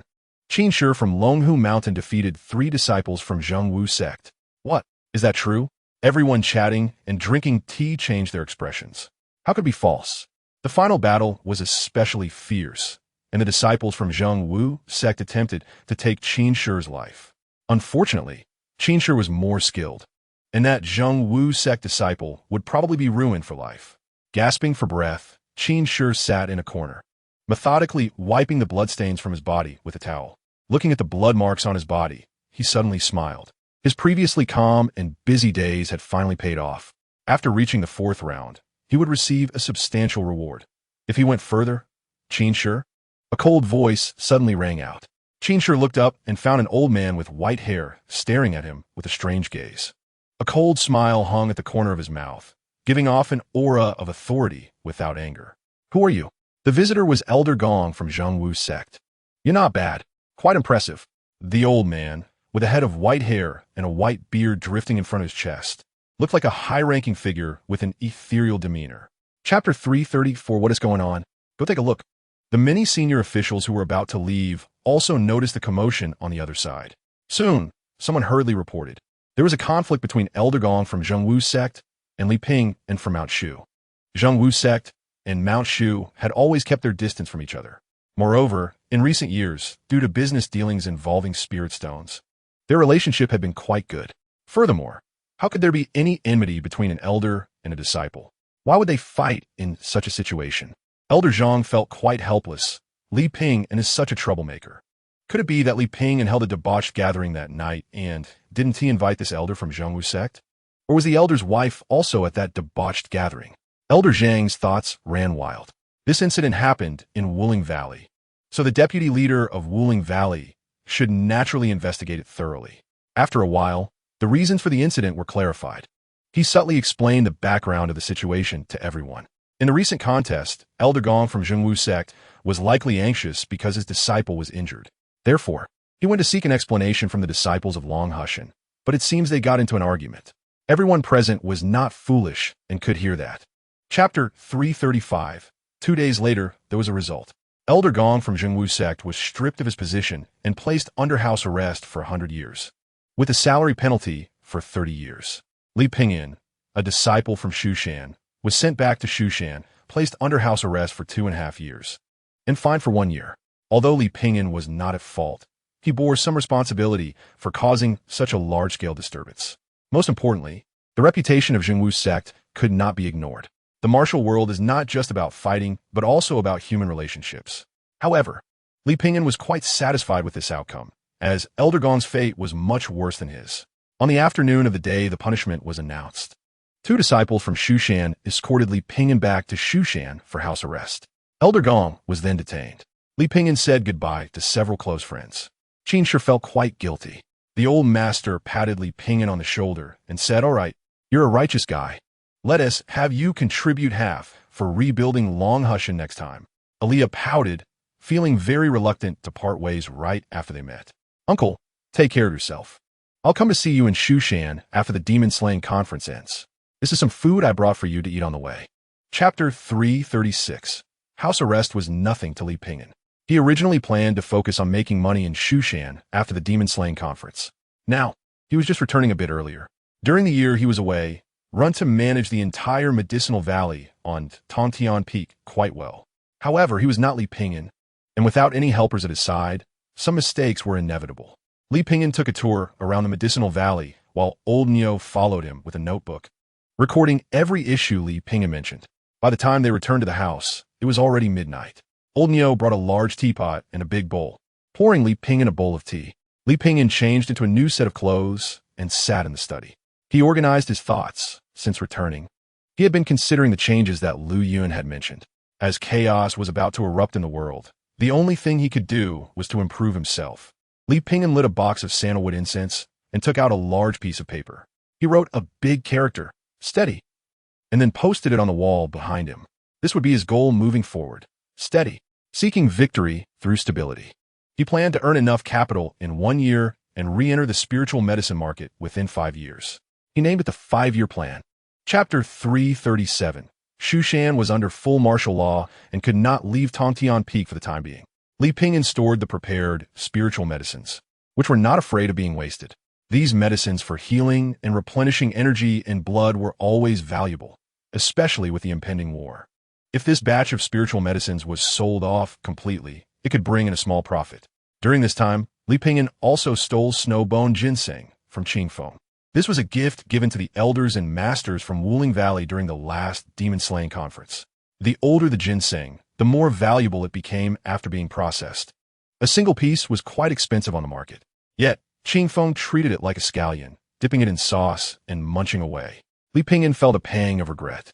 To prevent the treasure from going to waste, he got Qing Feng drunk once again and then took advantage of the situation. He pretended to comfort Qing Feng, who was crying to him, and then expressed that he must catch this little thief on Tongtian Peak. Meanwhile, he secretly pondered, where would this snow-bone ginseng grow best? Snow-bone ginseng had very specific growth requirements and was suitable for cooler climates. Chapter 338. The cavalry galloped forth to the sound of a majestic horn. Marching in neat rows, under the moonlight, their armor gleamed coldly. On the other side were the fleeing soldiers of the enemy nation, some dying under long spears, others under hoofs. They had lost countless companions, and every inch of the ground was soaked with repulsive blood, every clod of earth exuding a foul stench. The remaining soldiers began capturing prisoners, dismounting to sever their heads and carrying them away as trophies. In Shushan, Li Pingyan lay on a rocking chair, under the jujube tree. Old Nio and Runta were picking jujubes. Hey, do you think that Guan Yu practiced his martial arts by picking jujubes? Li Pingyan nodded, that's right. As he spoke, he popped one plump jujube into his mouth. Big brother, what did you leave off last time? I was talking about how Guan Yu and Lin Daiyu loved each other.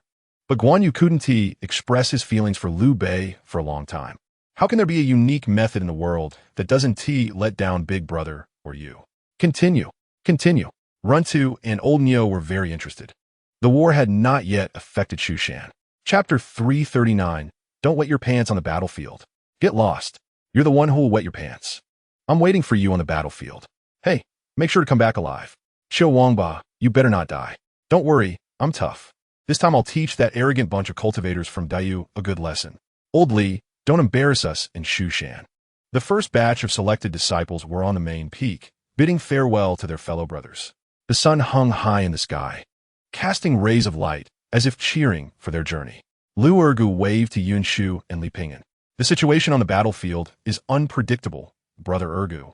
You must act cautiously, Li Pingyan reminded. Thank you for the reminder, Brother Pingyan. Yunshu performed a bow. Brother Ergu, triumph. Definitely triumph, Lu Ergu smiled. Do you know why I'm called Lu Ergu? This name was given to me by an old Taoist. A cheap name is easy to keep alive. I, Lu Ergu, have great fortune and a strong life. I one die. After the farewells, all the spirit beasts from the 14 peaks of Shushan roared towards the sky. Some raised their heads and stuck out their tongues, as if wanting to swallow the heavens. Others bared their fangs and claws, looking as if they wanted to devour people. Chapter 340. Here they come. Lu Zongqing glanced at these young disciples. Welcome to Bamboo Leaf Peak. You all know why you are here, so I won't say much.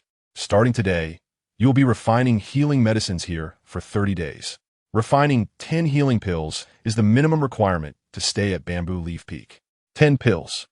Everyone couldn't help but be surprised. An ordinary alchemist would take 30 days to refine just 10 pills, not to mention Lu Zongqing's extremely strict quality requirements. Follow me. I'll take you to the alchemy workshop. Lu Zongqing led the group to the workshop, where they saw a series of alchemy tools and medicinal materials. The air was filled with a strong medicinal smell. The disciples' eyes widened with excitement as they looked at the intricate tools. Usually they had no chance to even see them, let alone use them personally. Lu Zongqing gave a few more instructions, his gaze sweeping over the disciples. Now begin. Everyone was momentarily taken aback. We're starting now? But soon, they became busy. Some took out alchemy tools from their storage rings, while others carefully selected medicinal materials, inspecting their quality. Some were focused on the alchemy furnace. Chapter 341. Gulp, gulp. Li Pingyan wiped his mouth. The taste was indeed good. Before long, the medicinal effects began to take effect. Li Pingyan clutched his heart as the poison rapidly multiplied within him, doubling in speed every second, eroding his body. He took out a small notebook, preparing to document the entire process of his poisoning. The following is my personal diary. If anyone sees this notebook, it means I've been poisoned to death. Day 1, Sunny. This is the first day of my poisoning. Feelings: nauseous, want to vomit, craving spicy food. Am I going to get pregnant? Day 2, Cloudy. Tired. Palpitations, stuffy nose, feeling weak all over, lying in bed with no desire to move. I must constantly use willpower to stay awake. Improvement suggestion: the poison is evaporating too slowly. It could also be due to my unique constitution. After all, people cannot be compared. Lastly, the poison should not be liquid. It should be improved to a powder form, entering the body through the respiratory tract. Day 3, Rain. This is the third day of my poisoning.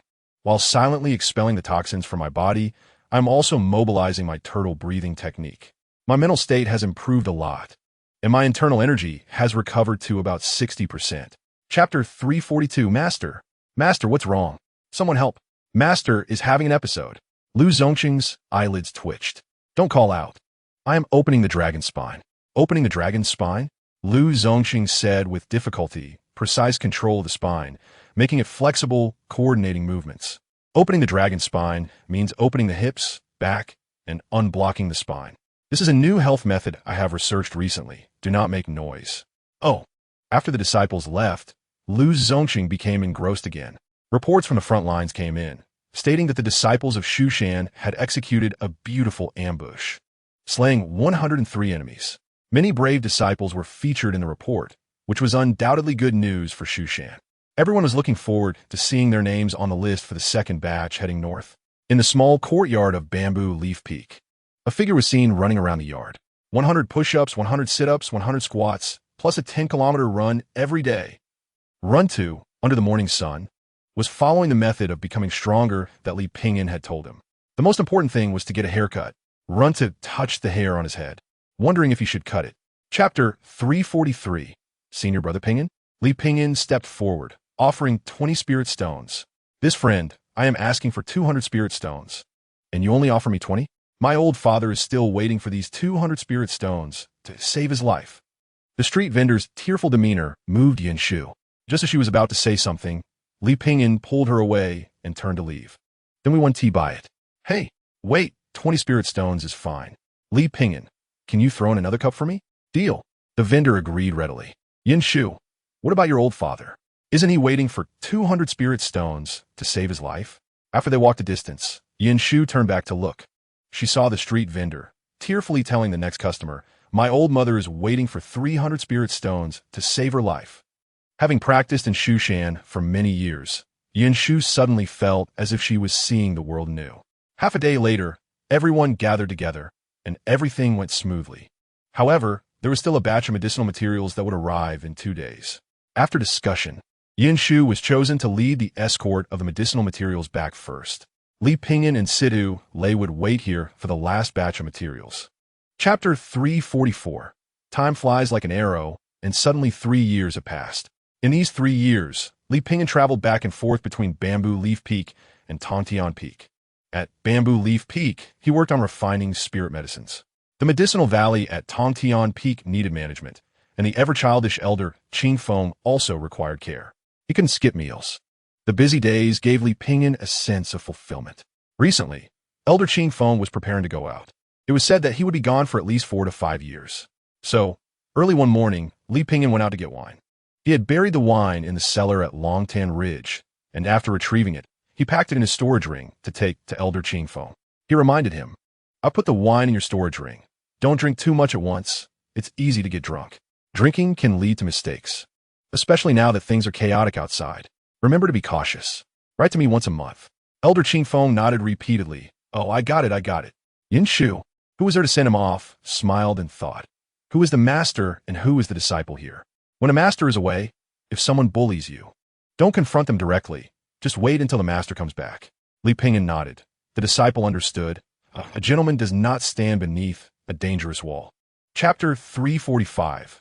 Li Pingyan became increasingly convinced that this Tang Zhen had issues, and he had already sorted out the cause and effect in his heart. Tang Zhen's true identity was that of a cult member, or rather, a spy for Du. The goal was to lure him, as an alchemist or others out of Shushan, and then take the chance to eliminate him. But why would they target him? It was likely due to observations that they deemed his alchemy skills to be good. By eliminating him, they could reduce the supply of spirit medicines from Shushan. Perhaps they had even bigger plans to wipe out the younger generation of alchemists in Shushan. Of course, all of this was just Li Pingyan's speculation, with no actual evidence. Perhaps he was just overthinking. However, thinking more is ultimately a good thing. A cautious approach leads to longevity. During this time, Li Pingyan has been handing over the remaining work at hand, arranging everything properly. Before Qing Feng left, he found him a good job, guarding the underground prison of Shushan. First, the security of the Shushan prison is high. There are 9 barriers from the inside out, and 3 7th-grade elders are stationed there. It is divided into 12 sections and 8 offices, with 4 6th grade and 3 5th grade officials under him. In addition to defensive restrictions, there are also 3 talismans to prevent unforeseen circumstances. Chapter 346. Lu Zongqing stopped Li Pinyin, who was about to leave. Elder, is there anything else? Lu Zongqing sighed lightly and said, it's rare for us to have a connection, so before you leave, I want to give you something. Saying this, he handed a treasure pouch to Li Pinyin. Inside were some spiritual herbs, some poison pills he had refined, and a book he had compiled on poison. I have been studying the art of poison since I was young, but unfortunately, I have no direct disciples. Refining poison is not something one would boast about, especially in a prestigious sect like Shushan, where enlightened beings are few and far between. After all, compared to sword cultivators or chi refiners with endless spells, using poison is seen as rather lowly. Which young and talented disciple would choose to take such a winding path instead of following the main roads? Lu Zongqing spoke sincerely. Li Pinyin imagined a scene where he knelt before Elder Lu and said, I heard you have no disciples, and my master is also unreliable. If you don't mind, I would like to take care of you in your old age. However, such thoughts were just fantasies. After thanking Lu Zongqing, Li Pinyin took all his belongings. Chapter 347. The list of the second batch of disciples heading north was released. The disciples in the prison had nothing to do all day, so any news from the outside world was worth discussing for a while. The situation on the front lines was not going well.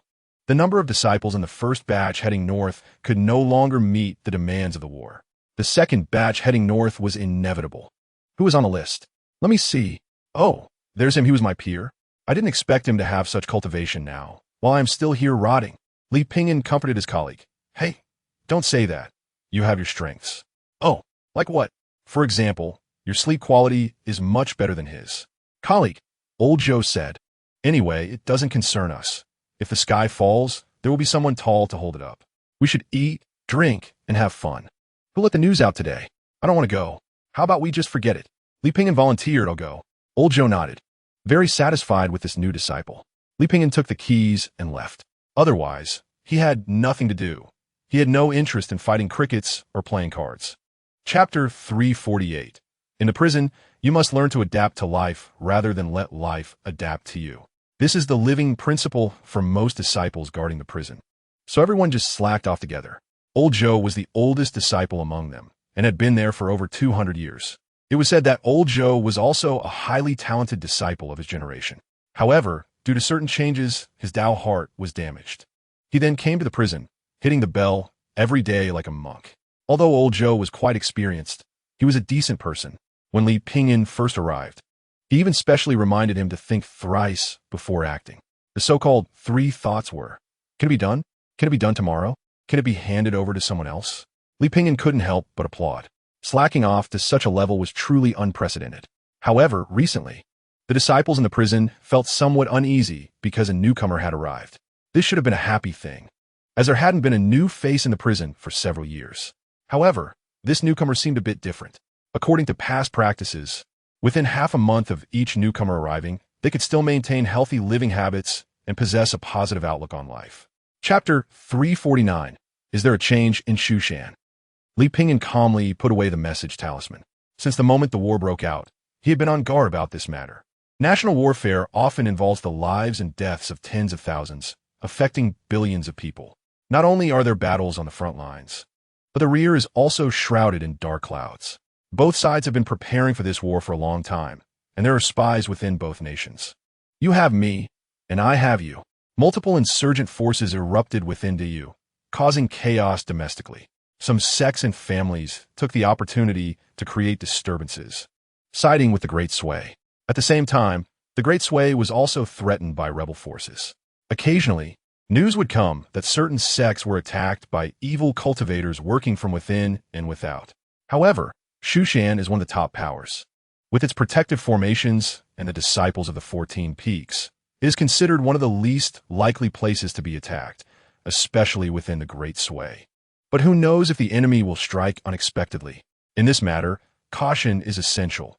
Even the slightest misstep could lead to unimaginable consequences. Li Pinyin pondered briefly. Qingfeng likely sensed something was wrong or guessed something from the clues, but didn't know the specifics, Otherwise, he would have informed him in detail. Chapter 350. The Amaze sect was established less than a few hundred years ago. The sect leader was originally a person of Taoism, a disciple under the Taoist sect. However, after losing a child at just over 100 years old, his Tao heart wavered, and he turned to study Buddhism. He then created his own teachings and established the Amaze sect. Although the foundation of their teachings is insufficient, how could someone who can establish a sect be an ordinary person? Currently, the Amaze sect has allied with Dayu. This is certainly not something to be happy about for Shushan. Old Joe, you know more about the Amaze sect. Why are they doing this? During mealtime, the disciples in the prison talked about the Amaze sect. Old Joe was a rare figure among the disciples of that generation. He knew a lot and had a high status in the prison, so everyone liked to ask him when there was something. Old Joe, like a storyteller, slammed the table and said loudly, "There are many seekers of the Tao in this world, but those who achieve it are as rare as phoenix feathers." Think about it. Someone who can establish a sect and make a name for themselves in the 9 provinces. This leader of the Amaze sect is quite a character. The Amaze sect is considered a branch of Buddhism, but the connection is not strong. Among the various Buddhist sects, some are based on the combination of the Tiantai teachings, while others rely on the profound theories of Prajna. Chapter 351. The 7 monitors of Shushan, also known as the 7 stars. Jiao, Kong, Di, Fong, Xn, Wei, and Ji. The sound of heavy bells echoed through the peaks. Zhong Wenchang stood on the mountainside, his expression serious. Surrounding the Jiao monitor were 19 sword towers built against the mountain, forming a defensive position with no blind spots. If anyone attempted to intrude here, they would surely face the attack of the sword towers. Anyone below the 7th rank can be killed. Zhong Wenchang glanced at the disciples on duty at the sword towers and looked at the dense forest in the distance, not spotting anything suspicious. He really wanted to know what was happening outside, but his duty required him to stay here. A secret message arrived: maintain strict defense. Protect Elder Jiuxian and the Master of Ninexian Cave, who will come to support. Master of Ninexian Cave?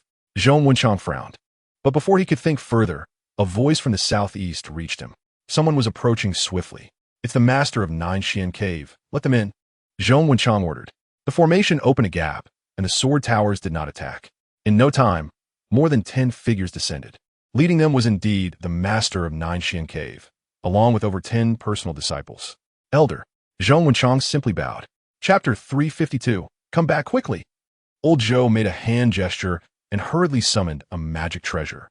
However, he was still inexperienced, a beat slow. Helpless, he could only roll on the ground. Using the most basic move, he dodged the strike.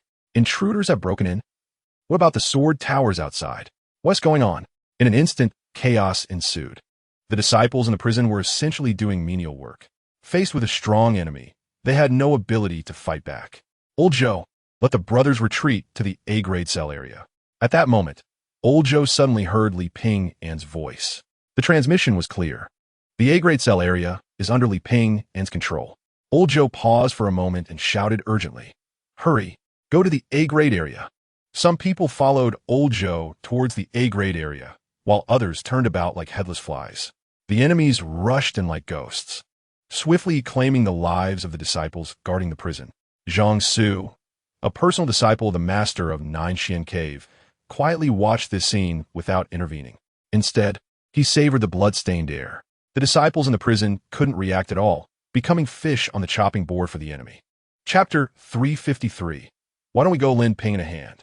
If you had told me this 10 years ago, I would have rushed up without hesitation to fight those bastards. But now I can only tell you that I eat 8 buns in one sitting.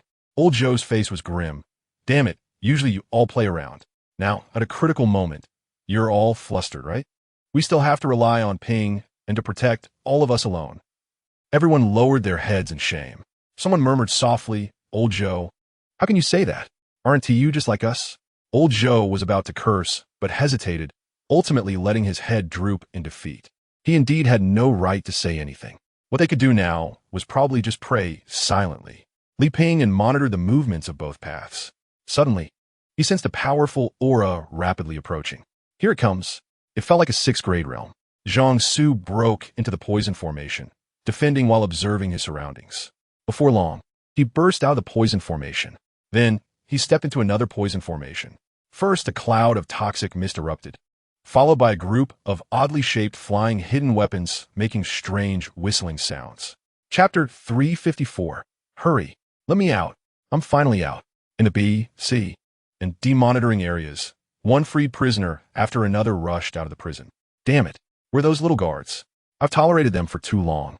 The monitoring area was in chaos. Upon learning that the A-grade cell area had not been breached, they all rushed over in a frenzy. Old Joe, it seems those prisoners have all been released. A disciple whispered, his calves trembling uncontrollably. If all those prisoners escape, we'll have a hard time getting away. Old Joe said solemnly. Each cell has a special restriction formation. The higher the cultivation of the prisoner, the higher the level of the restriction. The prisoners released, now, probably don't have very high cultivation. Reinforcements from Shushan must be on their way. Old Joe's reassurance evidently had little effect. After a while, someone finally spoke up. Pinyin, how much longer can he hold on? Will he already be dead? People like us probably won't attract anyone's attention, right? Some held on to the hope of luck. Old Joe shot him a cold glance. Chapter 355. Li Pinyin rubbed his forehead and smiled. Not bad, not bad. Song Zhongji forcibly stabilized his breath. In just a short time, he had exhausted at least 20 years of cultivation. He could feel that the 3-inch short sword was not of high grade, but it was very well nurtured and exceptionally sharp. Come again, Li Pinyin said. Gome. Song Zhongji roared. Why are you yelling so loudly? After speaking, Li Pinyin poured his essence, energy, and spirit into the sword. With a soft hissing sound, the sword glimmered with silver light, thrusting forward rapidly. It seemed slow yet fast, seeming real yet illusory, giving a feeling of being in another world. Great swordsmanship. Li Yinluo, who was watching from the prison, couldn't help but exclaim in surprise. Song Zhongji's mind swayed, his legs sinking into the ground. The sword energy entered his body, and a strong sense of crisis surged in his heart, a life-and-death crisis. Then came a light clang. The cold light in front of Song Zhongji flashed and vanished like a lightning bolt, suddenly disappearing. He froze for a moment, and a sharp pain shot through his heart as he looked down. Who are you? Song Zhongji fell to the ground, using his last bit of strength to ask. Li Pinyin raised the wine gourd and took a swig. Chapter 356. Soon, a disciple brought news. The external enemies of Shushan have retreated. In fact, the external enemies did not shake the Shushan formation at all. The Shu Mountain Sword Array, which was unexpectedly activated, killed 3 cultivators of the 7th rank on the spot. After the Shu Mountain sect leader and the chiefs of various peaks quickly subdued the external threat, they swiftly returned to defend and help the disciples of Shu Mountain quell the internal chaos. The turmoil occurred at the end of the Shun Hour and ultimately settled at the end of the Su Hour. Aside from significant losses suffered by the disciples in the prison sword tower, although each of the 14 peaks of Shu Mountain had some damage, fortunately, there were no major casualties. The alchemy workshop on Bamboo Leaf Peak suffered the most severe attack. Fortunately, Elder Lu from the alchemy workshop received a warning from Li Pinyin in advance and was extra cautious, thus avoiding irreparable losses. In fact, this incident had little impact on most people. They had just learned about the upheaval and hadn't even had time to participate before being informed that the war was already over. At this moment in the prison, Li Pinyin walked past the corpses and patted Elder Zhang on the shoulder, saying, "The cleanup is up to you now." Elder Zhang responded, "Am I now in charge of the cleanup?" 3 days later, a funeral ceremony was held for the heroic sacrifices of Shu Mountain. Chapter 357. Tongtian Peak. Ever since Qing Feng returned from her outing, she had not stepped out of the door. Previously, she would have 3 meals a day, but now she only ate once. After drinking, she would fall asleep at the bedside. Li Pinyin gently carried the petite Qing Feng to bed and then began preparing breakfast for the day. 2 bowls of rice, half a portion of vegetables, with a reasonable mix of meat and vegetables. The vegetarian dishes were crisp and refreshing, paired with cooked food, along with a pot of fragrant glutinous rice and a small half-flask of the fine wine left by Qing Feng. The gentle breeze made the atmosphere incredibly comfortable. Li Pinyin organized a 5-year plan for the reconstruction of Tongtian Peak, promoting integrated development and clarifying the future direction for Tongtian Peak. Based on existing land and spiritual herb resources, he aimed to achieve future-oriented planning through forward-looking layouts. Runta reviewed Li Pinyin's plan and provided feedback. The whole document was filled with empty rhetoric. Li Pinyin had indeed only written the plan without taking any further action. It was like fishing for 3 days and sunbathing for 2. Sometimes Runtu really doubted if his elder brother had two personalities, one diligent and wealthy, while the other just wanted to idle away his life. After returning to Tongtian Peak, Li Pingyan fell into a state of idleness. Chapter 358. Mutual Support on the Battlefield. Li Pingyan said. Situ Lei forced a smile that looked worse than crying. Although Li Pingyan had no interest in going to the battlefield, he also had no strong resistance. It was like eating a piece of boiled white tofu. However, Runtu was excited when he learned that Li Pingyan was going to the battlefield, throwing a few air punches. It's time for me to make a name for myself. However, his enthusiasm didn't last long as Qing Feng extinguished it. I've already arranged everything. You should travel outside for a few years and then return to Shu Mountain. Qing Feng placed her hands on her hips, standing on the table, aligned with Li Pingyan. It was clear that she was unwilling for her precious disciple to go to the battlefield. Swords and blades are blind. What if my dear disciple gets hurt? With a wave of her hand, she insisted that it was better to take a trip outside and come back than to go to the battlefield. Runtu was very dissatisfied with this decision. However, for the sake of his own safety, he decided not to oppose Qing Feng's orders. After all, Runtu had witnessed Qing Feng collapse half a mountain with a single punch in her sleep. Even if he didn't go to the battlefield, it would be good to travel around with his elder brother. Li Pingyan was indifferent, taking a sip of tea. Chapter 359. The city god spat out a mouthful of blood. At the same time, a voice echoed in his heart. City god, this is Li Pingyan paying respects to you. Huh? The city god looked puzzled, his eyes wide open. He was momentarily confused. Blood stained his lower half, spilling onto the ground. His face twisted, eyes wide open. Incense? The city god quickly dodged out. Meanwhile, Li Pingyan and old Neo were crouching in a corner of the city god's temple, chewing on a blade of grass, waiting for news from the city god. A robust wild cat passed by, carrying a small green bird in its mouth. As if it were a hunter bringing a big catch to the street, followed by a group of small cats with various stolen goods in their mouths. It looked like a small gang of thieves. An old crow perched on a stone tablet saw that the group of wild cats seemed to be startled and suddenly let out a loud cry, flying into the air. Li Pingyan couldn't help but laugh. The robust wild cat yelled at Li Pingyan, as if to say, "What are you laughing at? Hey, old Neo, go get it. Moo." Old Neo adjusted his floral robe, indicating that he was a cow of status. Chapter 360. To agree or not to agree, that is the question. Should one violate their principles and silently endure the relentless attacks from others, or should one bravely confront the boundless suffering of the deep sea and overcome it? Which of these two choices is more noble? After hesitating for a moment, the city god seemed to have made up his mind, straightened his back, and declared loudly, "Leave it to me." He then took the form and handed it over. Li Pingyan took out his pen and ink from his waist, smiled slightly, and said, "Thank you." The city god pondered silently. If the drought demon was not resolved, the other party would dare to boldly take credit for themselves. But what if the people of Shu Mountain found out? Thinking of this, the city god sighed silently. Reflecting on himself, when he first became the city god, he was just as spirited, feeling different from others. Looking back now, it really was quite laughable. Wasn't he the same now, aiding the wicked and helping others commit fraud? After finishing writing, the city god went to the underworld to fetch the seal. After stamping it, he respectfully handed the item to Li Pingyan. Li Pingyan revealed a satisfied smile. With this item, things would be much easier. Chapter 361. A lost bird flew across the distant rainy sky, slowly flapping its wings and flying away. Li Pingyan raised his head, lazily yawning. He and old Neo had been walking with the group for more than a month. After climbing several hills, they finally arrived at a dense thicket. Li Pingyan followed a group of new recruits responsible for transporting goods. Although the living environment was not harsh, it certainly could not be described as good.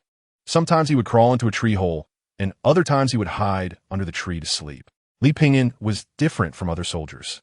He carried a pen every day, writing incessantly. Among the cargo haulers was a little soldier named Dado, who always liked to crowd around Li Pingyan and ask what he was writing. Li Pingyan would say he was recording things, that these would need to be classified and archived in the future. As proof of his travels, he would need to find someone to stamp them later. Dado didn't understand what Li Pingyan was talking about. In any case, Li Pingyan felt different from others. Although he was blind, one could sense that he understood many things. He could write articles, play the Erhu, and chat about anything under the sun. It seemed there was nothing he didn't know. The wine of Gannan, the villages of the 10,000 Great Mountains, the little bridges and flowing water of Jiangnan, the bustling world of the capital city, and the yellow sands of the northwestern border. Chapter 362. 2 months later, the fighting ahead continued, and the army Li Pingyan was in a standoff with an enemy force. As for the exact location, Li Pingyan and Old Neo were unclear. However, it could be determined that they were not at the main front lines. They should be fighting in some inconspicuous corner against an unremarkable enemy. Li Pingyan had managed to get a very light task, moving corpses. Neither side was the main force, and both knew they would attract attention. So they tacitly played their roles. Li Pingyan could only bury a few corpses every 3 or 4 days. He heard that one of them had drowned in a latrine. The moonlight quietly spread, and in a shallow ditch lay the body of a soldier, covered by a thin layer of yellow earth. The wind carried the smell of blood, along with the distant sounds of horses' hooves and the clash of swords. Old Neo was vigorously wielding a shovel, digging a huge, deep pit. Then, Li Pingyan jumped into the pit. "Old Neo, remember to protect me." Old Neo replied, "Mu, you go ahead and do your thing." The yellow earth completely buried Li Pingyan. He sat cross-legged in the dirt pit, mobilizing the vital energy in his dantian to impact the first drum of the 6 secrets. In his eyes, everything around was blood-red, with various fluctuations of aura. Chapter 363. As the cultivators from both sides joined the battle, the fighting became even more brutal. Each side suffered thousands of casualties and dozens of generals were killed. Li Pingyan felt that if this continued, the army would be wiped out. After all, it was just a ragtag army, and their combat power was not strong. However, fortunately, after a while, reinforcements arrived. Li Pingyan sat on a stone as batches of people came and went. It was bustling, like a temple fair during the new year. Old Neo was brewing tea beside him. Dado came over to taste it and found it bitter and astringent, not understanding what was good about it. This time they were not responsible for moving corpses anymore, as several other armies had moved ahead of them. Their ragtag army was forgotten again. After being here for more than 3 months, Li Pingyan finally learned that the place they were in was called Yurenpo. Since they were to stay for a long time, they set up camp here. It is said that life is the best teacher. In the military camp, Li Pingyan learned a lot. For instance, even the simple act of setting up camp contained much knowledge. Camps are generally chosen in places close to mountains and water, followed by planning the size of the camp and dividing the tasks. Chapter 364. At that moment, the sky seemed to belong only to fire and gunpowder. Dado wiped the cold sweat from his forehead, his hands trembling uncontrollably. The artillery shells imbued with spells fell among the crowd, and all that could be heard was a tremendous explosion, mixed with silent screams. Dado felt a surge of hot blood, and that loud noise felt like a heavy iron block had slammed into his chest. The smell of gunpowder mixed with blood stimulated his nostrils. In the next moment, a flash of fire appeared before his eyes. His head felt like it had been struck hard by a heavy hammer, and everything went black.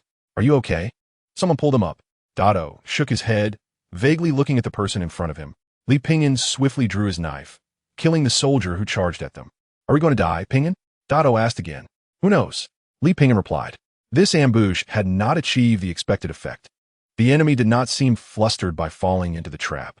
Instead, they were incredibly skilled, concentrating their fire while maintaining absolute formation, not giving the enemy any chance to exploit. In contrast, the army of Isui was poorly equipped and lacked offensive capability. Charging in was like a mud cow entering the sea. Chapter 365. The cold wind howled, blowing the accumulated snow in the valley into the air. The entire world seemed to be a vast expanse of white. A group of Sui soldiers trudged through the wind and snow, their expressions pained. The entire mountainous area was eerily silent, devoid of any signs of life. The cold snow pierced their skin like needles, and no matter how tightly their clothes were fastened, they could not withstand the storm. Where should we go? After days of marching and then retreating in chaos, they were now lost in the heavy snow, unable to tell where they were. In this situation, they could only follow Li Pingyan, as he was the only one who claimed to know the way. But whether he truly knew the route was uncertain. Some noticed that it was not Li Pingyan reading the map, but the cow beside him. The man and the cow occasionally murmured to each other about something. In any case, they were unsure whether Li Pingyan knew the way, but they certainly thought he was a bit odd. Thus, in small groups, they began to separate gradually. Li Pingyan and Old Neo discussed and chose a relatively obscure route. Although this path was the longest, it had a hill and a grove for cover. Chapter 366. Without any unnecessary words, the two clashed like two mountains colliding. The resulting sound was a deafening cacophony, giving the impression of being caught in a storm. With a loud crash, the temple collapsed. Draw your swords. At the same time, the four red flying swords at the waist of the one-eyed man and his companions burst forth. The sword light grew larger like the rising sun, continuously rolling and spreading, casting a curtain of swords in the sky. Li Pingyan waved his hand, magnifying the Baiyu Jing several times. It acted like a natural shield, blocking the sword light. The one-eyed man struck down with a palm, but only staggered back a few steps, having no effect. The four were all taken aback. What kind of protective treasure was this? How could it be so strange? Not only that, but in the presence of this magical artifact, it was somewhat difficult to circulate spiritual energy. As Li Pingyan was about to activate the artifact, the five of them were all tense, pondering in their hearts. What kind of ability does this artifact possess? The sources of magical artifacts are quite diverse. Some are naturally formed between heaven and earth, but more are man-made. Based on their functions, they can be divided into several major categories: attack, defense, and support. They have endless uses, and sometimes a single artifact can turn the tide of battle. Some can summon heroic spirits to assist in combat. Some can call forth heavenly thunder, and some can unleash flames that consume everything. Chapter 367. Moo. The old cow lowered its head, pondering over the map, looking confused. Wait, it's clearly this way. The black bear came over holding a radish and glanced at it. Suddenly, it noticed a problem. It reached out and turned the map in the old cow's hands upside down. Brother cow, you're holding the map upside down. The old cow blinked, suddenly realizing. No wonder it felt so off no matter how it looked. Li Pingyan helplessly rubbed his forehead. It seemed that this old cow from his home was no longer usable. The black bear rubbed its face, feeling that both it and the old cow had issues with their brains. Then, it picked up a scripture and began to study it. This was a Buddhist practice called Nirvana Sutra, which Li Pingyan had transmitted to it. The black bear said it had never eaten meat since childhood and had never killed. It had grown up relying on farming and eating fruits. Li Pingyan asked it why. The black bear said it couldn't beat other monsters, so it had to switch to a vegetarian diet. Li Pingyan thought this black bear had some talent, so he transmitted part of the Nirvana Sutra that Changqing had taught him initially. Why did Changqing want to teach him the Nirvana Sutra back then? Li Pingyan fell into memories. Back then, he had protected Lu Yun while exiting the city, losing an arm in the process. Chapter 368. Clang. The sound of metal clashing rang out. The flying sword rain blocked two incoming spheres. Li Pingyan sprang up and dashed down a mountain with lightning speed. The flying sword rain hovered around him, maintaining a distance of about 3 zhang. Holding the Fusong knife, Li Pingyan activated the swallow's cloud crossing technique beneath his feet. The enemies he encountered were either avoided or swiftly left behind at incredible speed. Alternatively, he would end them with a single strike. Li Pingyan's knife was quick. It struck and vanished in an instant. Very few could intercept him. Quickly, in the southwest direction, these two guys are running too fast. Several voices intertwined. The howling wind intensified as their speed increased, darting through the forest like a meteor shower. After running tirelessly for a day, Li Pingyan and the old cow stopped in a village. The villagers had long since fled, and apart from a few thatched houses and bare trees, the village was almost desolate. Both Li Pingyan and the old cow were panting, clearly exhausted. Logically, even if they had been fleeing for a day and night, they shouldn't be this tired. Chapter 369. There's a spy. A loud shout immediately drew the attention of those nearby. In a rush, over a dozen guards surrounded them. Who are you? Jing Yu did not waste words. Taking advantage of the enemy not yet closing in, he struck first with his sword. A curve was drawn, aiming straight for one person's life. Before the person could finish shouting about an enemy attack, Jing Yu pierced through his chest with his sword and then swiftly killed another. The surrounding people rushed in, falling to the ground as if they were chopped vegetables. Immediately, they ran in one direction. Stop! Yes, over there. Suddenly, shouts melded into a chorus. Li Pingyan stood still for a long time, dazed, before coming back to his senses. In the distance, a few figures flashed by. Soon, the sound of fighting could be heard, indicating that a master had engaged with that unfortunate fellow. Li Pingyan felt that this person was truly lacking in intelligence. However, the commotion provided him with an opportunity. Jing Yu hid in the grass, covering his rear with a serious expression. Suddenly, his pupils constricted sharply. A leaf came flying towards him, startling him. Instinctively, he twisted his upper body, and with a thud, a sharp pain shot through his shoulder. Chapter 370. The boat glided smoothly on the water, floating gently. The river was wide and flowing, with the North Star aligning both horizontally and vertically. Cicadas buzzed in the distance, and the forest grew increasingly silent. The boatman rowed vigorously. The small boat floated lightly, like a reed, navigating the waves swiftly and steadily. The sound of rustling reeds and the splashing water harmoniously intertwined. An old man stood at the bow of the boat, his eyes sharp and bright. A young man sat on the deck, with a jug of wine and a thick book in front of him. "Grandfather, you said you traveled for over 20 years. Have you seen everything?" "Of course." The old man chuckled. The young man looked at his grandfather with admiration. In his early years, the old man had fought in wars, traveling across the land. As a child, his favorite pastime was lying on his grandfather's lap, listening to stories from the past. A bamboo raft suddenly sped through the water, moving incredibly fast, almost as if it were not rowed by a normal person. "Oh my God, how can this bamboo raft be so fast?" The boatman's eyes widened in disbelief at the sight. The bamboo raft shot through the water like an arrow, quickly approaching. A young man stood at the front of the raft. Chapter 371. Today, Li Pingyan contacted a black market merchant, preparing to exchange all the unprocessed, impure spiritual stones he had for normal spiritual stones. Because he had nothing to prove his identity, he couldn't dare go to a regular shop. After spending some time in the U capital, Li Pingyan made a few friends and got to know them well. Only then did he find a reliable black market merchant. After all, he was currently in enemy territory and had to be discreet. The merchant was a chubby man with gold teeth, who had earned a nickname for his prowess on the streets, claiming the title of Unmatched on the 10-mile-long street at Suyun Peak. "May I ask how to address you?" Li Pingyan paused for a moment and replied, nonchalantly, "Drunkenly lying in the mountains for 800 years, heaven and earth are old. But I am not, Jingyu. So it's young Master Jing. I've heard your name for a long time." Long admired, Li Pingyan clasped his hands. In reality, neither of them knew who the other was. "Anyway, it's just talk, and no one takes it seriously. Young Master Jing, are you here to trade spirit stones this time?" "To be honest, I'm not very interested in ordinary spirit stones. However, to give young Master Jing some face, at least I can help you sell them for a good price." Chapter 372. It's better to refine by oneself than to rely on others. At this moment, 3 or 4 patrolling officers suddenly walked over.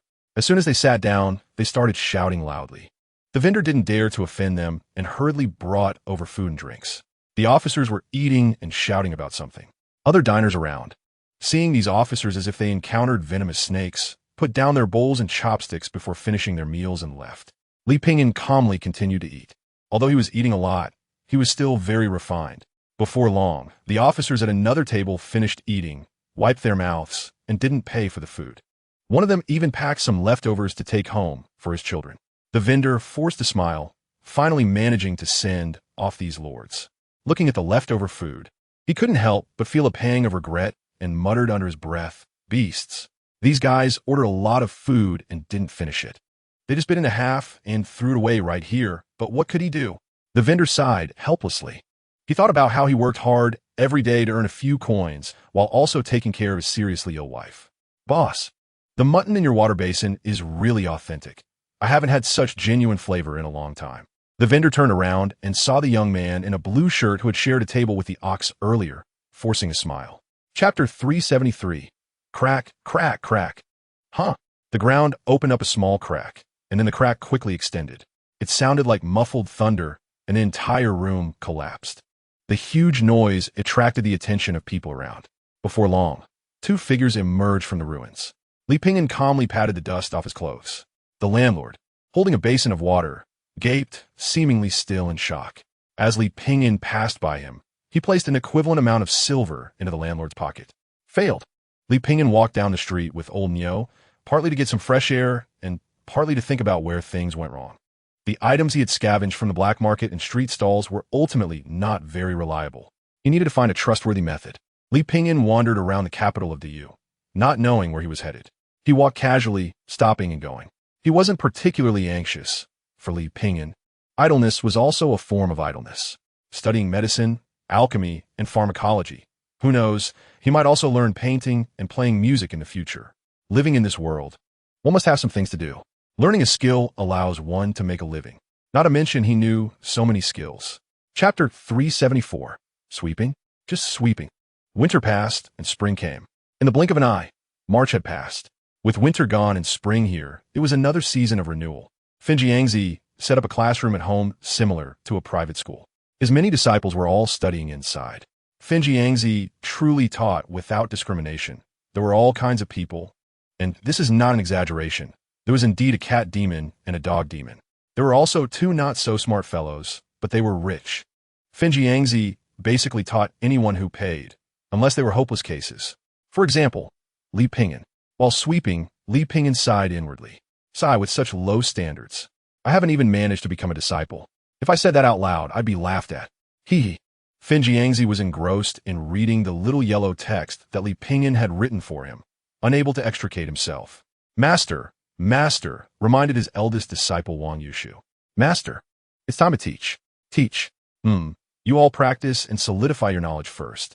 After saying that, he immersed himself back into his own world. However, just as he reached a critical moment in his reading, he flipped the page and found it was missing. Chapter 375. Flying snow, lingering shadows.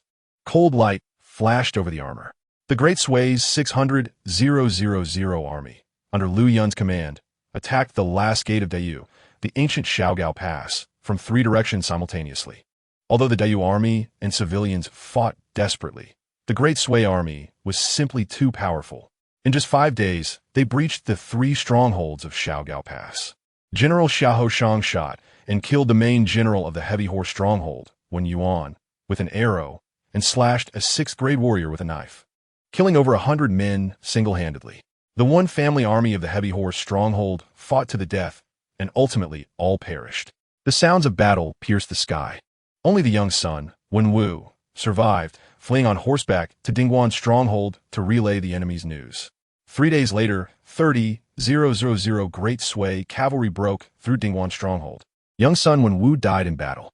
Not a single person in Dingguan's stronghold surrendered. They all fought to the death. In 5 days, facing the Dayu soldiers' refusal to retreat, the Great Sway breached 3 strongholds. The news spread, shocking the entire nation. Old Nyo, alchemy is truly a profound subject, Li Pingyan remarked. Mu, Old Nyo nodded. It's too difficult, just too difficult. Finjiangzi left, leaving behind a room full of books on alchemy for Li Pingyan. Li Pingyan and Old Nyo immersed themselves in research, basically not stepping out of the door. Chapter 376. A few days passed, and the situation on the battlefield for Dayu grew increasingly dire. Li Pingyan and Old Nyo were still focused solely on refining the Sage Dan, oblivious to the outside world. Bang, bang, bang. Urgent knocking on the door suddenly sounded. Open the door, damn it. As soon as the door opened, 2 men in their 20s walked in. One was short and plump, while the other had 2 little mustaches and held a thick, long pipe. They were dressed somewhat raggedly, exuding a vibe of troublemakers. Perhaps it was a case of attracting like. Li Pingyan, being a troublemaker himself, immediately determined that these 2 were definitely not any officers. With their lewd expressions, anyone would raise their guard upon seeing them. Why was the door opened so slowly? Are you dead? Li Pingyan asked. May I ask who you 2 are? Who are we? You don't even know your own masters? The man with the pipe grinned, revealing a mouthful of yellow teeth. His face was covered in stubble, looking like a bunch of wild grass. So it turns out you 2 are masters. May I ask what brings you here? What brings us here? The court is going to war, which relates to the life and death of Dayu. Every hot-blooded man is indignant and willing to go to the battlefield. Yet you're living alone in such a big courtyard. You really deserve to die. Chapter 377. The Great Sway Iron Cavalry treads on the ancient Xiaoguan. Drinking horses across the river. After the fall of Xiaoguan, the Great Sway army entered what seemed like an uninhabited territory, heading straight for the capital of Dayu. Along the way, there was a pavilion guarded by a military force, beside which stood an ancient locust tree, said to have been personally planted by Emperor Dayu himself. Liu Yun reined in his horse before the ancient locust, gazing at the towering tree with a smile curling at the corner of his mouth, and struck out with his sword. The long sword merely left a white mark on the locust tree. He then commanded, chop down the locust. Boom! Accompanied by a loud crash, the ancient locust collapsed, shaking the ground as if representing the fall of Dayu. Inside the capital of Dayu, there was a cacophony of wailing. Everywhere one could see people dressed in white mourning for their loved ones who died on the battlefield. Li Pingyan and old Neo returned to their old profession, playing the Erhu and Swana, often able to join the grand feast by following the crowd. It seemed the Yu had already prepared for a fight to the death. Even if Xiaoguan fell, they would defend the capital to avoid the humiliation of losing the country. Although Emperor Yu had made statements, the court had already begun considering a southward migration, believing that as long as the Green Mountains remained, there would be no worries about firewood. Many ministers insisted that the emperor defend the state, while others suggested retreating south. Chapter 378. The Moonlight Hangs High. Li Pingyan was immersed in contemplation when old Neo's call brought him back to reality. Old Neo brought over hot dishes and rice, a plate of steamed meat, a plate of red sausage, a plate of smashed cucumbers, and a dish of fried soybeans. The ingredients were sent by Lu Rinjia's men. Being able to eat meat at such a time showed that his family background was indeed quite good. Li Pingyan ate 6 bowls of rice before putting down his chopsticks. Old Neo blinked, surprised at how little he ate. Is something bothering you? Li Pingyan poured himself a cup of tea and said, I wonder who is participating in the siege, besides Lu Yong and Lu Yun. He suddenly remembered the general he had recommended to Lu Yun in the 4 towns of Anbei. He didn't know if he had participated in the siege this time. If the general mentioned by Lu Rinjia's father wasn't reliable, at least he should know whom to look for. It would do to let the chaotic troops destroy this place. That night, the sounds of shouting and killing outside the city grew more intense. Li Pingyan used his spiritual eye to observe and realized that the city would fall in the next few days. The sound of firecrackers was incessant. For Dayu, this was a different kind of New Year. At the beginning of the year, the great Sui army was at the gates of the city. Chapter 379. In a luxurious residence in the west of the city, the Lu residence. Li Pingyan and old Neo had just entered the residence with Lu Rinjia when they heard a hearty laugh. In the main hall, a burly middle-aged man with a short beard sat in the main seat, dressed extravagantly and looking spirited and proud. An elderly man in his 60s stood beside him, wearing a fawning smile. This was the head of the Lu family. Upon seeing Lu Rinjia enter the hall with a person in a blue robe, Lu's father said, Rinjia, this must be your senior brother, Li Shixiao. Lu Rinjia introduced, Father, General Ai. This is my senior brother, Li Pingyan. Li Pingyan slightly cupped his hands and greeted his uncle and General Ai. General Ai, sitting in the main seat, looked at Li Pingyan with a slightly disdainful gaze. He indeed had the capital to be arrogant as a general of the Great Sui. Now that he had led the army to conquer the enemy's capital, he naturally felt superior in front of these captives. Alchemist? What grade? This question caught Li Pingyan off guard. He truly didn't know what grade he was. Before Li Pingyan could respond, General Ai continued, Since you're an alchemist, then help this general refine a batch of pills, and I will ensure your safety. Chapter 380. Stop. Before Lu Rinjia could step into the bamboo forest, he was stopped by the guards of the Great Sui. Logically, this was clearly his own home. Being blocked in his own house was indeed somewhat frustrating. But now that Dayu's capital had fallen, what was there to say about the mere Lu family? Lu Rinjia suppressed the anger in his heart and said calmly, I am here to discuss alchemy with my senior brother. The 2 guards saw nothing wrong and let Lu Rinjia pass. As Lu Rinjia walked into the alchemy room, he found that there were guards there as well. Li Pingyan, however, paid no mind and looked up. Junior brother, what is it? Old Neo served him a cup of tea, emphasizing politeness. Lu Rinjia secretly glanced at the nearby guards and had no choice but to say, I have some questions about alchemy I would like to ask my senior brother. Li Pingyan took a sip of tea, realizing that the other party had something to discuss. Thus, he casually flicked his fingers. Soon, the 2 guards stationed at the alchemy room froze, their eyes dull and lifeless. Say what you want, Li Pingyan said indifferently, they're under my influence. Lu Rinjia turned to look, his expression one of surprise. Chapter 381. General Ai. The required elixirs have been refined. Inside the Lu residence, Li Pingyan handed a box containing the elixirs to the guards. General Ai opened the box with one hand and briefly scanned its contents. He then picked up a pill and examined it carefully. Although it couldn't be called perfect, it was decent. However, to say it was good was indeed not accurate. Overall, it was average. General Ai lost some interest. If the other party truly had the ability to refine pills, he might have spared his life for other uses. But now, General Ai tapped his fingers on the table and deliberately asked, What did I promise you before? The general said that as long as I refined pills for him, he would protect my sect, Li Pingyan replied. General AI said sternly. This general keeps his word. I said I would protect your sect. But I never said I would protect you. Guards, take this alchemist away. With a single command, several gleaming weapons were suddenly at Li Pingyan's neck. Li Pingyan, do you have anything else to say? After I die, I hope the general will fulfill his promise to protect my sect from disaster. Li Pingyan replied calmly, genuinely showing no resentment. Chapter 382. Lu Yong inquired about the whereabouts of the corpses and rushed in to take a look. Under the flickering candlelight before the spirit tablet in the hall, there was a small coffin. Who are you? Lu Rinjia, who was guarding the spirit, stood up. Lu Yong's sharp gaze swept over the coffin, and without wasting any more words, he reached to lift the coffin lid. My senior brother has already left. What else do you want? Lu Rinjia was thoroughly enraged. Even a clay figurine would still have some spirit. He immediately picked up a nearby wax stand and was ready to charge at the opponent. Lu Yong pressed him down with one hand, as easy as catching a chick. What did you just say, senior brother? What is your relationship with Li Pingyan, Mr. Li? He is my senior brother.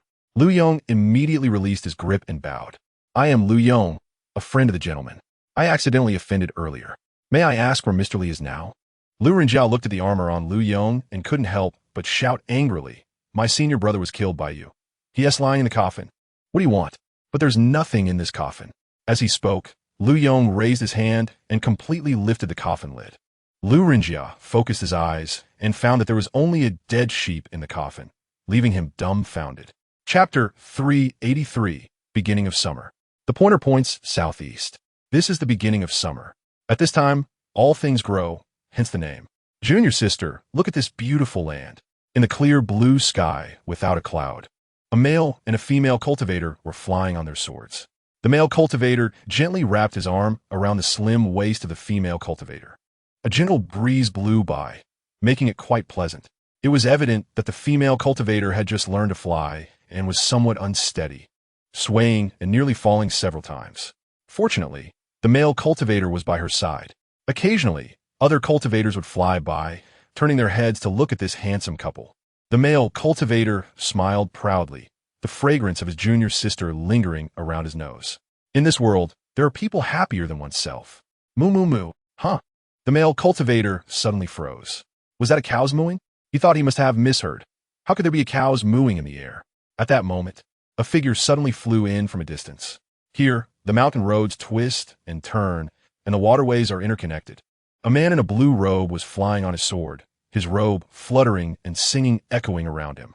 This was not surprising. But what was astonishing was that this guy was actually carrying a cow on his back. What kind of style is this? Chapter 384. The gentle breeze is not harsh, and the light flows softly. The leaves swayed in the gentle wind, rustling softly. Several ancient trees stood like a cluster of green clouds, providing a cool shade. Li Pingyan and the old cow had tidied up the house, and the feeling of returning home was indeed different. Early in the morning, he felt an indescribable sensation. He felt both comfortable and lazy, with nothing in his head but a strange happiness, like a cat basking in the sun, licking its fur and rubbing its face, experiencing an indescribable pleasure. After eating and drinking enough, he took a shower. Leaning against the head of the bed, he picked up a book and flipped through it. The surging waves of the era rushed by. It seemed to have no impact on him at all. Cleaning the yard, eating, drinking, sleeping, and going to Maine Peak to report on his travels and submit documents. These were all trivial matters. They may not be worth mentioning, but they were an important part of life. 3 days passed quickly. Li Pingyan prepared some gifts to visit several elders and disciples of each peak. He also planned to take Runta to apologize to the disciple he had previously bullied. In Diyu, Li Pingyan learned not only to refine pills. It is said that Diyu's cuisine is best known for its pastries. Chapter 385. Mount Shu. In the morning, the sun looked like a newlywed bride just stepping out, blushing as she shyly left the house. In a few days, it will be time for Mount Shu to recruit disciples. The master of Tongtian Peak, Qing Feng, emerged from seclusion. A table was filled with a sumptuous feast, along with many exquisite pastries. A large pot of chicken stewed with mushrooms, carp stewed with eggplant, a plate of pickled vegetables, fried peanuts, and 3 pounds of sauce beef. The colors were bright, and the meat was fragrant. Having tasted the delicacies of the world, none were as fragrant as this place. Qing Feng chewed on the sauce beef and said, as the saying goes, This flavor should only exist in heaven. It's rare to see it in the human world. Good disciple, I missed you so much while you were away. Qingfeng blinked his kawaii big eyes and acted cute. Little Pinyin, quickly tell me about the new and exciting things you saw during this trip. I've been bored to death here at Mount Shu. Li Pinyin calmly chewed on the peanuts and shared what he had seen and heard in recent years with Qingfeng. The key was that he had also learned the art of pill refining. Master, I plan to build a pill refining room soon. I wonder what you think? Good. Otherwise, Tongtian Peak is really too empty. Chapter 386. This time, the battle against Suiyu. Mount Shu devoted itself to support, and many disciples lost their lives on the battlefield. Even those who returned from the battlefield were mostly injured internally or had seen too much slaughter, developing inner demons. To make up for the personnel losses, Mount Shu's recruitment of disciples this time was considerable. It goes without saying that various families and sects from the Central Plains, and even distant places like Yinzhou, received the news. On Mount Xian, there were about tens of thousands of people gathered. In addition to those who came to join the sect, there were also some seniors invited by Mount Shu to come and witness the ceremony. It was quite lively. Soon, Li Pinyin from Tongtian Peak, along with the old cow and Runtu, arrived at the place. Disciples from other peaks had already taken their positions, raising large flags with the names of their peaks written on them. More detailed information included the names of the peak masters and brief introductions of the elders under them. Quite impressive.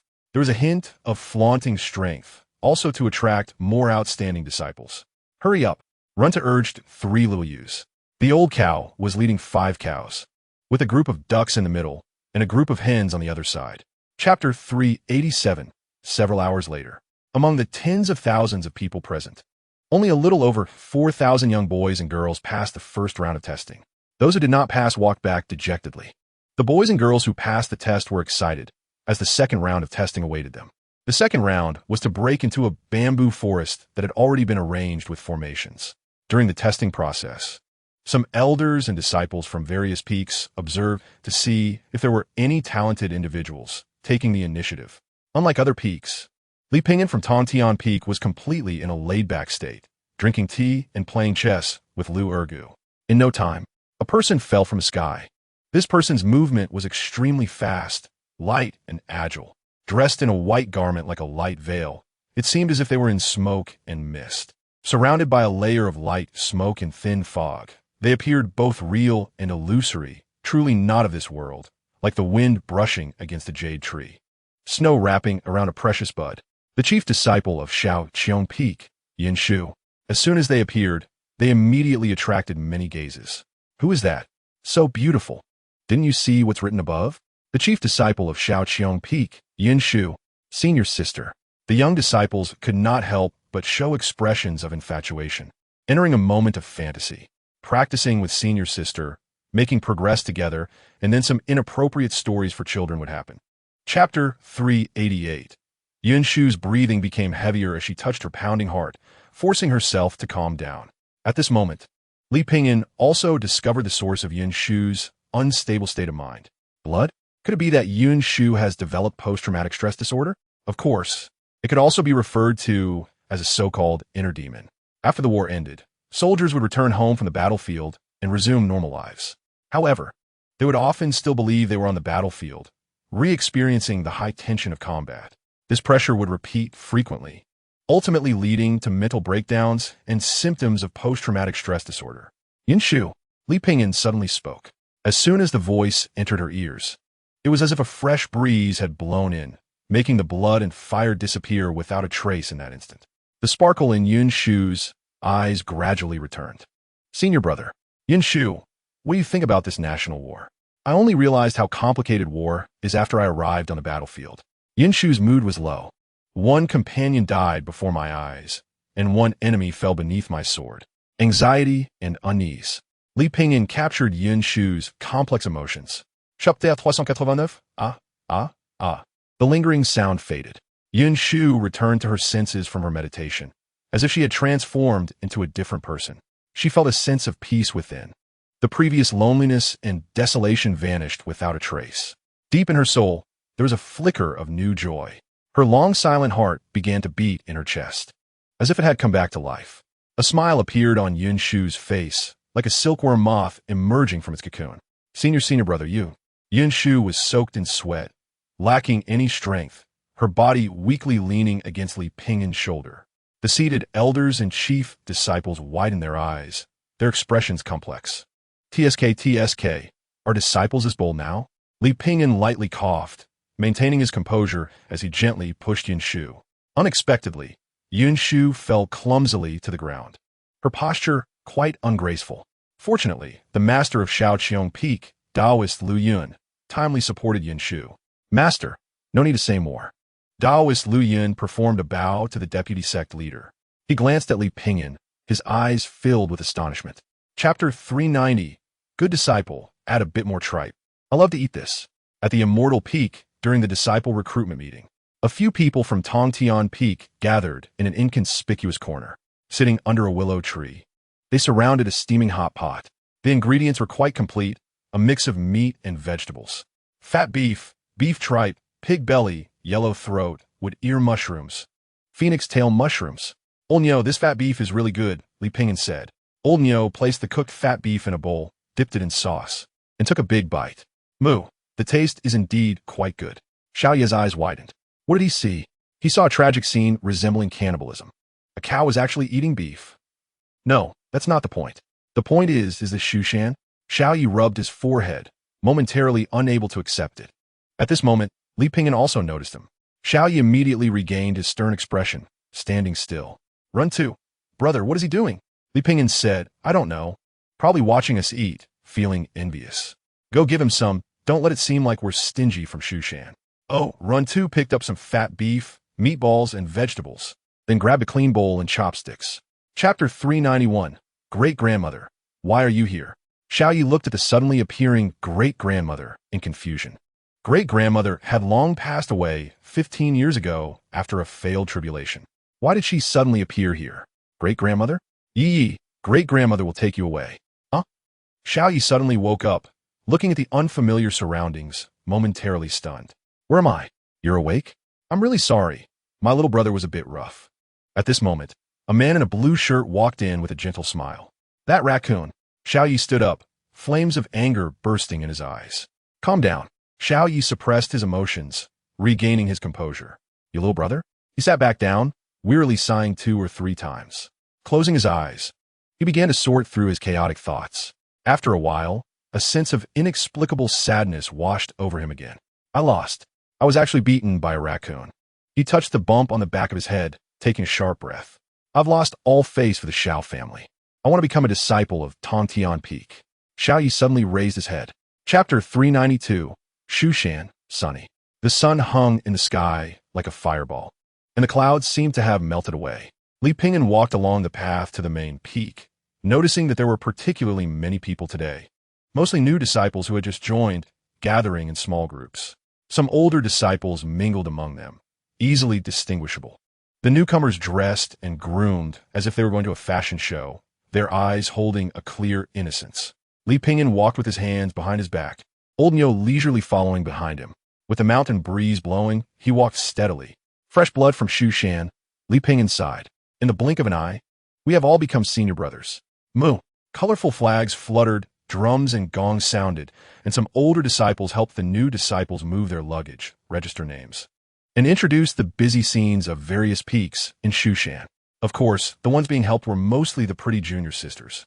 The young girls stepping onto the path of cultivation were all quite good-looking, with a smile as bright as flowers and a faint blue aura surrounding him. Erhu added a touch of brilliance to Mount Shu.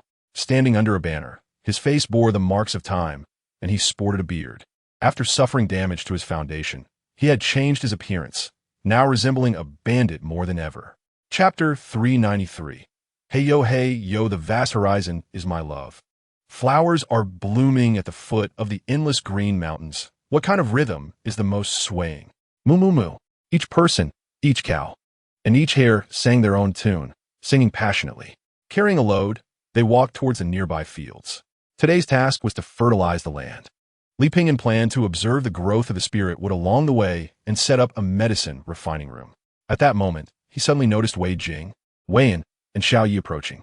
Oh, why are you all here together? Li Pingyan asked curiously. Wei Jing performed a salute and said, Senior, I left in a hurry yesterday and didn't have the chance to thank you. It's just a small matter. You aren't here with the law enforcement pavilion, are you? Li Pingyan asked cautiously, worried that the fallen willow tree from yesterday might be blamed on him. Wei Jing replied, of course not. May I ask if you are Li Pingyan, the chief disciple of Tongtian Peak?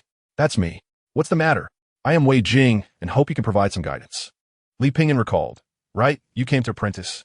He glanced at the sun. It was still early. Please come inside. Chapter 394.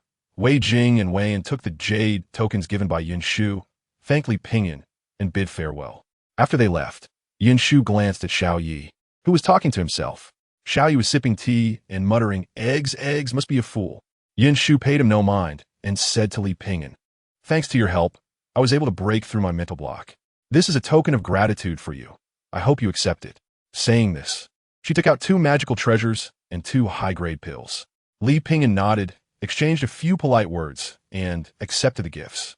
If he didn't accept them, it would only make the other party feel guilty.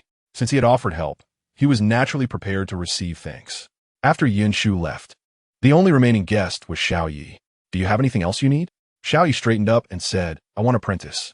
Have you figured out the chicken and egg problem? Not yet. Come back when you understand it. Xiao Yi flicked his sleeves and turned to leave, feeling extremely frustrated. Soon, Tongtian Peak returned to its tranquility and peace. Li Pingyan let out a sigh of relief. Chapter 395. Busy and bustling, ever since the capital of Dayu was broken. Though the wars in the 9 provinces have been continuous over the years, the overall trend has stabilized. There have been no more large-scale battles like before. Now, the wars seem more like the Sui dynasty sweeping up trash with a broom. Although Dayu has moved south and preserved its flame, it can no longer reverse the trend. After all, a rat's tail can't grow long. Li Pingyan was strolling in the back mountain of Tongtian Peak. The old cow was reading today's reports, mooing as he did so, walking leisurely through the woods, breathing in the fresh air. Suddenly a few spring thunders rumbled, and the spring rain began to fall, soaking every building and alley in Mount Shu. Li Pingyan yawned lazily. As he walked, he reached the area where he had built the chicken coop, duck pen, and pigsty. After feeding some spirit herbs and medicines all day, these animals had inevitably developed some spirituality. Moreover, living in Tongtian Peak, they absorbed the purest energy of heaven and earth, making them even stronger. Upon seeing Li Pingyan, they rushed over eagerly. By now, they had developed feelings for each other, making it hard to part with them during feeding. Qing Feng even gave each of them a name. Big Chicken, Second Chicken, Big Duck, Second Duck. Chapter 396. The 3 Heroes of the 9 Provinces? Haha. It's surprising that Jing you could come up with such a name. Li Pingyan couldn't help but laugh. Speaking of which, the 3 of them hadn't seen each other for a long time. Their previous 10-year agreement was interrupted by the war between Dayu and the Sui dynasty. This time, they couldn't miss it. Li Pingyan planned to sell all the pills he had refined, then set off to meet them. Therefore, he doubled the daily sales of pills, hoping to sell them out as quickly as possible. The next day, he arrived at his stall. Runtu skillfully set up the stall, and the old cow displayed the sign. As long as you buy, I can return you a spirit pill. Immediately, several disciples lined up. In fact, by the time Li Pingyan appeared, some disciples had already been waiting for him. Soon, a large crowd gathered. Some had just received the news and rushed over from other peaks. However, even so, they had to wait a long time. Before long, the pills prepared for the day were snatched up completely. Are they all gone? Seems like it. We only sell a fixed amount of pills each day. Alas, it looks like we won't be able to buy any today. Just when the disciples at the back thought they couldn't get any, Li Pingyan took out a new batch of pills. Chapter 397. In the azure sky floated a few clouds whiter than a woman's skin in various beautiful shapes. The cloud on the left resembled a woman's underwear, while the cloud on the right looked like a woman's towering peaks. The one in the southeast resembled a mysterious forest. Ah, so spectacular, so beautiful. Runta recorded. This was its first time traveling far with the boss, and its first time leaving Mount Shu. The excitement was evident. Li Pingyan walked leisurely, facing the setting sun, with an endless road beneath his feet. The autumn lake water shimmered, and cicadas chirped in the autumn air. A small bridge with flowing water and a brilliant sunset colored the sky. Li Pingyan walked along an ancient road. It was said that this road existed even before the Sui dynasty was established. Built to accommodate 2 horses passing each other, it was unobstructed. Li Pingyan hummed a tune, occasionally hearing the jingling of mules as a merchant caravan traveled along the ancient road beside him, their figures intertwining. The members of the caravan curiously observed this peculiar figure in a blue robe, followed by a cow and a hare, walking without any leads. This combination was truly strange. Sometimes he could also see groups of wanderers passing by. Chapter 398, Shaoxing. The last time we gathered was in the water town of Jiangnan, but this time, Shaoxing is an ancient town on the border. With hundreds of years of historical accumulation, Shaoxing has truly become a historical and cultural city. Every street and alley seems to record the traces of the times and tell ancient stories. Li Pingyan walked slowly, while the people on the street rushed past him from behind, leaving him far behind, except for a few porters carrying heavy bundles. They bore their loads with backstraps, sweat towels hanging from their chests, holding walking sticks in their hands, and wearing sandals on their feet. Their bodies bent like bows, moving slowly and steadily towards the distance, each step trembling. They walked very slowly, even though they had only taken a few steps. Yet, it gave a heavy sense of oppression, making one feel breathless. Runta curiously looked at this group of porters and asked Li Pingyan why they didn't use mules, horses, or even oxen. Why did they have to carry such heavy things themselves? Li Pingyan tapped his head and said, "Why not eat meat porridge?" Huh? Runta blinked in confusion, not understanding what the older brother meant. "Come on, bring 2 jugs of wine, a roasted leg of lamb, a stuffed chicken, a plate of cooked beef, and 2 cold dishes they're special. Just bring whatever else is unique." Chapter 399. As soon as the giant python appeared, the bustling street, once crowded with people, immediately parted to the sides. But some people still couldn't escape in time, like the child crying by the roadside. The black snake swayed its head and tail, its body like a huge black river, slowly winding its way. It looked around, sometimes walking slowly, and sometimes arrogantly shaking its tail at pedestrians, hissing. The dozen or so people accompanying the giant python were even more arrogant, showing no intention of stopping it. They seemed like celestial beings, walking among the grass and weeds. Seeing the child crying by the roadside, the python's eyes flashed with light. Its giant tail swept towards the child, seemingly about to crash down on the little one. The old man at the tea stall was about to tell the young man in the blue shirt what had happened recently, but suddenly seeing this scene, he held his breath, widened his eyes, and opened his mouth. He could already predict the scene that was about to unfold. The child would definitely be crushed into a meat paste. Whoosh! A silver light suddenly flashed, like a shooting star falling from the sky. It suddenly struck the giant python. Oh! Chapter 400. Waiter, another bowl of chicken soup wonton. Jingyu lowered his head and slurped. Speaking of which, that Longqing kid is quite something. Without saying a word, he is actually getting married. Li Pingyan smiled and said, "Yes, it's quite a surprise. So we can attend the wedding and eat at the banquet, right?" Jingyu said foolishly. "Attending a wedding requires giving a gift." Jingyu said confidently. "Giving a gift is just a give him face. What's the big deal?" "Well, that's true. Have you seen Longqing these days?" Jingyu shook his head. "No. I haven't seen him. He's at the governor's mansion now. With experts everywhere and strict defenses, I tried to sneak in several times without success." Li Pingyan said, "Why do we need to sneak in? Can't we just walk in openly? What is your identity?" "Me? A frequent visitor to brothels, a small expert in pleasure houses. The pillow person of beautiful women, Jingyu." Li Pingyan replied, "You are a student of Huailu Academy, Jingyu."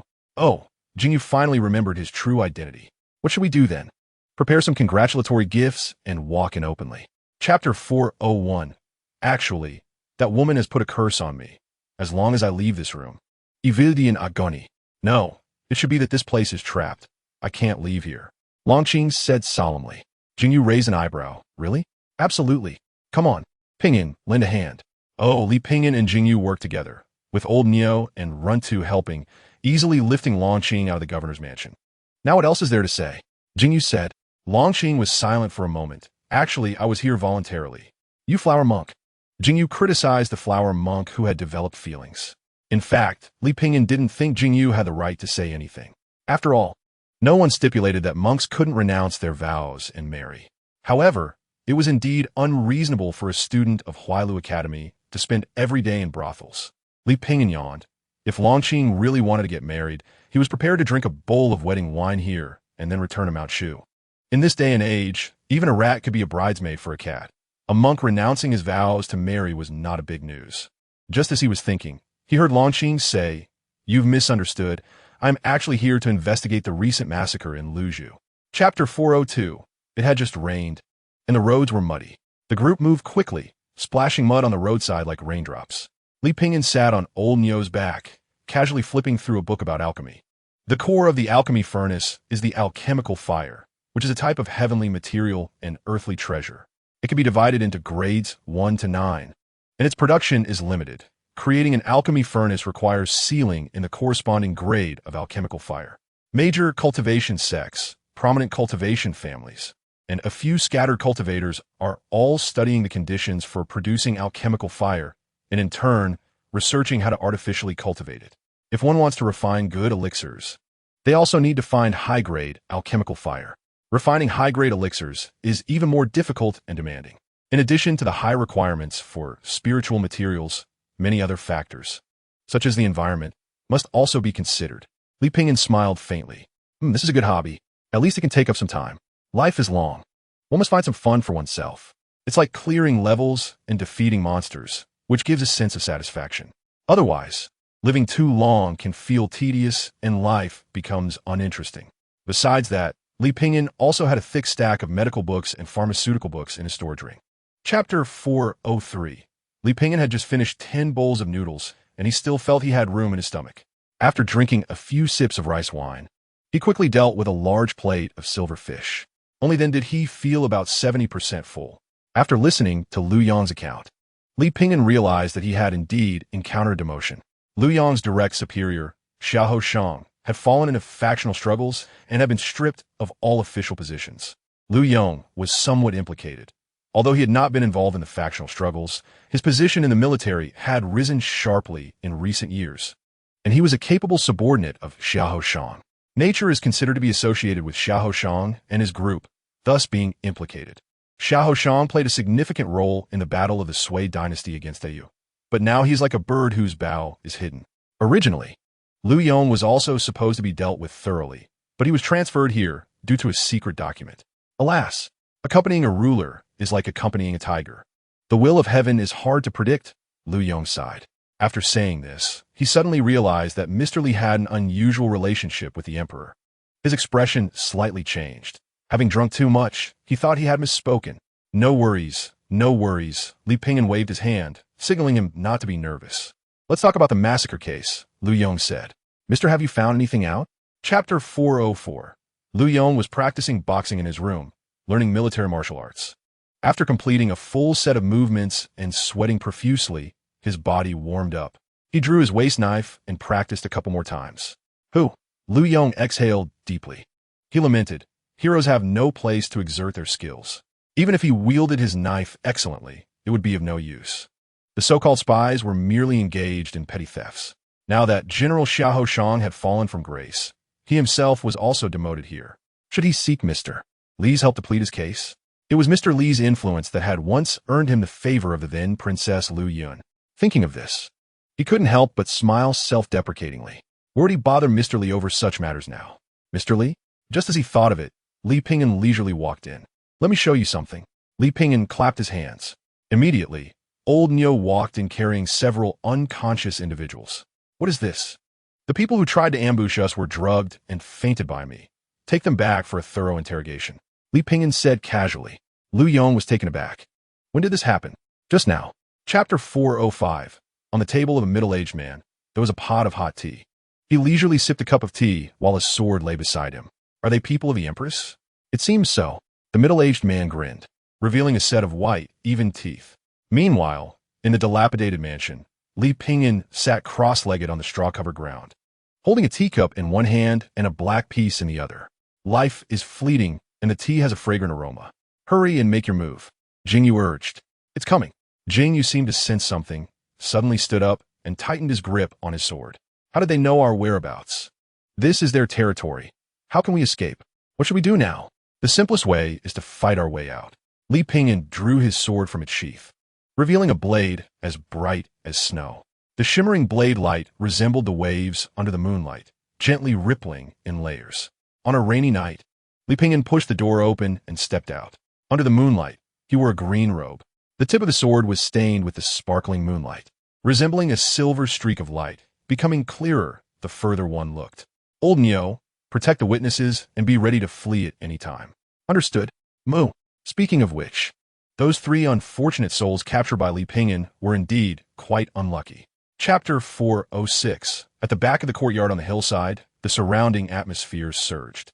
As if a thin mist was rising, enveloping everything in the courtyard in a hazy gray. The rain had yet to touch the ground, having already turned into powder in the air, seemingly isolating a certain area. The middle-aged man in the splendid robe barely maintained his cultivation at the peak of the 7th realm, almost at the half-step of the 8th realm. An Eda Liman, frail and with a sword in hand, stood nearby. Unlike the old man, the sword was vibrant, exuding a natural killing intent. In the pavilion, there was also a woman in red, with tree roots as thick as arms surrounding her. Li Pingyan's aura circulated around him, protecting his body. Wiping the blood from the corner of his mouth, his expression grew slightly serious. There are too many people. It seems we can't fight them off. Li Pingyan suddenly looked up at the sky. Old Neo was riding a flying sword, carrying everyone away, but the pursuers were closely following. His figure instantly vanished from the spot, appearing high in the air outside the dilapidated mansion. Don't go.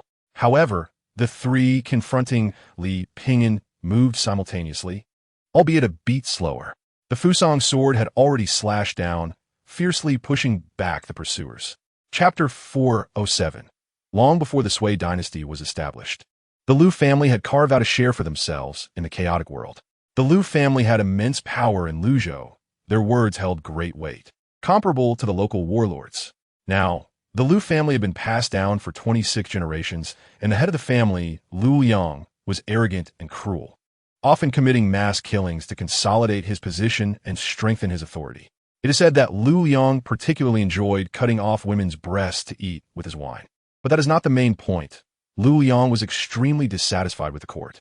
Since our empress ascended the throne, she has subtly weakened the Liu family's power in Luzhou step by step. So what did Liu Yang do? At this point, the storyteller paused for effect. The audience, eager to hear more, urged him to continue. What did Liu Yang do? What else could he do but plot a rebellion? Otherwise, how could his entire family be exterminated? After the crowd chattered for a while, the storyteller continued. You're mistaken. Liu Yang wouldn't dare to oppose the Sui dynasty. Just think, who is our empress? She subdued Diyu, let alone a mere Luzhou. Liu Yang is no ordinary person. He is a cultivator said to be able to ride the clouds and mist. Chapter 408. The mountains and waters are beautiful, and the scenery is enchanting. Li Pingyan was drinking tea in a tea house, not wanting to return to Shushan so soon.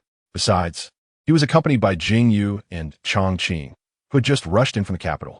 He wanted to wander around more at the foot of the mountain, preferably amidst the mountains and waters. Li Pingyan found an inn, ordered a few exquisite dishes and a pot of wine. Filling his cup with fragrant wine, he celebrated.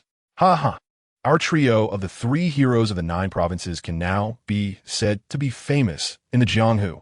Ba, as a monk, one must be humble, and so should one be in life. The 3 of them drank and laughed together, the atmosphere very harmonious. Naturally, they talked about this trip to Luzhou and the rewards they had received. Jing Yu said happily, this time, not only did I receive a reward from the Sui dynasty, but the academy will also give me a reward when I return. For cultivators like Jing Yu, accumulating a substantial wealth is undoubtedly extremely important. Chang Qing, however, was different. The Buddhist way is more like that of a warrior, grounded one step at a time without relying on chaotic things.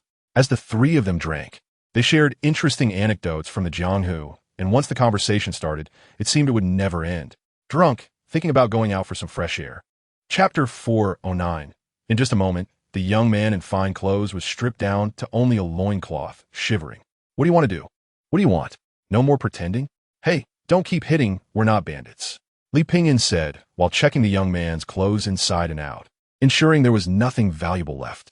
Then, he slowly removed the decorative gold beads one by one. The young man looked wronged. If you're not bandits, then there are no bandits in the world. Slap. A loud slap hit the young man's face. He groaned, the force of the slap knocking out a tooth. Blood oozing from the corner of his mouth.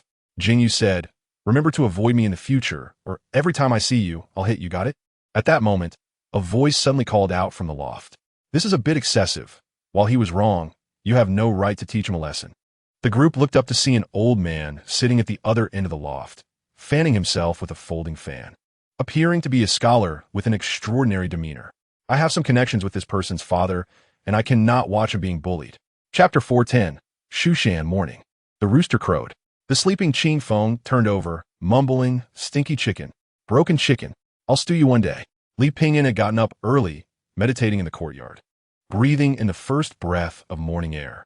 Each breath carried a sense of tranquility, a distant, prolonged flavor.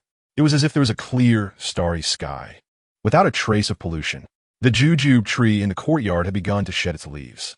The tree was full of big, round jujubes swaying in the autumn breeze, revealing charming smiles in the sunlight. A gust of wind blew, and Li Pingyan casually reached out. Opening his palm, a jujube with leaves appeared in his hand. The jujube emitted a refreshing fragrance, a scent that was heartwarming, making him unable to resist taking a bite. The morning air was also the clearest and thickest, like strands of autumn wind wrapping around him. Li Pingyan took the opportunity to slowly sink his consciousness into his spiritual world, feeling every trace of vitality around him. The warmth continued to rise from his heart center until his whole body felt warm. In this tranquil state, he merged with everything around him, and everything around him was within his perception. Chapter 411. Shushan Tongtian Peak. Speaking of which, Qing Feng got up early and, having nothing to do, began to wander around Tongtian Peak. Below his feet was a grassy field, and opposite was a small waterfall, the scenery serene and beautiful. The water flowed gently, winding around half a circle, and to the right was a bamboo forest where a delicate alchemy room was built. Wandering around, he reached the alchemy room. A unique aroma exclusive to the alchemy room rushed towards him. It felt like a paradise, beautiful and peaceful. Thud, thud, thud. Qing Feng hummed a song, skipping along with a piece of candy in his mouth. Let me see what my little disciple has been up to lately. Has he concocted any tasty pills? Qing Feng often regarded the pills as candy, and suddenly discovered a hidden round, dark pill in a secluded corner. It seemed to have been left behind by Li Pingyan after he finished refining. What kind of pill is this? I don't think I've seen little Pingyan refine this before. Qing Feng sniffed. Just as he was about to pop it in his mouth, he suddenly heard someone calling from outside. Master Qing Feng, the sect leader requests your presence. Oh, Qing Feng replied, casually tossing the pill into his pocket.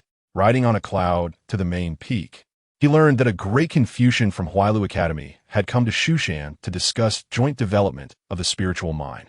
Chapter 412. Shushan. Little Pingyan not good. Qing Feng's voice rang in his ears. Li Pingyan had already guessed what was happening, but still held on to a sliver of hope. Little Pingyan, that pill from your alchemy room, I gave it to the water Qilin. Now the water Qilin is in a frenzy. What should I do since the sect leader has put me in charge? Ha, just as I thought. Li Pingyan was calm, without a ripple in his heart. What to do? What do we do? Just chill. Opposite, Master Lu Yun and his junior sister Yun Shu stared wide-eyed at Li Pingyan. Master Lu Yun was probably thinking, good kid, so that pill was refined by you. She had originally thought that Qing Feng, aside from fighting, couldn't be said to know anything else, only that he was clueless. How could he possibly refine pills? It was likely he stole it from somewhere. Now the culprit was found. Meanwhile, Li Pingyan was thinking that it seemed the properties of the medicine were a bit too strong. Too strong a potency could be harmful to the body. In the future, he should lower the potency a bit. Little Pingyan, what should we do? Qing Feng clung to Li Pingyan's thigh. If the water Qilin gets upset because of this, the sect leader said I won't be allowed to drink anymore. Chapter 413. With the boost of reputation, the first batch of crazy sows quickly sold out. Some people even pulled strings to find Li Pingyan to refine one for them, but he refused. Soon, he refined the second batch of crazy sows. Thanks to the experience from the first batch, the second batch of pills was even more mature. The yield doubled, and the price also rose by about half. They sold out at an astonishing speed. Just like that, a bountiful year passed, and Shushan welcomed winter. The cold wind ravaged, and everything appeared desolate and bleak, with the withered grass trembling in the cold wind. This was the winter unique to Tongtian Peak, while other peaks still basked in spring. It seemed like two different worlds. Li Pingyan didn't like to change anything. He felt that spring was spring and winter was winter. Things should be this way. Every ancient tree, every fallen leaf, and every inch of land on Tongtian Peak was alive. They had the right to feel the seasons. As the saying goes, spring sowing, summer growing, autumn harvesting, and winter storing.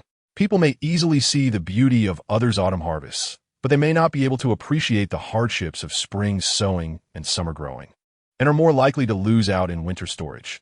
The 4 seasons of spring, summer, autumn, and winter cycle and replace each other. Chapter 4:14. Li Pingyan studied the mechanism of the thunder tribulation in detail. Thunder tribulations are also divided into several types. One is based on the 36 transformations of the heavenly gangs, and the other is based on the 72 transformations of the earthly evils. Different methods yield different results, different fortunes, and different outcomes. Mysterious yet profound. After countless predecessors' research over thousands of years, some patterns have ultimately emerged. For example, the thunder tribulation in the Yang God only targets the soul, and those undergoing the tribulation enter the heavenly thunder with their souls detached. Passing the thunder tribulation depends on the accumulation of the soul and the resilience of the mind. Some powerful cultivators do not practice throughout their lives, spending their time reading and writing, and in their later years, they directly detach their souls to undergo the tribulation 7 times, achieving the status of a great scholar. This type of thunder tribulation cannot be interfered with by others. It is both a calamity and a blessing. After the baptism of the thunder tribulation, one enters a whole new realm. There is another type of thunder tribulation specifically meant to strike down cultivators, such as the one that Run 2 is about to face. If you can avoid it, consider yourself lucky. If not, you can only say that 18 years later, you will still be a good man. Through the deductions of Master Lu Yun, Li Pingyan has learned that Run 2's heavenly tribulation will arrive in a year. It seems he needs to prepare well. Chapter 4:15. Li Pingyan looked up at the accumulating tribulation thunder in the sky, crossing his arms. Old cow, are you ready? Moo. The old cow held the memorial picture with one hoof and the flower wreath with the other. Everything is ready. Li Pingyan, Run 2 stepped into the Faraday cage. Moments later, the tribulation thunder descended with a thunderous roar. Boom! A loud explosion. The cylindrical thunder struck down directly, like a deep blue firework exploding in the sky, illuminating the people on the ground. Hey, what's going on? Someone is undergoing a tribulation. It seems to be from the direction of Qingtian Mountain. Qingtian Mountain? How could someone be undergoing a tribulation there? I don't know. Should we go take a look?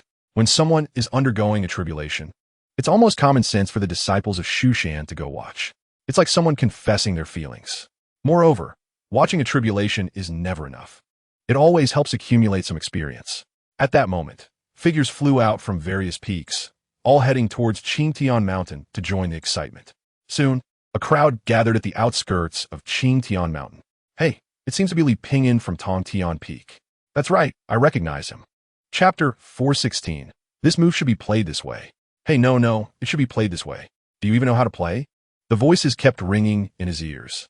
After a while, the voices quieted down significantly, likely because they reached a critical moment and the players stopped their actions.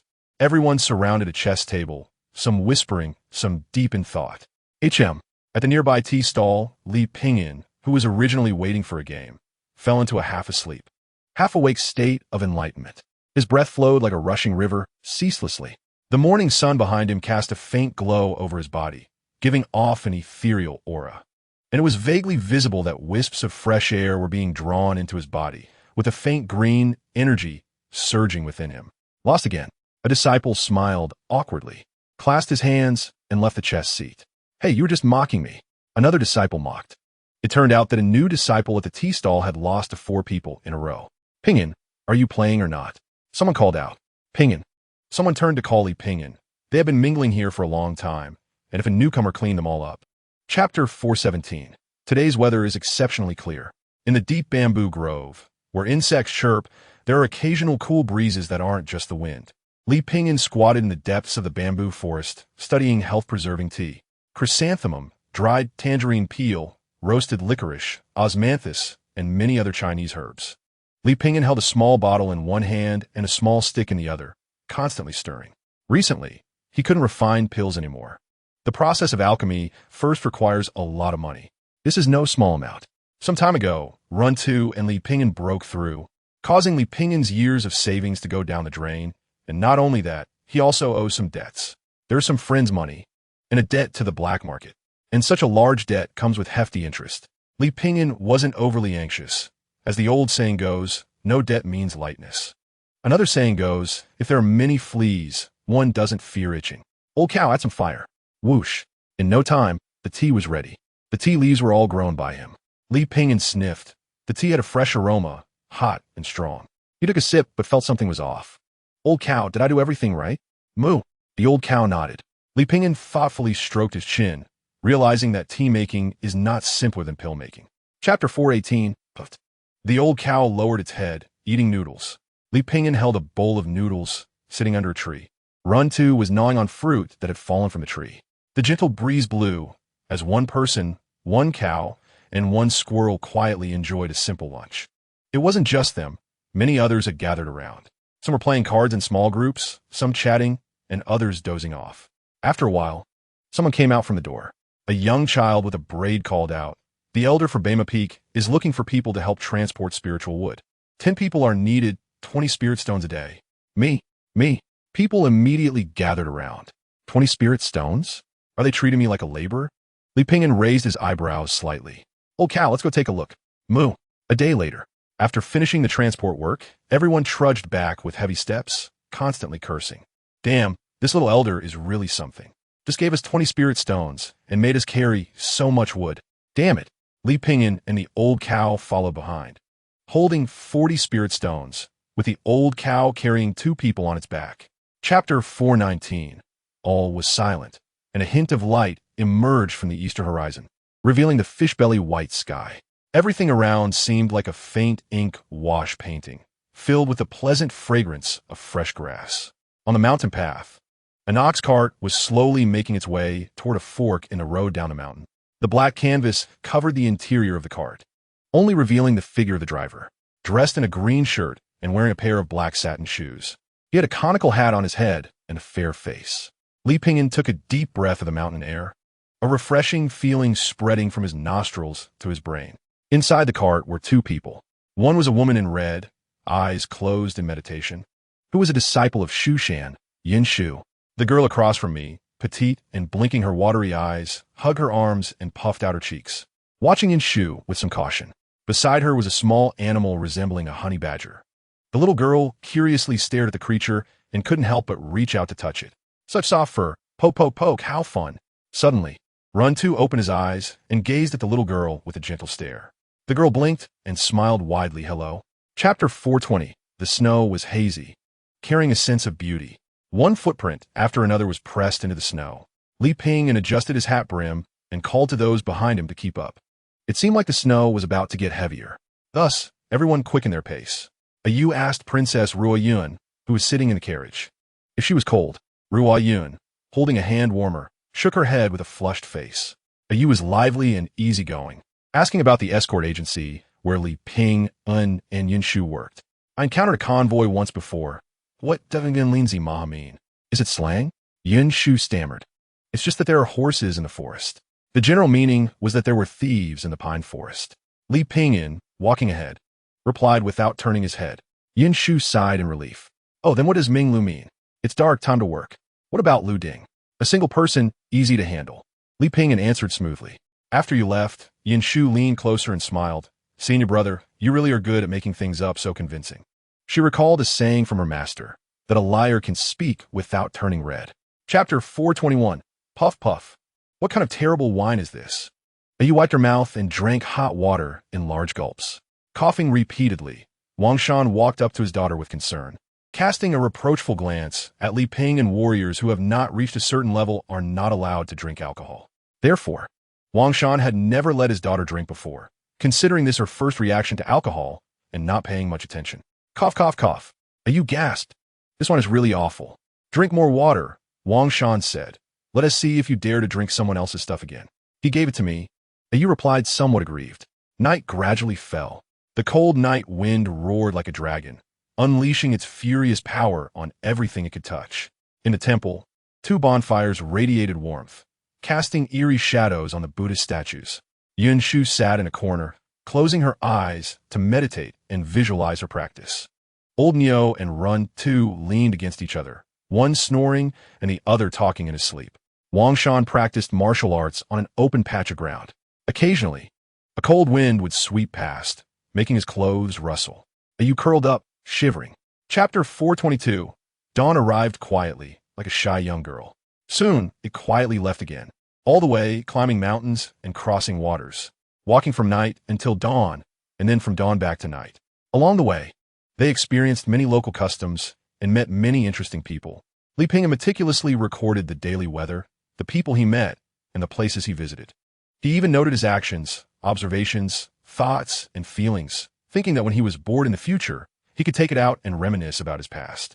Later, they encountered a dilapidated temple with numerous corpses lying around. There were both men and women, clearly a merchant caravan that had encountered a vicious band of robbers. Took refuge here and were completely slaughtered. Li Ping took the initiative to bury them. He had learned some scriptures from monk Changqing before. He wasn't even sure if he was reciting them correctly. This was Run 2's first time leaving the borders of the Great Sui, leaving a deep impression on him. The Great Sui and the outside world seemed like two different worlds. In the Great Sui, few cultivators dared to act recklessly, and it was forbidden to fly in places where there were prohibitions. Chapter 423. Immortal Master, I really haven't harmed anyone. I've always been a vegetarian, always guarding the temple of Lord Wan Shang. The big yellow dog struggled weakly on the ground. So what? I haven't harmed anyone. You have no reason to kill me. The pants the big yellow dog had modified were tearing apart, finally falling into pieces. Oh no, my pants. At this moment, the big yellow dog still remembered his pants. The old man in white seemed unwilling to waste more words. Yin Shu frowned slightly, about to stand up, but was suddenly held back by Li Ping, signaling her not to move. The next second, a Yu suddenly stood up.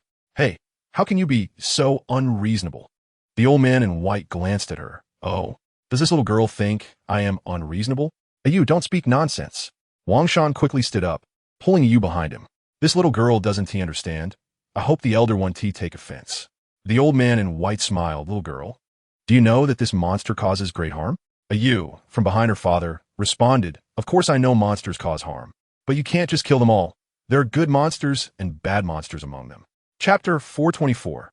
Li Ping sat by the lake, holding a fishing rod, gazing thoughtfully at the lake's surface. The lake breeze gently stirred his robe. He stared blankly at the lake, which was about to thaw, at the gentle breeze in the treetops, at everything, remaining motionless. His thoughts became erratic, as if turning into a snowflake, drifting with the wind in search of a state of great tranquility. After a while, someone approached. Li Ping came back to his senses, but did not turn his head. Splash! A Yu, 3 steps away, suddenly knelt down, raising a disciple's invitation high above her head, performing 3 bows. Get up, I don't accept disciples. A Yu blinked in confusion, not quite understanding. Actually, from the very beginning, she had been a bit puzzled. At first, she thought he was just an escort. Later, due to the journey in the snow, she had some complaints about him. Eventually, she gradually understood that everything Mr. Li had done for her was to test her. After breaking through her limits, you could clearly feel the changes in her body. She finally realized that this so-called escort was extraordinary. According to what the father said, this Mr. Li clearly has his eyes on her and is likely wanting to take her as a disciple. Chapter 425. At the end of a northern path is the vast sea, and crossing the sea leads to Yinzhou. Back then, Li Ping walked step by step from here to the sea. He then crossed the sea, reached Yinzhou, and continued to the most northern part of the human race, the Demon Suppression Pass. On the road to the northern path, there is a mountain called Bear Rabbit Mountain. This mountain is quite large, though not very high. However, it covers a vast area, and deep within this mountain, there are many streams crisscrossing and winding. It is said that a bear immortal named Bearda and a rabbit immortal live there. The 2 immortals bless the surrounding peace, and even the local city god shows them respect. At the mountain's peak, there is a bustling temple dedicated to the 2 immortals. Although the flow of visitors cannot be described as continuous, it is still considerable. It's overwhelming. The little rabbit looks at the wishes of the petitioners. Want to become an immortal? I'm not even an immortal. Want to marry 8 wives? Scoundrel. Want to be stronger in that aspect? The rabbit thought for a moment. Well, that wish is still quite reasonable. Before long, Bearda returned. Chapter 426. Li Ping cleared his throat and introduced, Old Bull, you know each other, this is Run 2. And this is Big Yellow Dog. The few transformed creatures greeted each other, and a sense of familiarity arose in their hearts. After chatting for a while, Li Ping mentioned that he had seen Bearda's brother, Bear Air, in a cassock. He then introduced the situation of Big Yellow Dog and asked if it was possible for Big Yellow Dog to follow them. Bearda and the rabbit exchanged glances. Lita Sharon, it's not that we don't want to help, but we are also like clay figurines crossing the river, unable to protect ourselves. The rabbit nodded and informed Li Pingon of their current predicament. Oh, Li Pingon pondered and nodded. How about I go talk to that mountain god? Do you know the name of that mountain god and where he comes from? Bearda replied.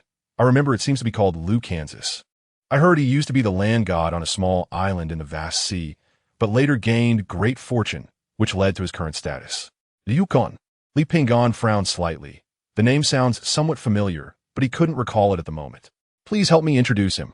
I will go talk to him. Perhaps he can help protect you. Chapter 427.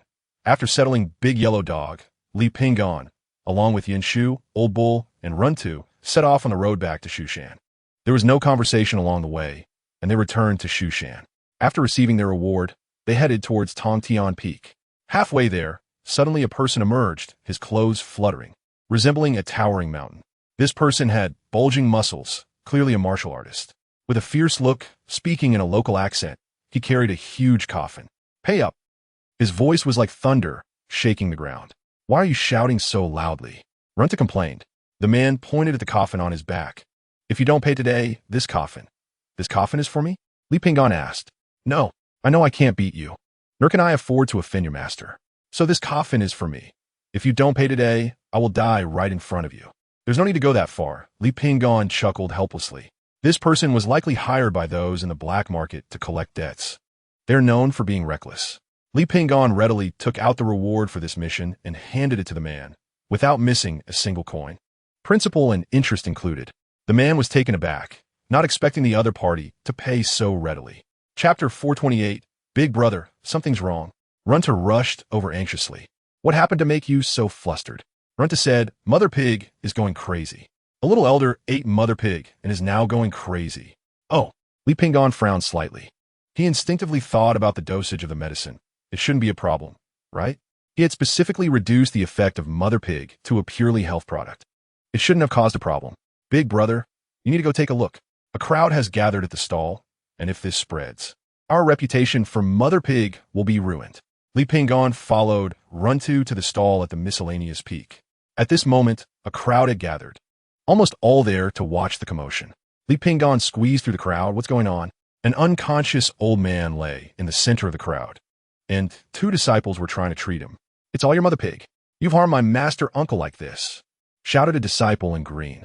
Another disciple chimed in. Your medicine has killed my master uncle. If you don't give us an explanation today, don't even think about leaving. Li Pingon ignored the two and squatted down. Chapter 429, Yuta City. On the 25th day of the first month, just 2 days after the warehouse filling festival, the folks say this day is the birthday of the warehouse king, symbolizing a bountiful harvest for the new year. Because of the warehouse filling festival, it is also called the Heavenly Warehouse Festival. Offerings are made to the land and the mill god. The so-called filling the warehouse means filling the granary. The newly appointed governor, Jingyu, sighed deeply. Not being an official, one cannot understand the difficulties of being one. Thinking back to earlier when he was enjoying himself in the capital's entertainment district, he is now here worrying about the livelihood of the local people. Sigh. Jingyu sighed heavily. This time he came to Yudu City. The Empress Lu Yun had personally summoned him to the palace and instructed him on various matters. Reform must be piloted in a trial area, and this place was designated by the Empress to be Yudu City. The land in the Sui dynasty was severely monopolized, with about 1/3 of the taxable land in the country being hidden by large landlords, who, according to ancestral regulations, do not pay taxes. Another third is occupied by various sects, families, and clans, which also do not pay taxes. Only 1/3 of the land supports this country. This has created a situation where private wealth grows, public coffers become poorer, and the country is impoverished while the people suffer. Originally, there were internal troubles and external threats, and now there was the you in the north eyeing them covetously. Chapter 430. Hurry up. Sir, there is nothing valuable in this house. They're all poor folks. Take them away. Take them all away. Yes, if they cannot pay their taxes, according to Sui law, they can be sent to prison. However, most of the time, the local authorities do not find it necessary to imprison you, as it wastes jail resources. Usually, they would convert this into labor, forcing you to work to offset your debt. Soon, the sounds of crying from men and women, as well as shouts, echoed. Li Pingyan finished the ice plum soup in one gulp and casually said, "The gentry doesn't pay taxes. The vast royal family feeds off the nation's lifeblood. And various sects overreport their number of disciples. Land consolidation is severe, and the entire tax burden falls on the poor commoners. At this rate, I don't know how much longer the great sway can hold on." The speaker was unintentional, but the listener had intentions. Lu Yun was slightly taken aback. She brushed her hair with her hand and said, "Land consolidation has always been a conundrum without a solution. The royal family members also need proper placement. And the various sects need to win over and appease the court, given the court's difficulties." Li Pingyan replied, "The rich have fields connecting every corner, while the poor have no place to stand. While it can't be completely changed, it must be restrained." Chapter 431, Mount Shu, Tongtian Peak. Li Pingyan felt it was time for him to leave. Some people have the wind in their blood, destined to drift. The world of rivers and lakes is vast, and everywhere feels like home. It's not that this place is bad, it's just that he should leave.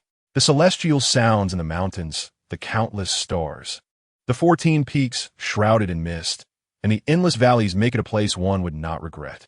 However, Li Pingyan has never been a man who stays put. In his youth, he wandered from a small mountain village to Luoshui City, then to the 4 towns of Anbei, and later crossed the river to the Demon Gate. A place like Mount Shu could not be his final destination. Over the years, Tongtian Peak has taken shape. Li Pingyan took over a Tongtian Peak that had been entirely destroyed by the previous peak master. Now, the spiritual herb garden has been rebuilt, though it doesn't have as many rare spiritual herbs as before. Of course, this is not because Li Pingyan didn't work hard, but mainly because he couldn't obtain the seeds for those spiritual herbs. However, the spiritual veins are richer, and the soil is more fertile. Li Pingyan believes that as long as future caretakers are willing to cultivate diligently, it will be no worse than any other peak's herb garden. The Scripture Pavilion. Originally the place of the peak's cultivation scrolls, contains a high-level cultivation method that could stir up a storm in the ruthless world of cultivation. Chapter 432. Drizzle makes fish emerge. A gentle breeze tilts the swallows. Li Pingyan walked down a mountain path wearing a straw hat and accompanied by an old cow. The foot of the mountain was getting closer, and the ridge of the opposite mountain gradually appeared. The dark clouds dispersed, the sky brightened, and a large patch of blue sky and white clouds drifted closer and brighter, with the rain diminishing. The mountains resembled smoke, seemingly connected to the sky. Li Pingyan walked down the mountain path with a light step. Breathing in the fresh air, even yawning felt comfortable. "Little Pingyan," a voice suddenly rang out. Ching Feng was standing on the other side of the mountain, on top of Runta's head. Waving at Li Pingyan, he said, "Little Pingyan, the road down the mountain is not easy. Take it slow. Remember to come back and take a look." "Big brother, Nyoga, don't worry," Runta cried with tears. "I will take good care of the home." The blue sky of yesterday disappeared as Runta waved. Li Pingyan smiled and waved back, though there are parting days in life. Mountains and rivers should reunite. Runta wiped away a tear, murmuring, "Ooh, big brother, Nyoga, I can do it. I can do it. I won't let you down." Chapter 433. Ding, ding, ding. It was the sound of weapons striking something hard. Early in the morning, Li Pingyan was awakened by the noise. The morning sunlight had already spilled down, casting shadows of the stove on the floor. Li Pingyan put on a coat and went outside. The little monk was wielding a knife, continuously chopping at a huge stone in the yard. Li Pingyan took off the gore from his waist and took a sip of wine. When a clanging sound stopped, the little monk leaned the knife against the ground, breathing heavily in the cold air. "What are you doing?" Li Pingyan asked. The little monk is practicing with a knife. It's my first time seeing a monk practicing with a knife. Don't monks outside practice with knives? They don't. Li Pingyan recalled Chongqing and other monks he had met. None of them use knives. This is what my master taught me. Are you practicing the knife to slay demons? My master said that when I can kill the monsters in the mountains and forests, I can go outside. How long has that monster been alive? The little monk was stunned for a moment, for a long, long time. It appeared when my master's master was around. So long? Chapter 434. The little monk entered the mountain. It was his first time in years. The morning light fell on his face and feet. He felt light all over, and occasionally a white cloud floated by, making him feel an urge to ride the wind away. Whoosh! As he passed through a thicket, the little monk didn't dare to be careless, holding the knife with one hand and gripping the handle with the other. A bell that Li Pingyan had given him hung at his waist. It was said that when the wind blew, the bell would not ring. Only when it sensed the aura of a demon would it chime. Until nightfall, the little monk had not found the so-called monster. As night fell, the sky darkened. The temperature dropped, and the entire mountainous area fell into a dead silence, with no signs of life, as if it were about to rain. Fortunately, the little monk found an old, dilapidated temple. Inside the temple stood a decapitated bodhisattva. The little monk knelt down and silently recited scriptures. Amitabha. Outside, raindrops began to fall like beans. Suddenly, a loud bang exploded near his ear, followed by a brilliant white light that briefly illuminated the world. Ding, ding, ding. The bell rang wildly. The little monk clasped his hands together and bowed to the bodhisattva. Amitabha, good, good. Chapter 435. Happy Big Boy. The new year is approaching. I wish everyone well. Rare news of the Taoist runes fragments came through. Charging Eagle, wishing everyone a happy new year in advance. Since the last time, due to a small matter, Happy Big Boy and Charging Eagle had a quarrel over a transaction. No one had spoken in the group for a long time. Soaring Fish in Water, wishing you all the best. Even the usually reticent Soaring Fish in Water bubbled up. It was at this moment that Li Pingyan realized that it seemed like the new year was truly approaching. For the new year, Li Pingyan seemed to have lost all sense of it. Nevertheless, he replied, "Little sweetheart, as the winter waxes and spring warms, with candles and wine, distant wishes. Sincerely thought of you. May the family prosper and blessings come with peace." The group fell silent for a moment. Then the three of them simultaneously sent a good character to Li Pingyan. Cultural. Old Neo stepped on the stone slabs, making a clattering sound. On his back was a person in a blue shirt. This was a relatively prosperous small town, and the pedestrians were dressed quite brightly. As the year-end approaches, everyone's face is more or less filled with smiles. Chapter 436. At this time, the temple fair is nearing its end. The villagers have already set up the offerings and the stands, just waiting for the final lion dance to pay homage to the gods. La la la la woman, clearly not dressed like a person from the Central Plains, walks among them, finding everything novel and wearing an excited expression. The woman is young, with delicate features, and she wears a pair of blue floral shoes. How much is this sugar figurine? 8 won each, 12 won for 2. The woman counts on her fingers and wonders. Shouldn't it be 16 won for 2? If you buy 2, I'll give you a discount. Oh, then give me 2. The woman holds 2 hawthorn candy skewers and beams with joy. At this moment, suddenly someone shouts. Someone has fallen into the water. Someone has fallen into the water. Although it is the 12th month, the river in the inner city of a small town has not frozen and flows slowly. While crossing the bridge, due to the crowd, a woman accidentally fell in. The surrounding pedestrians gasped, pointing and discussing, but no one dared to jump in to save her. In this cold winter, the icy river is bone-chilling, and no one can guarantee they could swim back with the woman. Chapter 437. At the beginning of the new year, the sound of firecrackers crackles. Li Pingyan and Old Neo walk along the street for a while and find a shop that hasn't opened yet. They order 2 bowls of tang yuan, 2 for 1 won. The round dumplings are filled with stuffing, wrapped in yin and yang, symbolizing the essence of all things. More importantly, they carry the meaning of wishing for reunion. Eating tang yuan while drinking soup, children run by in groups. Everyone eats while chasing and chatting about their experiences on the road, creating a joyful atmosphere. For children, the new year means not only visiting other villages, but also enjoying various delicious foods. This is their happiest time. Li Pingyan smiles and suddenly feels like playing with firecrackers. "Hey, where's my money?" A child running at the front suddenly shouts, rummaging through his pockets, but can't find the lucky money his parents gave him. "Did you drop it in the alley? Hurry back to look for it." After Li Pingyan finishes his bowl of tang yuan, the group of children returns. The leading child no longer has the joy from before, but instead wears a worried expression. "Where's my money?" It seems he hasn't found the lucky money from his parents. Li Pingyan waves his hand, signaling him to come over. Chapter 438. It feels like the breath has stopped. "Are you sure you're okay?" The foreign woman panics. "Moo." Old Neo lies on the ground, seemingly unbothered, as if he has become accustomed to it. "My heart has stopped too. Are you really okay?" "Moo." Li Pingyan sleeps for a full 2 days and nights before waking up.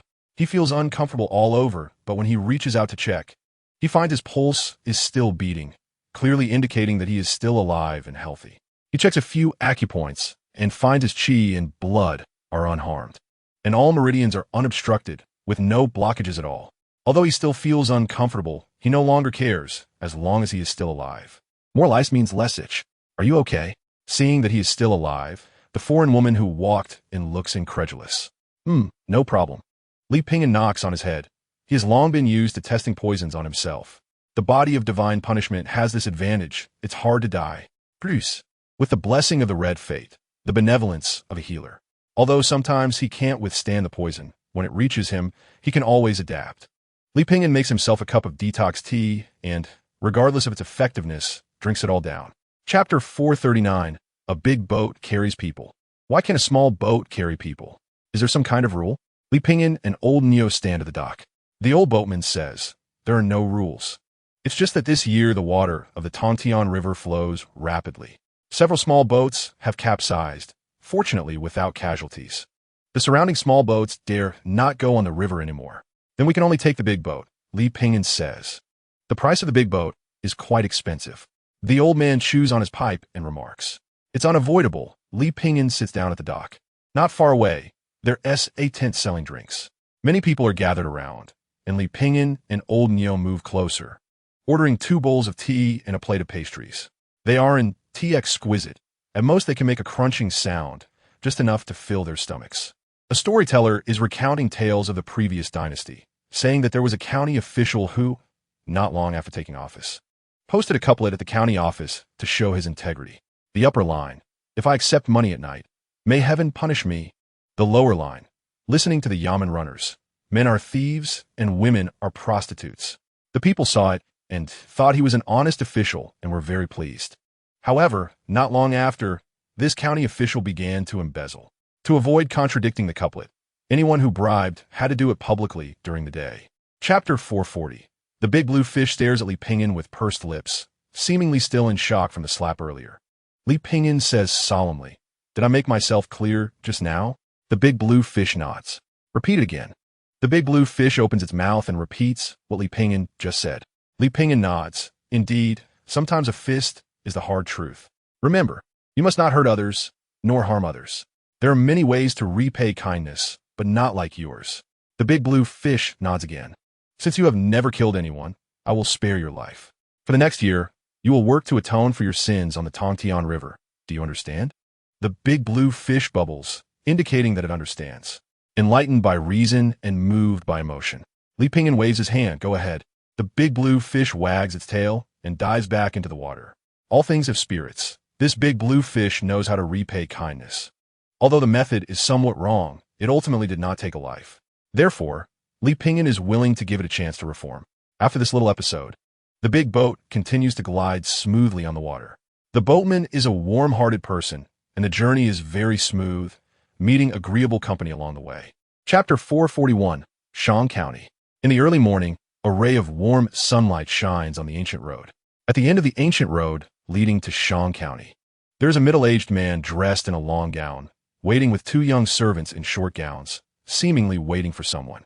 From a distance, he sees 4 figures and can't help but smile. He quickly approaches, saying, Sir, are you perhaps disciples of the Chaolang Temple? The woman in green, Xian Ruoqian, smiles gently and replies, Indeed.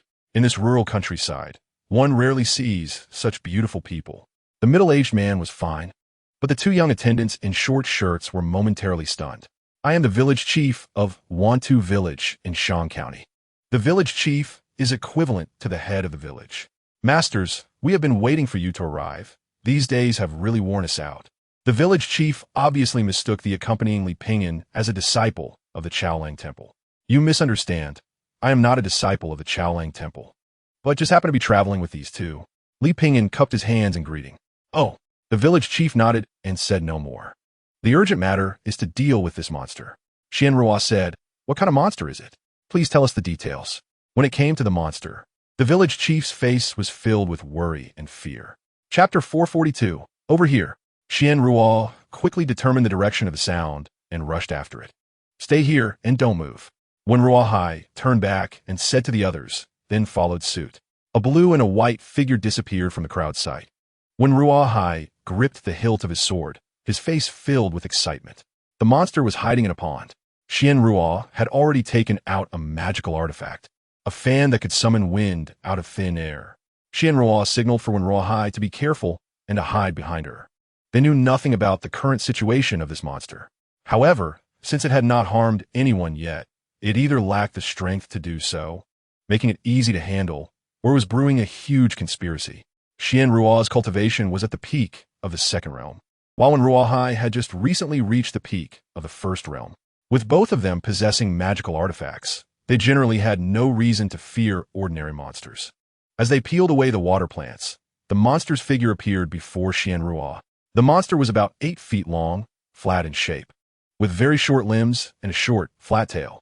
Its skin was only covered in mucus, lacking scales, but it was dotted with various patterns and covered in slime, looking extremely ugly. Chapter 443.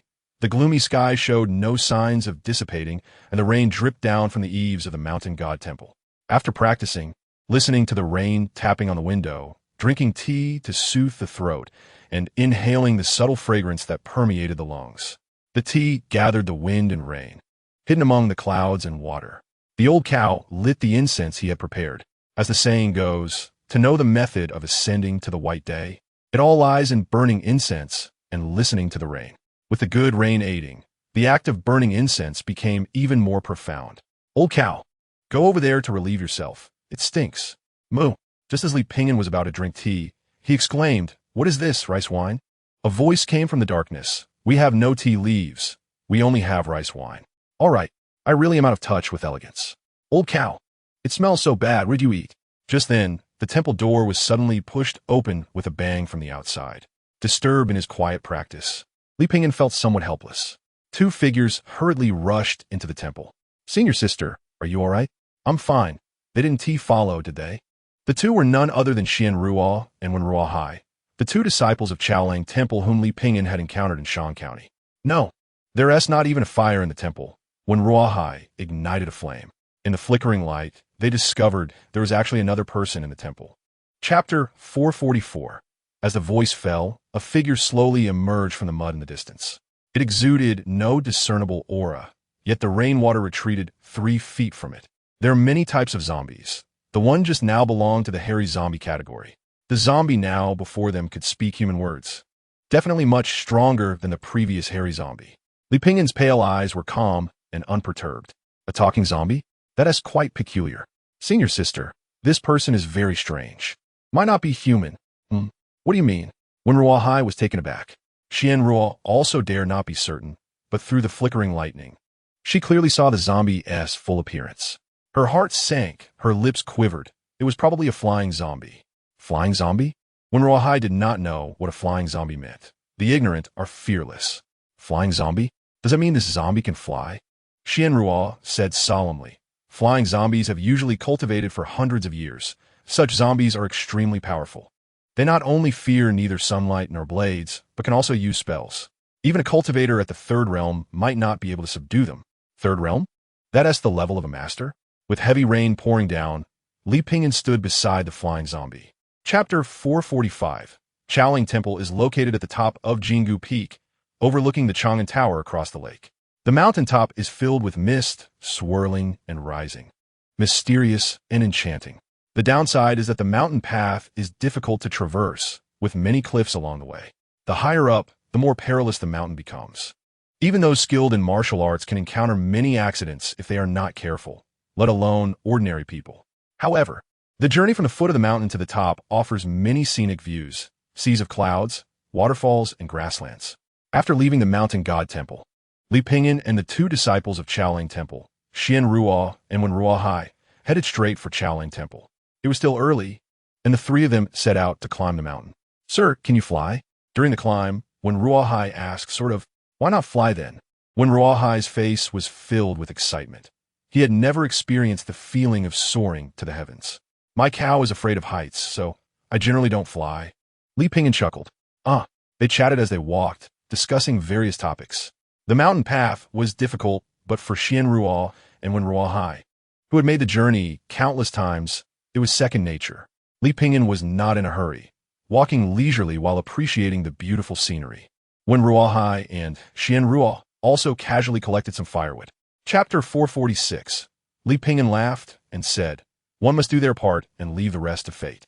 The most unfortunate thing in this world is having a life more fragile than paper while having ambitions higher than the sky. Living a simple life, isn't bad at all. Pang Ju nodded. Sir, I've come to terms with it. Back when I was in the 4 towns of Anbei, I was the most insignificant among the 4. Now I am able to enter the Huelu Academy to study and cultivate. I'm quite content with having a small temple now. As they chatted and ate, time passed quickly. After a while, Xian Ruo and Wen Ruohai took the hint and left the table, allowing Li Pingyan and Pang Jun to reminisce. The candlelight flickered twice as they talked about the 4 towns of Anbei, their journey south, and then about the Huelu Academy. Li Pingyan couldn't help but get lost in memories, remembering the time spent in the 4 towns of Anbei. The now slightly aged Pang Jun pulled him back to reality. The world is small. In the blink of an eye, we're far apart. The world is vast. We meet again with gray hair. As they exchanged cups, Li Pingyan took out the wine gourd from his waist. Try my wine. Oh, sir's wine must be good. Fat Jun smiled with a flushed face. Li Pingyan observed Fat Jun's body and his cultivation level, noting that the foundation was not solid, with many old ailments and injuries. Chapter 447. When Li Pingyan saw Fat Jun arrive, he smiled and used his spiritual eye to take a look at him, nodding slightly. Fat Jun patted his chest. Li Pingyan said, Old Nyo, and I would like to stay here for a few more days, if that's all right. What kind of talk is this? I was hoping you would stay longer. Moo, Old Nyo called out. Fat Jun chuckled, and Brother Nyo, I want you to stay longer too. Only then did Old Nyo show a happy smile. A few days later, on a clear morning, sir, it's breakfast time. Xian Yuan searched the Taoist temple, but couldn't find Li Pingyan. She initially thought he had gone down the mountain for a stroll, but suddenly heard a clanging sound coming from the northernmost room of the temple. Is it a wild beast from the mountain? Xian Yuan cautiously walked over. Is that you, Xian Yuan? A calm voice came from inside. Sir, what are you doing here? Xian Yuan was curious. She remembered there was a furnace in that northernmost room, which her master said was used for alchemy. However, the furnace had clearly not been used for a long time, covered in dust. Sir, can I come in? Komin. Chapter 448. What are you mumbling about? When Ruohai glanced discontentedly at the young Taoist, the young Taoist hesitated for a moment, placing his hands back into the sleeves of his robe.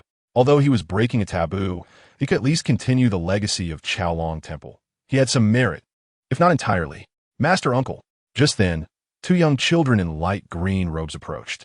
They were clean, with no signs of dust on them, and their faces were so fair and delicate that it seemed they had jumped out of a painting. 2 more have come. When Ruohai thought to himself, feeling a bit wary. It was rare to see Taoists in this remote area, let alone 3 at once. Although he was young, he wasn't foolish, and instinctively took a couple of steps back. The young Taoist ignored him, pondering how to deal with this impoverished scholar. He had practiced here as a child, later achieving enlightenment and stepping into a new world. For him, this temple was more about memories. Like a scholar who had studied hard in a thatched cottage for 10 years. He had intended to pass through this place to reminisce. Who would have thought the current head of Qiaolong Temple would be a Confucian scholar? Chapter 449. When Li Pingyan and Old Nyo returned to Qiaolong Temple. 3 people had joined them, the young Taoist and 2 children. Sir, you're back. Fat Jun greeted warmly, then turned his gaze to the young Taoist. Who is this? Before Li Pingyan could answer, the young Taoist spoke up. Just a wandering Taoist, hoping to borrow a place to stay at your temple. Of course, you're welcome. Fat Jun said with a smile. Qiaolong Temple has been rather empty and quiet lately. It's indeed a rare event to have a Taoist passing through here. Fat Jun asked Wen Ruohai to prepare more dishes and told Xian Yuan to set up 2 rooms. However, after searching for a while, he couldn't find Xian Yuan. Where did that girl run off to? Li Pingyan guessed she was probably in the restroom, though the 2 children were not satisfied with the accommodations at Qiaolong Temple. They held their tongues out of respect for their master uncle's past practice here. Fat Jun warmly entertained the young Taoist, introducing him to Qiaolong Temple. If more Taoist practitioners came to know about Qiaolong Temple, it would certainly be a good thing. Despite its current state, it had once been a renowned temple far and wide. Chapter 450. Master, you must save me. Fat Jun frowned slightly. Logically, if there were real demons in the county town, the local city god wouldn't ignore it. After all, this was still part of the Great Sway. The Great Sway had always been strict about controlling demons within its borders. After a moment of thought, Fat Jun decided that since he was aware of the matter, and given that the man had climbed the mountain for a day, he had to help. So, he comforted Lu Er, saying it was late and they would stay at Qiaolong Temple for the night. In the morning, They would go down the mountain together to see if Lu Er's wife was indeed the so-called demon. The young Taoist had little interest in the so-called monster. However, seeing Li Pingyan and old Neo curiously following him down the mountain, he changed his mind. Lu Er spoke continuously about the details of his life with his wife, but his descriptions were limited, making it hard to determine what kind of monster his wife was. Lu Er had sunken eyes and a dark forehead, which indeed hinted at ominous signs. The mountain path was long, but it didn't take much effort for Li Pingyan and the others. Lu Er, although an ordinary person, was a constable, and his stamina was naturally better than that of the average person. He gritted his teeth and persevered. Chapter 451. Li Pingyan carefully observed Lu Er, and all the signs of his fate surfaced before his eyes. However, there was a trace of energy hidden beneath his aura. Only by peeling away the layers of mist could one detect it. If one did not look closely, it would be completely undetectable. This trace of energy evoked awe and respect, as if an emperor stood before him. Li Pingyan couldn't help but click his tongue, a strange smile appearing on his lips. Who would have thought Lu Er is actually a descendant of dragons? With a thought, he looked again to ensure he wasn't mistaken. No wonder that demon wanted to lurk beside Lu Er. Royal descendants naturally carried the fortune of their dynasty, sharing in its rise and fall. For demons and monsters, they are the best nourishment. If they had some means, they could seize Lu Er's body without disturbing this fortune, which would greatly benefit their future cultivation. Coming back to his senses, Li Pingyan re-examined the items in Lu Er's house, still feeling somewhat uncertain. He turned to Lu Er and said, "Constable Lu, may I have a word with you?" Lu Er thought Li Pingyan wanted to discuss his wife's matters, which shouldn't be overheard by outsiders, and led Li Pingyan to a side room. Chapter 452. There was no water in the teacup, but as the request for tea was made, steaming tea appeared inside the cup. The young Taoist sat down, but did not pick up the cup of tea. The two children stood beside him, vigilantly watching the false city god. The false city god casually asked, "I haven't inquired about your Dao name or which temple you reside in." It was probing into his background. The young Taoist slowly uttered 3 words, Zhengwu Gate. The name Zhengwu Gate was thunderous. Any practitioner would surely know it. In the current Sui dynasty, Zhengwu Gate was considered one of the foremost places in the Taoist sect. With the decline of Longhu Mountain, Zhengwu Gate had risen, and the two had long-standing grievances. Back in Wuling Valley, Longhu Mountain Shin had defeated a disciple of Zhengwu Gate, which left the elders of Zhengwu Gate dissatisfied. They wanted to fight right there, but were stopped by Li Pingyan, which forced Li Pingyan and old Neo to leave Wuling Valley early because of this incident. The false city god concealed his inner unease with the act of drinking tea. A Taoist from Zhengwu Gate? This made him more wary of the young Taoist before him. He hadn't expected to encounter a Taoist from Zhengwu Gate here. He had long admired them. "May I ask where you are from?" The young Taoist naturally did not believe that just the name Zhengwu Gate could intimidate the other party. Chapter 453. So, this matter cannot be resolved amicably? The false city god's expression turned cold. A magical artifact had already appeared from the young Taoist's sleeve. A golden talisman radiated a chilling aura. "In your view, how should this matter be concluded?" Li Pingyan threw the question back. The false city god fell silent for a moment, then smiled, appearing unconcerned. Yet, he was extremely tense inside. It was clear that the other party was not ready to settle this matter easily. The spirit of the city god has been extinguished, and there is no possibility of salvation. However, I will compensate his descendants, and the other officials' offspring in the underworld will also be protected. This was the greatest sincerity the false city god could offer. If it weren't for the 2 powerful figures beside him, he would never have gone this far. Moreover, he added, "If you two insist on taking action, I will not allow myself to be humiliated by others. If I cannot win, I will fight with all my might." This was a blatant threat, formally declaring that even if a fight broke out, he was not afraid of them. Li Pingyan's pale eyes showed no emotional fluctuations. The young Taoist attendant in green blinked at the false city god and immediately averted his gaze. Chapter 454. On a scorching summer day, a cluster of green bamboo formed a canopy of cool shade. The mountain breeze, like an invisible hand, came in waves, mingling with the fresh scent of bamboo leaves. On the mountain path, people and cattle walked leisurely. They rested occasionally and ambled along without a destination. The mountain wind rose and fell, with the sound of bamboo rustling mixed with occasional bird calls, creating a sense of tranquility that eased one's irritability. Where to go? Li Pingyan had already left the Sui dynasty. He didn't head north, but traveled south. Years ago, he had rushed north to Jinyao Pass. This time, he was heading south. While passing through a town, Li Pingyan and old Niu bought a small pot.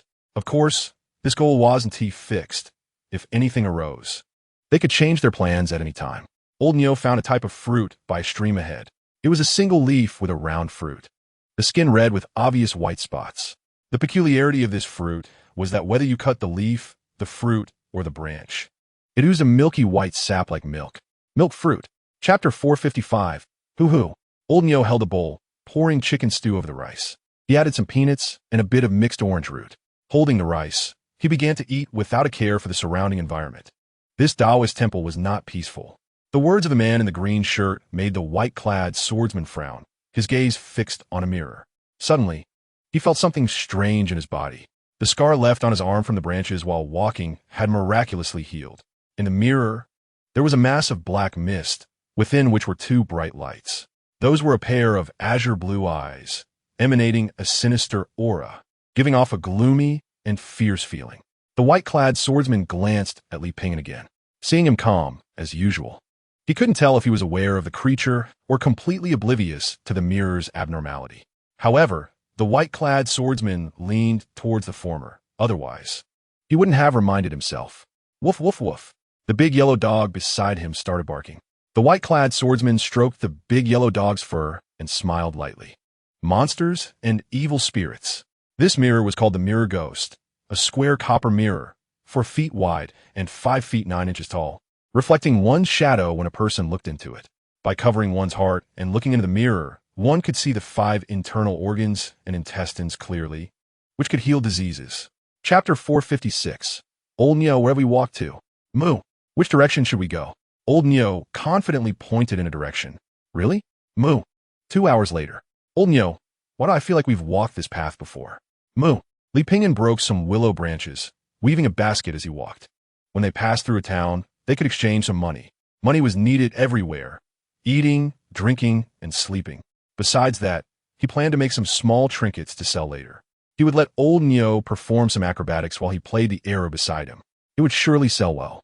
Li Pingyan basically wove one and put it into a storage ring, then took out the willow branches to continue weaving. Old Niu ran around in the thickets, always discovering some strange fruits and wild herbs. Li Pingyan assessed whether the wild herbs and fruits were edible. Just right. They used the basket Li Pingyan had just woven to collect some wild vegetables and fruits. It was all very leisurely and enjoyable. Li Pingyan sang, "The king called me to patrol the mountains. I turned the world around. I beat my drum, strike my gong. Life is full of rhythm. The king called me to patrol the mountains, catch a monk for dinner, the water in this mountain stream." Chapter 457. Xionggu City. The city gate in the northwest corner was wide open, and a group of people slowly walked through. Most of them were dressed in uniform, presumably a team of mercenaries. This group had over 100 people. Some wielded swords, some carried knives, and others held various strange weapons. Although the weapons differed, they all bore obvious signs of having gone through fierce battles. Some dragged an arm, while others walked unsteadily on one remaining leg, their expressions forlorn, gazing blankly at the street ahead. What happened? Why is it so tragic? It seemed they had suffered a serious blow. Alas, it's terrible. Li Pingyan and old Niu watched this scene on the street. Mercenary groups are not common within the Great Sui territory. The emperors of a unified dynasty would not allow such mercenary organizations to exist. After this mercenary team passed, Li Pingyan and old Niu had 2 servings of beef soup and some flatbreads at a roadside stall. In the evening, the night gradually fell over Xionggu City. A few stars began to twinkle in the east, and the gentle breeze blew. Under the mottled shade of the trees, there was a sense of peace. Li Pingyan and old Niu sat under the tree, sipping tea and enjoying the evening breeze. The nights in the cities of the Great Sui mostly had curfew policies, with only a few exceptions. Chapter 458. Li Pingyan closed his notebook and couldn't help but marvel at the peculiar ideas of these people. One dish left a deep impression on him, called eggplant bun. It was made with lamb fat, lamb tails, scallions, and orange peels as fillings. The eggplant was hollowed out, filled with the mixture, and steamed. After steaming, it was eaten with garlic paste and cilantro. Li Pingyan had this one hobby, the desire for food. Every time he passed a place, every dish, every cooking method, and even a food custom, he wrote about it with great interest. After staying with the revitalized mercenary group for another day, Li Pingyan and Old Neo experienced some local customs. Before setting off, the mercenary group held a grand ceremony. They slaughtered pigs and cows and invited guests from all around. Candles were lit, incense burned, ancestors were worshipped, and blessings were sought from the gods. Zhang Long muttered, "May we gather tens of thousands of silver in a day, and may this journey ensure our safety," and similar phrases. Today was the 16th, implying good fortune. In short, it was all about seeking auspiciousness. Li Pingyan and Old Neo squatted under a tree, watching with great interest. Each held a box of ice cream, called Crispy Mountain, with a layer of ice at the bottom, covered with cream and lard, adorned with flowers and colorful branches, etc. Chapter 459. The team trudged forward, bumping along the way. The strong wind whipped up the yellow dust on the road. The sky turned gray, and everything became blurred. Clearly, another heavy rain was about to come. The man in front bent over, braving the fierce wind, taking one step at a time, each step leaving a deep footprint. Zhang Long, the leader of the revitalized mercenary group, looked up at the sky, his expression filled with worry. This rain was really damn troubling. However, even if it rained, they could only keep moving forward. Otherwise, returning now would make all the preparations in vain, and they would lose a lot of money, not to mention compensating quite a bit. Ahead is the charity house. Brother, speed up a bit, or we'll get drenched, Zhang Long shouted.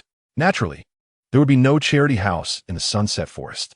The so-called charity house was built by several mercenary groups pooling money and effort, providing a resting place for mercenary groups or wanderers heading into the Sunset Forest. It had some food, firewood, medicine, and so on. There's south no road ahead. The Sunset Forest had a special plant called the 13 oak trees. This type of tree has a short growth cycle, strong vitality, and reproduces quickly. Chapter 460. What are you looking at? Gu Erden asked. Medical books. Medical books? Can't you see? I can see a little. Oh. Gu Erden curiously leaned over to look for a while, but quickly lost interest. He had always been quite averse to reading and writing since he was a child. Of course, he also had no opportunity to come into contact with these things. Outside, it was pouring rain, and everyone could only wait in the charity house for the rain to stop. Li Pingyan took a sip of wine to warm himself. At first, the charity house was filled with noise from inside and out, but soon it quieted down. The long journey had exhausted many people. The sounds of snoring intertwined with the rain outside. Li Pingyan sat cross-legged in the corner. What kind of breathing technique is that? A voice came. Just a minor martial arts technique, Li Pingyan replied lightly.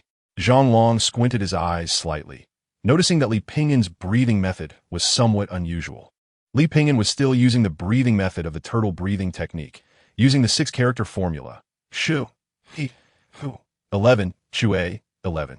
The technique he had just used was the Shu technique, where he had to softly whisper the word Shu while exhaling after inhaling, with the inhalation lasting longer than the exhalation, taking in as much fresh air as possible. Chapter 461. Li Pingyan opened his spiritual eye, looking in a certain direction, his expression slightly tense. He suddenly stood up and found Zhang Long was discussing the next plan with several trusted subordinates. When he saw Li Pingyan approach, everyone stopped their discussion. Zhang Long asked in confusion, "Mr. Li, is there something wrong?" Li Pingyan, dressed in a green robe, looked refined and clean, resembling a teacher, and carried books with him, which is why Zhang Long respectfully referred to him as Mr. Li Pingyan, clasped his fists and bowed. "Boss Zhang, I noticed that something seems to be approaching from this direction. For safety's sake, it would be better for us to stay away from here." Everyone was taken aback for a moment, and half a second later, they understood what Li Pingyan meant. They looked at each other, then simultaneously raised their heads to look at Li Pingyan, clearly showing signs of distrust. After all, he was just a wanderer who had never mixed in Xionggu City before. It might even be his first time coming to the Sunset Forest. Now everyone was resting, and he suddenly came over to say some vague things, suggesting they leave this place. Zhang Long hesitated. What is it? What exactly is it? It might be some kind of wild beast or something. Chapter 462. Li Pingyan held a leaf in his hand, brought it to his nose, and sniffed it, slightly surprised. Oh, it's actually a tea tree. Li Pingyan immediately stood up, ready to pick some tea leaves. Picking tea leaves requires special techniques. The index finger and thumb grasp the middle of the young stem between the leaves, using the elasticity of the fingers to snap off the tea leaves. The timing for picking is also important. with the best time being from noon to before 3 in the afternoon. Different teas require picking different parts. Some pick one bud and the first leaf next to it, called one heart, one leaf. Some pick one more leaf called one heart, two leaves, and there are also one heart, three leaves, with all this being quite scholarly. Is this thing worth a lot? Gu Erden asked. Not really. Li Pingyan had inquired earlier that people in Xionggu City seem to have no habit of drinking tea. Then why are you picking it? It just takes up space. To drink myself. Huh. Gu Erden shook his head. He truly couldn't understand this odd person, who would rather pick useless things than valuable ones. After persuading Li Pingyan a few times and seeing him just smiling and agreeing, but his hands did not stop moving at all, Gu Erden said nothing more and muttered, "Bookworm." Chapter 463. Today, Sunny Li Pingyan calculated the days and realized that he had been in the Sunset Forest for more than a month. This month had been quite fruitful. Li Pingyan filled an entire storage ring with items, not counting the heavy bundles on himself and the old cow. Moreover, they had also witnessed the beautiful sunset scenery of the Sunset Forest. At that time, the sun fell into the distant starry sky, and the world suddenly felt late, with the mountains and rivers already in autumn. He forgot who said that dusk is this shore, the most elegant foreshadowing before dawn. Dusk is the other shore, the most pleasant ending before destruction. Connecting the shore and that shore is life itself, smiling and sighing at the mortal world to the east. Who is composing songs for whom? To the west, it is still dusk, passing through smoke and clouds. Li Pingyan sat on a stone, playing the Erhu. The tired members of the mercenary group sprawled on the ground in various postures. They looked at the dusk, listened to the tunes, and smiled. It was like a farmer who had worked hard for a year, finally reaching the harvest season. Zhang Long glanced back at the road they came from. It was time to go back. This journey might be the smoothest one in decades. The mercenary group sang loud mountain songs, and everyone had a smile on their face. Chapter 464. Roar. A roar echoed through the sky. Another loud noise followed, this time even bigger than the last. The howling wind swept through, instantly breaking branches, turning leaves to dust, and snapping small trees as thick as a thigh in half. Dust rose, forming a gray wave that extended deep into the forest. Without a moment's pause, it continued like a gray giant wave. Someone caught a glimpse in the air. It was a giant ape. Its tail swept out like a thick iron whip, sweeping through and breaking a section of the forest. Roar! The massive figure twisted and turned in the woods. Behind it was a pitch-black iron seal, its aura overwhelming, constantly smashing towards it. Someone ran while turning their head to look. They probably had never seen such a scene in their lives. Initially, everything had been calm, thinking there would be no trouble all the way. Who knew a big one would come at the end? Li Pingyan had not forgotten his promise to protect Li Pingyan. Continuously, fragments of stone flew past him. And Gu Erden watched helplessly as a stone zoomed by like a shooting star, carving a deep ravine. With a bang, it hit the ground not far away. Chapter 465. Oh? Li Pingyan raised an eyebrow slightly. How irritable could it be? The black bear fell silent for a moment. I wonder if you could make an introduction? Are you looking for death? I'm not looking for death. I'm here to do business. You came all the way here to do business. I hope Brother Bear can make it convenient. Li Pingyan cupped his fists in salute, and the old cow also nodded. I said I don't sell honey to humans. Li Pingyan stopped entangling and understood. Moo. The old cow stretched out its hoof and called out to the bear. The black bear blinked in confusion. Moo. The old cow pointed at the honey jars. My cow says it wants 3 jars of honey. Li Pingyan explained. My old cow is a purebred demon. This is compliant with the regulations, right? The black bear replied. Are you looking for trouble? Who? Li Pingyan suddenly remembered that Runtu was still in Shushan. The black bear hesitated. 2 jars of honey, 30 spirit stones. That's so expensive, Li Pingyan muttered. If you think it's expensive, then don't buy it. I don't have that many spirit stones. Can we barter? Chapter 466. Fog poured in from outside the door, instantly surrounding Li Pingyan and the old cow. The fog obscured their vision, making it impossible for the surrounding ghosts to see the 2 figures. The many diners in the restaurant looked serious at this scene. This group of fog ghosts acted quickly, but before they could think more, bang! A loud noise erupted in the hall, and the boss looked over in shock. A burst of 5-colored flames emerged, emitting a foul smell, and then the thick fog was blown away by a gust of fresh wind. Along with that foul smell, it vanished without a trace. All that was left was a refreshing breeze, neither fast nor slow, just right. The boss was awakened, rubbed his eyes, and focused. The fog ghosts had scattered, and the man in the green shirt and the cow were safe and sound. Li Pingyan picked up his chopsticks and ate slowly. At this moment, a well-dressed, white-faced scholar walked in, his gaze fixed on Li Pingyan. The scent of perfume was strong, trying to cover up the smell of fox musk. Li Pingyan, with a sensitive nose, immediately recognized the identity of the other party and frowned slightly. There was no discrimination intended. It was just that this smell made him very uncomfortable. The white-faced scholar approached and respectfully bowed. Chapter 467, Bastard. Yuan San slammed his palm on the table, instantly shattering it into pieces. I'm so furious. The old cow was about to grab a chicken leg from the plate when suddenly all the dishes on the table fell to the ground, leaving him momentarily stunned. Moo!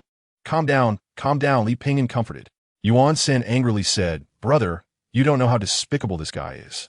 Today, I must teach him a lesson. What's got you so worked up? Thus, Yuan San recounted the events. After hearing it, Li Pingyan nodded and said with some anger, This guy is too much. Bullying monkeys excessively. Good brother. The wind rose. A young man carrying a heavy sword sheath stood outside, looking serious. Roar. A sound erupted from the spectator, like thunder squeezed from the clouds. Immediately, a massive shadow shot up from the spectator, resembling a dark cloud, blocking out the sun. Yuan San heavily landed on the ground, causing the ground to crack open. Boom! The ground shook violently. Good kid, you still dare to come. Looking for death. The young man cupped his hands, but his tone was no longer as frivolous as when they first met. If I can defeat you, can you promise my request? Chapter 468. Wang Yi recounted the matter, and Li Pingyan nodded thoughtfully. As a teacher, one cannot stand by and do nothing. So he asked Yuan San what kind of place the 100 Ghost City was. Yuan San said, There's a Biming mountain 100 miles away, which was originally a mass grave where most of the corpses are buried in the gray soil. Some with missing limbs, some with their heads and bodies separated. Every time there's a rainy night, the cries of ghosts and wolves can be heard endlessly. In the mountainous areas, human presence is rare, and demons and monsters roam in the wild hills and valleys. Due to the large number of these creatures, they often establish their own territories and frequently engage in conflicts. 1,000 years ago, a powerful ghost emerged there, claiming to be the king of the Mountain ghosts. He unified the demons and ghosts of North Mountain and established the city of 100 ghosts. If your companion has been captured there, it is highly likely they won't survive. Yuan San said, I remember the last time I went to the city of 100 ghosts was 200 years ago, just in time for the old ghost of Mountain's birthday celebration. A few days ago, the king of the Mountain ghosts even sent me an invitation to his grand wedding. A wedding? I wonder who this old ghost is marrying, Yuan San scoffed. After living all these years, has he finally felt lonely? Chapter 469, The City of 100 Ghosts. A place where demons gather, resembling a human city. It is a bizarre and colorful spectacle. There are vendors selling goods by the roadside, inns, fortune tellers, and vegetable sellers. If not for their terrifying appearances, it would hardly feel out of place. Today, the city of 100 ghosts is unusually lively for one reason. The king of the Mountain ghosts is getting married, and all the prominent figures within 100 miles have received invitations, so they cannot help but show some respect. Does the city of 100 ghosts catch your eye? Sir? Li Pingyan and his companions walked through the streets of the city, and Yuan San smiled. It's truly fascinating. Li Pingyan offered a forward evaluation. If not for the urgency to rescue someone, he would have liked to wander around and explore with the old cow. We'll go directly to find that old ghost of Mountain. Yuan San took the lead.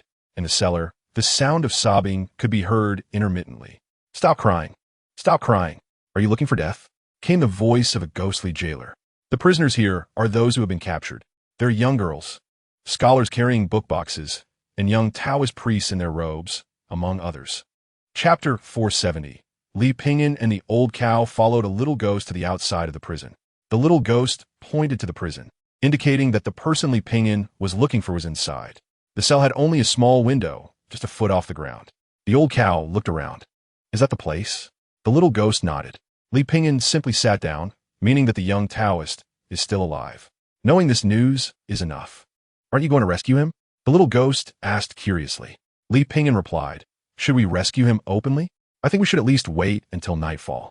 Oh, then I will leave a door open for you, the little ghost said. Li Pingyan smiled and nodded. Thank you. I'll head back now. Goodbye. Li Pingyan and the old cow squatted down not far away, seemingly feeling a bit bored. He simply closed his eyes, sensing the flow of energy around him. The energy flow in the city of 100 ghosts is somewhat different from outside. Especially here, even for a strong person like him, there is a feeling of unease, as if a mysterious force is influencing him. Li Pingyan waved his hand slightly, dispelling that mysterious feeling. In fact, waiting here is not primarily to wait for nightfall to act. Chapter 471. Do not cause trouble. Yuan San warned. He knew that righteous cultivators like Wang Yi could not tolerate such scenes. But the old ghost of Mound Mountain has occupied this place for 1,000 years, with unfathomable strength and many subordinates. Not to mention that in this area, there is territorial advantage. Even Yuan San himself would not dare to act recklessly on the opponent's territory. Moreover, this time was originally just a side task to help rescue someone who was transferred to the city of 100 ghosts. Given his relationship with the old ghost of Mound Mountain, this should not be a problem. As Yuan San expected, when he brought it up, the other party agreed without hesitation.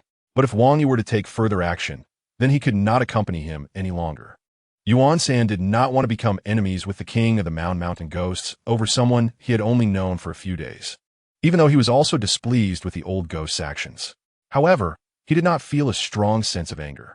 Wang Yi took a deep breath, trying to calm himself. Ha ha, everyone take it slow. There will be a main event later. The old ghost of Mound Mountain laughed. I have prepared a feast of living people to share with everyone. A feast of living people? This is nothing unusual. Chapter 472. Excuse me. Which one of you is the king of the Mound Mountain ghosts? The voice was not loud, yet it instantly silenced the surrounding noise, plunging the entire venue into silence. The king of the Mound Mountain ghosts squinted, sizing up the person who suddenly appeared here. Who are you? Li Pingyan cupped his hands. I am Li Pingyan, his master. Master? The king of the Mound Mountain ghosts couldn't see through this person's intentions. Seeing him so calm and composed, even though he was on his own territory, made him feel uneasy. To establish a ghost city here, sheltering wronged souls and demons, and creating a certain order, the Ghost King has made great contributions. Li Pingyan said lightly, affirming the achievements of the king of the Mound Mountain ghosts, as there was no unified dynasty here. The order was chaotic, with small kingdoms standing in conflict. The city god, who was once tasked with managing the underworld, no longer existed, while the Ghost King established the city of 100 ghosts, sheltering solitary souls and wild ghosts, and maintaining order to a certain extent. However, the methods of the king of the Mound Mountain ghosts, Li Pingyan glanced at the pregnant women tied up in the venue and the dismembered children, were indeed enough to extinguish his soul. Li Pingyan hesitated in his heart. Should he kill or not? Chapter 473. Fall. In that instant, the king of the Mound Mountain ghosts felt a heavy sensation in his mind and let out a loud roar. Suddenly, a massive surge of energy erupted from his body, and he exhaled a murky breath. His body began to enlarge, and a strange eye appeared between his two eyes. However, it was all in vain. In the city of 100 ghosts, it began to rain, a rare occurrence. It started lightly and then intensified, eventually turning into a torrential downpour. The city of 100 ghosts had never had rain because the Ghost King disliked it. The rain grew heavier, and there was a vague sound of expansion, as if the sky was slowly opening its mouth and letting out a sigh. What's going on? It's raining in the city of 100 ghosts. Some keen ghosts realized it was not that it was raining, but that the city of 100 ghosts was dissipating. First, there was darkness, followed by a flash of light, but it remained dim. Almost nothing was visible. Only a blur. White light flickered in the air, descending.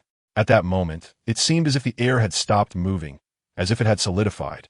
This is a strange description, but this scene gives an extremely eerie feeling. Chapter 474. Sir, there's an inn ahead. Upon seeing the inn, the scholarly young man with a pale face showed an excited expression. He had been following Li Pingyan and Old Neo for more than half a month. They had mostly been walking in desolate wilderness, eating and sleeping outdoors. Li Pingyan and Old Neo had long gotten used to it. When it got dark, they would stop, find some shade under a tree, lie down, eat sweet and sour wild fruits, and deal with the scholarly young man's incessant chatter. The young man could no longer be considered just a scholarly young man. In a few days, he would probably resemble a beggar. However, he was quite happy and didn't care about the changes happening to him. Li Pingyan's stories had given him an unprecedented thrill. Smoke was rising from the mountains. They had picked some mushrooms yesterday, along with honey bought at the monster market, half a ham, and some wild vegetables. Cooking them together created a unique flavor. The young man shook his sore shoulders and looked at Li Pingyan with anticipation. Where were we? Li Pingyan, chewing on a mushroom, asked absent-mindedly. We were talking about the war between the Sui dynasty and Great Yu. Were you in a Great Yu alone? Oh, Li Pingyan recalled slightly. Chapter 475, The Sui Dynasty. The capital city. The cold winter wind brushed against the scholarly young man's thin body, making him shiver involuntarily. It's so cold. The biting wind ruthlessly penetrated his clothes, instantly making him feel icy all over. Looking at the bustling street, he realized that the new year was approaching as he saw someone passing by with freshly bought spring couplets. Back in his solitary little house, the young man dusted off the corners and window frames, wiped the square table clean, sharpened the knife for cutting vegetables, and stacked the firewood. These tasks had become very familiar to him over the years. He made a living by writing couplets and calligraphy. He used to feel like the sky was falling, living day by day. But after some time had passed, he realized that those moments were not such a big deal. After busying himself for a while, he was sweating, and the room had become too hot from the fire. The young man put on a thin garment and walked to the window. With a strong push, the window opened, and a breeze rushed in, refreshing him. He let out a long breath and closed the door again. He headed to the kitchen to prepare dinner for the day, potatoes and clean mushrooms. Chapter 476. Hey, what are you doing? Who are you? I have no money at home. Late at night, a group of strong men burst into the house and directly captured the scholarly young man. The young man's mouth was covered, and he felt as if his hands and feet were about to be broken by the attackers. In the next moment, he could see nothing. A black sack was placed over his head. Then, it seemed he was sitting in a carriage. He didn't know how long it had been when he was pulled out again. The black sack was removed, and the young man gasped for fresh air. Kneel! A commanding voice sounded. A scholar may be killed, but cannot be humiliated. The young man was about to refute, but a glance at the dagger at the waist of his captor and the murderous expression left no doubt that it would be easier for them to kill him than a chicken. With a thud, the scholarly young man knelt down. Do you know where this place is? Someone in the hall was asking questions, and because he had been covered by the sack earlier, the sudden brightness made it hard for him to adjust. He shook his head, indicating that he knew nothing. This is the Royal City Department. With the voice in the hall rising, the young man was startled. Chapter 477. Li Pingyan and Old Nyo sat on a huge rock, holding pancakes rolled with scallions. The warm sunlight made them feel incredibly comfortable. They washed the scallions, dipped them in sweet sauce and yellow soybean sauce, and then rolled them in the freshly baked pancakes. Taking a bite, the taste was spicy and sweet. Especially here, the scallions were thick and long, each one as big as a rolling pin. Taking a bite, it was both spicy and sweet, crispy and delicious. Crunch, crunch. Old Nyo, are we lost? Li Pingyan asked while eating. Moo. Old Nyo shot him a glance. What kind of question is that? Of course, we are lost. How can you even ask that? Li Pingyan complained. After a few bites, he finished the pancake in his hand. Then, he took out a wine flask and gulped down a mouthful. Letting out a long breath, he said, Old Nyo, I estimate we are not far from the town. Li Pingyan looked around. Ding-ling-a-ling. The sound of camel bells rang out, and from the sound, it seemed there were quite a few. Soon, a group of merchants appeared at the end of the road, walking towards them. Oh, we met some people. Li Pingyan was delighted. He loved merchants the most because they surely carried goods, allowing him to exchange things with them. Chapter 478. Old man, what are you writing? Li Pingyan was outside with Old Nyo enjoying the breeze when he saw the old man coming in and couldn't help but ask. I'm preparing to write couplets. The old man wrote a few characters but was not quite satisfied. Suddenly, he remembered and turned to Li Pingyan, asking if the scholar could write. Li Pingyan nodded, saying he could write some. I wonder if you would be willing to leave a piece of your work. It's nothing grand, just a few characters.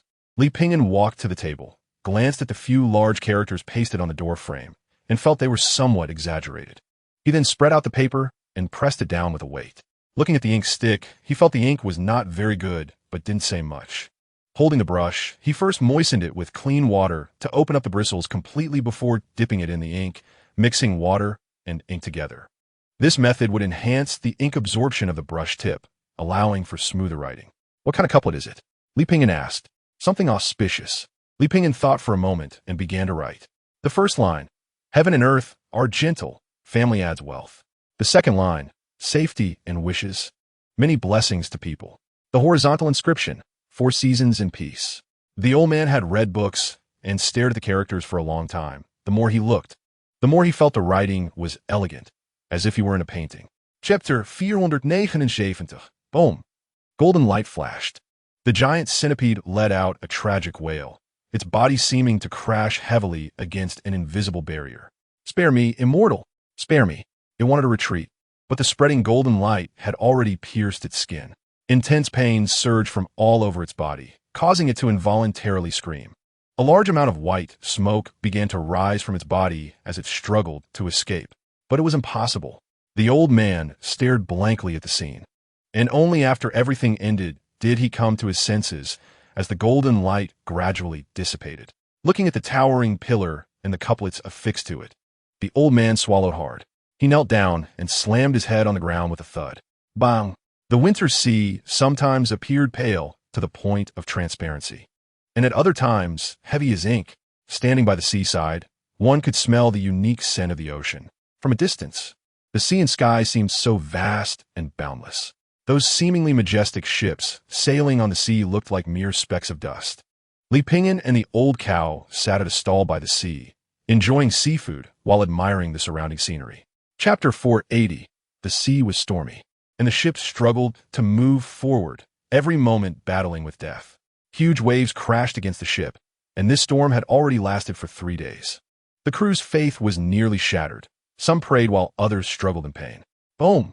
The captain gripped the helm tightly, enduring the violent discomfort brought by the storm, while uncontrollably gazing at the black storm ahead. Hold on tight, don't panic, the captain shouted. At this moment, panic was meaningless and would only accelerate their deaths. The howling wind roared, and ropes and chains flew over their heads, threatening their lives at any moment. Boom! The storm in the distance was approaching the ship at a visible speed, and the roar grew sharper. There was no doubt that when this storm reached the ship, this vessel, which appeared colossal to humans, would be mercilessly ground to dust. In the next moment, it seemed as if an invisible force spread out, suppressing that violent power. The dark clouds dispersed, and the storm at the center quickly calmed down. Like a beast that had been soothed, the storm had dissipated. The storm had dissipated. Chapter 481. Boom! The old cow shouted in dissatisfaction. Li Pingyan looked into the distance and saw a gigantic whirlpool forming on the sea surface, accompanied by a booming sound. Li Pingyan filled himself a small bowl of fragrant rice, his gaze toward the distance filled with curiosity. While watching, he continued to add food to his bowl. He added a small piece of fermented tofu and some pickled vegetables. He brewed some tea and stirred it with chopsticks. A simple tea-soaked rice. Two. The first to break through the water surface was something resembling a tentacle, followed by 2, 3, 4. Good fellow. It turned out to be an octopus. The huge octopus broke through the water surface, seemingly having spotted Li Pingyan, and quickly swam over. Li Pingyan smiled and cupped his hands in greeting. He could sense that the octopus meant no harm. The octopus had a sword strapped to its back, looking at Li Pingyan. Li Pingyan followed its gaze and realized it was looking at the tea-soaked rice in his hands. Want to share a meal, brother octopus? Yes. The octopus swordsman nodded. Then please come aboard and sit. The octopus glanced at its massive body and then began to shrink in the water. Chapter 482. What the? The octopus swordsman shouted as it drew its sword and leaped into the air. A figure descended from the sky. Li Pingyan sipped his tea, curiously watching this scene. It was indeed rare to see an octopus wielding a sword, especially as the octopus's 8 tentacles each held a blade of varying lengths and sizes. The shortest sword was 8 inches long, with a very thin black thread wrapped around the hilt. The cultivator descending from above was dressed in gray-tight clothing and wielded a short knife, striking down heavily. Swish, swish, swish. The two quickly engaged in battle. All one could see were flashes of lightning dancing in the air back and forth. The octopus swordsman exhibited impressive swordsmanship. Each sword strike was at a different angle, with varying force. Anyone facing the sword would feel an overwhelming sense of inability to defend. Both sides struck with the fastest speed, and with each flash of lightning. There was a thunderous boom, making the scene extremely explosive. Li Pingyan and the old cow occasionally nodded, commenting on the battle.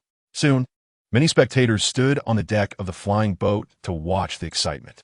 A sword swept past, almost striking the octopus swordsman. This damn cultivator has gotten stronger, the octopus swordsman thought to itself. Chapter 483.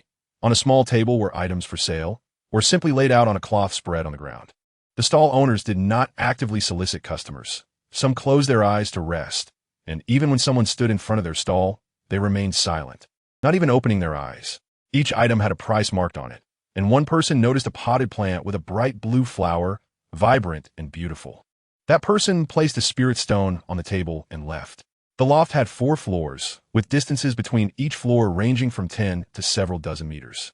The loft was exquisite, adorned with famous paintings and sculptures, arranged in a pleasing manner, and the decor was sophisticated. Entering here felt like stepping into a museum.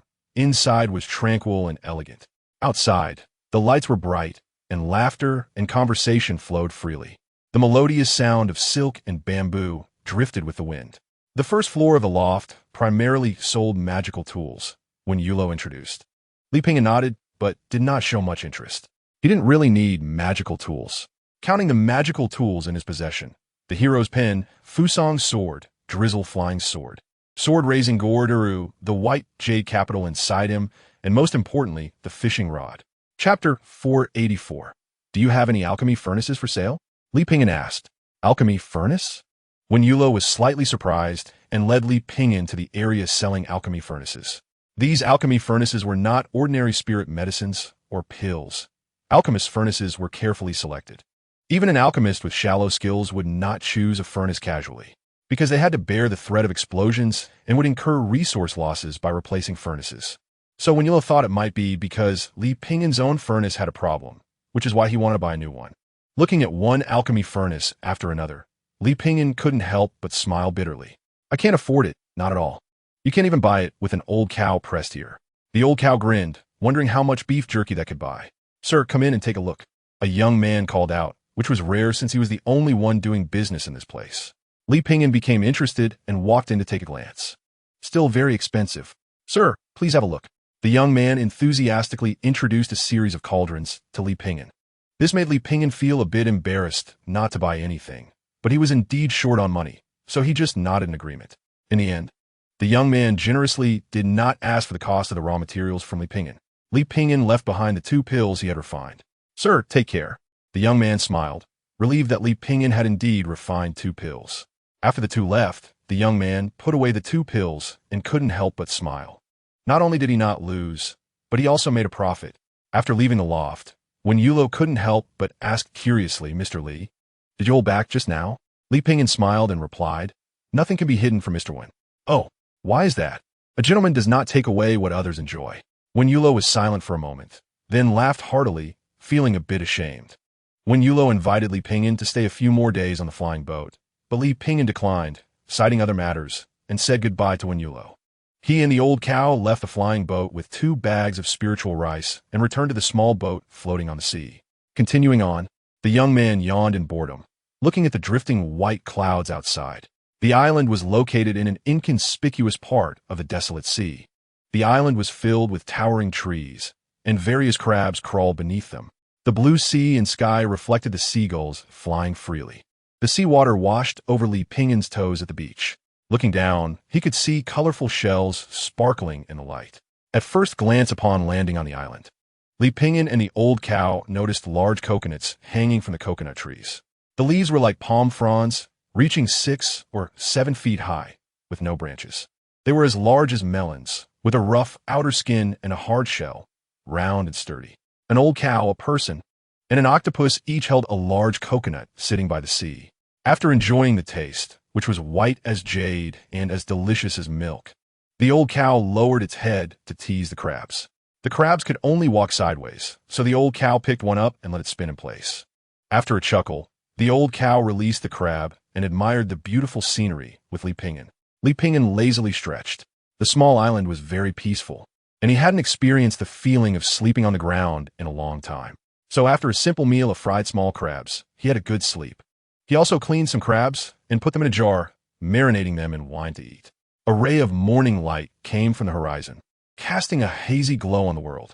Along with the mountain peaks basking in the morning light were the many creatures on the mountain and the towering boulders. Li Pingyan secured his small boat at a spot by the sea and then, along with the old cow and the octopus swordsman, set foot on the island. Before continuing on, They heard a bright singing voice, as if welcoming them. Li Pingyan couldn't help but laugh. The mountain folk are so pitiful, carrying burdens to exchange firewood for oil and salt. Yesterday's market price has risen today, and it's hard to exchange firewood for half a pound of salt.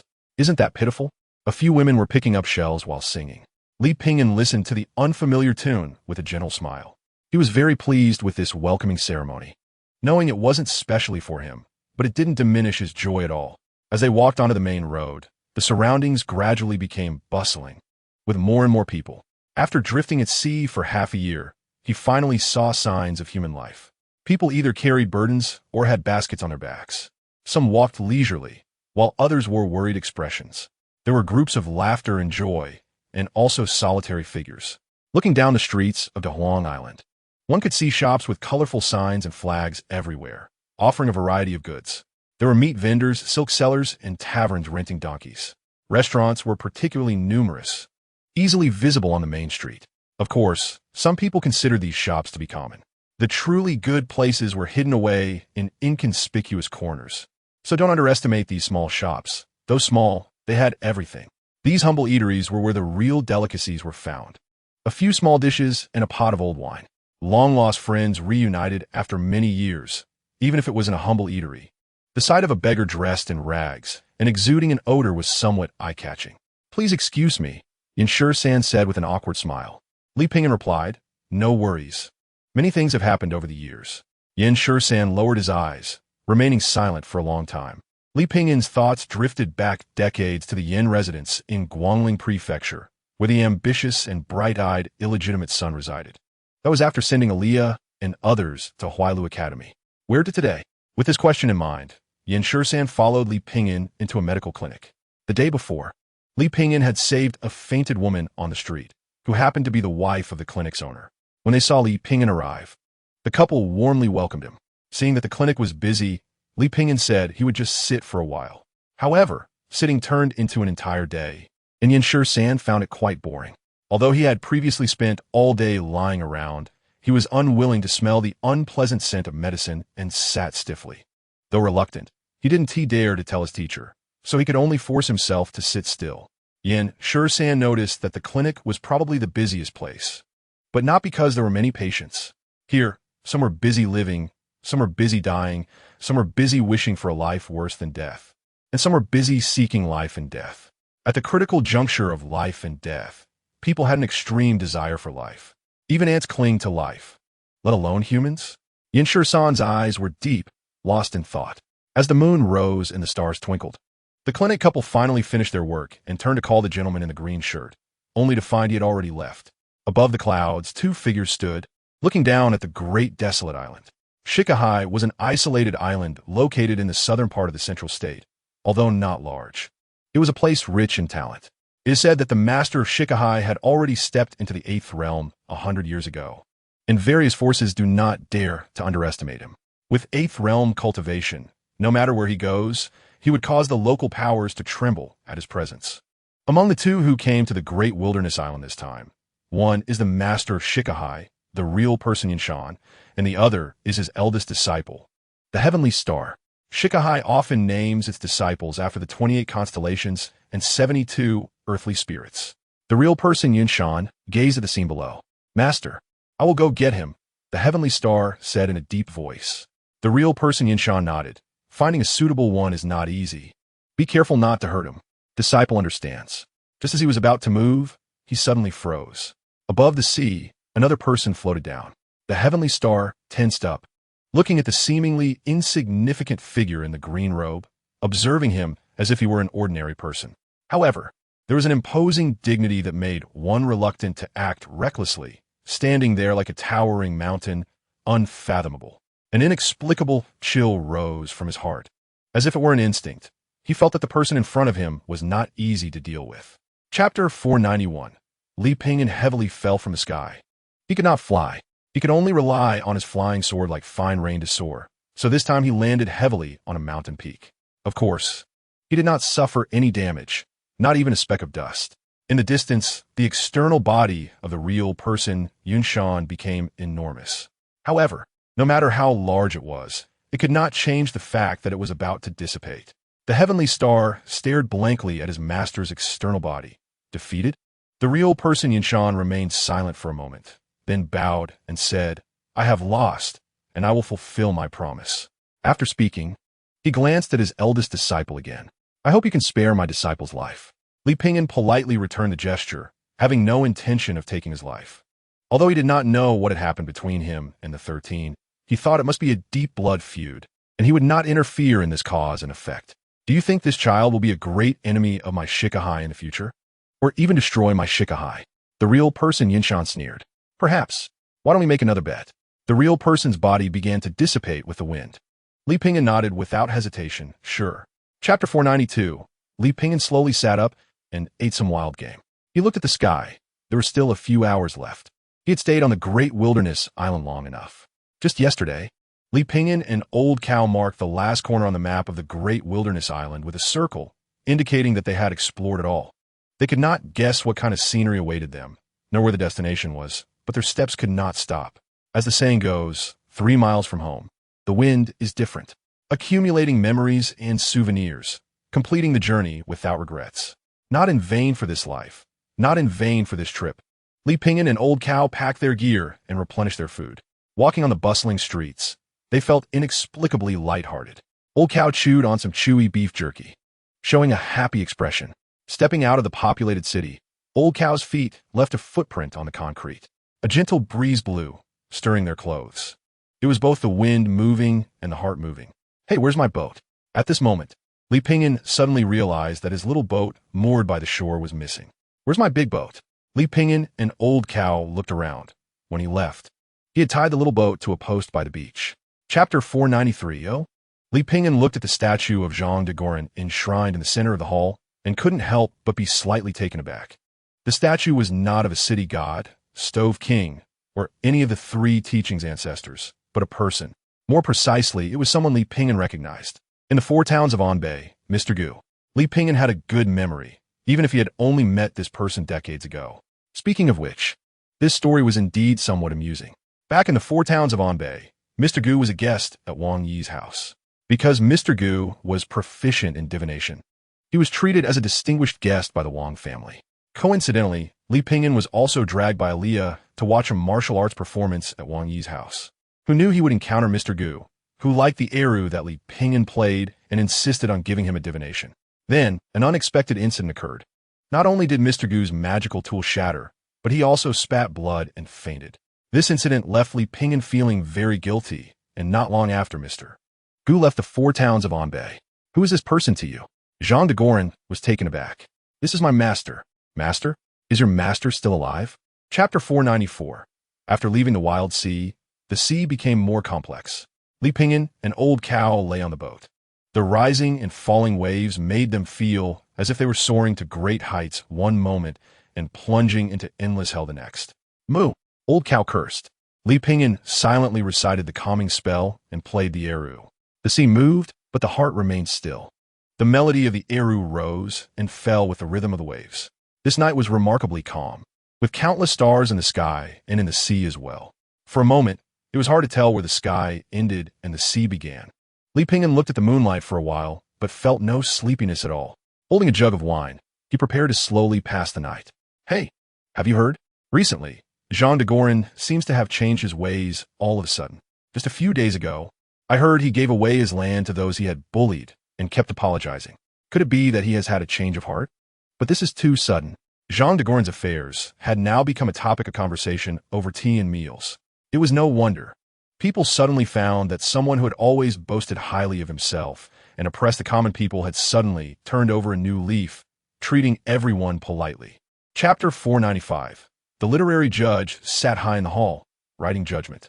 One ghost after another was dragged away, and Zhang de Gorin was already trembling like a sieve. Kneeling in the hall, the literary judge flipped through the documents recording Zhang de Gorin's life, nodding in satisfaction, his expression kind and his tone gentle. Though you made mistakes in your youth, you have tried to make amends, and in your later years, you have been kind to others.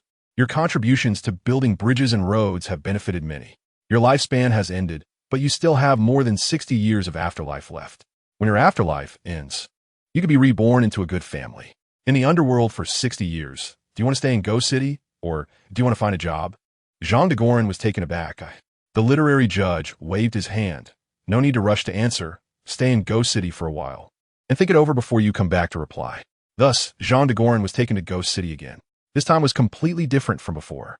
The ghostly messenger was polite to him, leading the way while introducing him to the underworld. They passed by Qian Batong, who was currently being punished by having his tongue pulled out. Qian Batong widened his eyes, staring at him in disbelief. Whoa. He struggled violently again, desperate to make sound. Chapter 496. The sky was painted with a red glow, reflecting the sea into a crimson hue. Truly beautiful. Li Ping-un, vealing a bamboo hut, sat in a small boat, leisurely humming a tune while holding a fishing rod. The sea was like this, sometimes calm and peaceful, sometimes turbulent and stormy. Sometimes the scenery was breathtaking, and at other times, heavy rain would come, dark clouds looming over the city, making one feel quite oppressive. It roared like thunder in motion and was as gentle as fine rain in stillness. However, the sea could really make a person's heart feel expansive and unrestrained in an instant. Different people, when looking at the sea, would have different states of mind, and different people would have different feelings. Moo! The old cow suddenly let out a sound. In the distance, there was a desolate and cold patch of earth, with countless seagulls circling by the shore. A thick fog rose over the sea, making the distant land appear ethereal. Li Ping'an stood up, quietly gazing at a corner of the continent. Above the horizon, the serene and magnificent sunset shot arrows of light through the clouds in the sky. It had been 4 years and 8 months since they set off. Over the years, he had experienced far too much. Li Ping'an and the old cow were like a leisurely cloud, drifting across the 9 provinces, occasionally staying for a while, then leaving again, like points of light unbound by any strings. Chapter 497. Sir, having traveled all the way from Zhongzhou to here, you must have seen many countries, right? Li Ping'an nodded. The young man in brocade asked again, how do you think these countries compare to this place? Each has its own merits. It was the same answer again. The young man in brocade shook his head, seemingly dissatisfied with this, but he said no more. A light drizzle enveloped the earth, the gentle rain moistening like cream. The crowd sought shelter under a tree from the rain. There is a peach blossom mountain nearby. Would you like to go admire the peach blossoms? If it's on the way, I could take a look. On the way, then let's go take a look. Many dignitaries brought their families out of the city specifically to appreciate the peach blossoms. People rushed out of the city to enjoy the flowers. It was springtime. The grass and trees were turning green, and the fields were radiant and fragrant. Approaching the fragrant trees, choosing the garden, we sit and get drunk. Sitting under the mountain peach trees, the wind was slightly cool, petals gently falling. Drinking, enjoying the flowers, and reciting poetry was indeed refreshing and pleasant. As they walked, suddenly a fortune-teller blocked their path. Looking at the noble person's bright eyebrows, the heavenly palace flourishing, you must have great fortune. However, the noble person currently has a slight aura of misfortune, appearing in the heavenly court, seeking help, scattering jade seas. Come, please share your birth date, and this old man will give you a brief reading. Chapter 498. In the capital city, all trades were thriving, with shops close to each other. The 10-mile flower street was brightly lit, although the other party had stated that they were not short on money when choosing a house. Li Ping'an still tried to pick a remote and cheaper place. He looked around. This area was almost on the edge of the city and was an old district, with more poor families and peddlers. If a young master came here looking for Li Ping'an, it would indeed be unsafe to pass through such places. So she said, Sir, you need not put yourself in such a position. I know of some good places that are quiet and elegant, suitable for you to live. I think this place is just fine, Li Ping'an casually replied. If it were any more expensive, the debts of human kindness would increase. I really don't know when I could repay them. Li Ping'an and the old cow were not picky. They had slept under bridge arches and in street corners before. It's just that now, having some ability, they could afford inns and such. Sir, you have a good eye. The landlord led them inside. The so-called landlord was equivalent to a modern-day real estate agent. It was a simple 2-story small building, originally run by a couple with a child who managed a small business. The first floor was for business, and the second floor was for sleeping. Chapter 499. Back at the temporary residence, He helped Li Ping'an tidy up the place. For dinner, they had fish soup noodles, which required careful knife skills and cooking time. The noodles were smooth, and the soup was as white as milk, with each noodle fully absorbing the delicious broth. After finishing the soup noodles, after a bit of busyness, Lu Yi said, "Sir, I won't disturb you any longer." Seeing that everything was taken care of, she prepared to take her leave to report to the prince. "It's dark now. Unless it's something particularly urgent, Miss Lu should stay here for the night." "Sir, don't worry. I grew up in the capital and won't be in any danger," she replied as she took her leave. Li Pingyan did not stop her, taking a sip of tea. Even with the moon high in the sky, the capital remained bustling. In the capital, unless there was an emergency, a curfew was generally not enforced. Lu Yi chose a slightly longer detour. Although it was longer, it allowed her to move nimbly over rooftops. It was much more convenient than taking the crowded shortcut. Although she occasionally encountered one or two careless individuals, it was nothing serious. Since Mr. Li was new to the capital and saw her as a woman, he naturally was not at ease with her walking alone at night, which was out of good intentions. Chapter 500. Lu Yi's parents were naturally overjoyed to hear that their daughter could stay home. During dinner, Lu's father had the servants prepare a table full of dishes to entertain Li Pingyan. Plates of delicious pastries were arranged in a beautiful shape, and each small dish contained different delicacies. Without even mentioning the taste, just looking at it increased one's appetite. "Mr. Li, please, don't stand on ceremony." "Please, sir." Li Pingyan said he wouldn't stand on ceremony and quickly picked up his chopsticks. He ate very quickly, lightly tapping the chopsticks, then bringing them back. The food he wanted was already in his mouth. Then he would take more, then place it down. Swish, swish, swish. This could be considered a skill in itself. "Sir, would you like a drink?" "No banquet is complete without wine." "Come, bring the wine." Lu's father clapped his hands. Lu's father was a talkative person, and Li Pingyan was not one to be shy. After a few cups, the distance between them had closed considerably. On the other side, Lu's mother was whispering to her daughter. Lu Yi noticed her mother's expression was a bit strange, frequently glancing at Li Pingyan. "Miss Lu, your bracelet is quite beautiful. I wonder where you bought it?" Li Pingyan suddenly brought up the topic of the bracelet. Lu Yi glanced at the bracelet on her wrist, about to say something, when her mother suddenly interjected. Chapter 501. Lu Yi was not foolish.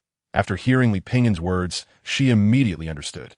Why did that beast called the Biao turn against itself? And that tiger demon protecting itself is its own mother. Could it be that I am also? Lu Yi asked in disbelief, her expression agitated. Li Pingyan reassured her, saying, "Miss Lu, there's no need to worry." Lu Yi sighed with relief, thinking how could she possibly be a demon. Then she heard Li Pingyan continue, "Miss Lu, you need not worry. You are definitely not human, but rather a genuine tiger spirit." "Liu it all," Li Pingyan explained. "Miss Lu's bracelet has done a good job of concealing your identity. If it weren't for peak practitioners of the third realm, it would be hard to see through. As for the palace, I'm afraid the prince you mentioned has long known your identity." Lu Yi's reaction was one of silence, her gaze complex as she looked at Li Pingyan.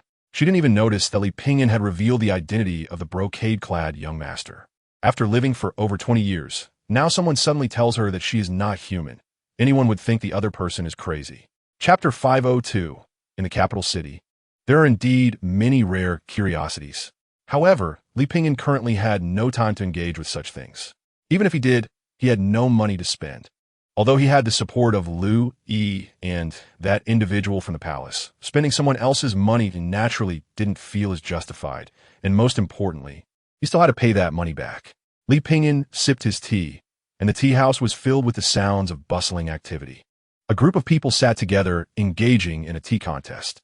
The tea contest emphasized elegance and cultural connotations. Li Pingyan glanced at these people in long robes and coats. Shaking his head, he took out his last bit of tea money and began to head back with old Nyo. "Excuse me, are you Mr. Li?" At the door stood a man and a woman, one tall and one small. The woman tugged at the child and smiled at Li Pingyan. "It's me. I heard you have the ability to exorcise demons and subdue monsters. To make a living in the capital, one naturally needs some skills." Li Pingyan had indeed put up the sign of exorcising demons and subduing monsters, but so far he had only received one job. "May I ask what trouble you are encountering, madam? Some changes have happened at home, and I would like to invite you to take a trip. I wonder what the charge would be." Chapter 503. Knock, knock. The door was not closed, and sounds came from inside. When the door opened, Li Pingyan was seen writing at the table. "Sir, Miss Lu, long time no see. Sir, what are you writing?" "Writing couplets. Isn't it almost New Year?" Li Pingyan replied. "Are you getting used to living here?" "Pretty good." Li Pingyan nodded. "Then I can rest assured. These are some small gifts I brought for you." "Thank you, Miss Lu." Louis saw that fierce tiger, or rather the Biao. The Biao sensed her gaze and glanced over. It sniffed the air, but said nothing, quietly chopping vegetables with its claws, appearing rather docile. Meanwhile, old Nyo was mixing the filling, and nearby was some dough that seemed to be prepared for making dumplings. This scene was as bizarre as it could be. Louis shook her head and prepared to take her leave. Miss Liu, wait. This is the rent that your young master paid for me. Please pass it on. Rent? Louis was slightly taken aback. My young master has already bought this house and has given it to you. Oh, sir, there is no need to think about repaying. This is nothing for my young master. Consider it a reward for chatting with him these days. Chapter 504. Lin Xiao. Oh, Mr. Li? The young master looks good after not seeing him for many days. Li Pingyan casually exchanged greetings. His tone was as if he had bumped into a neighbor on the street. Lin Xiao forced a smile. How did you know I was here? I guessed. And how did you know my identity? I guessed. When? About when we first met. First met? Lin Xiao recalled his previous thoughts.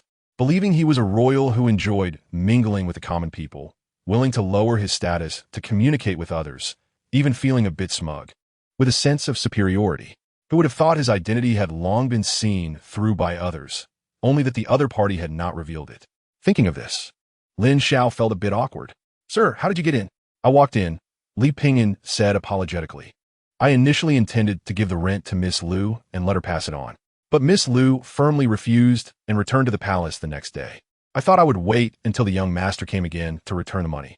But since you haven't come for a long time, I feared I would spend it all or perhaps lose it. So I had no choice but to disturb you. I hope you won't mind.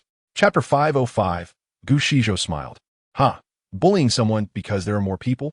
He shook his head. Clearly, the opponent's killing move was about to come, yet he still showed no signs of tension. The surge of energy swept through the air, pushing back the first two attackers 8 feet. Taking a light step forward, his aura suddenly soared. The realm he had been deliberately suppressing was fully released, jumping from the peak of the 8th realm to the 9th realm. At this moment, the entire palace experienced a shocking change again. A powerful aura spread out, as if altering the surrounding space. Get ready to attack. With a loud bang, 2 beams of light, one purple and one green, suddenly shot out. The powerful airflow spun around Gu Shizhou like blades of light, seeming to aim for a quick victory. Gu Shizhou's entire body seemed to be surrounded by flames, and the airflow beneath his feet appeared faintly visible. In an instant, everyone displayed their skills, moving like lightning. Each strike contained tremendous force, fiercer and more dangerous than the last time. Meanwhile, Gu Shizhou simply threw punch after punch. Each punch was plain and unadorned, carrying an ancient aura. At this moment, the Emperor of the Great Xia was writing in his study. Chapter 506. There were 6 people in the imperial study. The Emperor of the Great Xia, Li Pingyan, Gu Shizhou, the chief offering of the Great Xia, the Taoist leader of the Great Xia, and the chief minister of the Great Xia. Among them, only Li Pingyan was an outsider, so he had the leisure to glance around the study's layout.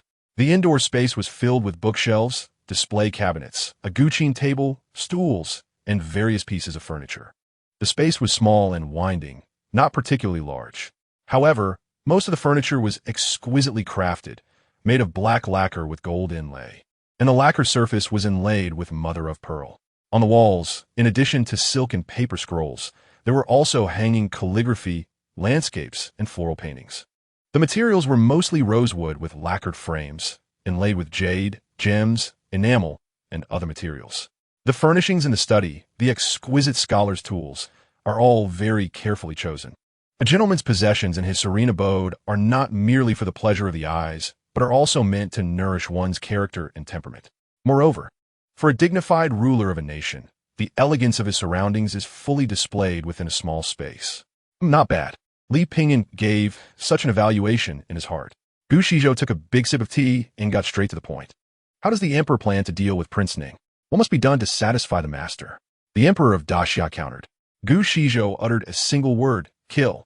Chapter 507. Oh, so you're the Biao? Biao looked at the simple man in front of him, feeling his heart tremble, and stiffly tugged at the corner of his mouth. What kind of people does Li Pingyan know? Just call me Xiao Biao. Come in, let us drink together. Gu Shizhou wrapped his large arm around him and walked into the room. Biao stared wide-eyed, feeling his whole body stiffen. It was already quite good that he had been scared to the point of losing control. After a while, Li Pingyan returned. seeing that Gu Shizhou had already come and brought wine and meat. He washed his hands, stir-fried a couple of home-style dishes, and chatted while eating. Yao, however, was very cautious. He had to be cautious. After all, anyone present could easily crush him. Ironically, being too nervous made it easier to make mistakes. He intended to pick up a piece of meat, but it ended up right on Gu Shizhou's chopsticks. Then he wanted to eat a piece of vegetable, but accidentally knocked the vegetable off Li Ping's chopsticks, estimating that if he kept eating, the table would soon have an extra dish of stir-fried biao meat. He only took a few bites and dared not eat anymore, running to the corner to review his studies. The two talked about their experiences over the years until the moon was high in the sky.